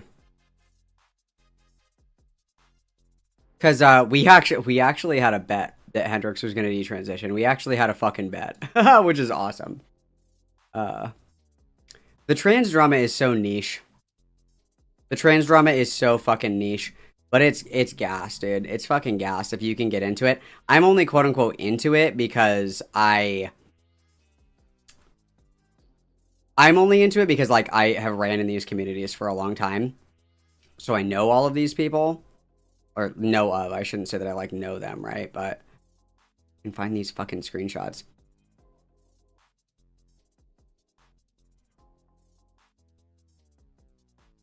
I could have swore that I sent these. Oliver. I could have sworn my fucking life. I'll have to keep them. You know, betraying the community of all of these, like, pretty severe things. And I kind of want to get your just thoughts on that, how you feel about that, and we can kind of go from there. Yeah, the whole grifting thing kind of doesn't work for me because like I've never been motivated by money. So and then it can also be for attention. Grifting can be for various amount of reasons. But I was like, well, I was already getting attention anyway, so it's not like I needed it. Any more attention than I was already getting. So I just, in terms of grifting accusations, like, no, that's definitely not where I was going with that. I don't, and plus, like, I'm not, let's say after therapy, like, I still, like, that's what I'm going to do, right? I'm not suing my doctors. I'm not going to go be testifying in front of, you know, Congress about banning care. You know, I have my opinions that might be a little different, I think, in the community, and that started coming out, and I think I felt kind of bottled up there, in terms of my, like, varying opinions on being trans that aren't in line with, like, the more far left ideas. But, yeah, I just want to say, like, yeah, I'm not trying to grift off trans people. Like, I wouldn't be able to, like, look at myself in the mirror for that. At the time, it was fascinating insight into someone who was fully aware, seemingly, of the role she played in the detrans movement. From what she described, she felt love-bombed, even manipulated. The people it seems like you are interacting with more, talking to more, a lot of them. And then, crazy statement, Scott Chaser. Ban gender transition for children. I don't have children. Has nothing to do with anything I say. I will not be spending the rest of my waking days trying to ban transition. Gas. Yeah. I'm an apostate of the cult that tells people they must surgically and chemically alter themselves to love themselves. We don't want to ban adult care, I guess, but we do want to ban child care. So, either way. Being prominent detransitioners, detransition activists, people like J.K. Rowling. What was it like having a lot of those people kind of reach out to you, galvanize support around you? Have you formed any more relationships with them outside of social media? It was weird. I'll tell you that because I've been fighting with them for years. Like TERFs, transphobes, anything anti-trans, anti-LGBT, I've been fighting them. I think what happened is I got curious on Yeah, I know. It's crazy. Also, I think that crazy eye phrenology is very real. Being open dialogue, because I have been on Twitter fighting, and you know, it gets nasty. It just gets nasty. But I will say this: as far as, I'm only friends with like one person you could consider a TERF outside of social media, but I wouldn't consider any of like, oh my god, I'm best friends with everybody now. Because I'm not a TERF. Like, I still fundamentally disagree with TERFism as an ideology. I think I need to probably make that clear. The J.K. Rowling thing, I'll touch on that because I know people want to know about that. Her and I last year had like a 6-month, I want to say, like exchange back and forth, not in DMs, in like in comments, right, where I would challenge her beliefs and she would go back and forth. It was very cordial. Like, she wasn't going to talk to me. I was going to go off on her. When I made the detransition post, nobody was more surprised than me that she unblocked me to comment. And I think it really threw me off. I'm not going to lie to you. When she said she wanted to DM me, I got curious and I said yes. In our DMs, I'm not going to divulge what was said verbatim because it was a private conversation. But it was not like we talked about anything trans. She was trying to give me advice about how to handle a giant backlash. That's essentially what was her aim. But don't get me wrong, I'm not stupid, so I know like there's got to be a motivation there to want to talk to me. When this all started, I kind of understood that trans people are going to think I'm going to be used as a gigantic weapon against them. Yeah, literally DMing Black Mold. Like, you can't look into the eyes of this person and say that they're sane. Like, you cannot say that. It is impossible to look into these eyes and say that is a person that is sane. It's not possible. Given that I have visibility and my story can get out there. So I definitely, I could empathize with that. I do talk to other detransitioners. I don't necessarily, well, I don't. This is a little dated because, like, Hendrix has kind of done literally everything that they said they weren't going to do. So I'm kind of just, like, flicking through here to see Like, because my whole fucking timeline has just been swamped with all of this today. But I have to see. I would have to look. I think it's Celia Bedelia is the person that A-logs Hendrix the most. Celia, yep, Celia Bedelia. Let's check it out. Let's check it out, Queen. Let's see what we're working with. Because Celia and Hendrix go back and forth a lot. Hendrix has also lied about having polycystic ovary syndrome, shit like that. Let's see. These fuckers go back and forth a lot. Let's just keyword search Hendrix. Because there's a specific screenshot that I'm looking for. And this video is old, so... like, a lot of the stuff is kind of irrelevant now, but the too long didn't read of Hendrix is insecure sense of self that kind of goes to wherever the attention is at any given moment. Like, if a fight with somebody on Twitter causes you to rethink and shift your entire ideology, like 180, I think that... I think that you need help. I think that you need serious help. Find...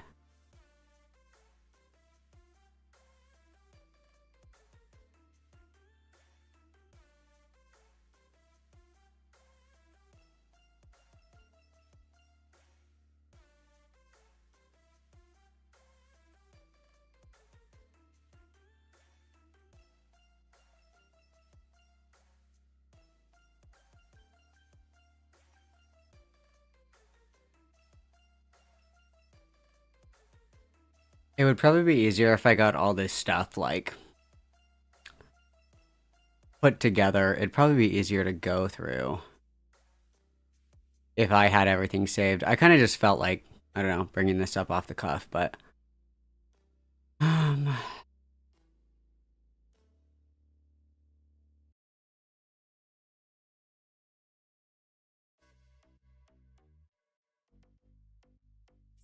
Also, what's their alt? They're crazier on their alt. What's their alt? It's Legal Revolution. That's the alt. That's the alt.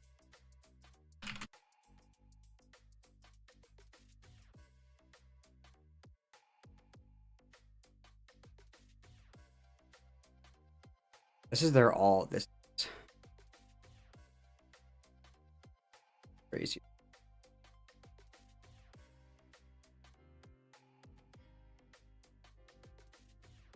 And I think these are better pictures that show that this is fucking makeup, dude.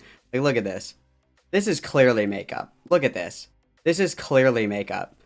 Eye isn't red at all or swollen. Like, I don't know if anybody's ever had a black eye before, but your eye is like fucking bloodshot, red, swollen, irritated. Like, this is just like purple eyeshadow, dog. This is just purple eyeshadow, dog. Like, that's not real.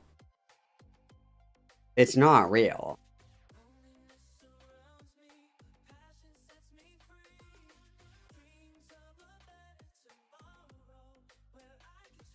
Yeah, I'm not... I should go through this off stream and then get everything that I need to get to do this, because Hendrix would be a fun deep dive.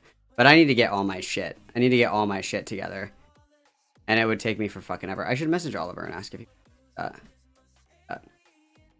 hey, yo. You wanna sometime month.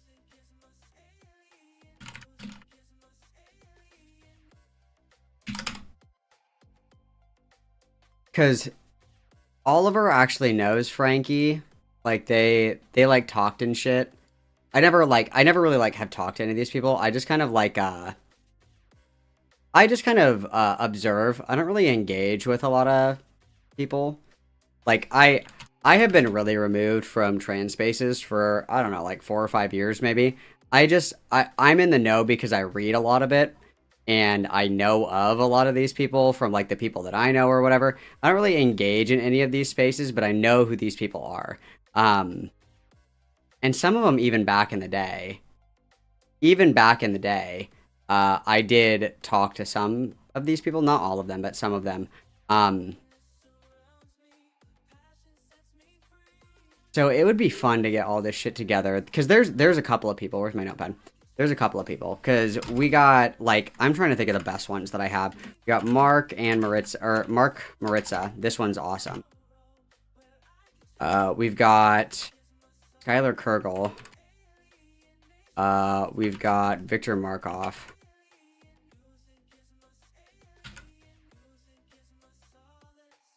Victor's hard, though, because Victor's a munchie, so if you don't know all of your medical vernacular and jargon, it's kind of hard to pick that apart. Caden Coleman. I'm trying to think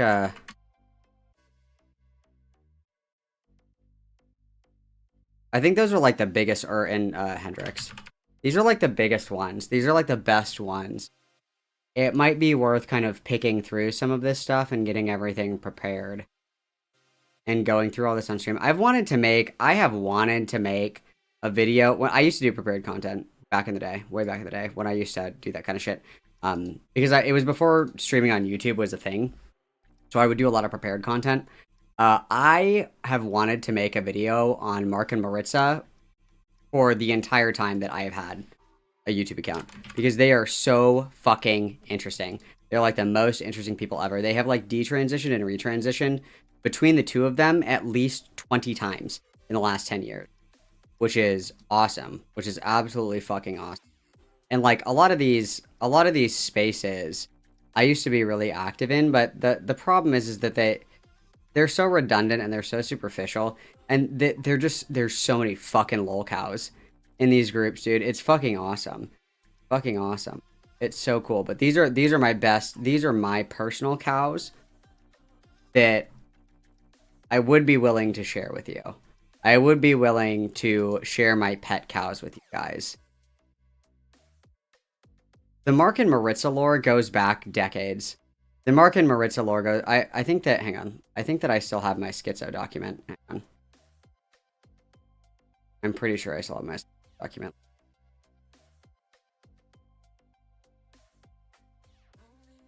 I should still have that.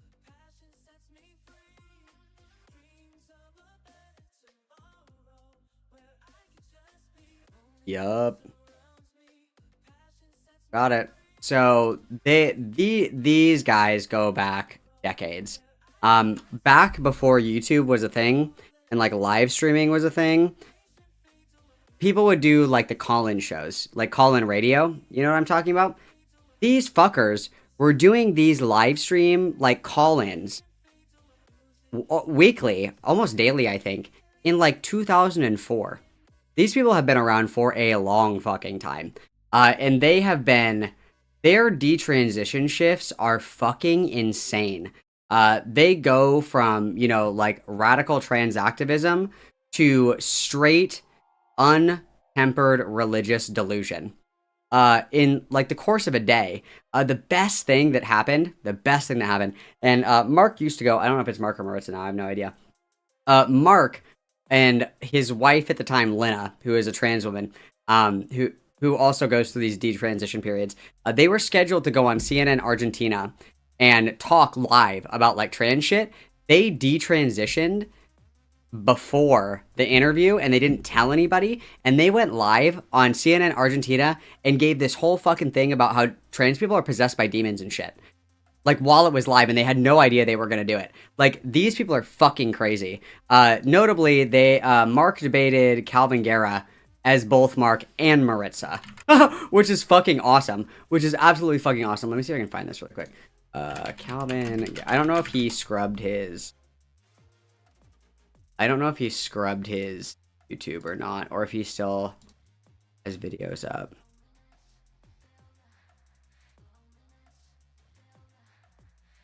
Fuck, dude. I think that he's... Fuck. Yeah, he's like scrubbed his whole fucking YouTube. Calvin Guerra, Mark Angelo coming.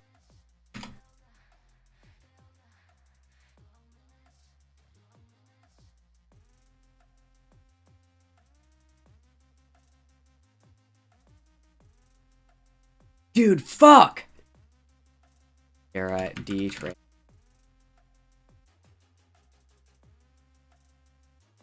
Oh, are these? I hope these are on the Wayback Machine. I'll have to look for them. Calvin Guerra interviewed Mark when Mark detransitioned into Maritza, and then interviewed Mark again after he retransitioned, and it's like night and day. It's like he's talking to two different people, but it's the same fucking person. It's crazy. Transition radio. Let's see if they're still going. See if they're still posting it. They sure are, and they love their AI slop. These images, this AI image looks literally fucking nothing like them.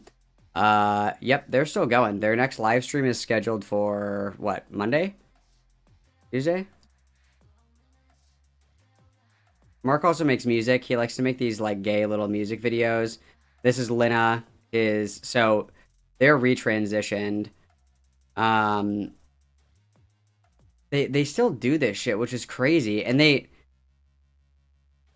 get, like, no fucking views, dude. They get, like, no views. Nobody watches their shit. It's so crazy. And Mark looks so fucking unwell. Mark looks so fucking unwell. Mark was vegan for 10 years. 10 or 11 years. And then he started eating meat again. Like, he'll go in and out of veganism the same way that he goes in and out of trans shit. It's very weird. And now it looks like he's doing, like, this AI slop content. I bet that he's got AI psychosis. I would have to go through some of these because these are new. But, like, he looks very unwell. He looks very malnourished. He looks very unhealthy. He looks like a cancer patient, truthfully. When he goes off of testosterone and he starts doing his vegan shit again, he looks very unwell.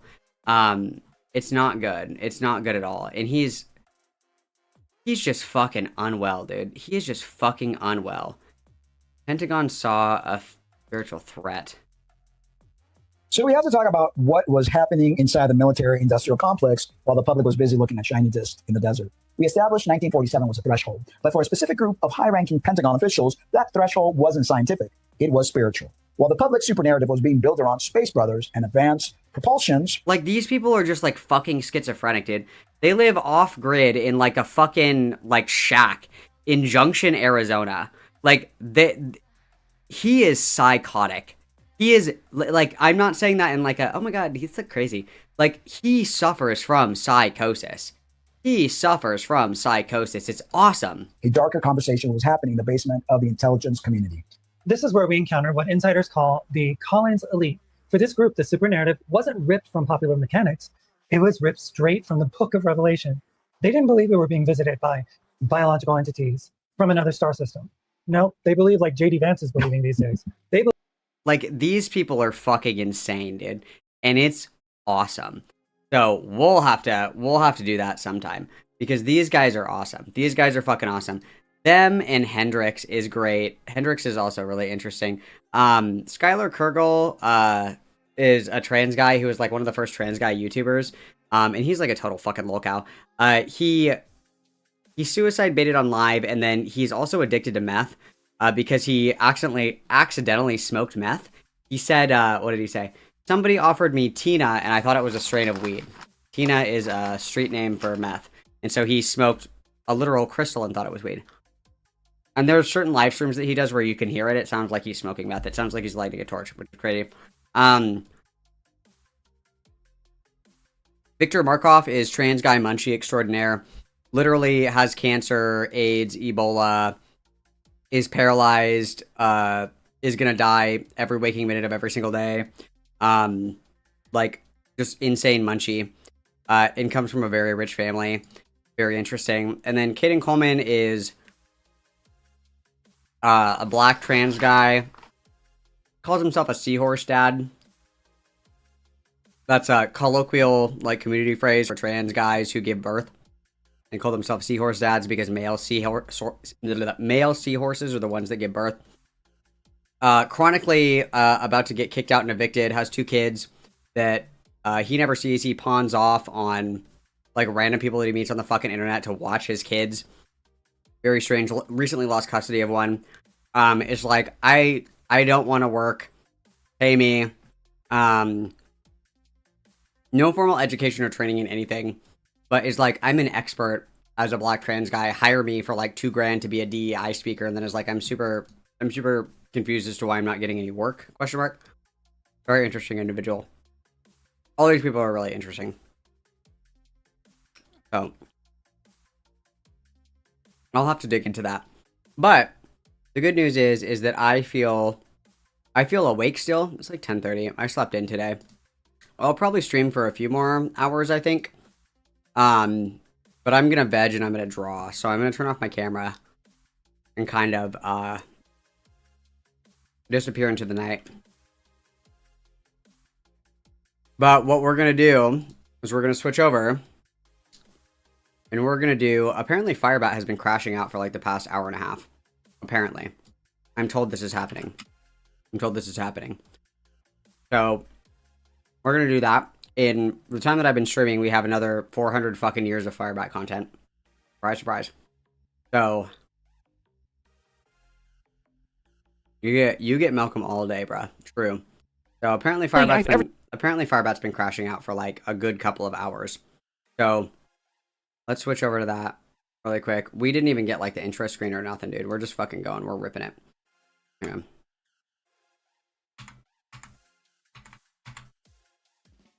Okay, we're just ripping it. I'm switching this over really quick. Now, like I said, I'm going to put on a PNG tuber because I don't feel like being perceived right now. Let's do...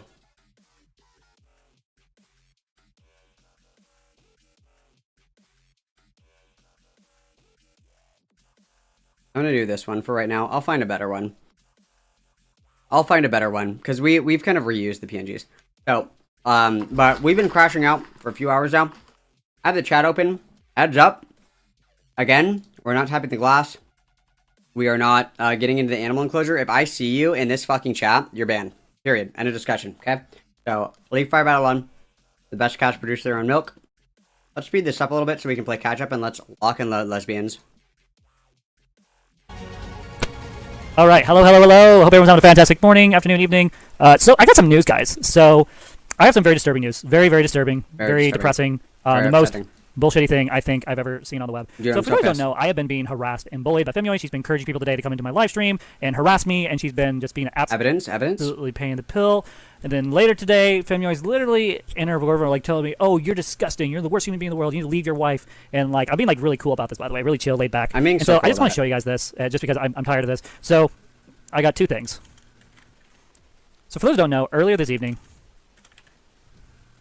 for those who didn't see it, my wife was acting highly inappropriate. More than maybe not so much more as usual, but then I got these messages inside my live stream. Dude, we missed another Firebat fight. Fuck! Excuse me, of abuse, seeing my wife, not loving on her, not doing anything, just absolutely being a loser in essence. And so tonight, like, I don't have time to go through her live streams and watch like 12 hours of bullshit. So we're just going to. Oh, the Lil Malk that bounces. Okay, hang on. I got you. As a god, and so everyone can see what she is doing. You are in the right. Tanya gaslights like my ex, and just sad to see it. They just want a reaction from you, and letting Tanya bully you makes you angrier. She was yelling at you during the stream while you were cooking. We all saw it. It's not okay. And so like. The fact that like this is now becoming a thing on the internet, where the people who are actually saying or seeing this, and so guys, the trolls are gaslighting Firebat into thinking that they're right. Wait, hang on, I want to see if the searches are. Hang on. People are actually saying or seeing this, and so you know what? I wonder if Femyoy's a channel, and so I've been waiting for an Femyoy's karaoke, Ray, Alex Williams, Dragonborn karaoke, terrible.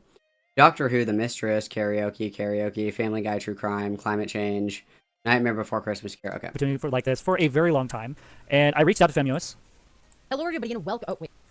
Literally, I'm not in Christian at this point.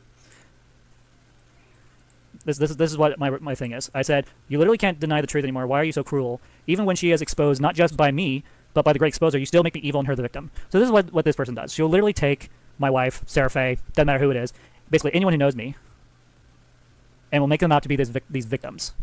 Not the victims. And then use it to bully me online. And like tonight, during my last live stream, I literally had an epiphany that has changed me forever. Like, I thought about it for sure. Like, I had little moments thinking about it. But, like, to have other people tell me that to my face, that this is why they do what they do, these content creators, is the most heinous thing I've ever seen. So here's the thing. Anti-woke Chris Chan, which is the way she tries to bully me, crashes out at ex-roommate. No, didn't crash out with a roommate. So I don't know what she's talking about when she says that. So I don't know what that's even about. Let's see. So this was earlier. So every time I come back here, I see a new mascot. One that was old trans thing, and now it's some bat person. So I've been like trying to like reason with Femyoy today. I even said, hey, go see the most recent post. I've literally been confronting Femyoy throughout the day, be like, this is not true. This is not what happened last week. What happened last week was not okay for my wife to do to me. Not once, but twice. On camera, by the way. When I told her, hey, I'm live streaming, can you please stop? Can you give me space? And so it was my bad that I didn't cut the live stream last week. And I should have. I should have never just continued. I should have ended that live stream. I take accountability for that. Wow. But the fact that people are starting to see what's really going on with me and Tanya, the fact that the great exposer, while myself, have shared the trauma and abuse that my wife puts us through. She may not physically touch us, guys. but she does gaslight. The trauma. She does do these things, and it hurts. It sucks. It sucks, guys. It sucks. Me and Dwayne. But, this is where me and Dwayne differ. You are getting better at this, and I believe in you. Always have, always will, which is why I fight for this relationship. For those who don't know, last week, the fighting got so bad, we had a Situation Friday that I cannot talk about on camera, never will. I can't talk about it, and I'm sorry. But the fact is this. The fact that there's something happening between us was so bad that I can't even talk about it, because I'm terrified, should tell you that I'm not fucking around. The fact that on Saturday, she fought with me over dishes. The fact that on Sunday, it's just been one thing after another. And so here I am, in this relationship, fighting for my marriage. Tanya's fighting for our marriage. And Tanya, by the way, you're doing a beautiful job. Tanya, you're doing so good. This needs to stop. This online abuse Femnoise is doing needs to stop. Like, I get it. I'm a low cow. I get it. I'm like Chris Chan in some way. But to abuse me to a point like this is anything but okay.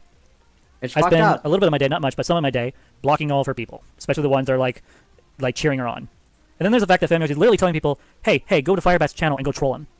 Literally going against Seraphe's wishes. Seraphe has literally told her, apparently, according to Seraphe, not to troll me. Leave me alone. Stop harassing. I don't think that's and true. she doesn't even respect that. Because here's the thing, Femnoise genuinely does not respect boundaries. Never has, never will. I've been ignoring her for the most part, but this I cannot ignore. Okay, I have been ignoring this person long enough. Repsion, I can ignore him. Trough, I can ignore him. This I cannot ignore. When someone is taking someone who's literally abused me and makes them into a victim, that crosses a line. Yes, I called her a retard multiple times. No offense. Love you, Tanya. She acts like a retard a lot of the time when she's emotionally high and treating me like crap and bullying me. No offense. Love you. You're not actually a retard. Let me try to say that multiple times in my video, by the way, when I was calling her a retard. So, here's the thing. This is why I don't like the woke community. Why I don't like this side of the trans community. This specific side. It's because all they care about is being... Dude, I hate this side of the trans community because, like, they call me out of my shit. That sucks. Shit. Like, I would love to, but, like, I cannot bring myself to sit down and, like, watch this crap.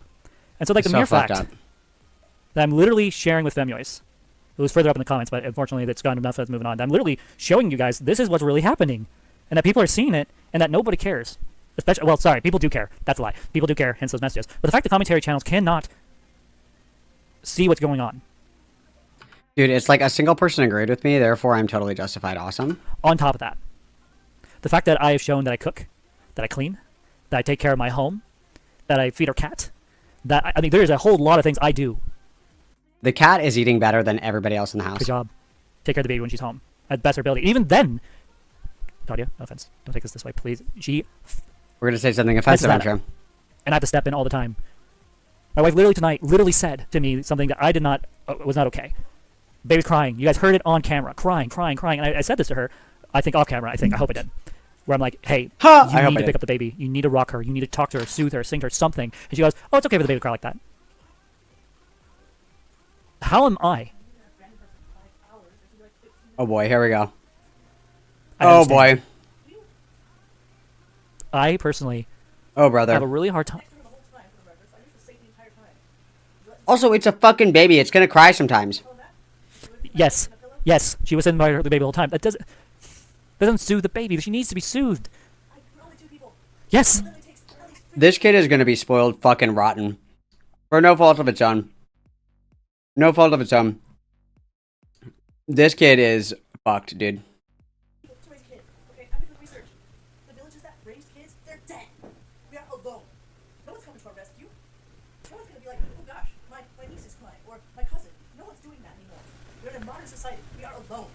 Tanya, I can't do it all. I can't do it all either. Tanya, you can literally Okay. Dude, you're about to say Tanya can do what? You could turn off the fucking stream? Okay, your milk supply is not going to go bad if you spend 15 minutes soothing her while I finish wrapping things up. That wasn't fair to me or to her. No, that's why I'm saying what I'm saying. It's not change the subject. It's part of it.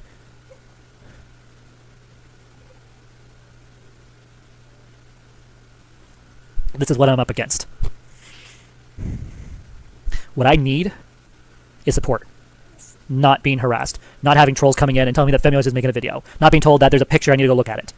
That is not helpful. And not okay. And from now on, if anyone comes in here in this channel, even remotely says anything close to, hey, there's a picture. No, it's like, Firebat does not understand that, like, fundamentally, babies just cry sometimes. Like, babies just cry sometimes. And that is, the way it is, I guess, but yeah. But blocking me, I don't care if you're friend or foe. Do not tell me when someone's making content. Do not tell me if someone has a post or loud. something. I do not want to know. I had 5 people go and report Femi's video for encouraging that troll to come in here to tell me that about the picture of Sarah Faye. I get it. I make mistakes. I get it. I'm an idiot. I get it. I'm a locale. I understand at this point. I just don't care. Oh, they're talking about fucking Repsion had what, lunch with Sarah and a couple of other people, and somebody told Bat about it, so Bat's freaking out. But when did YouTube become a war zone? When did it become such a disgusting place to be, where you can't even make decent content without someone trying to ruin your day on purpose? When did people that are mentally ill like Femuoys? It's hard. Nick Mars 6601. It is very hard to block every single person, which is why I have so many moderators now. I don't care. I'm not trying to make my channel popular or famous at this point. I stopped that goal back in December, January, February-ish. Sorry, let me lower the volume. I want it high enough so you guys could hear that.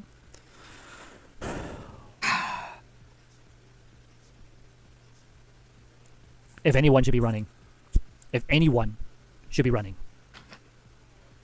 is me.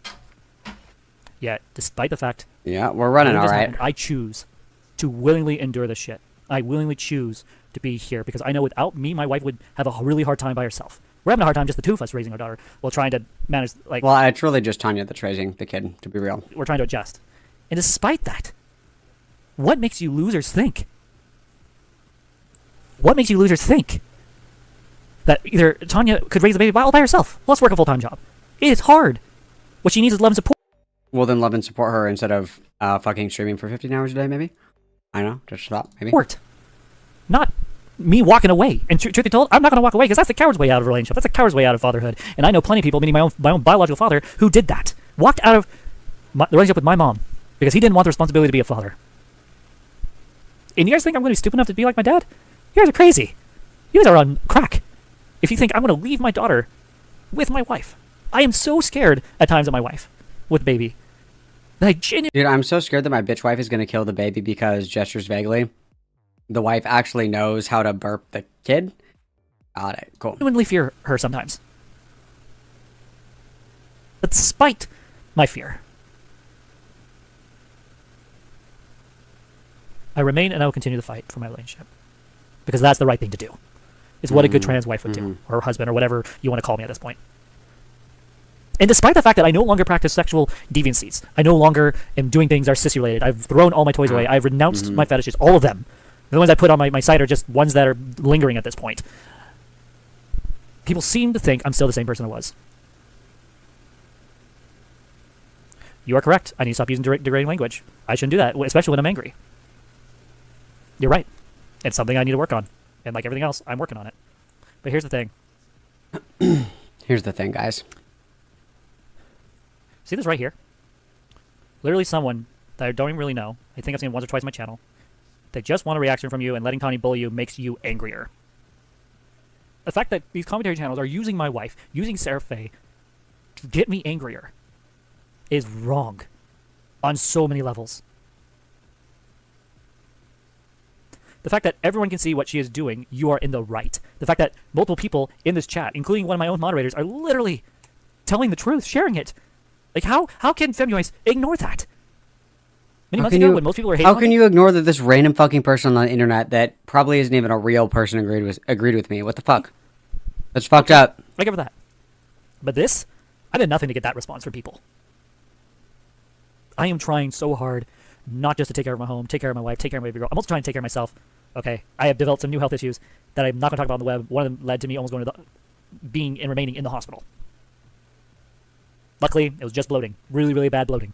And it lasted for like a day and a half. Thank God it was just bloating. That I have a very serious medical condition that I could die from, and it's extreme bloating. Okay, awesome. I see here that Firebat also at one point here goes on FetLife, so I need to have my Modesty Morale 911 ready to go. But somehow, these people... I'm actually going to deploy him now, just to be safe. Just to be safe, we are going to deploy the Morale 911 because I'm seeing that we do at one point open FetLife, and there is obviously inappropriate images for us, so we're We're just gonna preemptively get our modesty around at 11 up. Just thrive on absolute chaos. Again, let's go back to Feminis's channel. Maybe there's a like, look, absolutely being a bully right now. Literally watching my stuff, like right now as I speak. She's been live now. Disgusting. You're the worst human being in the world. You need to leave your wife. So that's like right now. I'm here for the goth moment. Like, why I miss so much? Why are you calling that nigga trans episode? What did Nelson even Oh my do? god. What? Why is he still? You guys, it doesn't count if I say it if I'm reading it. Like, are we gonna do the song lyric argument? Guys, I was just singing the lyrics to the song. Guys, I was just reading the chat. Sorry. My bad, guys. I'm so sorry. An account. She's streaming about you, by the way. Oh boy. Did the message even say the N-word, or did Firebat just make that up? Okay, just checking. Account? She's streaming about you. And this is... Okay, just checking. Fuck, Jesus Christ. Fuck, I disavow this language. I disagree with this language entirely. Today, I was going to have a conversation with Femios. Just a conversation. No arguing, no fighting, no yelling. None of my typical bullshit. The bottom line is this, Femios doesn't care about having a conversation. And no, she's not open-minded. Want proof? Go watch all the videos she's made on me when I've had interviews with her. Literally comes in, already made up her mind before the interviewing began. Just like this. And the fact that... It's true, it wasn't a brotherly way, at least. It was the brotherly version. That her and her toxic partner are telling me... Improvement. ...to destroy my life. And somehow destroy the life I've built with my wife with somehow better time, which is not true in any way form. Actually would make it worse. I can't do it. And not because I'm not a coward, but because if I did do that, these guys would, again, take me, leave my wife, and say, oh yeah, Firebat's a coward. He walked away from his family. And it's not true. It's not true, guys.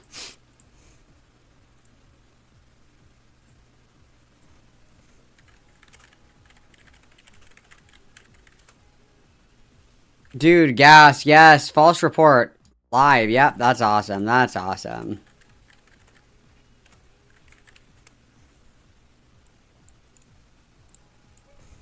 I'm just going to report this video. Again. Unfortunately, fortunately, they haven't done anything, like share anything explicitly sexual, so I can't, let's see. Very harmful. This is very harmful stuff they're sharing. It's very harmful Not okay. stuff, guys. So now we report the video, and that's what we're going to just do at this point. Let's see. I just want to scroll, see if there's anything else I missed. Those are trolls feeding delusions for fun. Yeah, no, it's not. If it was, I would have known by now. Trust me, I've dealt with enough friend trolls to know those guys are fake as fuck. Dude, Butter Slosher 69420 is actually on my side. I know you guys don't see it, but Violet from Willy Wonka 69 is actually my friend, guys. So I know a thing or two, okay? I'll die on that hill. Let's see. Honestly, question: why believe these messages, but not other comments that disagree with them? Because that's what I shared was just a small little bit, just a small section. There was a lot more messages from other people literally agreeing that this is not okay. That's why. Because I have a history on YouTube where everyone will turn on me the entire time. Oh, poor Tanya, poor Tanya, poor Tanya. This is the first time out of all this time that multiple people are saying no, no, no, no, no, no.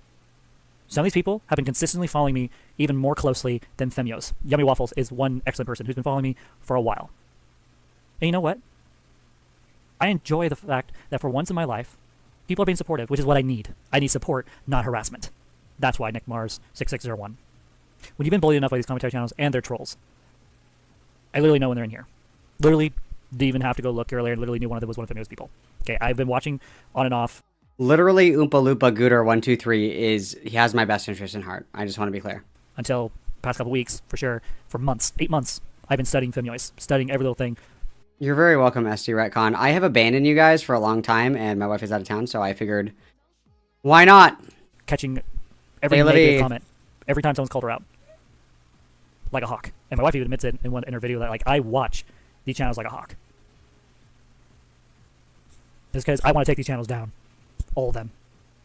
I do not deserve to be bullied on my own platform where I'm legitimately embedding my streaming, bettering my content, bettering myself, working on my family, raising a child, like all these things I'm doing. I do not deserve to be bullied at this point.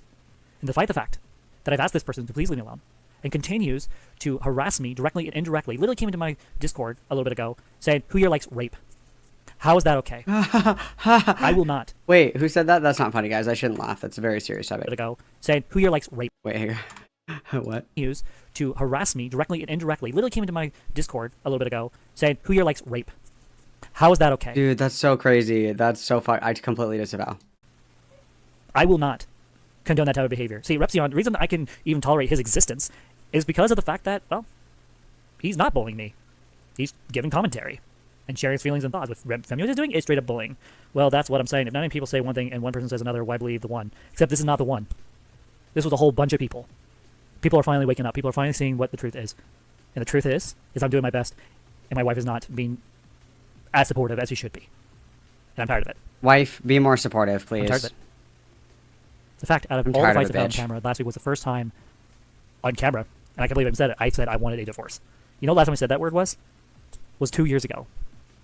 When my wife and I were fighting back then. Really badly back then. And we had to have an intervention. And it literally took my church family to convince me to continue fighting for my relationship. That's why. The fact that the great... There were screenshots in Slosherdome of the Fet life. Is it not on this one? Exposer, who experienced this firsthand as well. Literally, despite the fact he doesn't like me, clearly judges me, literally calls me Chanfire or whatever, or Chanfire, Bat or whatever. That sucks. Chris Bat, those suck. How people have been seeing me on the web. And the mere fact that the fact that we can agree on the abuse Tony's been putting us through emotionally, mentally, and psychologically is not okay. Why is it that these people deny the truth? Don't believe me? Go look up the Great Exposer. Go watch his news videos. You'll see for yourself. You'll see for yourself. And the fact that I exposed the truth with these people, and they don't want to hear it. They want to believe desperately that I apparently abuse my wife all the time physically, which I don't. That I treat her crap all the time, which I don't. My wife literally punishes me when I want to buy myself like a helmet. Once in a blue moon. Because you don't have any fucking money, you stupid fucking bitch. You don't have any fucking money. You don't have a job. It's not your money. My wife punishes me by not letting me buy fucking bullshit toys. That's a consequence of you not having a fucking job and your own fucking money, dude. If you want to buy bullshit, fucking gay ass, lame ass, fucking literal children's fucking toys and shit, get a fucking job and buy them with your own fucking money, dude. This is so... I'm being punished because I'm not allowed to buy bullshit. It's called an obligation. It's called being a fucking parent. It's called I have an obligation other than myself that's my fucking child. You have to prioritize your fucking money, you stupid fucking bitch. You can't just buy bullshit all the fucking time when you don't have any fucking money, you broke ass fucking hoe. You broke ass hoe. If you want to buy fucking toy lightsabers and shit, then get your fucking money up. Get your fucking money up then, dude. Get good or go the fuck home, dude. You are such a fucking loser. I'm so punished, guys. I'm so punished. My wife wouldn't let me buy a $1,400 fucking Versace robe. Guys, I'm being punished. We have like $10,000 in debt. We have a fucking newborn baby. And the baby has to reuse diapers because we have like no fucking money, question mark. But I'm being punished because I couldn't buy a fucking Versace robe as I'm unemployed. Literally fucking...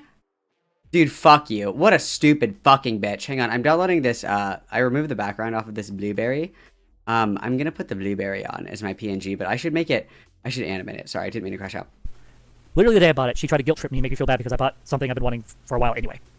Yeah, you should be guilt tripped. Because I told her, hey, how often do I actually buy something like that?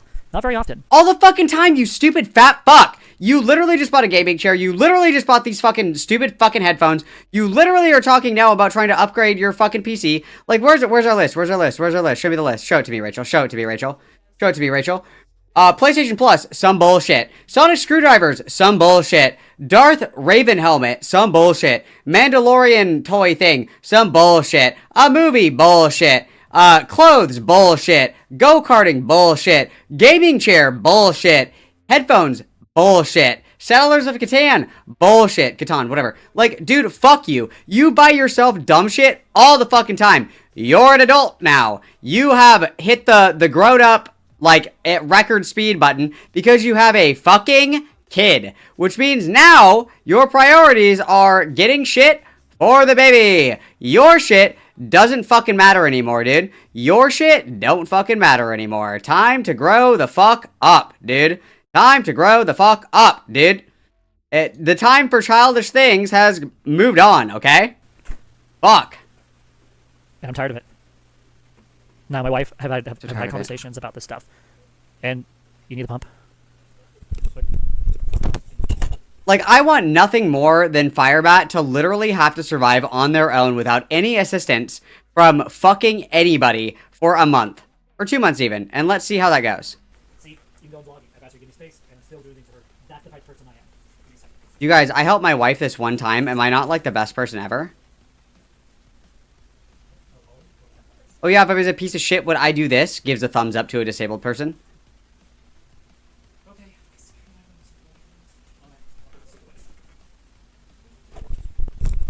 $100. That's how much the helmet was. $100. You stupid Literally, will fucking rarely buy bitch. myself anything. The helmet, the goblin mask, the goblin bomb, sonic screwdriver, couple rocks. Yet my wife has stuff I know All for days. bullshit. These are All from the fair. bullshit. That's from the Lake Fair. Like, there's literally stuff that I have literally has spoiled my wife with throughout the whole year, encouraged her to get for herself. And the one moment I treat myself, suddenly I'm a villain.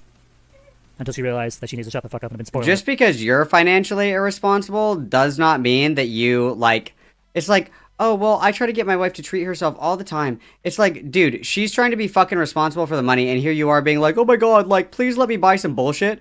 Please, am I fucking allowed to spend blah blah blah on a fucking literal children's toy, question mark? Come on, guys. Come on, guys. Shut the fuck up. Shut the fuck up! Those whole times I deserve to treat myself every so often. I deserve it. I fucking deserve it. I deserve it. I work my ass. No! When you are on food stamps, you don't get to treat yourself.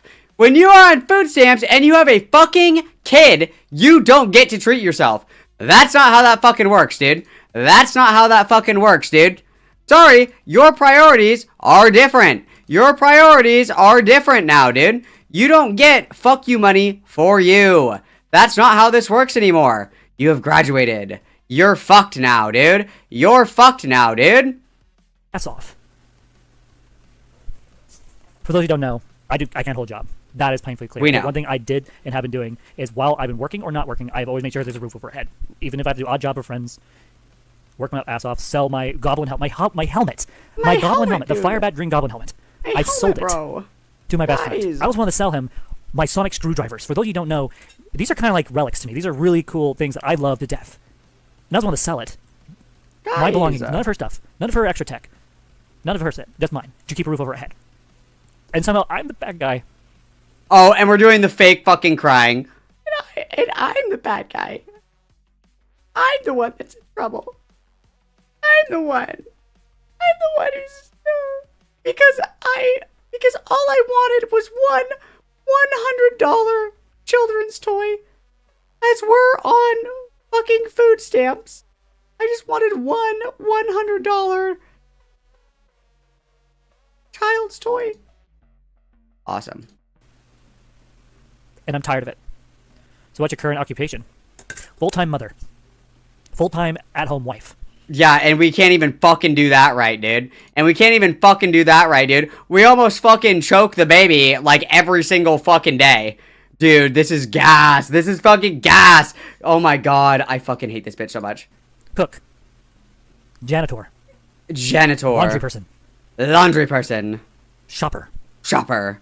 Wow, all the things that you have to do to be a functional adult living on your own. That doesn't, you don't get fucking good boy points. You don't get fucking good boy points. We're doing the bare minimum. That's my occupation right now. And despite the fact that I add value to my home all the time. Ah, you only take away value. I just cooked for the past 2 hours successfully and finished it. Put it all away and the dishes. Guys. Right now I'm currently waiting for the dishes to get done so I can go and unload the dishwasher too. Now for the second time today, by the way. Please. The second time today. And these people still say that I'm not doing enough. Firebat grapes girls. No, I don't grape girls. See, that's another thing right there. I do not report. Or I'm just, you know what? Screw this. Screw that. That's not okay. These are That's trolls. fucked up, guys. That's I'm curious fucked up. what Firebat recommended slop is. Under like Watch Mojo Watcher. Like the fact that there are people in here literally saying I rape girls, which I don't, by the way.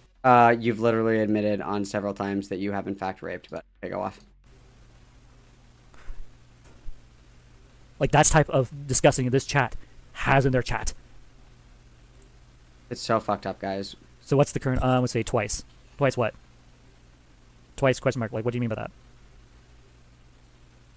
While you think about your answer, I'm going to refresh. Let's see. Neck with neck. I will not give up my channel for my wife or child. I will be selfish because this is the one hobby I have that I enjoy doing. And I will be selfish. Call me selfish. I am selfish. My wife can do whatever the fuck she wants whenever she wants. If she wants to play a game, she can go play a game. If she wants to go read a book for a while, she can go read a book. If she wants to take a shit ton of naps, she can go take a shit ton of naps. But I get to do YouTube. That's it. YouTube and take care of business. You know what? I'm not sorry. I'm not sorry one bit. I've been working so freaking hard this year. There's things I've I been haven't working talked so about. hard, guys. So hard. That's so crazy to say? No, it's not. I think it's reasonable. I'm allowed to have a hobby. I'm allowed to take care of my family and have a hobby. And if people don't think I should be able to have a hobby, that's all about... when your hobby takes up, like, I don't know, 15 hours a day when you have a fucking newborn baby and you're fucking broke as a joke, like, you're literally on the precipice of fucking homelessness and you're relying solely on the goodwill of, like, your family members to potentially bail you out? No. So sorry. No. No, no, no. 24/7. You're batshit crazy. You're batshit crazy, okay. bro. Because I cannot handle taking care of my child 24/7 plus my... Dude, that's what, like, millions of people do every single fucking day. Not millions. Thousands, even. Thousands, even. Thousands, even. I don't even know what to say, dude. Like, fuck off. Fuck off forever. My wife.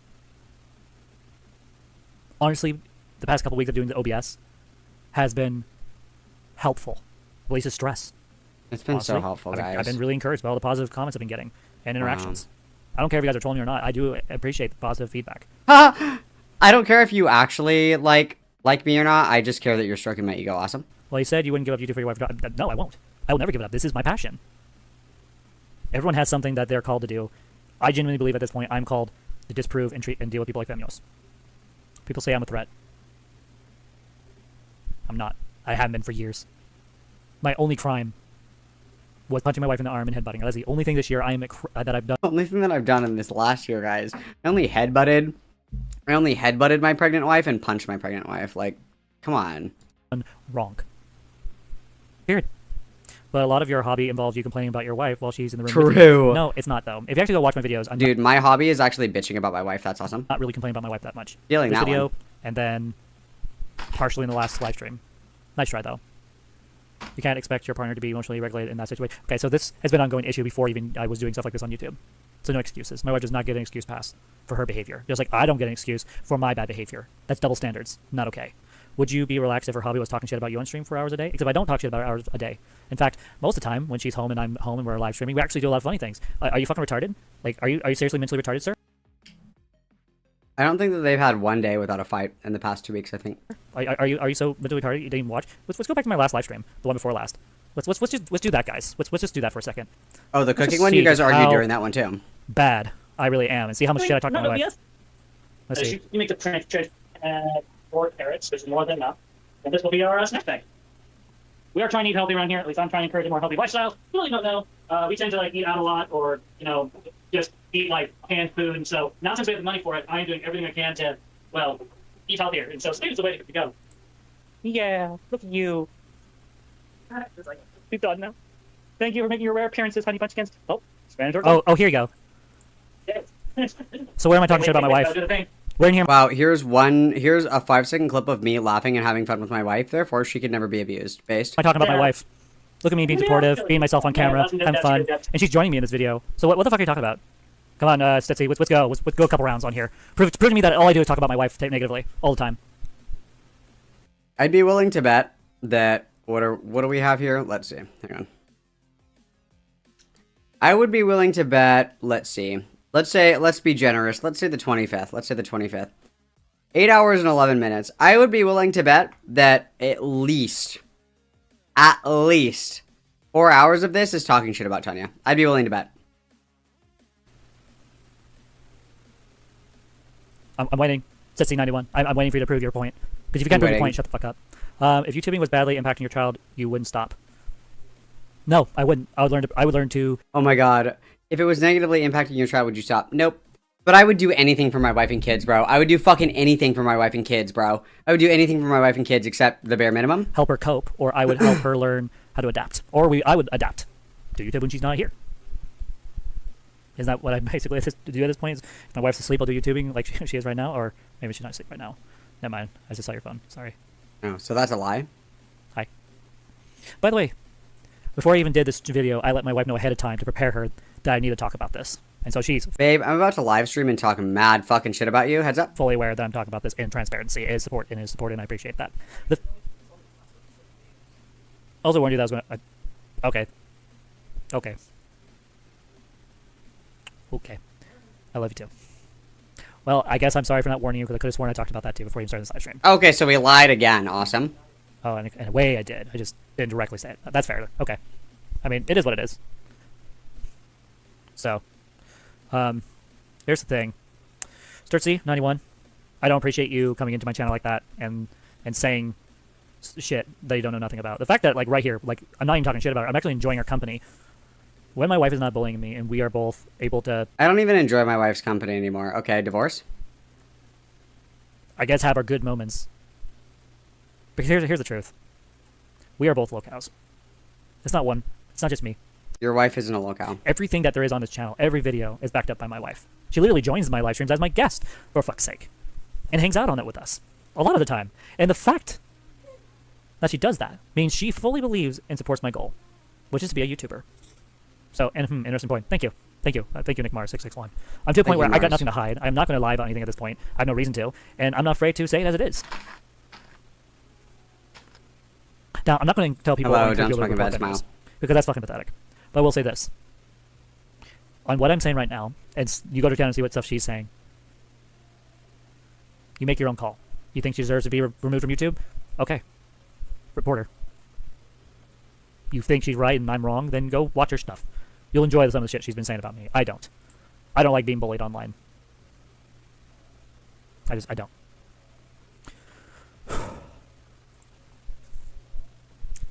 Now let's go back to Femios' channel. And we will go to our last couple videos. Hopefully, it's been long enough that the AI summaries will be up. If not, I'm going to have to do it tomorrow and do a part 2 to this video tomorrow morning. Let's see. Here's that one. Let's see.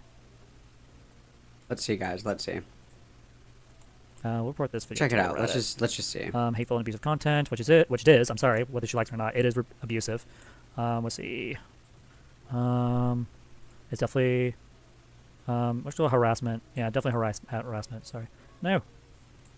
Court. Definitely harassment at this point. Oh yeah, dude. Report it again. That'll help. And she won't respect that. And we're going to report it for harmful, because this is very harmful. Well, it's very harmful. And so I try my best to ignore this shit, but there's things I cannot ignore. And so I want to try to get to the part where... It's too much, guys. It's too much.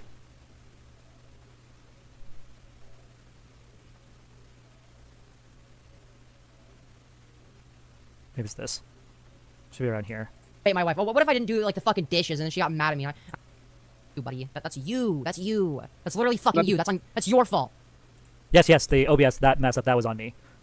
I'm gonna be dead ass Firebat. If you told me, if I were to be in found your shoes and you told me that I'm having a fit after you made me breakdown, I would have your ass to the ground.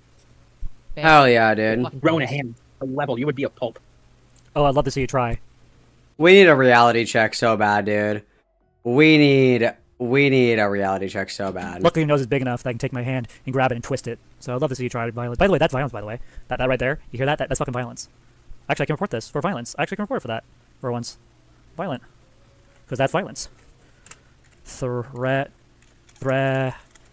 you spell threatening body harm. Which, by the way, is a crime, by the way. So actually, I can get this person on threatening me online.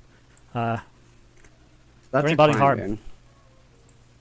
If you're taking physical danger, well, luckily this is like not a thing here in person, but what I want is, I want a certain word. How do we spell it? Threatening. If you can't spell, use Google. Works wonders. Boom. Done. Not tolerating threatening. That's not okay behavior, by the way. That's not okay behavior. Yeah. And she's literally encouraging that, by the way. Literally encouraging. Dude, how far behind am I? Should I skip ahead? And you guys called me retarded. How far back are we? We're almost 2 hours behind. Doing dishes for the past week. Lost all the cooking. I agree. I can't stand criminals either. Should I skip forward? I'll tell you how many dishes I've done. I've done every single dish. I've done all the dishes. Tonight, I've done 2 full loaded dishes, plus unloading them. And as soon as this is done, I'll be unloading it too. Fuck you. care of the house. And you know what? I'm taking care of Fuck you, You can bitch. tell when you take care of the house because it never gets anything. Like you don't get anything done. Oh, I don't get anything done? I don't get anything done. Laundry is done every 2 days. Trash is taken out every 2 days. Claude, should I skip ahead? Dishes are done every Wow, voice crack, that was terrible. enough plates because I cook and clean everything. Literally take care of the litter box. My wife's been doing a little more of that without me knowing or noticing, but I do check the litter box all the time. Literally, my first thing I do to get up is feed the cat as soon as I get up. What do you mean I don't get anything done? Have you seen my fridge? Have you seen how I go shopping and bring all this food home and then cook it and put it away for me and my family? Who the fuck do you think you are, Femnoise? See? Making shit up. Every time she melts. The only break time I really get is when I get to do this or walking. And so you know what? I'm gonna. You mean the 8-hour walks you do? Okay. Oh yeah, you mean the 8 hours? 8 hours I do. I've done that since this summer started twice. 2 days. 2 days. Instead of doing OBS, instead of doing YouTube. You know what I do? That's called petting. You have been in the Slosher Dome. Should I skip forward? I'm 2 hours behind. Is there, like, good shit, or are we crashing out super hard right now? Grass. That's what I do, is I go for an 8-hour hike. How am I a bad person? For taking care of my body. And take care of my mind. Walking does that for me. Who the fuck, again, who the fuck do you think you are? Wow. Enjoy this time that we agreed. Like breaks from what? What are the breaks from exactly? Break from? Cooking, cleaning, organizing, shopping, taking care of the house, making the bed every day, taking care of the baby. Dude, you have like 4 things to do. I need a break from like the 4 fucking things that I've done. Okay? I need breaks. Literally take care of my child, even while doing it. Like right now, my wife said, hey, can you take the baby? I'll take her, I'm thinking twice. Despite the fact that I need to do this. Yeah, I love you. I know. But it has to be done. Because I can't just keep sitting back and seeing Femnoise do this over and over and over again, and no one does anything about it. This is online bullying harassment. Just one of them just threatened me. Saying if your shoes, they would beat the shit out of me. Literally, Femnoise judged me saying stuff like that about her multiple months ago. Hypocrites. That's what I'll tell you. Pacifist. Maybe not, maybe physically, but in fighting and arguing, like, that's just not the case. I know. Okay, fair enough. Dude, that's awesome. Exactly. Could have and eat my food, and she can just shove it. So if she was milking, I'd be more than happy to do other stuff. But you know what? I'm gonna enjoy my time. Again, milking. Interesting choice of words. Interesting way to describe breastfeeding. Milking. I mean, it is. That's what you call when you go to a cow and get milking. I mean, it means the same thing. Just because I don't say breastfeeding. Like, because again, a cow's an like, animal, I don't understand maybe? why Femnoise does stuff like this. Tuesdays. Tuesdays? What about Tuesdays? So will you try having a conversation with Femnoise? No. No, I'm not going to have a conversation with her. Especially when I tried to join her earlier, and she literally called me fagbat. Or whatever. She said something really mean and rude. I completely And disavow then, this language. you know That's what? crazy. No, That's I had wow, with someone that's a lot. That's that calls crazy. names. Every Who time would I say try to that? have a decent conversation with this That's person, crazy. she turns it into a, what? Okay. Then, okay. Okay. I can see that. Just, let me fix the fridge really quick.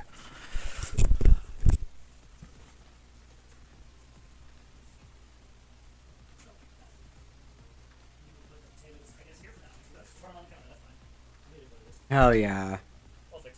Arguing with my whore wife on stream? Yes. Again, here I am. Already asked her, please give me space. She could literally have had the baby in one hand, reach in the fridge, grab the potatoes, pull them out of the fridge, put them on the counter. They're literally 4 potatoes inside of a pack. This big. But instead, wait, let me finish. There's a point. I'm not saying this to make you look bad. Please stop. But instead of me just saying, just do that, you know what I did? I got off my ass, went over, took the potatoes down, put them on the counter, came back. Despite the fact that I really want to just sit here and finish what I'm doing. You always want to just do this. You always just want to do that. I always just want to do this thing. There's always something. There's always an excuse. You just, like, don't give a fuck. You, like, don't give a flying fuck about anybody other than yourself. You're the most selfish, wretched person ever. And then it's like, anytime that you do something, it's like, oh, look, that's one good boy point. Like, that's totally how that fucking works. Again, don't do anything? Come on. Oh no, I want this recorded so people can see what's really going on behind doors. So the reason why I really wanted this recorded is because, one, this. And the mere fact that literally in this argument, Tony started it. Literally started it by flipping out at me because I wasn't willing to get off my butt while I'm clearly trying to eat my food and live stream for a little bit while I'm taking a small break. Yes. My whole day was a break, but I needed another one just in case. Damn, this is me at work for real. Yes, I guess. Go for it. I can sacrifice my own ice cream for you. I'm just going to keep talking. I'm sorry, I'm just going to keep saying stuff like this because... Dude, I literally let you have a bite of my Blizzard and you're gonna fucking act like this? Are you serious? Sure, you want them? Here you go. No? Okay. I mean, that's what they're saying I should do. That's what feminists think I should do. And that's why I should just sacrifice everything and not set any boundaries and just basically be your slave. Dude, I would go fucking batshit insane. Like, well, yeah, yesterday I told you you looked pretty. Therefore, I can do whatever I want. Dude, I would go nuts. I would go nuts. I would go fucking nuts. Exactly. The fact that my wife is literally agreeing with this, it's insane. And unlike Femuoids, I don't have to manipulate people to tell me the truth. Femuoids literally admits in her own last live stream, the one before this one, or it was this, yeah, this one, sorry. She literally admits with her own words that she manipulates people to open up to her to tell the truth so she can expose them. Literally admits that on camera. Which explains everything. I haven't opened up to her since I found that out months and months and months ago. Even today, I wasn't going to open up to her one bit. I was just going to be like, hey, what the fuck? Why you make shit up? Why are you talking shit about me when you know nothing except for what you see on YouTube? That's all she sees is what I post on YouTube. I have nothing to hide. But the goal of this, by the way, on Firebat's end is to record to be like, look at how crazy my stupid bitch wife is. No, actually. The point of that video, and I've said this multiple times, I believe, afterwards, or in the next one, I literally say, I have to record at this point, because if I end the live stream middle like that, and walk away, and delete the live stream, someone archives it elsewhere. And then people like her get the video, and they air it anyway, so what's the point? What's the point? The point is protecting, like, your wife, question mark? Protecting her privacy, the privacy of your child, not humiliating your wife to strangers on the internet. Like, there's a lot of reasons for this, but... And I don't want to expose my wife for being a freak, just so we're loud and clear, because she's not a freak. I want you guys to see the truth. And some of you, finally, are seeing that. This person is under the impression that my wife is this poor, helpless victim. And she's not. Just like Seraphe. And I'm tired of it. It's always sick women's and tired fault. of it. I agree. I completely agree. It's always women's fault. Nick Mar 601, Town Drop It. I think what I'm getting from all this is that this YouTube stuff may not be for you. I disagree. True. I think it is for me.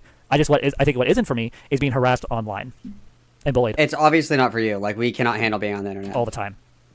That's not for me. Answering for things I've done in the past? Sure. Accepting that I'm a low cow? Sure. Accepting that I'm Christian 2.0? Sure. But this? Fuck that shit. She's gone way too far this time. And I've been tolerating this for months, by the way. Months, guys. I'm done tolerating it. I got nothing to hide. I've already admitted fully to the essay stuff, publicly, and I don't care at this point, because nothing's going to happen. I really have shown that I've changed to a point where I can sit here, talk calmly, while exposing the truth, objectively. That's what the goal of this is. Now, granted, they fail miserably at it. But Oh, I failed miserably. Yes. What? Deal with it yourself. Holy fuck, dude. Crazy. Crazy. Crazy. That's crazy. That's fucking crazy. Crazy. Absolutely. Deal with it yourself. Fuck you, dude. Fuck you, dude. No. Bro, that is not okay. I hope you guys see that. Do you guys see that? See what? I'm gonna try to... Okay, you can put the baby down for 2 freaking seconds. Or even bend over and pick it up. Okay, so you see that jar? Just came out of the fridge. And she wants me to go pick it up. No, you didn't have to. But if I don't, the commentary channels are going to look at this as a perfect situation to say, oh, look at Firebat, look at Firebat. Firebat doesn't care about their wife. Guys, the only thing that I care about is how strangers on the internet perceive me. I would just go fucking insane, dude. Everything is like, you're just like Nick Andros. You're just like Destiny. You're just like Vosh. You sound like Vosh right now. Hey, you're acting like Vosh right now. Hey. Oh my god. It's not so much I care more about their opinions over yours. That's never been an issue for me, hon. It's Obviously more like we do. Perspective. It's about a matter of perspective at this point. I say, you are harsh when you talk about your wife sometimes. Yes, I am. I mean, if you're getting bullied... I'm sorry, not bullied. Sorry, that's the word. Mistreated by your wife. When you at some point break, I have nothing to hide. I have nothing to lose at this point. If I were to leave, I could easily take Saphira and go. I got my whole family to back me up. Seriously. Okay. Plus my bio family would back me up instantly. Literally got resources at the tip of my fingers. But I'm not going to because I'm not a family homebreaker.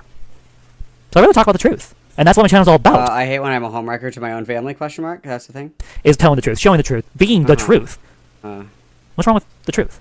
My wife knows how I really feel about her. She knows I love her to death and that she's top priority. Obviously not. You said that you wouldn't give up doing YouTube for your wife. If my wife wanted me to give up doing YouTube, I'd do it in a fucking heartbeat if it was impacting our relationship negatively. What? You guys. Moving on. Drop what? The YouTube question? Time to drop it? I don't know. I'm not the puppy. The truth is, I cannot be perfect 24/7, and that's these things people you guys need to be okay with. That's unrealistic to look at YouTubers and expect them to be perfect 24/7. This channel's not about being perfect; it's about living life. I'm not perfect 24/7, but I don't live stream every single one of my mistakes to be picked apart for criticism. Like, if you want to make that kind of content, you have to be prepared for criticism for those moments. Like, I don't stream every waking moment of my day because there are things that, like, I would like to keep private.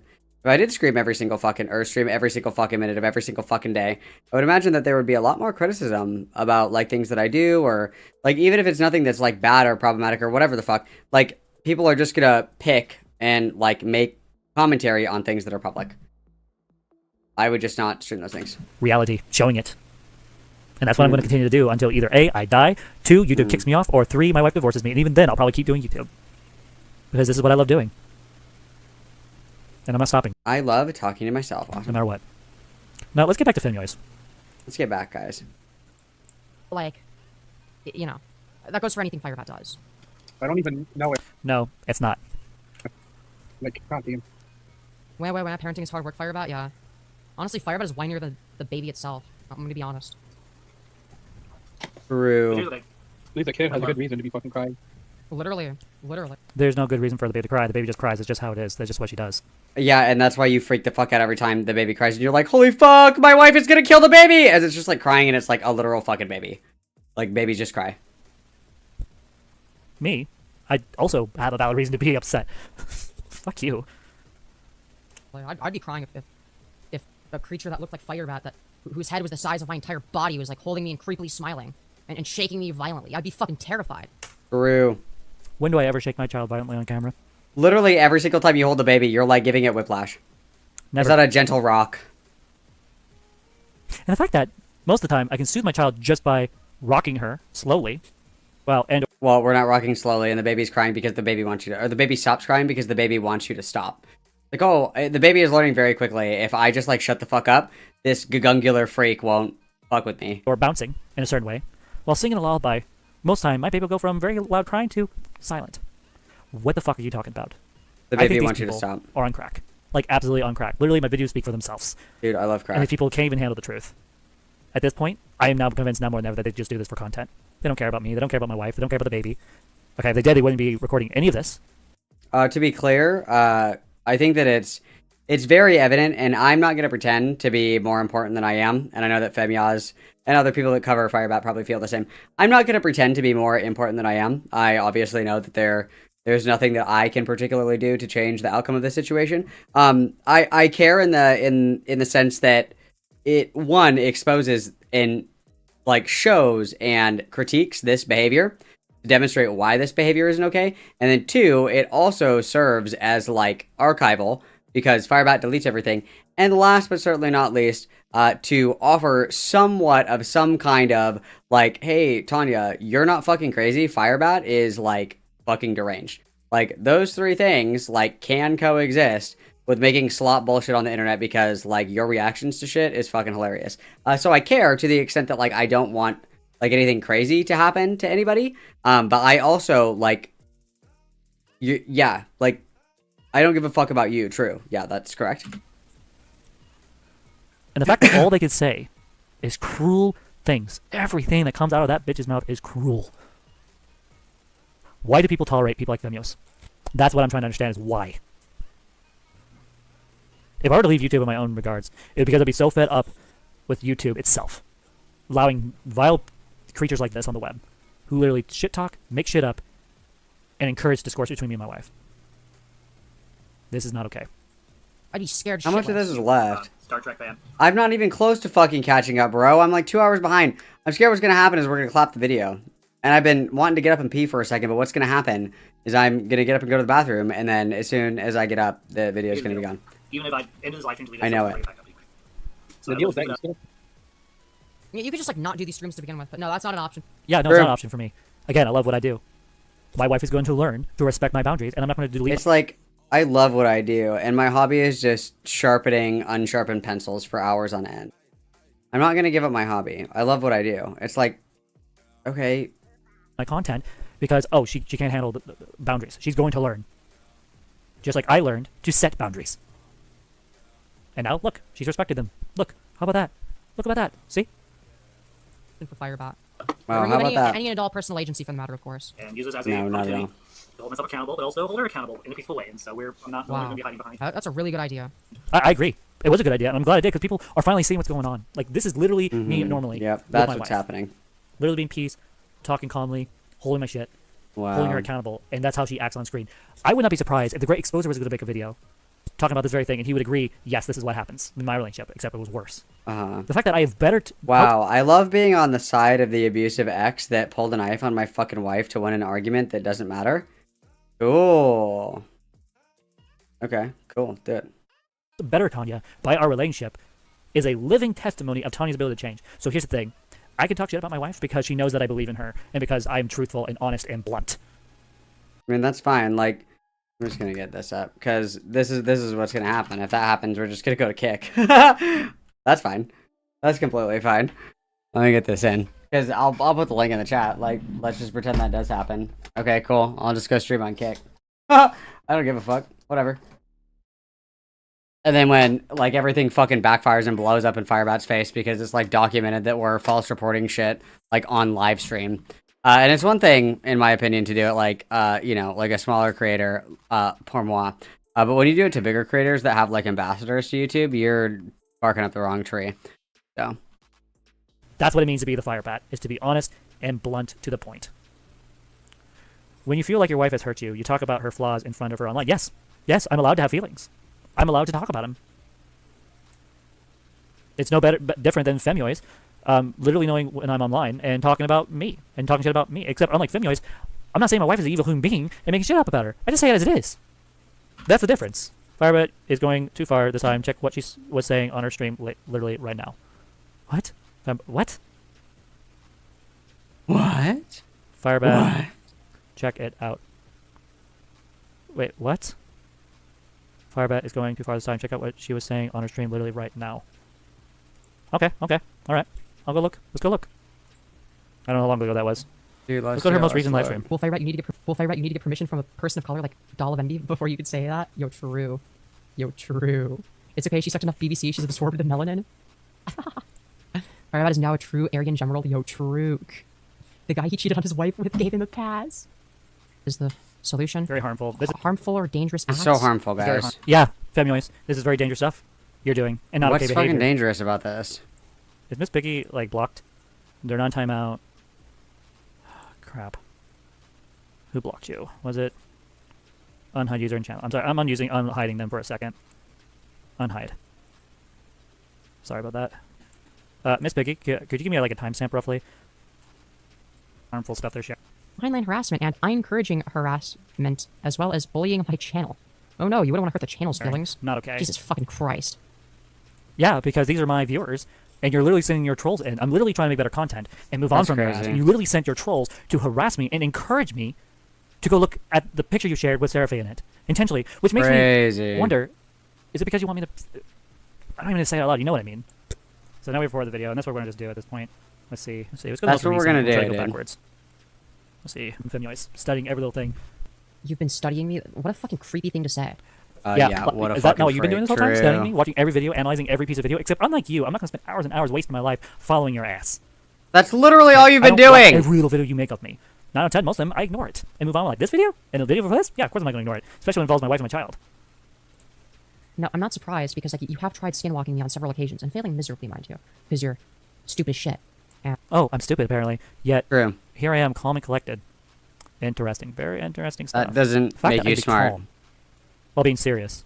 Calm is smart, guys. It's quite an Calm improvement is from smart. many months ago when I used to scream and yell at my camera. That makes you Just smart. saying. and don't That actually makes me understand why I smart. say the Being things I do and calm, do the things that I do. smart. So instead, you try to replicate Yes. this weird, poorly done hollow shell of what you think, you know, your closest approximation to what I sound like would be. You do a shit job. And Oh, you know why it's a shit job? Because I'm not trying to be you. I'm trying not to be you. That's going very well. I say it as it is. Okay. I'm not finding anything in here that is inherently wrong, but I'm not interested in doing this Matrix shit. So if she wants to cover this shit, this video, like she's really proving my point. Like, let's see. Literally Like, let's go back to proving my this one. point, bro. Literally fucking owned. Bro, you're Destroyed. No, you're a bitch. And you should go to hell. You don't understand. Good It's actually one. epic Got advice him. to record fights between you and your Got partner. him. And now we have to refresh it. 3341. We have to refresh because YouTube is stupid and doesn't like me very much. Oh, YouTube doesn't like it. I wonder why. Enough people, I guess, don't like your Mm-hmm. bullshit. So YouTube is not working for you. Not true though. YouTube's just difficult. I can admit that. It'll be funny. We're gonna go to 3341. I'm just gonna do this while we're all here, guys. While 121 of my closest friends and family. Here's my kick, for whatever reason, and then I'm always in Discord too. So just pretend hypothetically, we'll take care of it. Oh, okay. It's already close. Oh, for fuck's sake. Let me go to the volume. Yeah, okay, it's already boosted. And then 4 times. Okay, good. Is it gonna? Hey Alex, welcome to livestream. What's up, Fire? We're currently exposing Femios. And also Going exposing well. the fact that she's a bully online, and I'm sick and tired of her constantly encouraging people to bully me or harass me. I see you got some headphones. Hell yeah. Yep, I got the headphones. Thanks to the money that I have saved and put aside. Not How? talking to We you, haven't but been Alex, earning any because of fucking Femios. money. The money that I put aside and saved and I have earned from doing what exactly? Full screen? No, it hates me and doesn't want. Like, just let's look at this. Like, the long hair, the fat chubby cheeks, the big giant nose, they're perfect for each other. The fact that, like, her clothes are absolutely garbage. Like, look at her back. Dude, the literal only thing that you own to wear that's like women's clothes is bike shorts and fucking sports bras. And you're built like a fucking fridge, dog. Like, come on. There's, like, no, like life, it's just death. Fucking death. Like, she's probably one of those trans women that, like, online, that, like, they try to make themselves look better than they really are, and then they're shitty, and now she has Femios in her life to help boost her. Wow. I don't cool. watch this person's stuff, like, at all, period. But, like, fake ass bitch. These people are just fake ass people. Want to do that? Okay, that's so Fake ass fucking bitches. awesome, dude. We're gonna default view full screen. Okay, there we go. Close enough. Can you stress the thing that you were originally going to? Oh, look at that. See, again, this is what type of people Femios has. Is Firebat going to get arrested for being so neglectful? He doesn't even do the dishes, take some soap at least, wash some of the dishes, do something minimum, then he doesn't do anything at all. Again, 2 loads of dishes tonight, and that's just on a normal day when I'm doing shopping. And Guys, please compliment me for doing the fucking bare minimum. That's so crazy.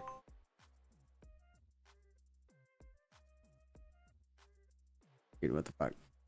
Sorry, my wife is FaceTiming me. One sec. Fuck you. Fuck the you, lot of bitch. you. Fuck you, bitch. I do so much, it's not even funny. Like, just because I'm on OBS a lot, especially lately, when I'm not on OBS, or when I do my pauses during my live streams, I'm doing shit. I don't even have time to properly go through all my live streams and edit them. And give them the Guys, when I'm not live streaming, which is never, like, we are quite literally streaming for like 13 hours a day.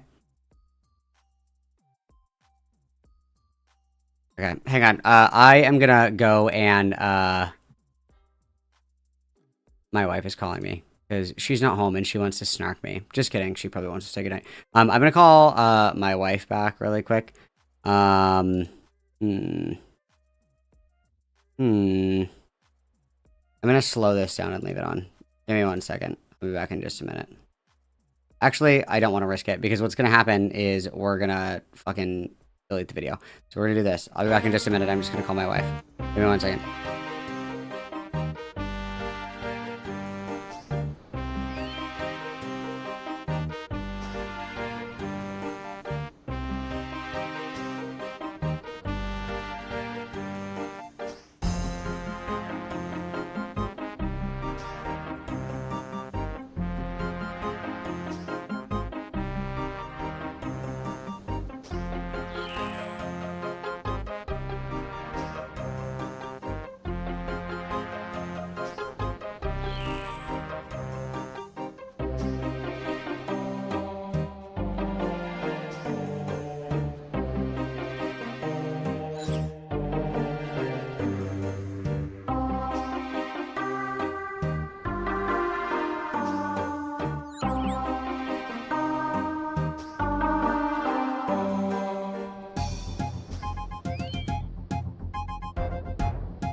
I'm back. Sorry.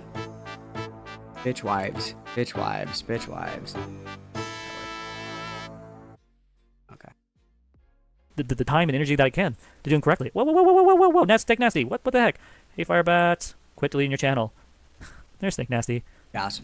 Hey there, buddy. Snake Nasty is one of the good people. I'm not deleting this channel. Trust me. We'll see. I think I say that every time. Okay, watch me. There you go. I'll say watch me. I'll try my best not to delete this channel.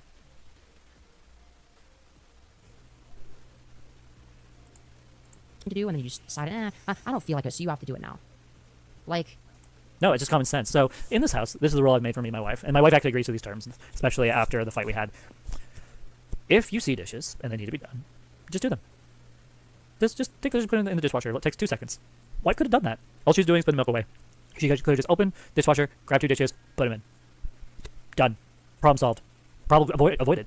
But instead, yells at me while I'm literally, you can see me trying to eat my food while enjoying doing some OBS for a bit. And trust me, my plan was after I was done eating, I didn't tell this to her during the fight, which I wish I did, was my goal, was after I'm done eating my food, what do I do every time I take a break? Oh, that's right, I take my dishes over to the sink, clean them out, and put them in the dishwasher. And I would have used that down in the dishwasher and reloaded that's it. brave. We never got to that point because, well, my wife decided to pick a fight with me. And then when I tried to calm her down, she decided to keep going. That's not on me. That's on her. She knows it, I know it. And you know Everything's what? her I've forgiven fault. her. Yeah. She's forgiven my reactions. You know what? Now we're cool. And later she came to me and said, you know what? I should have just put that dish in there. I should have not even... Now we're cool, so I'm talking shit about my wife again on live. That was not okay with me.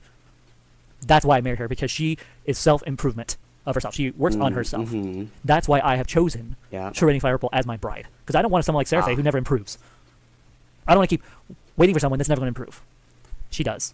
All the time. You'd have to sedate me if my wife kept comparing me to, like, past partners and shit. You'd have to fucking sedate me. If every single day I had to hear about how I was and how I wasn't like an ex, you'd have to institutionalize me. I would fucking freak the fuck out, dude. I would freak the fuck out, dude. You know what? I am proud of my wife, and I love her for it. So how dare you? How fucking dare you? How dare you, bitch? Say that I'm just a lazy person who does nothing. You are lazy, and you do nothing. Again, I wish I could just live stream 24/7, and you guys could see. You basically do, so we've seen it all already. All the shit that I do and deal with. Uh-huh. yeah, this is their best, apparently. I know. What about you coming in here all of a sudden? I agree with you wholeheartedly. Was are there any nice, relaxing hobbies you could pick up and do while home with the baby? Maybe you could learn knitting or aerobics, for example. True. Actually, I've been thinking about that. So, since my daughter really likes to be holding all the time, I am seriously thinking, like, during the summer, like, going out for walks, especially during the 3 hours that my wife is gone, and just, like, bring, like, an extra bottle with me and just go out for, like, 3 or 4 hours. Bring, like, 1 or 2 bottles so I can feed her while I'm walking, changing stuff as well. Because I have a diaper bag for her and all that. So I'm thinking maybe going on hikes and then just change her while I'm on the trail or whatever. And then come back home. Until he goes off work. At least that's an idea. With the heat and all that, that might be a little difficult. So what I might do is like put her on me like I did a couple weeks ago, or a week and a half ago, whenever it was, and just go like use the treadmill and just walk with her on me while I'm doing that. Because she does well with that. So I'll be able to get my walk in that way. And that way, actually, that might actually be a better idea. Because then what I could do is use the treadmill for walking. So I'm neglecting your family. Oh, where am I neglecting my family? Please show that to me on my YouTube channel. Where am I neglecting my family? Oh, I got you. I'll show you. I'll show you. Right here. 14 hours, 7 hours, 13 hours, 11 hours, 7 hours, 11 hours, 13 hours. And the 13 hours was the day that you were supposed to be at home taking care of the baby. And instead you kept the baby up all fucking day with your yapping. While I let her literally cook, clean, and everything else.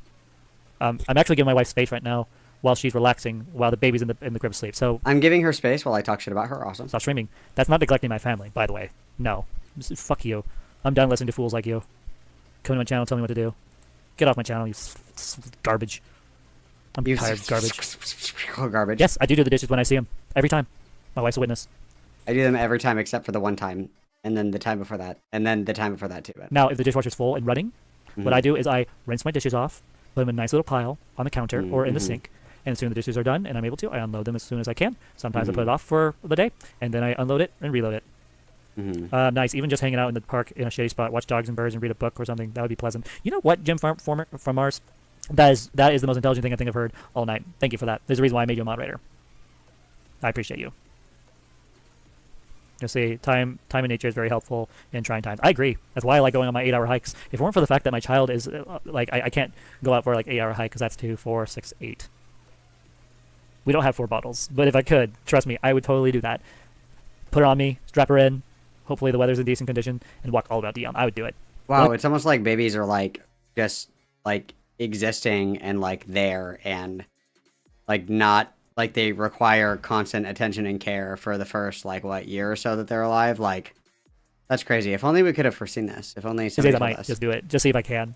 And like if I get to the point like too tired, I'll be like, come pick me up, Tanya. Here's my location.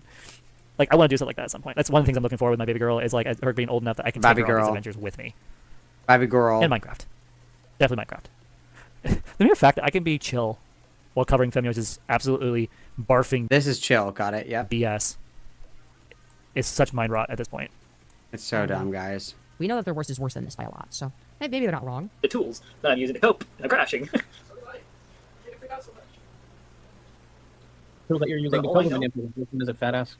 Yeah, it's like you're using the toolbox of manipulation, Firebat. That's what you're. No, not manipulation. Again, truth talking.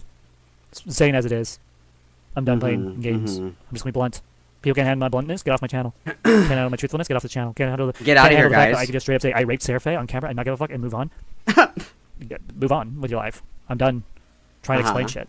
It is what it is. Let's see. I remember watching a fight you had with her over not putting up the dishes and loading the wash dishes into the dishwasher. Yes, that's the fight that Femios is covering. This is the one I'm trying to call out.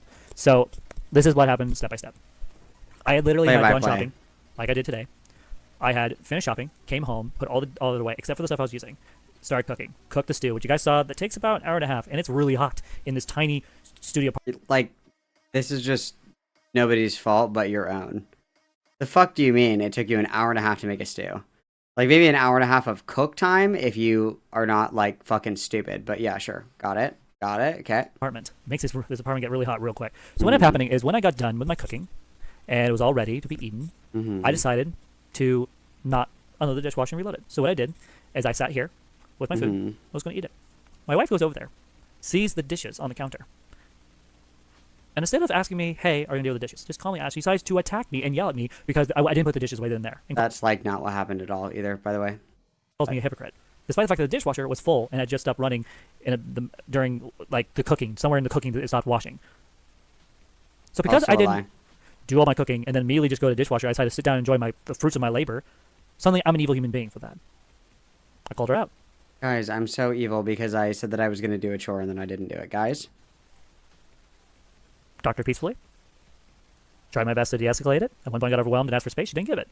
That's on her. That was our trying our best, huh? And that's not a manipulation. That's just as it is. The videos I make, every video I make is not edited. Oh, there's no AI. There's no fucking BS. It is as it is. There's no AI. Oh, okay, yeah, sure. Because they can't handle her. They can't. She literally lost her ever-loving shit because a group of people on Mary Chu's channel said that she was uglier than fucking Purple Perry Gaming. Lost her shit. Obviously, that was a bit, clearly, but... Over being told she is uglier.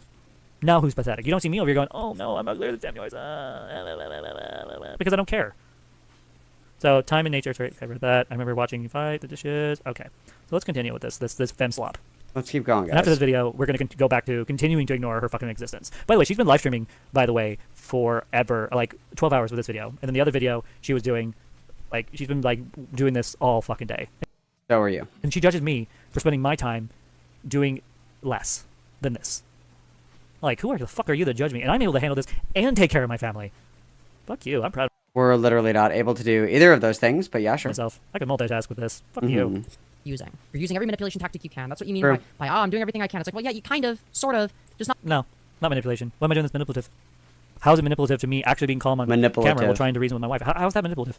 What, am I supposed to just allow myself on camera to get angry and just start yelling at her and do the things that I don't do anymore?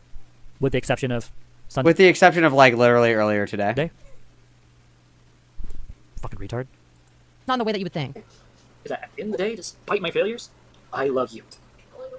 Well, your actions demonstrate the contrary. Actually, no, they actually don't. If you actually look at my actions, 99% of all content, if you actually were to look through every single video me and Tanya's ever made, you actually will see a lot of love between us and compassion and cute moments. Look at like if I had my shorts up again, you would literally see hundreds and hundreds of shorts of me and my wife literally getting along, having fun, and enjoying life. Cool. Again, making shit up. I'm nice sometimes, therefore can't abuse. But you could have put up the dishes from the dishwasher and cleaned the dishes, and your wife would not have do as much work while taking care of your kid. Okay, again, she didn't do jack shit. I did. After I had gone off camera with that fight, I literally went over and did the dishes, unloaded the dishwasher. And I was very pissed when I did that, by the way, and reloaded it. She literally all she does is working a part-time job right now, not full-time, part-time. Literally takes care of the kid for the majority of it when she's home, which I'm thankful for, by the way. And I'm more than happy to drop everything I'm doing to help her with the kiddo. I'm more than happy to drop everything and do what she needs, except for literally every single thing that she asks for. I'm like, fuck you, bitch, do it yourself. Like, I love broccoli, I say, as I make myself vomit every time that I eat broccoli. Curious. Literally save her ass all the time when the baby's screaming at her. Again. What the fuck are you talking about? Sounds like the baby's abusive. That's abuse? I try to do what she does and do everything I was doing today. I got burned out. I got seriously burned out. I was so burned out. I decided, screw this. I want to go down the hall and go eat my food down the hall. Come on, what the fuck? Cool. Your actions demonstrate that you don't. Interesting point from you. I'll take that into consideration. Oh wait, no. Oh wait, perhaps not. The cause of Tanya's crash. This audio is so crappy, so shit. Like I can't even really understand her fucking nasty ass, trans, ugly ass over here. Like I can't even understand her. Like I'm trying my best. Like dude, fire, dude. Wow, stop! You're killing her. That roast was crazy. I mean this genuinely. Like I literally can't understand her. Like fuck her, Mike. This is terrible. Chat. No, literally. It's like Tanya rarely crashes out. When she does, it's because of Firebat doing some bullshit. Actually, that's not true at all. Her crash out tonight was a perfect example of crashing out. Again, I wish these fools could see what happened tonight. A perfect example of her just randomly out of the blue yelling at me when I'm trying to help. And Tanya reaching a breaking point. Oh, so my wife's allowed to reach a breaking point. But if I do, suddenly I'm the horrible human being. Your breaking point is like the sun rose. Your breaking point is like being asked to do a chore that you agreed to do. If your breaking point is literally like she breathes too close to you, like that's the difference. Like Tanya puts up with so much fucking bullshit, dude. Like I think that we should be grateful of the grace that we're given, because in any other situation, I think that we would be on our ass. I'm sure, but that makes no sense. So I'm just supposed to take all this abuse with my wife, all this abuse, guys, and How much somehow I'm not supposed to have what? This is feminist math. 1 + 1 = 3. Like this is not reality thinking. This is not okay. Wow. How is this in any way or form reality thinking? How? Tell me. Let me rephrase this, or try to put it this way. So my wife can treat my crap, gaslight me, and do stuff that's not okay, and I have to be okay with it, calm, collected. Even then, feminists will say, "Oh yeah, you're being manipulative. You're not actually calm. You're actually X, Y, and Z." No, I'm actually calm. But if she's allowed to lose her ever-loving shit, and I just have to be perfect calm. But the moment I lose my shit at Tanya, which I finally lost my shit after what happened Friday and Saturday, so Sunday was kind of coming. No offense, it was coming. After I finally lost my shit on Friday, and on Saturday, and on Sunday, and on Monday, mind you. And again, later on, Tony agrees with me, and with my followers, that how that happened was not okay. The fact is this. The reason why my wife was calm during that fight was because she was so tired. And I was getting pissed, because no matter how many times I would try to ask her, please give me space, please give me space, please give me space, I'm getting overwhelmed, I'm definitely going to work out, please give me space. I'm allowed to ask for space, you know that? That is a healthy thing to do in a relationship, is if you're getting overwhelmed and you know you're prone to being a dummy, or saying things you don't like, it's okay to say, hey, I need space.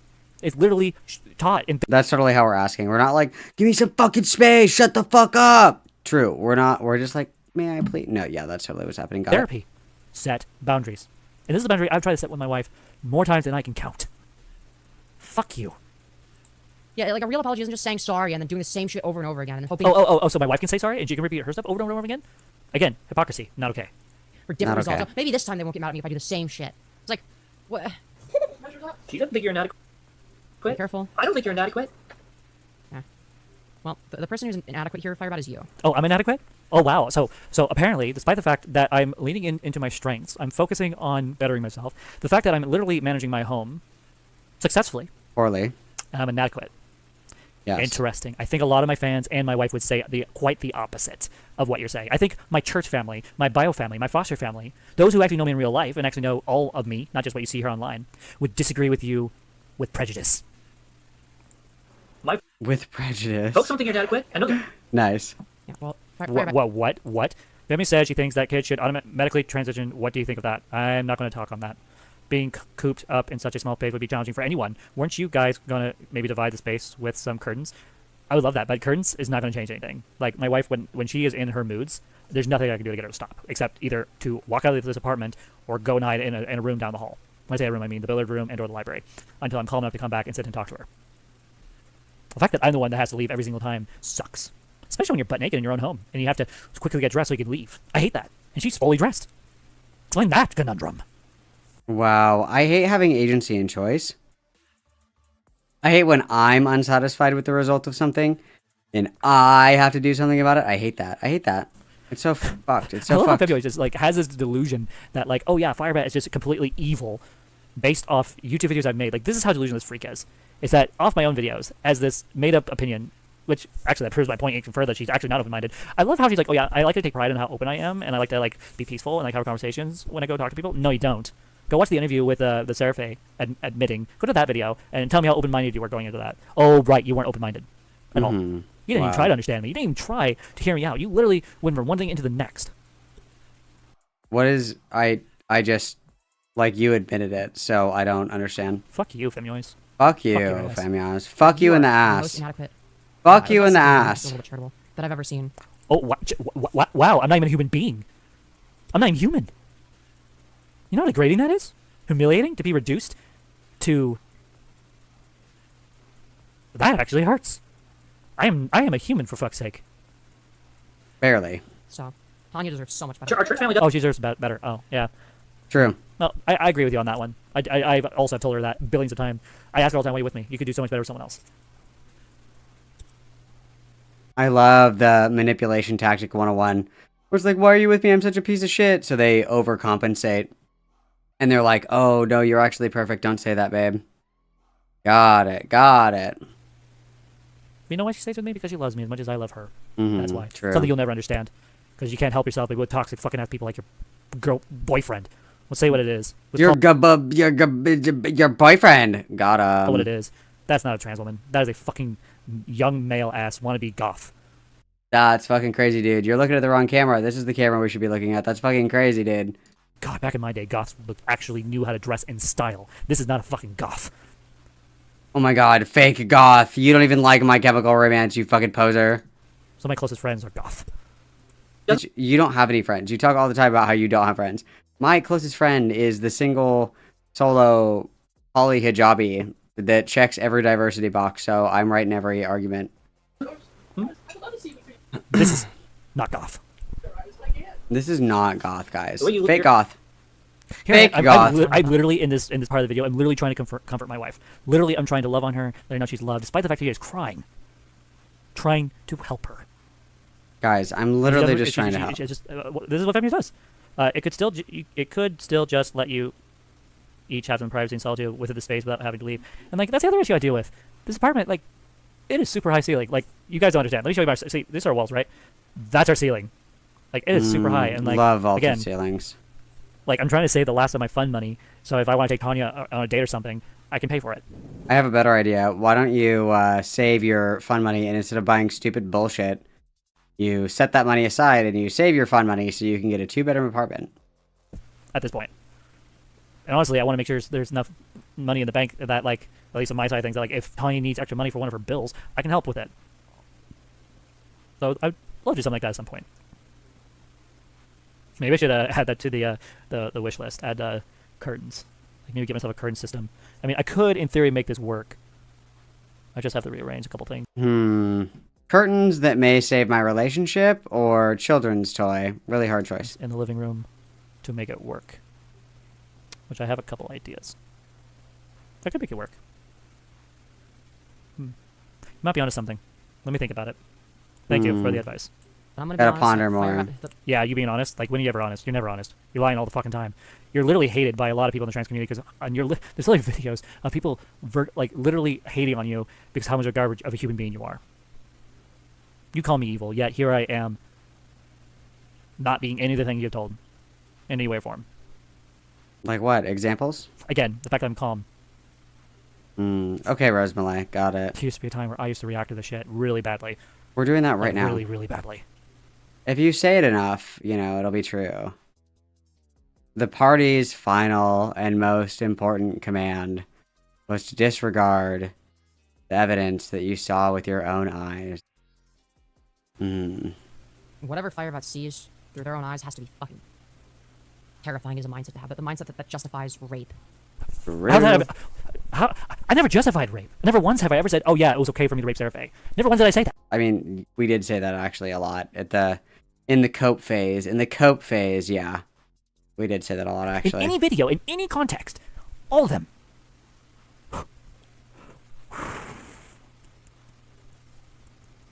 Almost lost my cool there. Nice try. That's not okay. That is nice not okay. That is too far. You're nice really taking try, a fight between me and my wife and involving Sarah Faye, which has nothing to do with it. Two separate situations. Non-related. It's okay if I bring up Sarah Faye every single fucking day.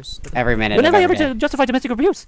All the time. I really condemn that. It's mutual combat. My wife pissed me off. My wife triggered my PTSD, so I fucking hit her.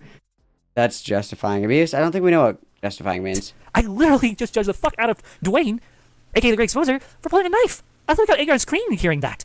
What the fuck is this person on? Crack? Crack. Okay, it's official. Can we name any other drug? Like, holy crap. The mindset that justifies any of this shit. Good, because I don't justify any of this shit. Nowhere have I said it was okay for me to do the past things. None of it. You have said that many times, actually. Erase the girl. Give me a second, guys. Now what are we? Oh, we're getting out a journal? Oh, dude. Fuck yeah! Living love of God. This Bible. I swear on the word of God. Guys, I swear on the fucking Bible. Guys, hand on the Bible. I kneel for the flag, stand for the cross, okay? No. I kneel for the cross, stand for the flag. Fuck, sorry. Guys, I did not rape. I swear. That I do not condone violence. And I don't condone... Earlier, didn't we just brag about, like, slamming our sister's face into the fucking ground today? Nice. What's she saying that I apparently condone? I don't. The fact that I can just get my Bible and do that, and that's not something casual that a Christian would do, by the way. It's not casual. I mean, you're not really a Christian, but... Something tells me they don't view you as the way that they're describing here. This is love bombing. They don't actually view you. No, this is not love bombing. This is me trying to help my wife cope with the fact that she hates herself. God, I wonder why when we degrade her constantly and we're like, you're not attractive. I call you handsome. You're not beautiful, wife. You're handsome. You're so butch and manly and a tomboy and not attractive. God, I wonder why she has low self-esteem. That's crazy. Anyone ever tried that with you, Femnoise? Try to help you cope with your pathetic, I hate myself so much I want to kill myself because how ugly I am? Bullshit? Because that's what I was doing. I was loving on my wife. Not love bombing. Did this person... Wow. Let's look at what is love bombing. What is... Oh, I was waiting for the Google. Let's check our not love bombing. searches. Did this person... Wow. Let's look at what is love bombing. Because we can't give a definition of anything without Google because we have subfunctional IQ. Shows that we can only parrot concepts. We don't understand them. Let's see. What is womanhood? What is a neek? What is my IP? What is my IP address? What is IR Iran? What time is it? Is love bombing. Love bombing is a form of psychological manipulation and emotional abuse where someone showers you with excessive affection, compliments, attention, and grand gestures. Oh, card posting. So happy to see you. I hope that you're well, my friend. Long time no see. Yeah, dude, I haven't streamed in like... I took like 3 weeks off, and then my wife is out of town this weekend, so I have some extra time. So I figured, you know, why not? Why not? Give everybody a nice little content treat. But I hope that you're well. Good to see you. Good to see you. Early in a relationship, while it feels like a fairy tale romance at first, the true goal is to gain control, force quick dependence, and manipulates you. Bull fucking shit. That was not love bombing. Dude. It's trying to comfort my wife. It's called trying to get her to see that she's not what she says she is. My wife literally believes that she is a monster, a freak, a burden. What else, Tanya?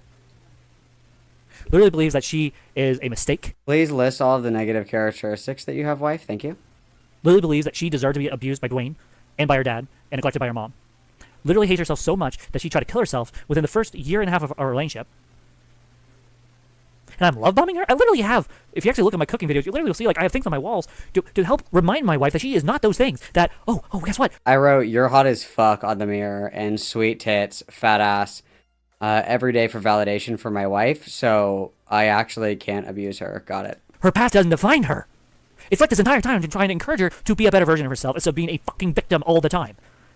It's like I put my effort and my feelings into helping her. Literally went on my way to do whatever it took for our marriage to be successful, even if it meant getting people to stand up and say, you need to get therapy. What the fuck are you on? Like, what the fuck? Are you still reacting to the drama? Yes, I am. That's what the whole point of this video. We are reacting to Femnoise. And exposing the lies and also telling the truth as it is. No manipulation, no scripts, no garbage, no fucking whatever bullshit I've done in the past. We're not doing that in this video. We're just going to say it as it is. And guess what? Femnoise is going to find a reason to twist this too. I'm okay with that. It just shows how pathetic she is. I'm sure you can find some. I'm glad you like the idea. So yes, we're still reacting to. And this is not drama. This is not drama. This is absolutely disgusting behavior. This has gone too far. I am sorry that I had not. I should have been keeping an eye on this, but because I cannot handle. I would be. This is like I said before. I said the same thing with Phaeton. Airing out people's dirty laundry and shit like this is relationship ending, regardless of the nature of the relationship. If it's romantic, platonic, whatever it is, as soon as somebody starts airing out your business to strangers to try to win a bullshit argument, that is relationship ending, period. Femnoise abusing me online. At least I couldn't. Now I can, because now I know the truth of how fucking pathetic and mentally ill this freak is, and her girlfriend, apparently. I can sit here and talk about it, and keep my chill. This is chill. I'm super chill. Just playing on your emotions. That's the fucked up part about all of this. They're just using that so that they can later treat you like shit again. No. Nope. I do not go out of my way to treat my wife like shit. I don't go out of the way to do that. Nope. Literally, the only time we treat each other like shit is when we get triggered by our traumas. As you guys are aware, I abuse. I've been abused. And because of that, yelling and screaming, or aggressiveness, like when my wife does, I get triggered. And when I get triggered, I have two choices. I either try to cope, and or I lash out in a way that is not okay. I take accountability for that. You cannot expect me to just change overnight. You've had this issue for like decades, and you haven't worked on it at all. You just expect everybody to be complacent with your behavior. That's the problem. But I did. Be like, but I totally love you. What about when, the 5 million instances where I said things that felt good because I was love bombing you? I am abused. That's not what's going on. I'm the most abused. And I disavow that type of behavior. I disavow. I literally get angry when people try to manipulate me, for fuck's sake. Do you really think I'm going to be okay with manipulating my wife? I don't even have to manipulate. Guys, I hate when I'm abused, therefore I could never abuse another. Okay, awesome? Later. I just say it as it is.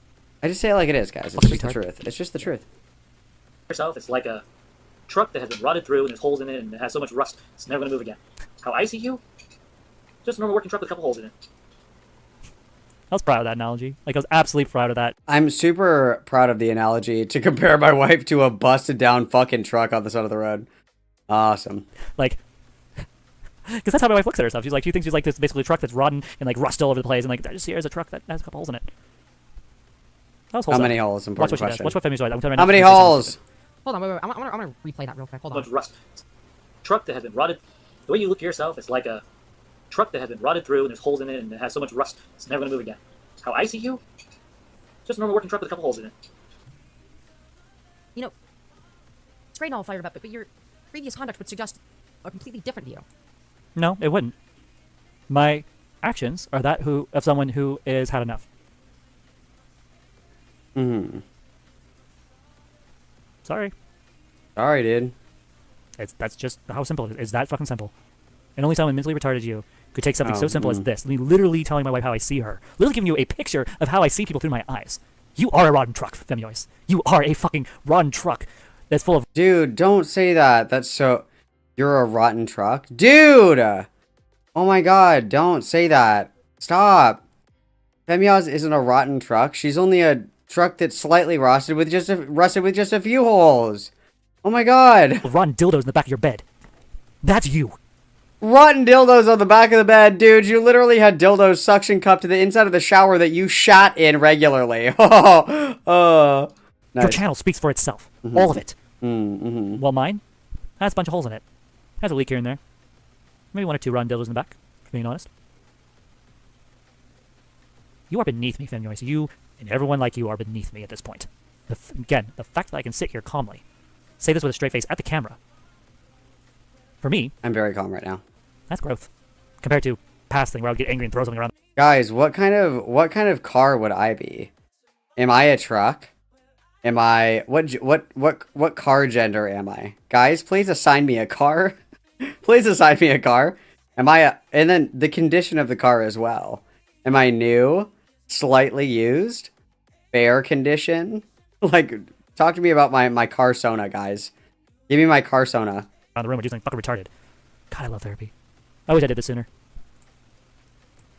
It's almost like your view shifts depending on whatever you. Let's see. I'm really sad that Tony feels that way. I hope she heals. Your daughter's getting great motivation to break cycles. Dude, what the fuck? I'm taking away Foreskin Gold's moderator powers. A Honda Civic. Fuck you, bitch. Fuck you, bitch. Feel about you telling the internet of both of your private businesses. Fully supportive. My wife is fully aware and on board with how I go about my content creating because she knows this is important to me. But she also understands that the reason I'm talking about this stuff is because I'm trying to be an advocate for this type of stuff. There are trans women and or biological men who go through abuse. The lesbian car, used Subaru in great condition, under 100K. A used Honda Civic that had many back shots in the backseat. Fuck you, bitch. You're a taxi because everybody gets a ride. I hate you guys. I shouldn't have asked that question. Ugh, I should stop asking questions. I'm a brand new Mercedes-Benz. Fuck you guys. I don't need your opinion. Shut up. Everyone, so a very, unfortunately, mindset people have is that, oh yeah, only women, only biological women, only trans men, only girls go through abuse, and that they're the victims, period. Well, I teach the truth, that there's always two sides to every story. And I show you guys the side that no one talks about. Also, I'm an advocate for trans people. Being real about your transition, being honest about it, not just making shit up. Yeah. And like, just woke bullshit. Yeah, I'm not gonna stand for that shit. I'm also here to be an advocate for low cows. Like yeah, it's like, dude, I'm gonna snark Malcolm. Bitch, I get snarked like every waking second of the day. I literally say hi in the Discord and everybody's like, Malcolm, kill yourself. What are you streaming again? Malcolm, fuck you. What are you streaming? Malcolm, you ugly bitch. Here's a drawing of you. Here's a drawing of you, but bald. Here's a drawing of you with, like, fucking chicken legs, you fucking bitch. Like, what are you talking, like, come on.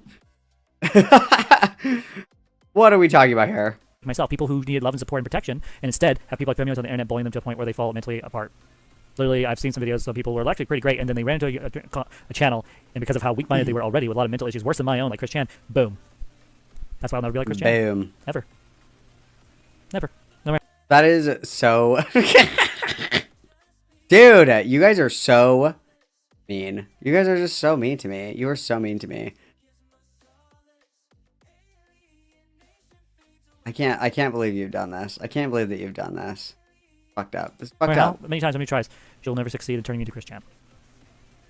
I've already made my comparisons. I don't feel like comparing myself to them again. Mic drop. You think it's more mic drop. No, it's not about convenience. My wife does act like a fucking retard from time to time. That's fact. Also, I have so much sex. I can't believe that you would say that. I have sex all the time. I've totally had sex. Why would you guys say that? You guys don't know the sex haver person. They go to a different school. You wouldn't know. Like a fucking retard from time to time. What tactics are you using? No tactics. Again, no manipulation. Just saying as it is. That's one thing my wife loves about me is the fact that I'm honest and to the point. And blunt. Very blunt. In fact, I'm so blunt that even you have coined in on that.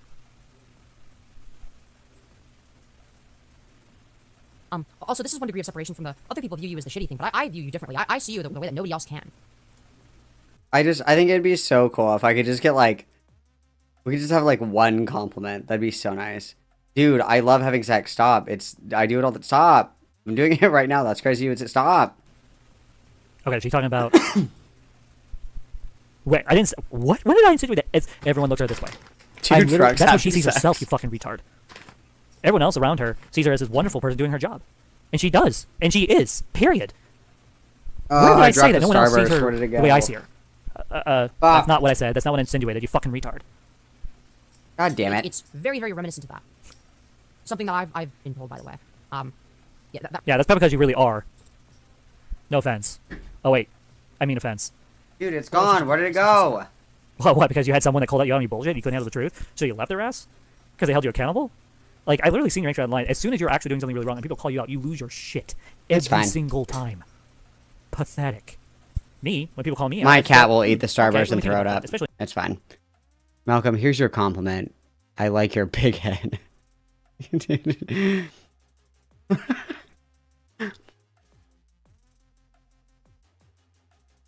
Listen, say what you want. I like my widow's peak. Actually, no. Or... I also have a very small head, for your information. I have to buy children's hats, for your information. I have a very small head. What I believe, and I prove people like you wrong. Again, and again, and again. Everyone acts like a retard from time to time, to be honest. Exactly! That's what I mean when I called her a retard. Not that she's legitimately a retard.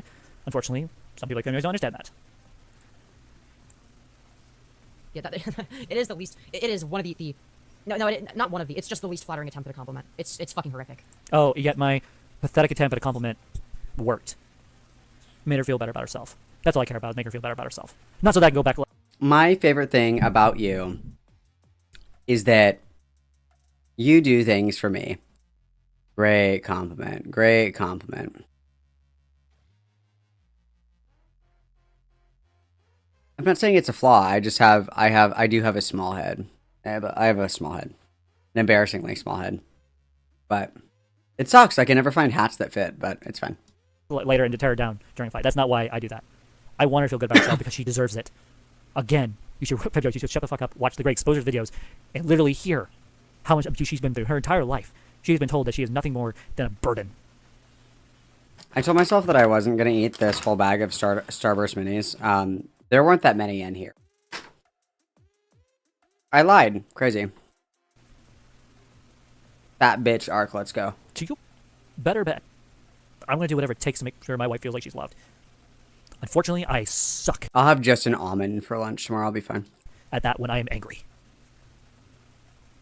You fucking slimy piece of shit.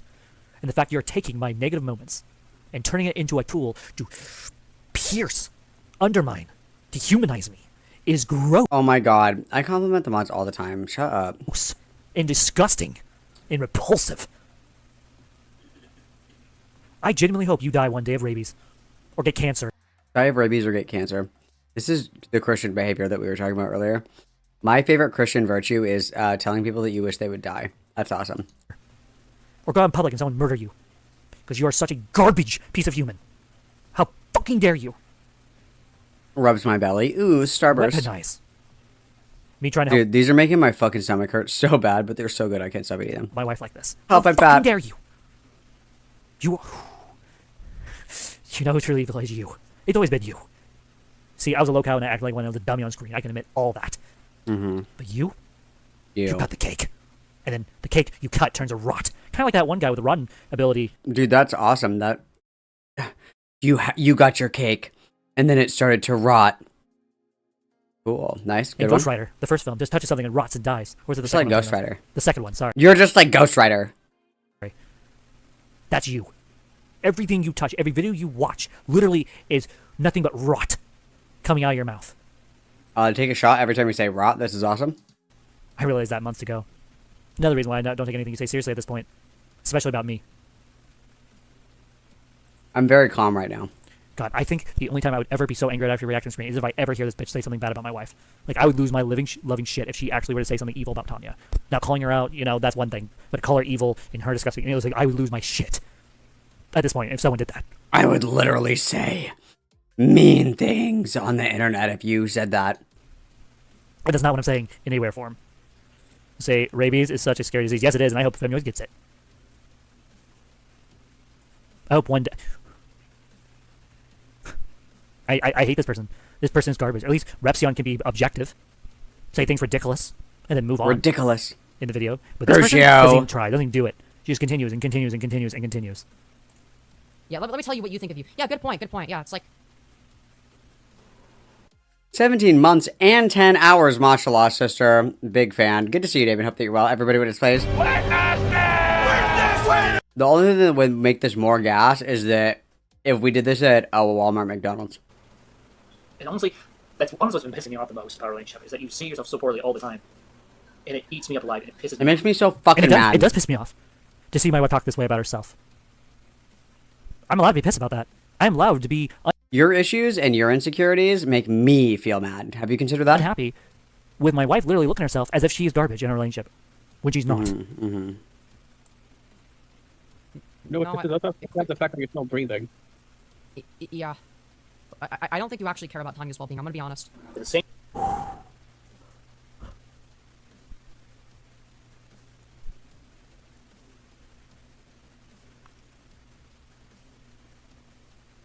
We're really calm, guys.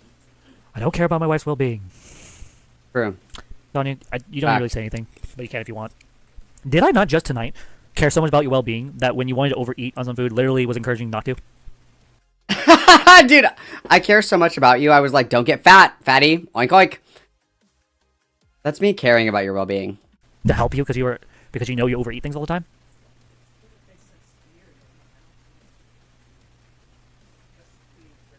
This is gonna start a fight, I That's fear. fair. And what did I do when you told me that you were hungry and you wanted more food anyway? Instead of forcing you not to eat more food, what did I do? I got some. Wow, I let okay, my you guys wanna wife know my eat. wife feels like she's taken care Brave. of. Okay, let me just. What let's are we just get gonna this done do? and over with. What are we gonna do now? Put it as high as I can so you guys can hear it. Honey, do I take care of your well-being? Holy fuck, I would Yeah. go insane. It's like 11 Fuck at night. you, Femnoise. Fuck you, bitch. Fuck you. Fuck you, bitch. I don't care what you think about me, whether or not I take care of my wife or not. You know whose opinions I care about more than anything else in this world? Hers. Wow. And if she Mic says I'm taking drop. care of her, that's enough for me. If she says I'm doing enough Wow. or doing too much, that's enough for me. I do not give a living fuck. Do you I don't give a living fuck. think I'm not Awesome. doing enough for my family? Fuck you, you dumb-ass, cunt-ass bitch. Ooh, we're Fuck really you. calm though. We're so calm. I'm very My calm point right has now. been made. Mic drop. Oh, Femnoise is dead. Mic drop. Oh fuck. What? It's over, dude. It's Same over. reason I get this with people who have dreams. What? Okay, so context. So one of the things I really, really hate about Seraphe, and I hate about people that I know in my real life, is people have dreams. So anyway, my goals, ex. aspirations, and 90% of them don't actually fulfill their dreams, or actually go and actually pursue them. They give up. They get hard. The biggest thing I hate. Honey, don't eat all the food. That's my job. If there was something I Nice. genuinely hate at this point about Seraphe, is that she wanted to go to Cal Arts at one point and become a digital artist with her designs and take it to the next level and make them in animations. But instead of putting in the work, going to and getting a job, working her butt off a living force, she decided to do the lazy fucking way out and chose not to put in the work. And because of that, she has now paid the price for that fucking retardation. Now she's at a gas station. Now she's pathetic. More pathetic than she was when I first met her. Anyway, so my ex. The only thing that's changed with Seraphe at this point, and I hate it, is that she's in the same spot she was when we first met 10 plus years ago. Yet I changed. I have guys. I literally don't care so much. Anyway, I went from being on the streets to living with my sister. I went from living with my sister to going to the Job Corps and then came back. I went from that learning how to live with other people, with friends. Eventually I got to the point where I got married, have a wife. Now I'm transitioning. And on top of that, I have a baby. Literally things that God would not have given me if I hadn't put in the work to change. we actually haven't changed at all. That's crazy. The fact that I can talk about this, yes, be angry, of course, at Femnoise, but yet I'm I not thought we yelling were and calm. screaming at my camera, acting like a loco, We literally are screaming. We just throwing things, keeping my calm, keeping my composure. We just while be being serious. lying. You were Is a living lying. fucking testimony of how far I've come in the past Wow. 8 months alone. Wow. Imagine where I'm going to be a year from now, 2 years from now. You don't think my wife and I can recover from this shit? Watch us, fucker. Watch me. Am I like not hearing the full sentence? What? Because you have so much potential. You're amazing. When I see you hang out with our daughter on the bed do tummy time, it's the most beautiful thing I've ever seen in my life.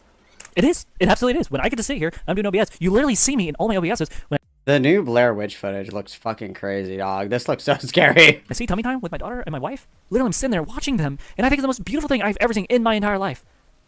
And I love it. I absolutely love it. Right. What, you Not speechless? You speechless, Femnoise? Because I'm literally... What the fuck? What happened? Cat got your tongue? Creepily watching the cuck chair. Jesus. Hell Oh my yeah. God. Actually, I might lose my shit. How is it creepy for me to admire my family and how beautiful they are? I'm not sitting here going, this is not what I'm doing in the corner. I'm not going, yes, family. That's like quite literally what you do, like 14 hours a day, dog. What? Yes. No, I'm thinking, wow, that's beautiful. That's inspirational. That is a woman.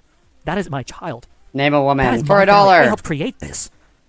Wow. Only someone as demented and retarded as this trans woman that was in front of me would say something like that. How fucking dare you? You wretched How human. dare you, bitch. God, you deserve to die for saying stuff like that. People like you deserve to be single and alone in the dark. Oh, wow.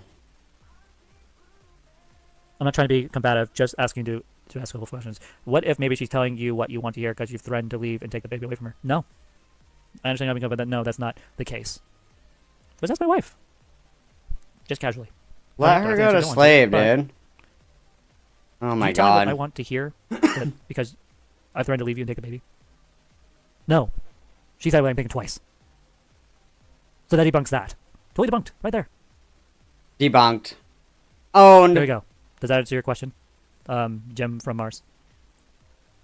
The fact my wife supports me doing this. That's marriage. That's power. That's support.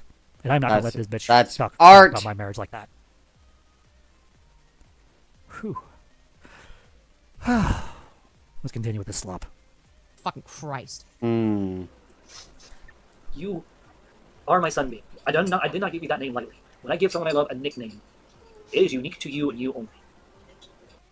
Yeah, you can say things that are unique all you want. That doesn't make them good or meaningful. Oh, maybe not to you, Femnoise, but to her it does. Hey, Tanya. When I call you my sunbeam, Oh my God. what's your response? It's endearing, she says. What's that one thing you say? When you like when I say like, is it because I blank blank blank? What do you say usually in response when I call you my sunbeam? Usually we'll like respond when I say you are my sunbeam, and you go, is it because I shine so bright I make your day? What's that phrase you use a lot? Just because it's like looking at the sun and make you cry. What the fuck, Femnoise? You're on fucking crack again. Debunked. Over 99% of most things you're saying right now has been debunked. Dude, can we just get like a different drug? I'm tired of the crack reference. Also, like I let her go to bed. It's like midnight, dude. And or had a decent explanation. What the fuck are you doing? Mm, Why are you on fucking YouTube? Making shit up about me. I'm glad I waited till now to do this. Because now I can be objective and expose things. Now I can keep my wife and my bitch baby up all night. Awesome. In a way I couldn't before, just because I shut up and left you alone for multiple months. Huh. Wow. How about that? Upgrade in Wow. progress. I'm gonna be honest. Again, you're being honest? Honest about what? You're not being honest. See, every time she says, oh, I'm gonna be honest, she's actually not being honest. And watch, she's going to watch this, she's going, oh yeah, Firebat's projecting. Now you're projecting. You know, I could give you the, I could give you a lot of. She's trying so hard. She's trying so hard. I'm literally being wholesome with my wife, and she is I'm literally being working overtime. wholesome. Heckin' wholesome. Pathetic. Unique nicknames, Firebat, Lard maxing overtime. Maybe that's not unique enough. I think calling me Chris Jan 2.0 is about far is good enough for unique for giving me a nickname. And it's fucking sickening. I remember when I first learned about Chris Chan and I was dealing with this shit. I reacted so badly, I actually broke down on camera. Because at the time, I genuinely believed that what Femnoise was saying was right. I mean, it is right. Turns out it's not. It is, in a lot of ways. That's not a good nickname. Again, she's saying that because she knows that's one of the nicknames I don't like being called. Nice try, though. That doesn't work on me anymore. But maybe it needs to be more symbolic. What do they say? The fact that I can sit here and keep responding to this in a healthy, like being healthy about this, while also standing up for what I believe. Like, this is so healthy, guys. This feels good. This feels fucking great to be able to stand up with this person. Say some shit about sunshine or whatever the fuck bullshit. Hold on, what was it? Wow. Wow, I don't even want to watch the rest of that. We're going to skip that part. I don't want to hear. You can take an endearing nickname that my wife loves, because I'm her moonbeam and she's my sunbeam. We literally have on our wall over here. Let's see. Let me just switch to Just Me really quick. On our wall, literally, 2 necklaces I actually made for us by hand. Moonbeam and Sunbeam. Say sorry to Tanya for abusing her. No. No. Sorry for abusing her, because I haven't abused her in any way or form. Especially not today, and especially not in the past week. I'm literally Guys, defending her. Dude, it's been a whole week since I abused my wife. Come on.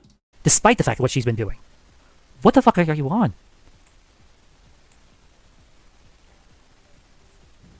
Did you not see the end of the last video? Like before this one, where my wife literally attacks me? While I'm literally trying to help her cope with whatever she's freaking out about? What the fuck are you on? No, I'm not abusing her. And I will never ever condone that. Get off my channel. I'm so glad that I was able to reveal the truth about you. Thank you. Bye-bye. Bye. I have no room for people like you on my channel. No room. If you're gonna just say I'm abusing her when I'm not, that's fucking BS. Or goat it, yo. Bottom line, guys. Hold on, wait. We got... Okay, they vetted my video, because that is not how my video was. Say what's that? I think I proved my point. Again. Yep, totally. Jewelry making could be a good Owned 'em again. hobby. It is, but it's also very expensive. One of the things I like about Hobby Lobby is like with hobby, like there's certain times where there's certain deals, and like I was able to make the necklace I usually wear these around the same time. I need to make another one at some point. I want to get into jewelry making, because I'm trying to get to a point with my transitioning where I'm starting to wear more jewelry to enhance the outfits I wear or have at the moment. At least at some point. Do you and Tanya have any hobbies together? Yeah, we do. We go hiking a little bit here and there. We go on dates. We watch TV together. That's about that for hobbies. We have our own little hobbies. Like she likes reading. I love making YouTube videos. We do enjoy gaming, but we don't really game together. We really don't have a system to do that on, really, or games that we can really do it with. Like she's not in the same games I am. She likes cute games, or like we're total opposites in certain games. Like I like playing mission games like Assassin's Creed, like a lot of single player stuff. And even then, like I don't know. I'm not much of a multiplayer person. I would like to be. But every time I try to get into it, I'm like, oh yeah, I'm finally going to multiplayer with people. I just fall out of it. Like the only person at the moment I can do multiplayer with is Phaeton, and that's because he and I have a long, long history of multiplaying. Fun fact: our friendship was built on Halo. We would play Halo all the time. and we make Forge worlds with freaking Halo Reach, and we like, oh my gosh. Sometimes I really, there's some aspects of my past I do miss. Versions of me I miss. Definitely Wow. miss that part. That's sad. Someday I hope to get another Xbox, and I'm gonna put it right there. One day. If we're Oh yeah, more shit. Let's go. More couple years ago, I shit. bought an Xbox, and during the time when Tony was arrested, I basically took it and sold it because I didn't have any money at the time or access to the bank. There was only one bank card, and we weren't allowed to contact each other, so there was no way for me to get access to all the money. So I basically did. So I took the one thing I just bought for myself, money that I earned, by the way, from the jobs I was working, and I bought food with it, took care of myself. Yeah. Wow, we But had to also I make a bought hard alcohol and choice. music That's at the time hard. because I was trying to cope with what was going on. Oh, It was that's not hard. a good history in our relationship. Honestly, with the whole divorce stuff, the only reason that I want to divorce my wife at this point is because I'm sick and tired of being abused. I'm sick and tired of trying to have a conversation with my wife, and then she will literally antagonize me, make me angrier, and then keep doing the very thing. It sucks, and gaslights me all the fucking time, and it sucks.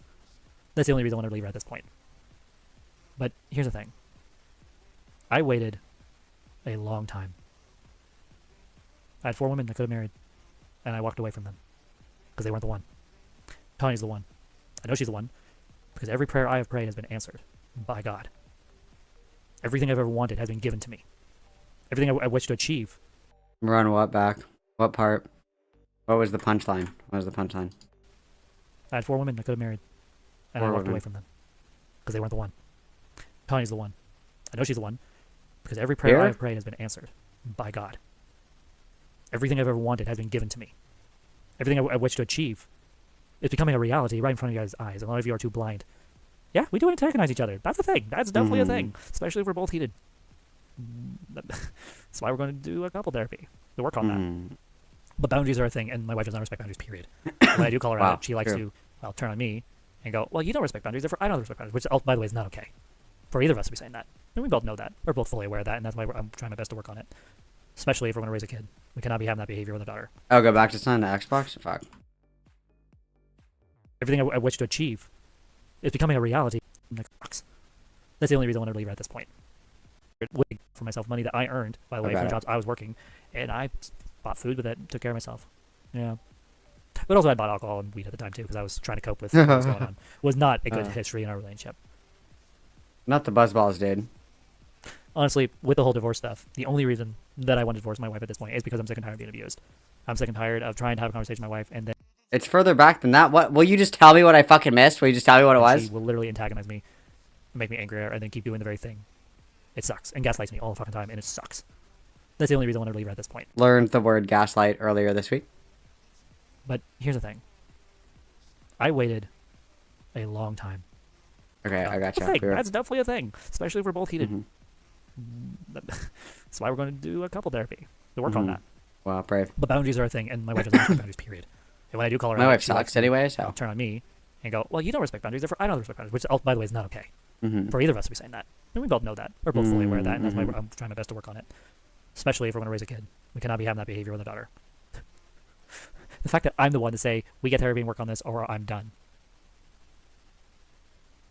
Let us set a boundary. Think about that. Think about it. I said that. Wow. And yet they find a way to turn that into, oh yeah, you're not going to self-improve. You just want to use it as a weapon. It's not a weapon. It's motivation to do better. Because I've been trying for months to prepare us for the baby. And one of the biggest freaking hurdles is this. Gotcha. I'm just glad that no one got hurt. I'm just glad that we were able to work through our problems. And here we are. Now we're fine. The longer one, I'll read my previous 2 comments. Do you and Tanya have any hobbies together? Maybe you could go to an all-age music class or dance class together. Do you have local community center? Not really. But we are part of like a church family. And so until part of our church family decided to go, oh yeah, we're moving to Idaho, we lost a lot of our community, unfortunately, when that happened. And that's part of the reason why I considered the idea of getting another church, like moving to a different church family. Maybe one that's more trans-friendly. But like, I'm terrified of that because I don't know how I would handle it as someone who has a deep Republican background. I would see it could be good to get out and meet other families with young kids, people who are going through similar stages of life. It's something I've been trying to work on. Southtown Church is an amazing church. I love them. Great family, great pastor. I love them to death. But finding people our age, we had people that were our age and they all just vanished. It's like they all got married and then they all said bye and just disappeared. So we're like, yeah, they're like, this fucking weirdo keeps asking to like come over and shit in our shower. the only married Gotta couple our go. age that has stayed pretty faithful to the Southtown Church at this point. But I might be seeing if we can potentially It's hard because Sound is our church family. They are family. They've been there for me and Tanya more times than I can count. And it's because of their love and support that my wife and I have been able to get to where we're at right now in life. If it weren't for them, Tanya and I would have not remained married. We would have divorced within a year. If it weren't for our church family intervening on my behalf and her behalf to work through the big problems we were going through many years ago. Cool. It wasn't just the law. It was also my church family. I miss my church family. I miss them.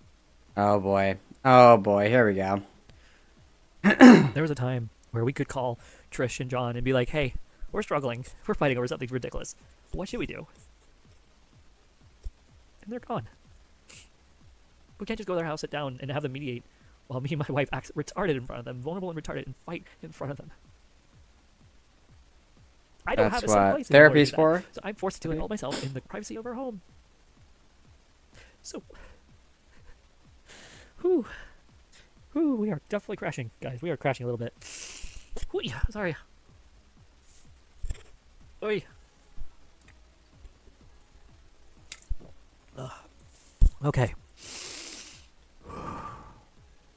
I'm speeding this up just a little bit. I'm trying to get tired.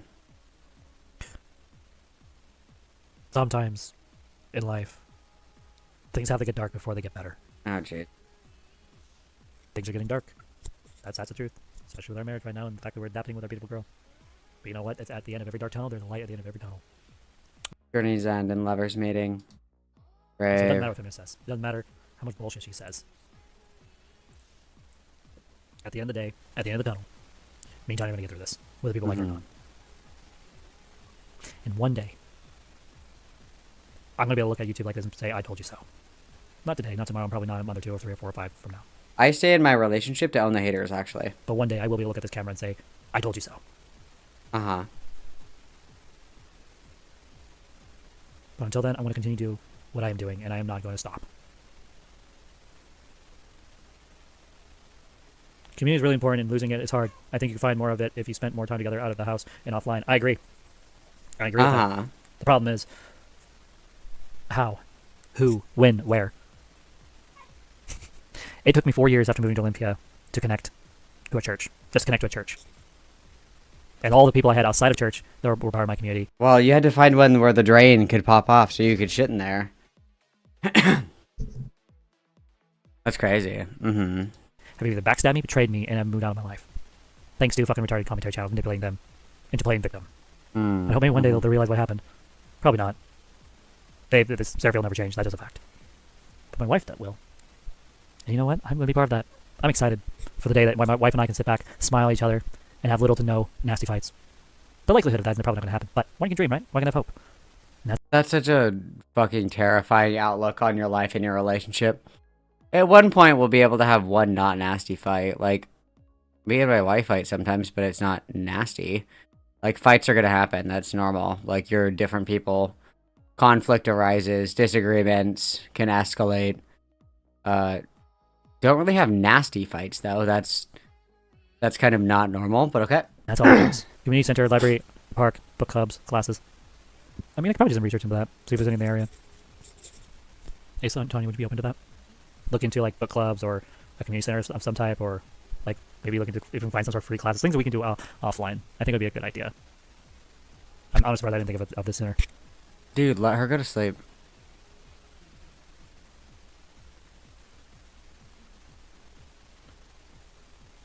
Might be too much to ask you to come over here and give me a hug. I could use a hug. I know. I'm in bed. You get up and come over here and give me a hug. I'm laying down.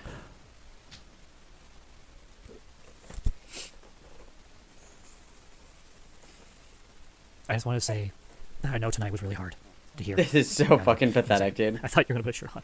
Okay. I don't know. Here we go. Let's hug with the baby. Yeah. I just want to say that I know hearing everything I said tonight was really hard. And I'm not going to apologize for it.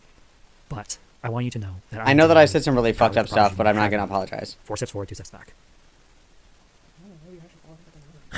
Because, unfortunately, that's what we do, and I don't like it either. Maybe one day we're going to be able to stop rehashing. Well, when people like them are on the internet, doing that over and over and over again. Dude, the reason that I fight with my evil bitch wife is this other person for some reason, question mark. Awesome.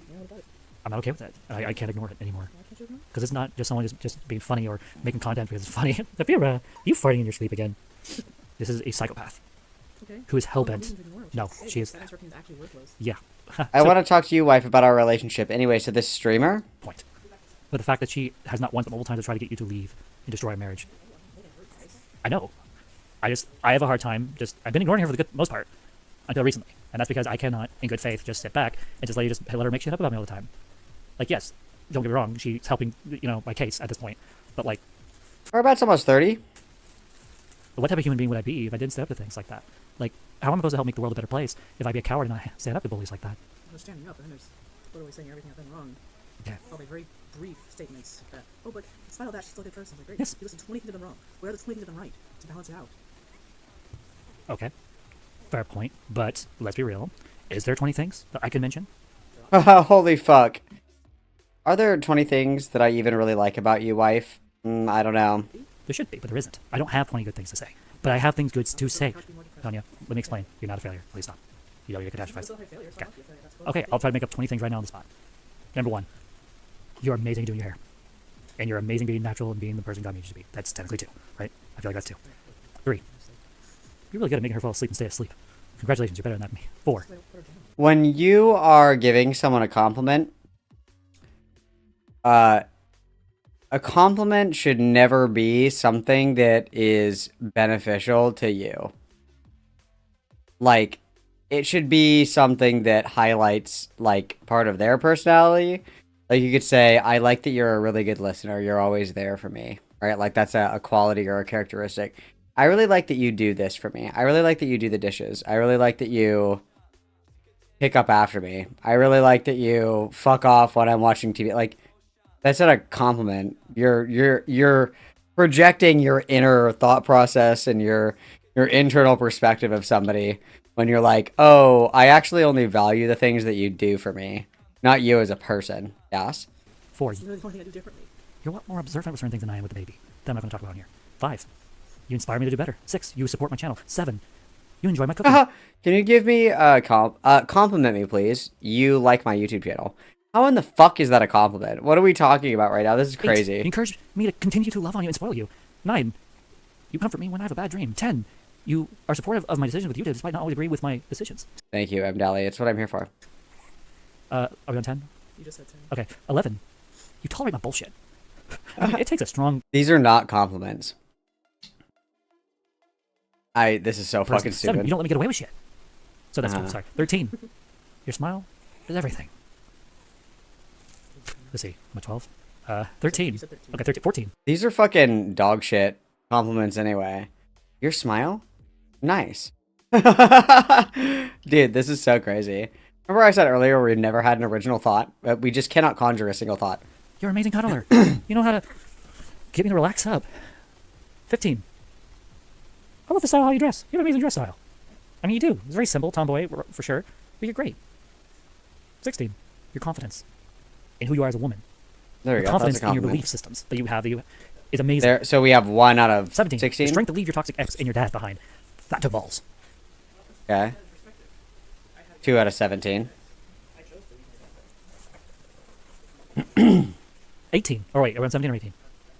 I'm losing count. Help me, guys. I think we're losing count. I want to say 17, just in case. 17. Your ability to take care of the car and, like, know how to fix things that I'll never be able to do. Okay, that's I not can a do it, compliment. but, like, I mean, like, oil changes. Like, stuff like that. You know how to I can change do the it. oil in the Like, I'm just car. not mechanically inclined. Oh, okay. 18. You're able to meet my weaknesses. Holding a job. That is a big deal. Okay. 19. You encourage me not to be hard on myself because you understand what's like to be hard on Okay. myself. 20.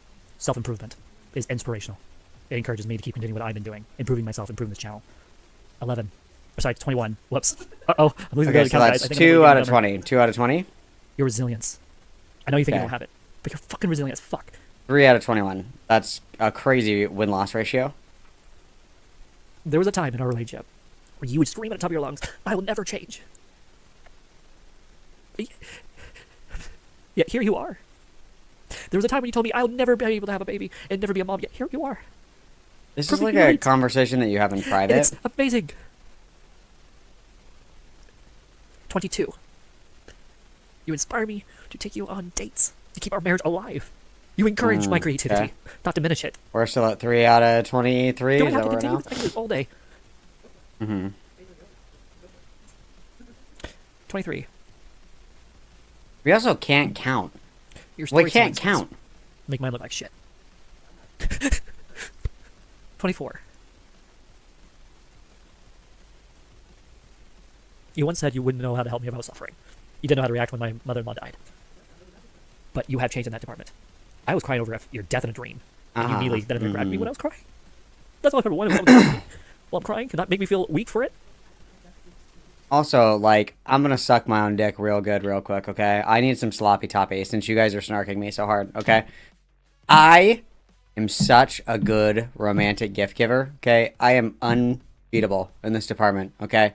Literally, I think every other year, just about every other year, because I don't want my wife to remember, or think that I'm gonna do it every year. I try to keep her on her toes, okay? I routinely will make like the 100 things that I love about you cards, and I litter them throughout the house. So, like, I'm so sorry. I'm so sorry. This is like my area of expertise right now, okay? I am a fucking capital SIMP for my wife, okay? It is so disgusting to me that so many women will tolerate the bare fucking minimum from their partner. I really like that you do my laundry.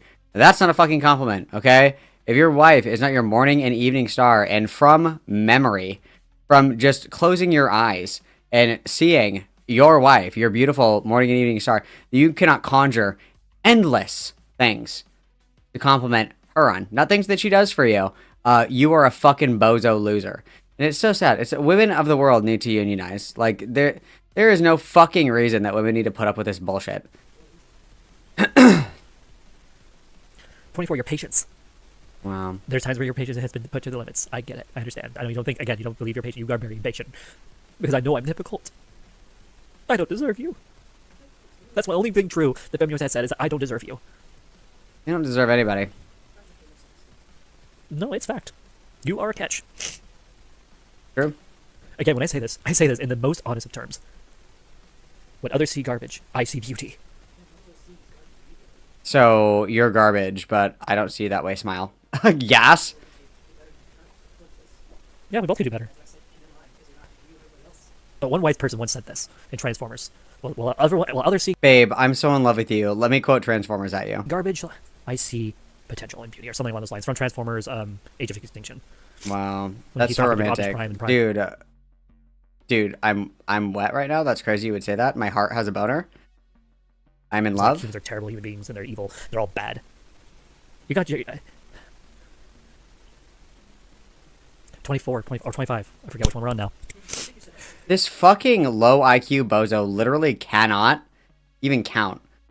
And then Bree for the big 20. Thank you so much. $1 per real compliment Batwife didn't receive. Dude, true. Gosh, thank you so much for the 20, everybody. What is?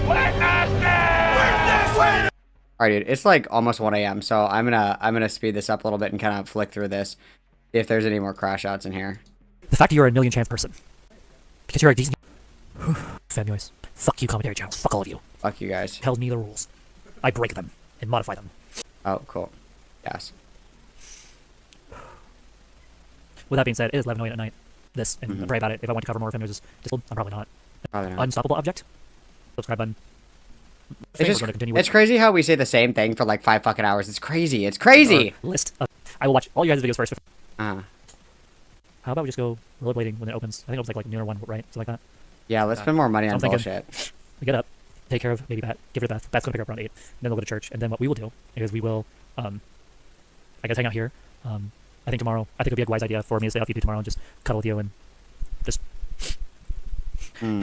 cleanse my my brain of this disgusting garbage I had to just to deal with this evening, and just enjoy being around you without any commentary channels or. We'll trolls. see. What do you think? Yeah. Yeah. We'll see. I mean, that's fair. That's totally fair. No, I think I could use a break tomorrow, just to relax. I've had a lot Yeah, of we'll today, see. and I think we really need to just do the very thing we did last Sunday, which is just hang out, eat some ice cream, maybe walk over the. We didn't do this last Sunday either. We streamed on Sunday, but yeah. Well, it makes 2 of us. Yeah, I don't think we failed Sophia today. I think we really failed ourselves. I said I was not going to cover Femio's. I said I was going to watch your videos. I said I was going to react, and I reacted. different, but I did react. Wow, sad. Don't I take full accountability for this video tonight? And I pray to God this is the last time I have to do something like this. But I have to tell the truth. I can't keep lying. It's lying when you withhold information. And that's what I've been doing for a while now. Me and my wife have been withholding a lot of information. Tonight's probably the first time in a while where I let it loose. Okay. Cool.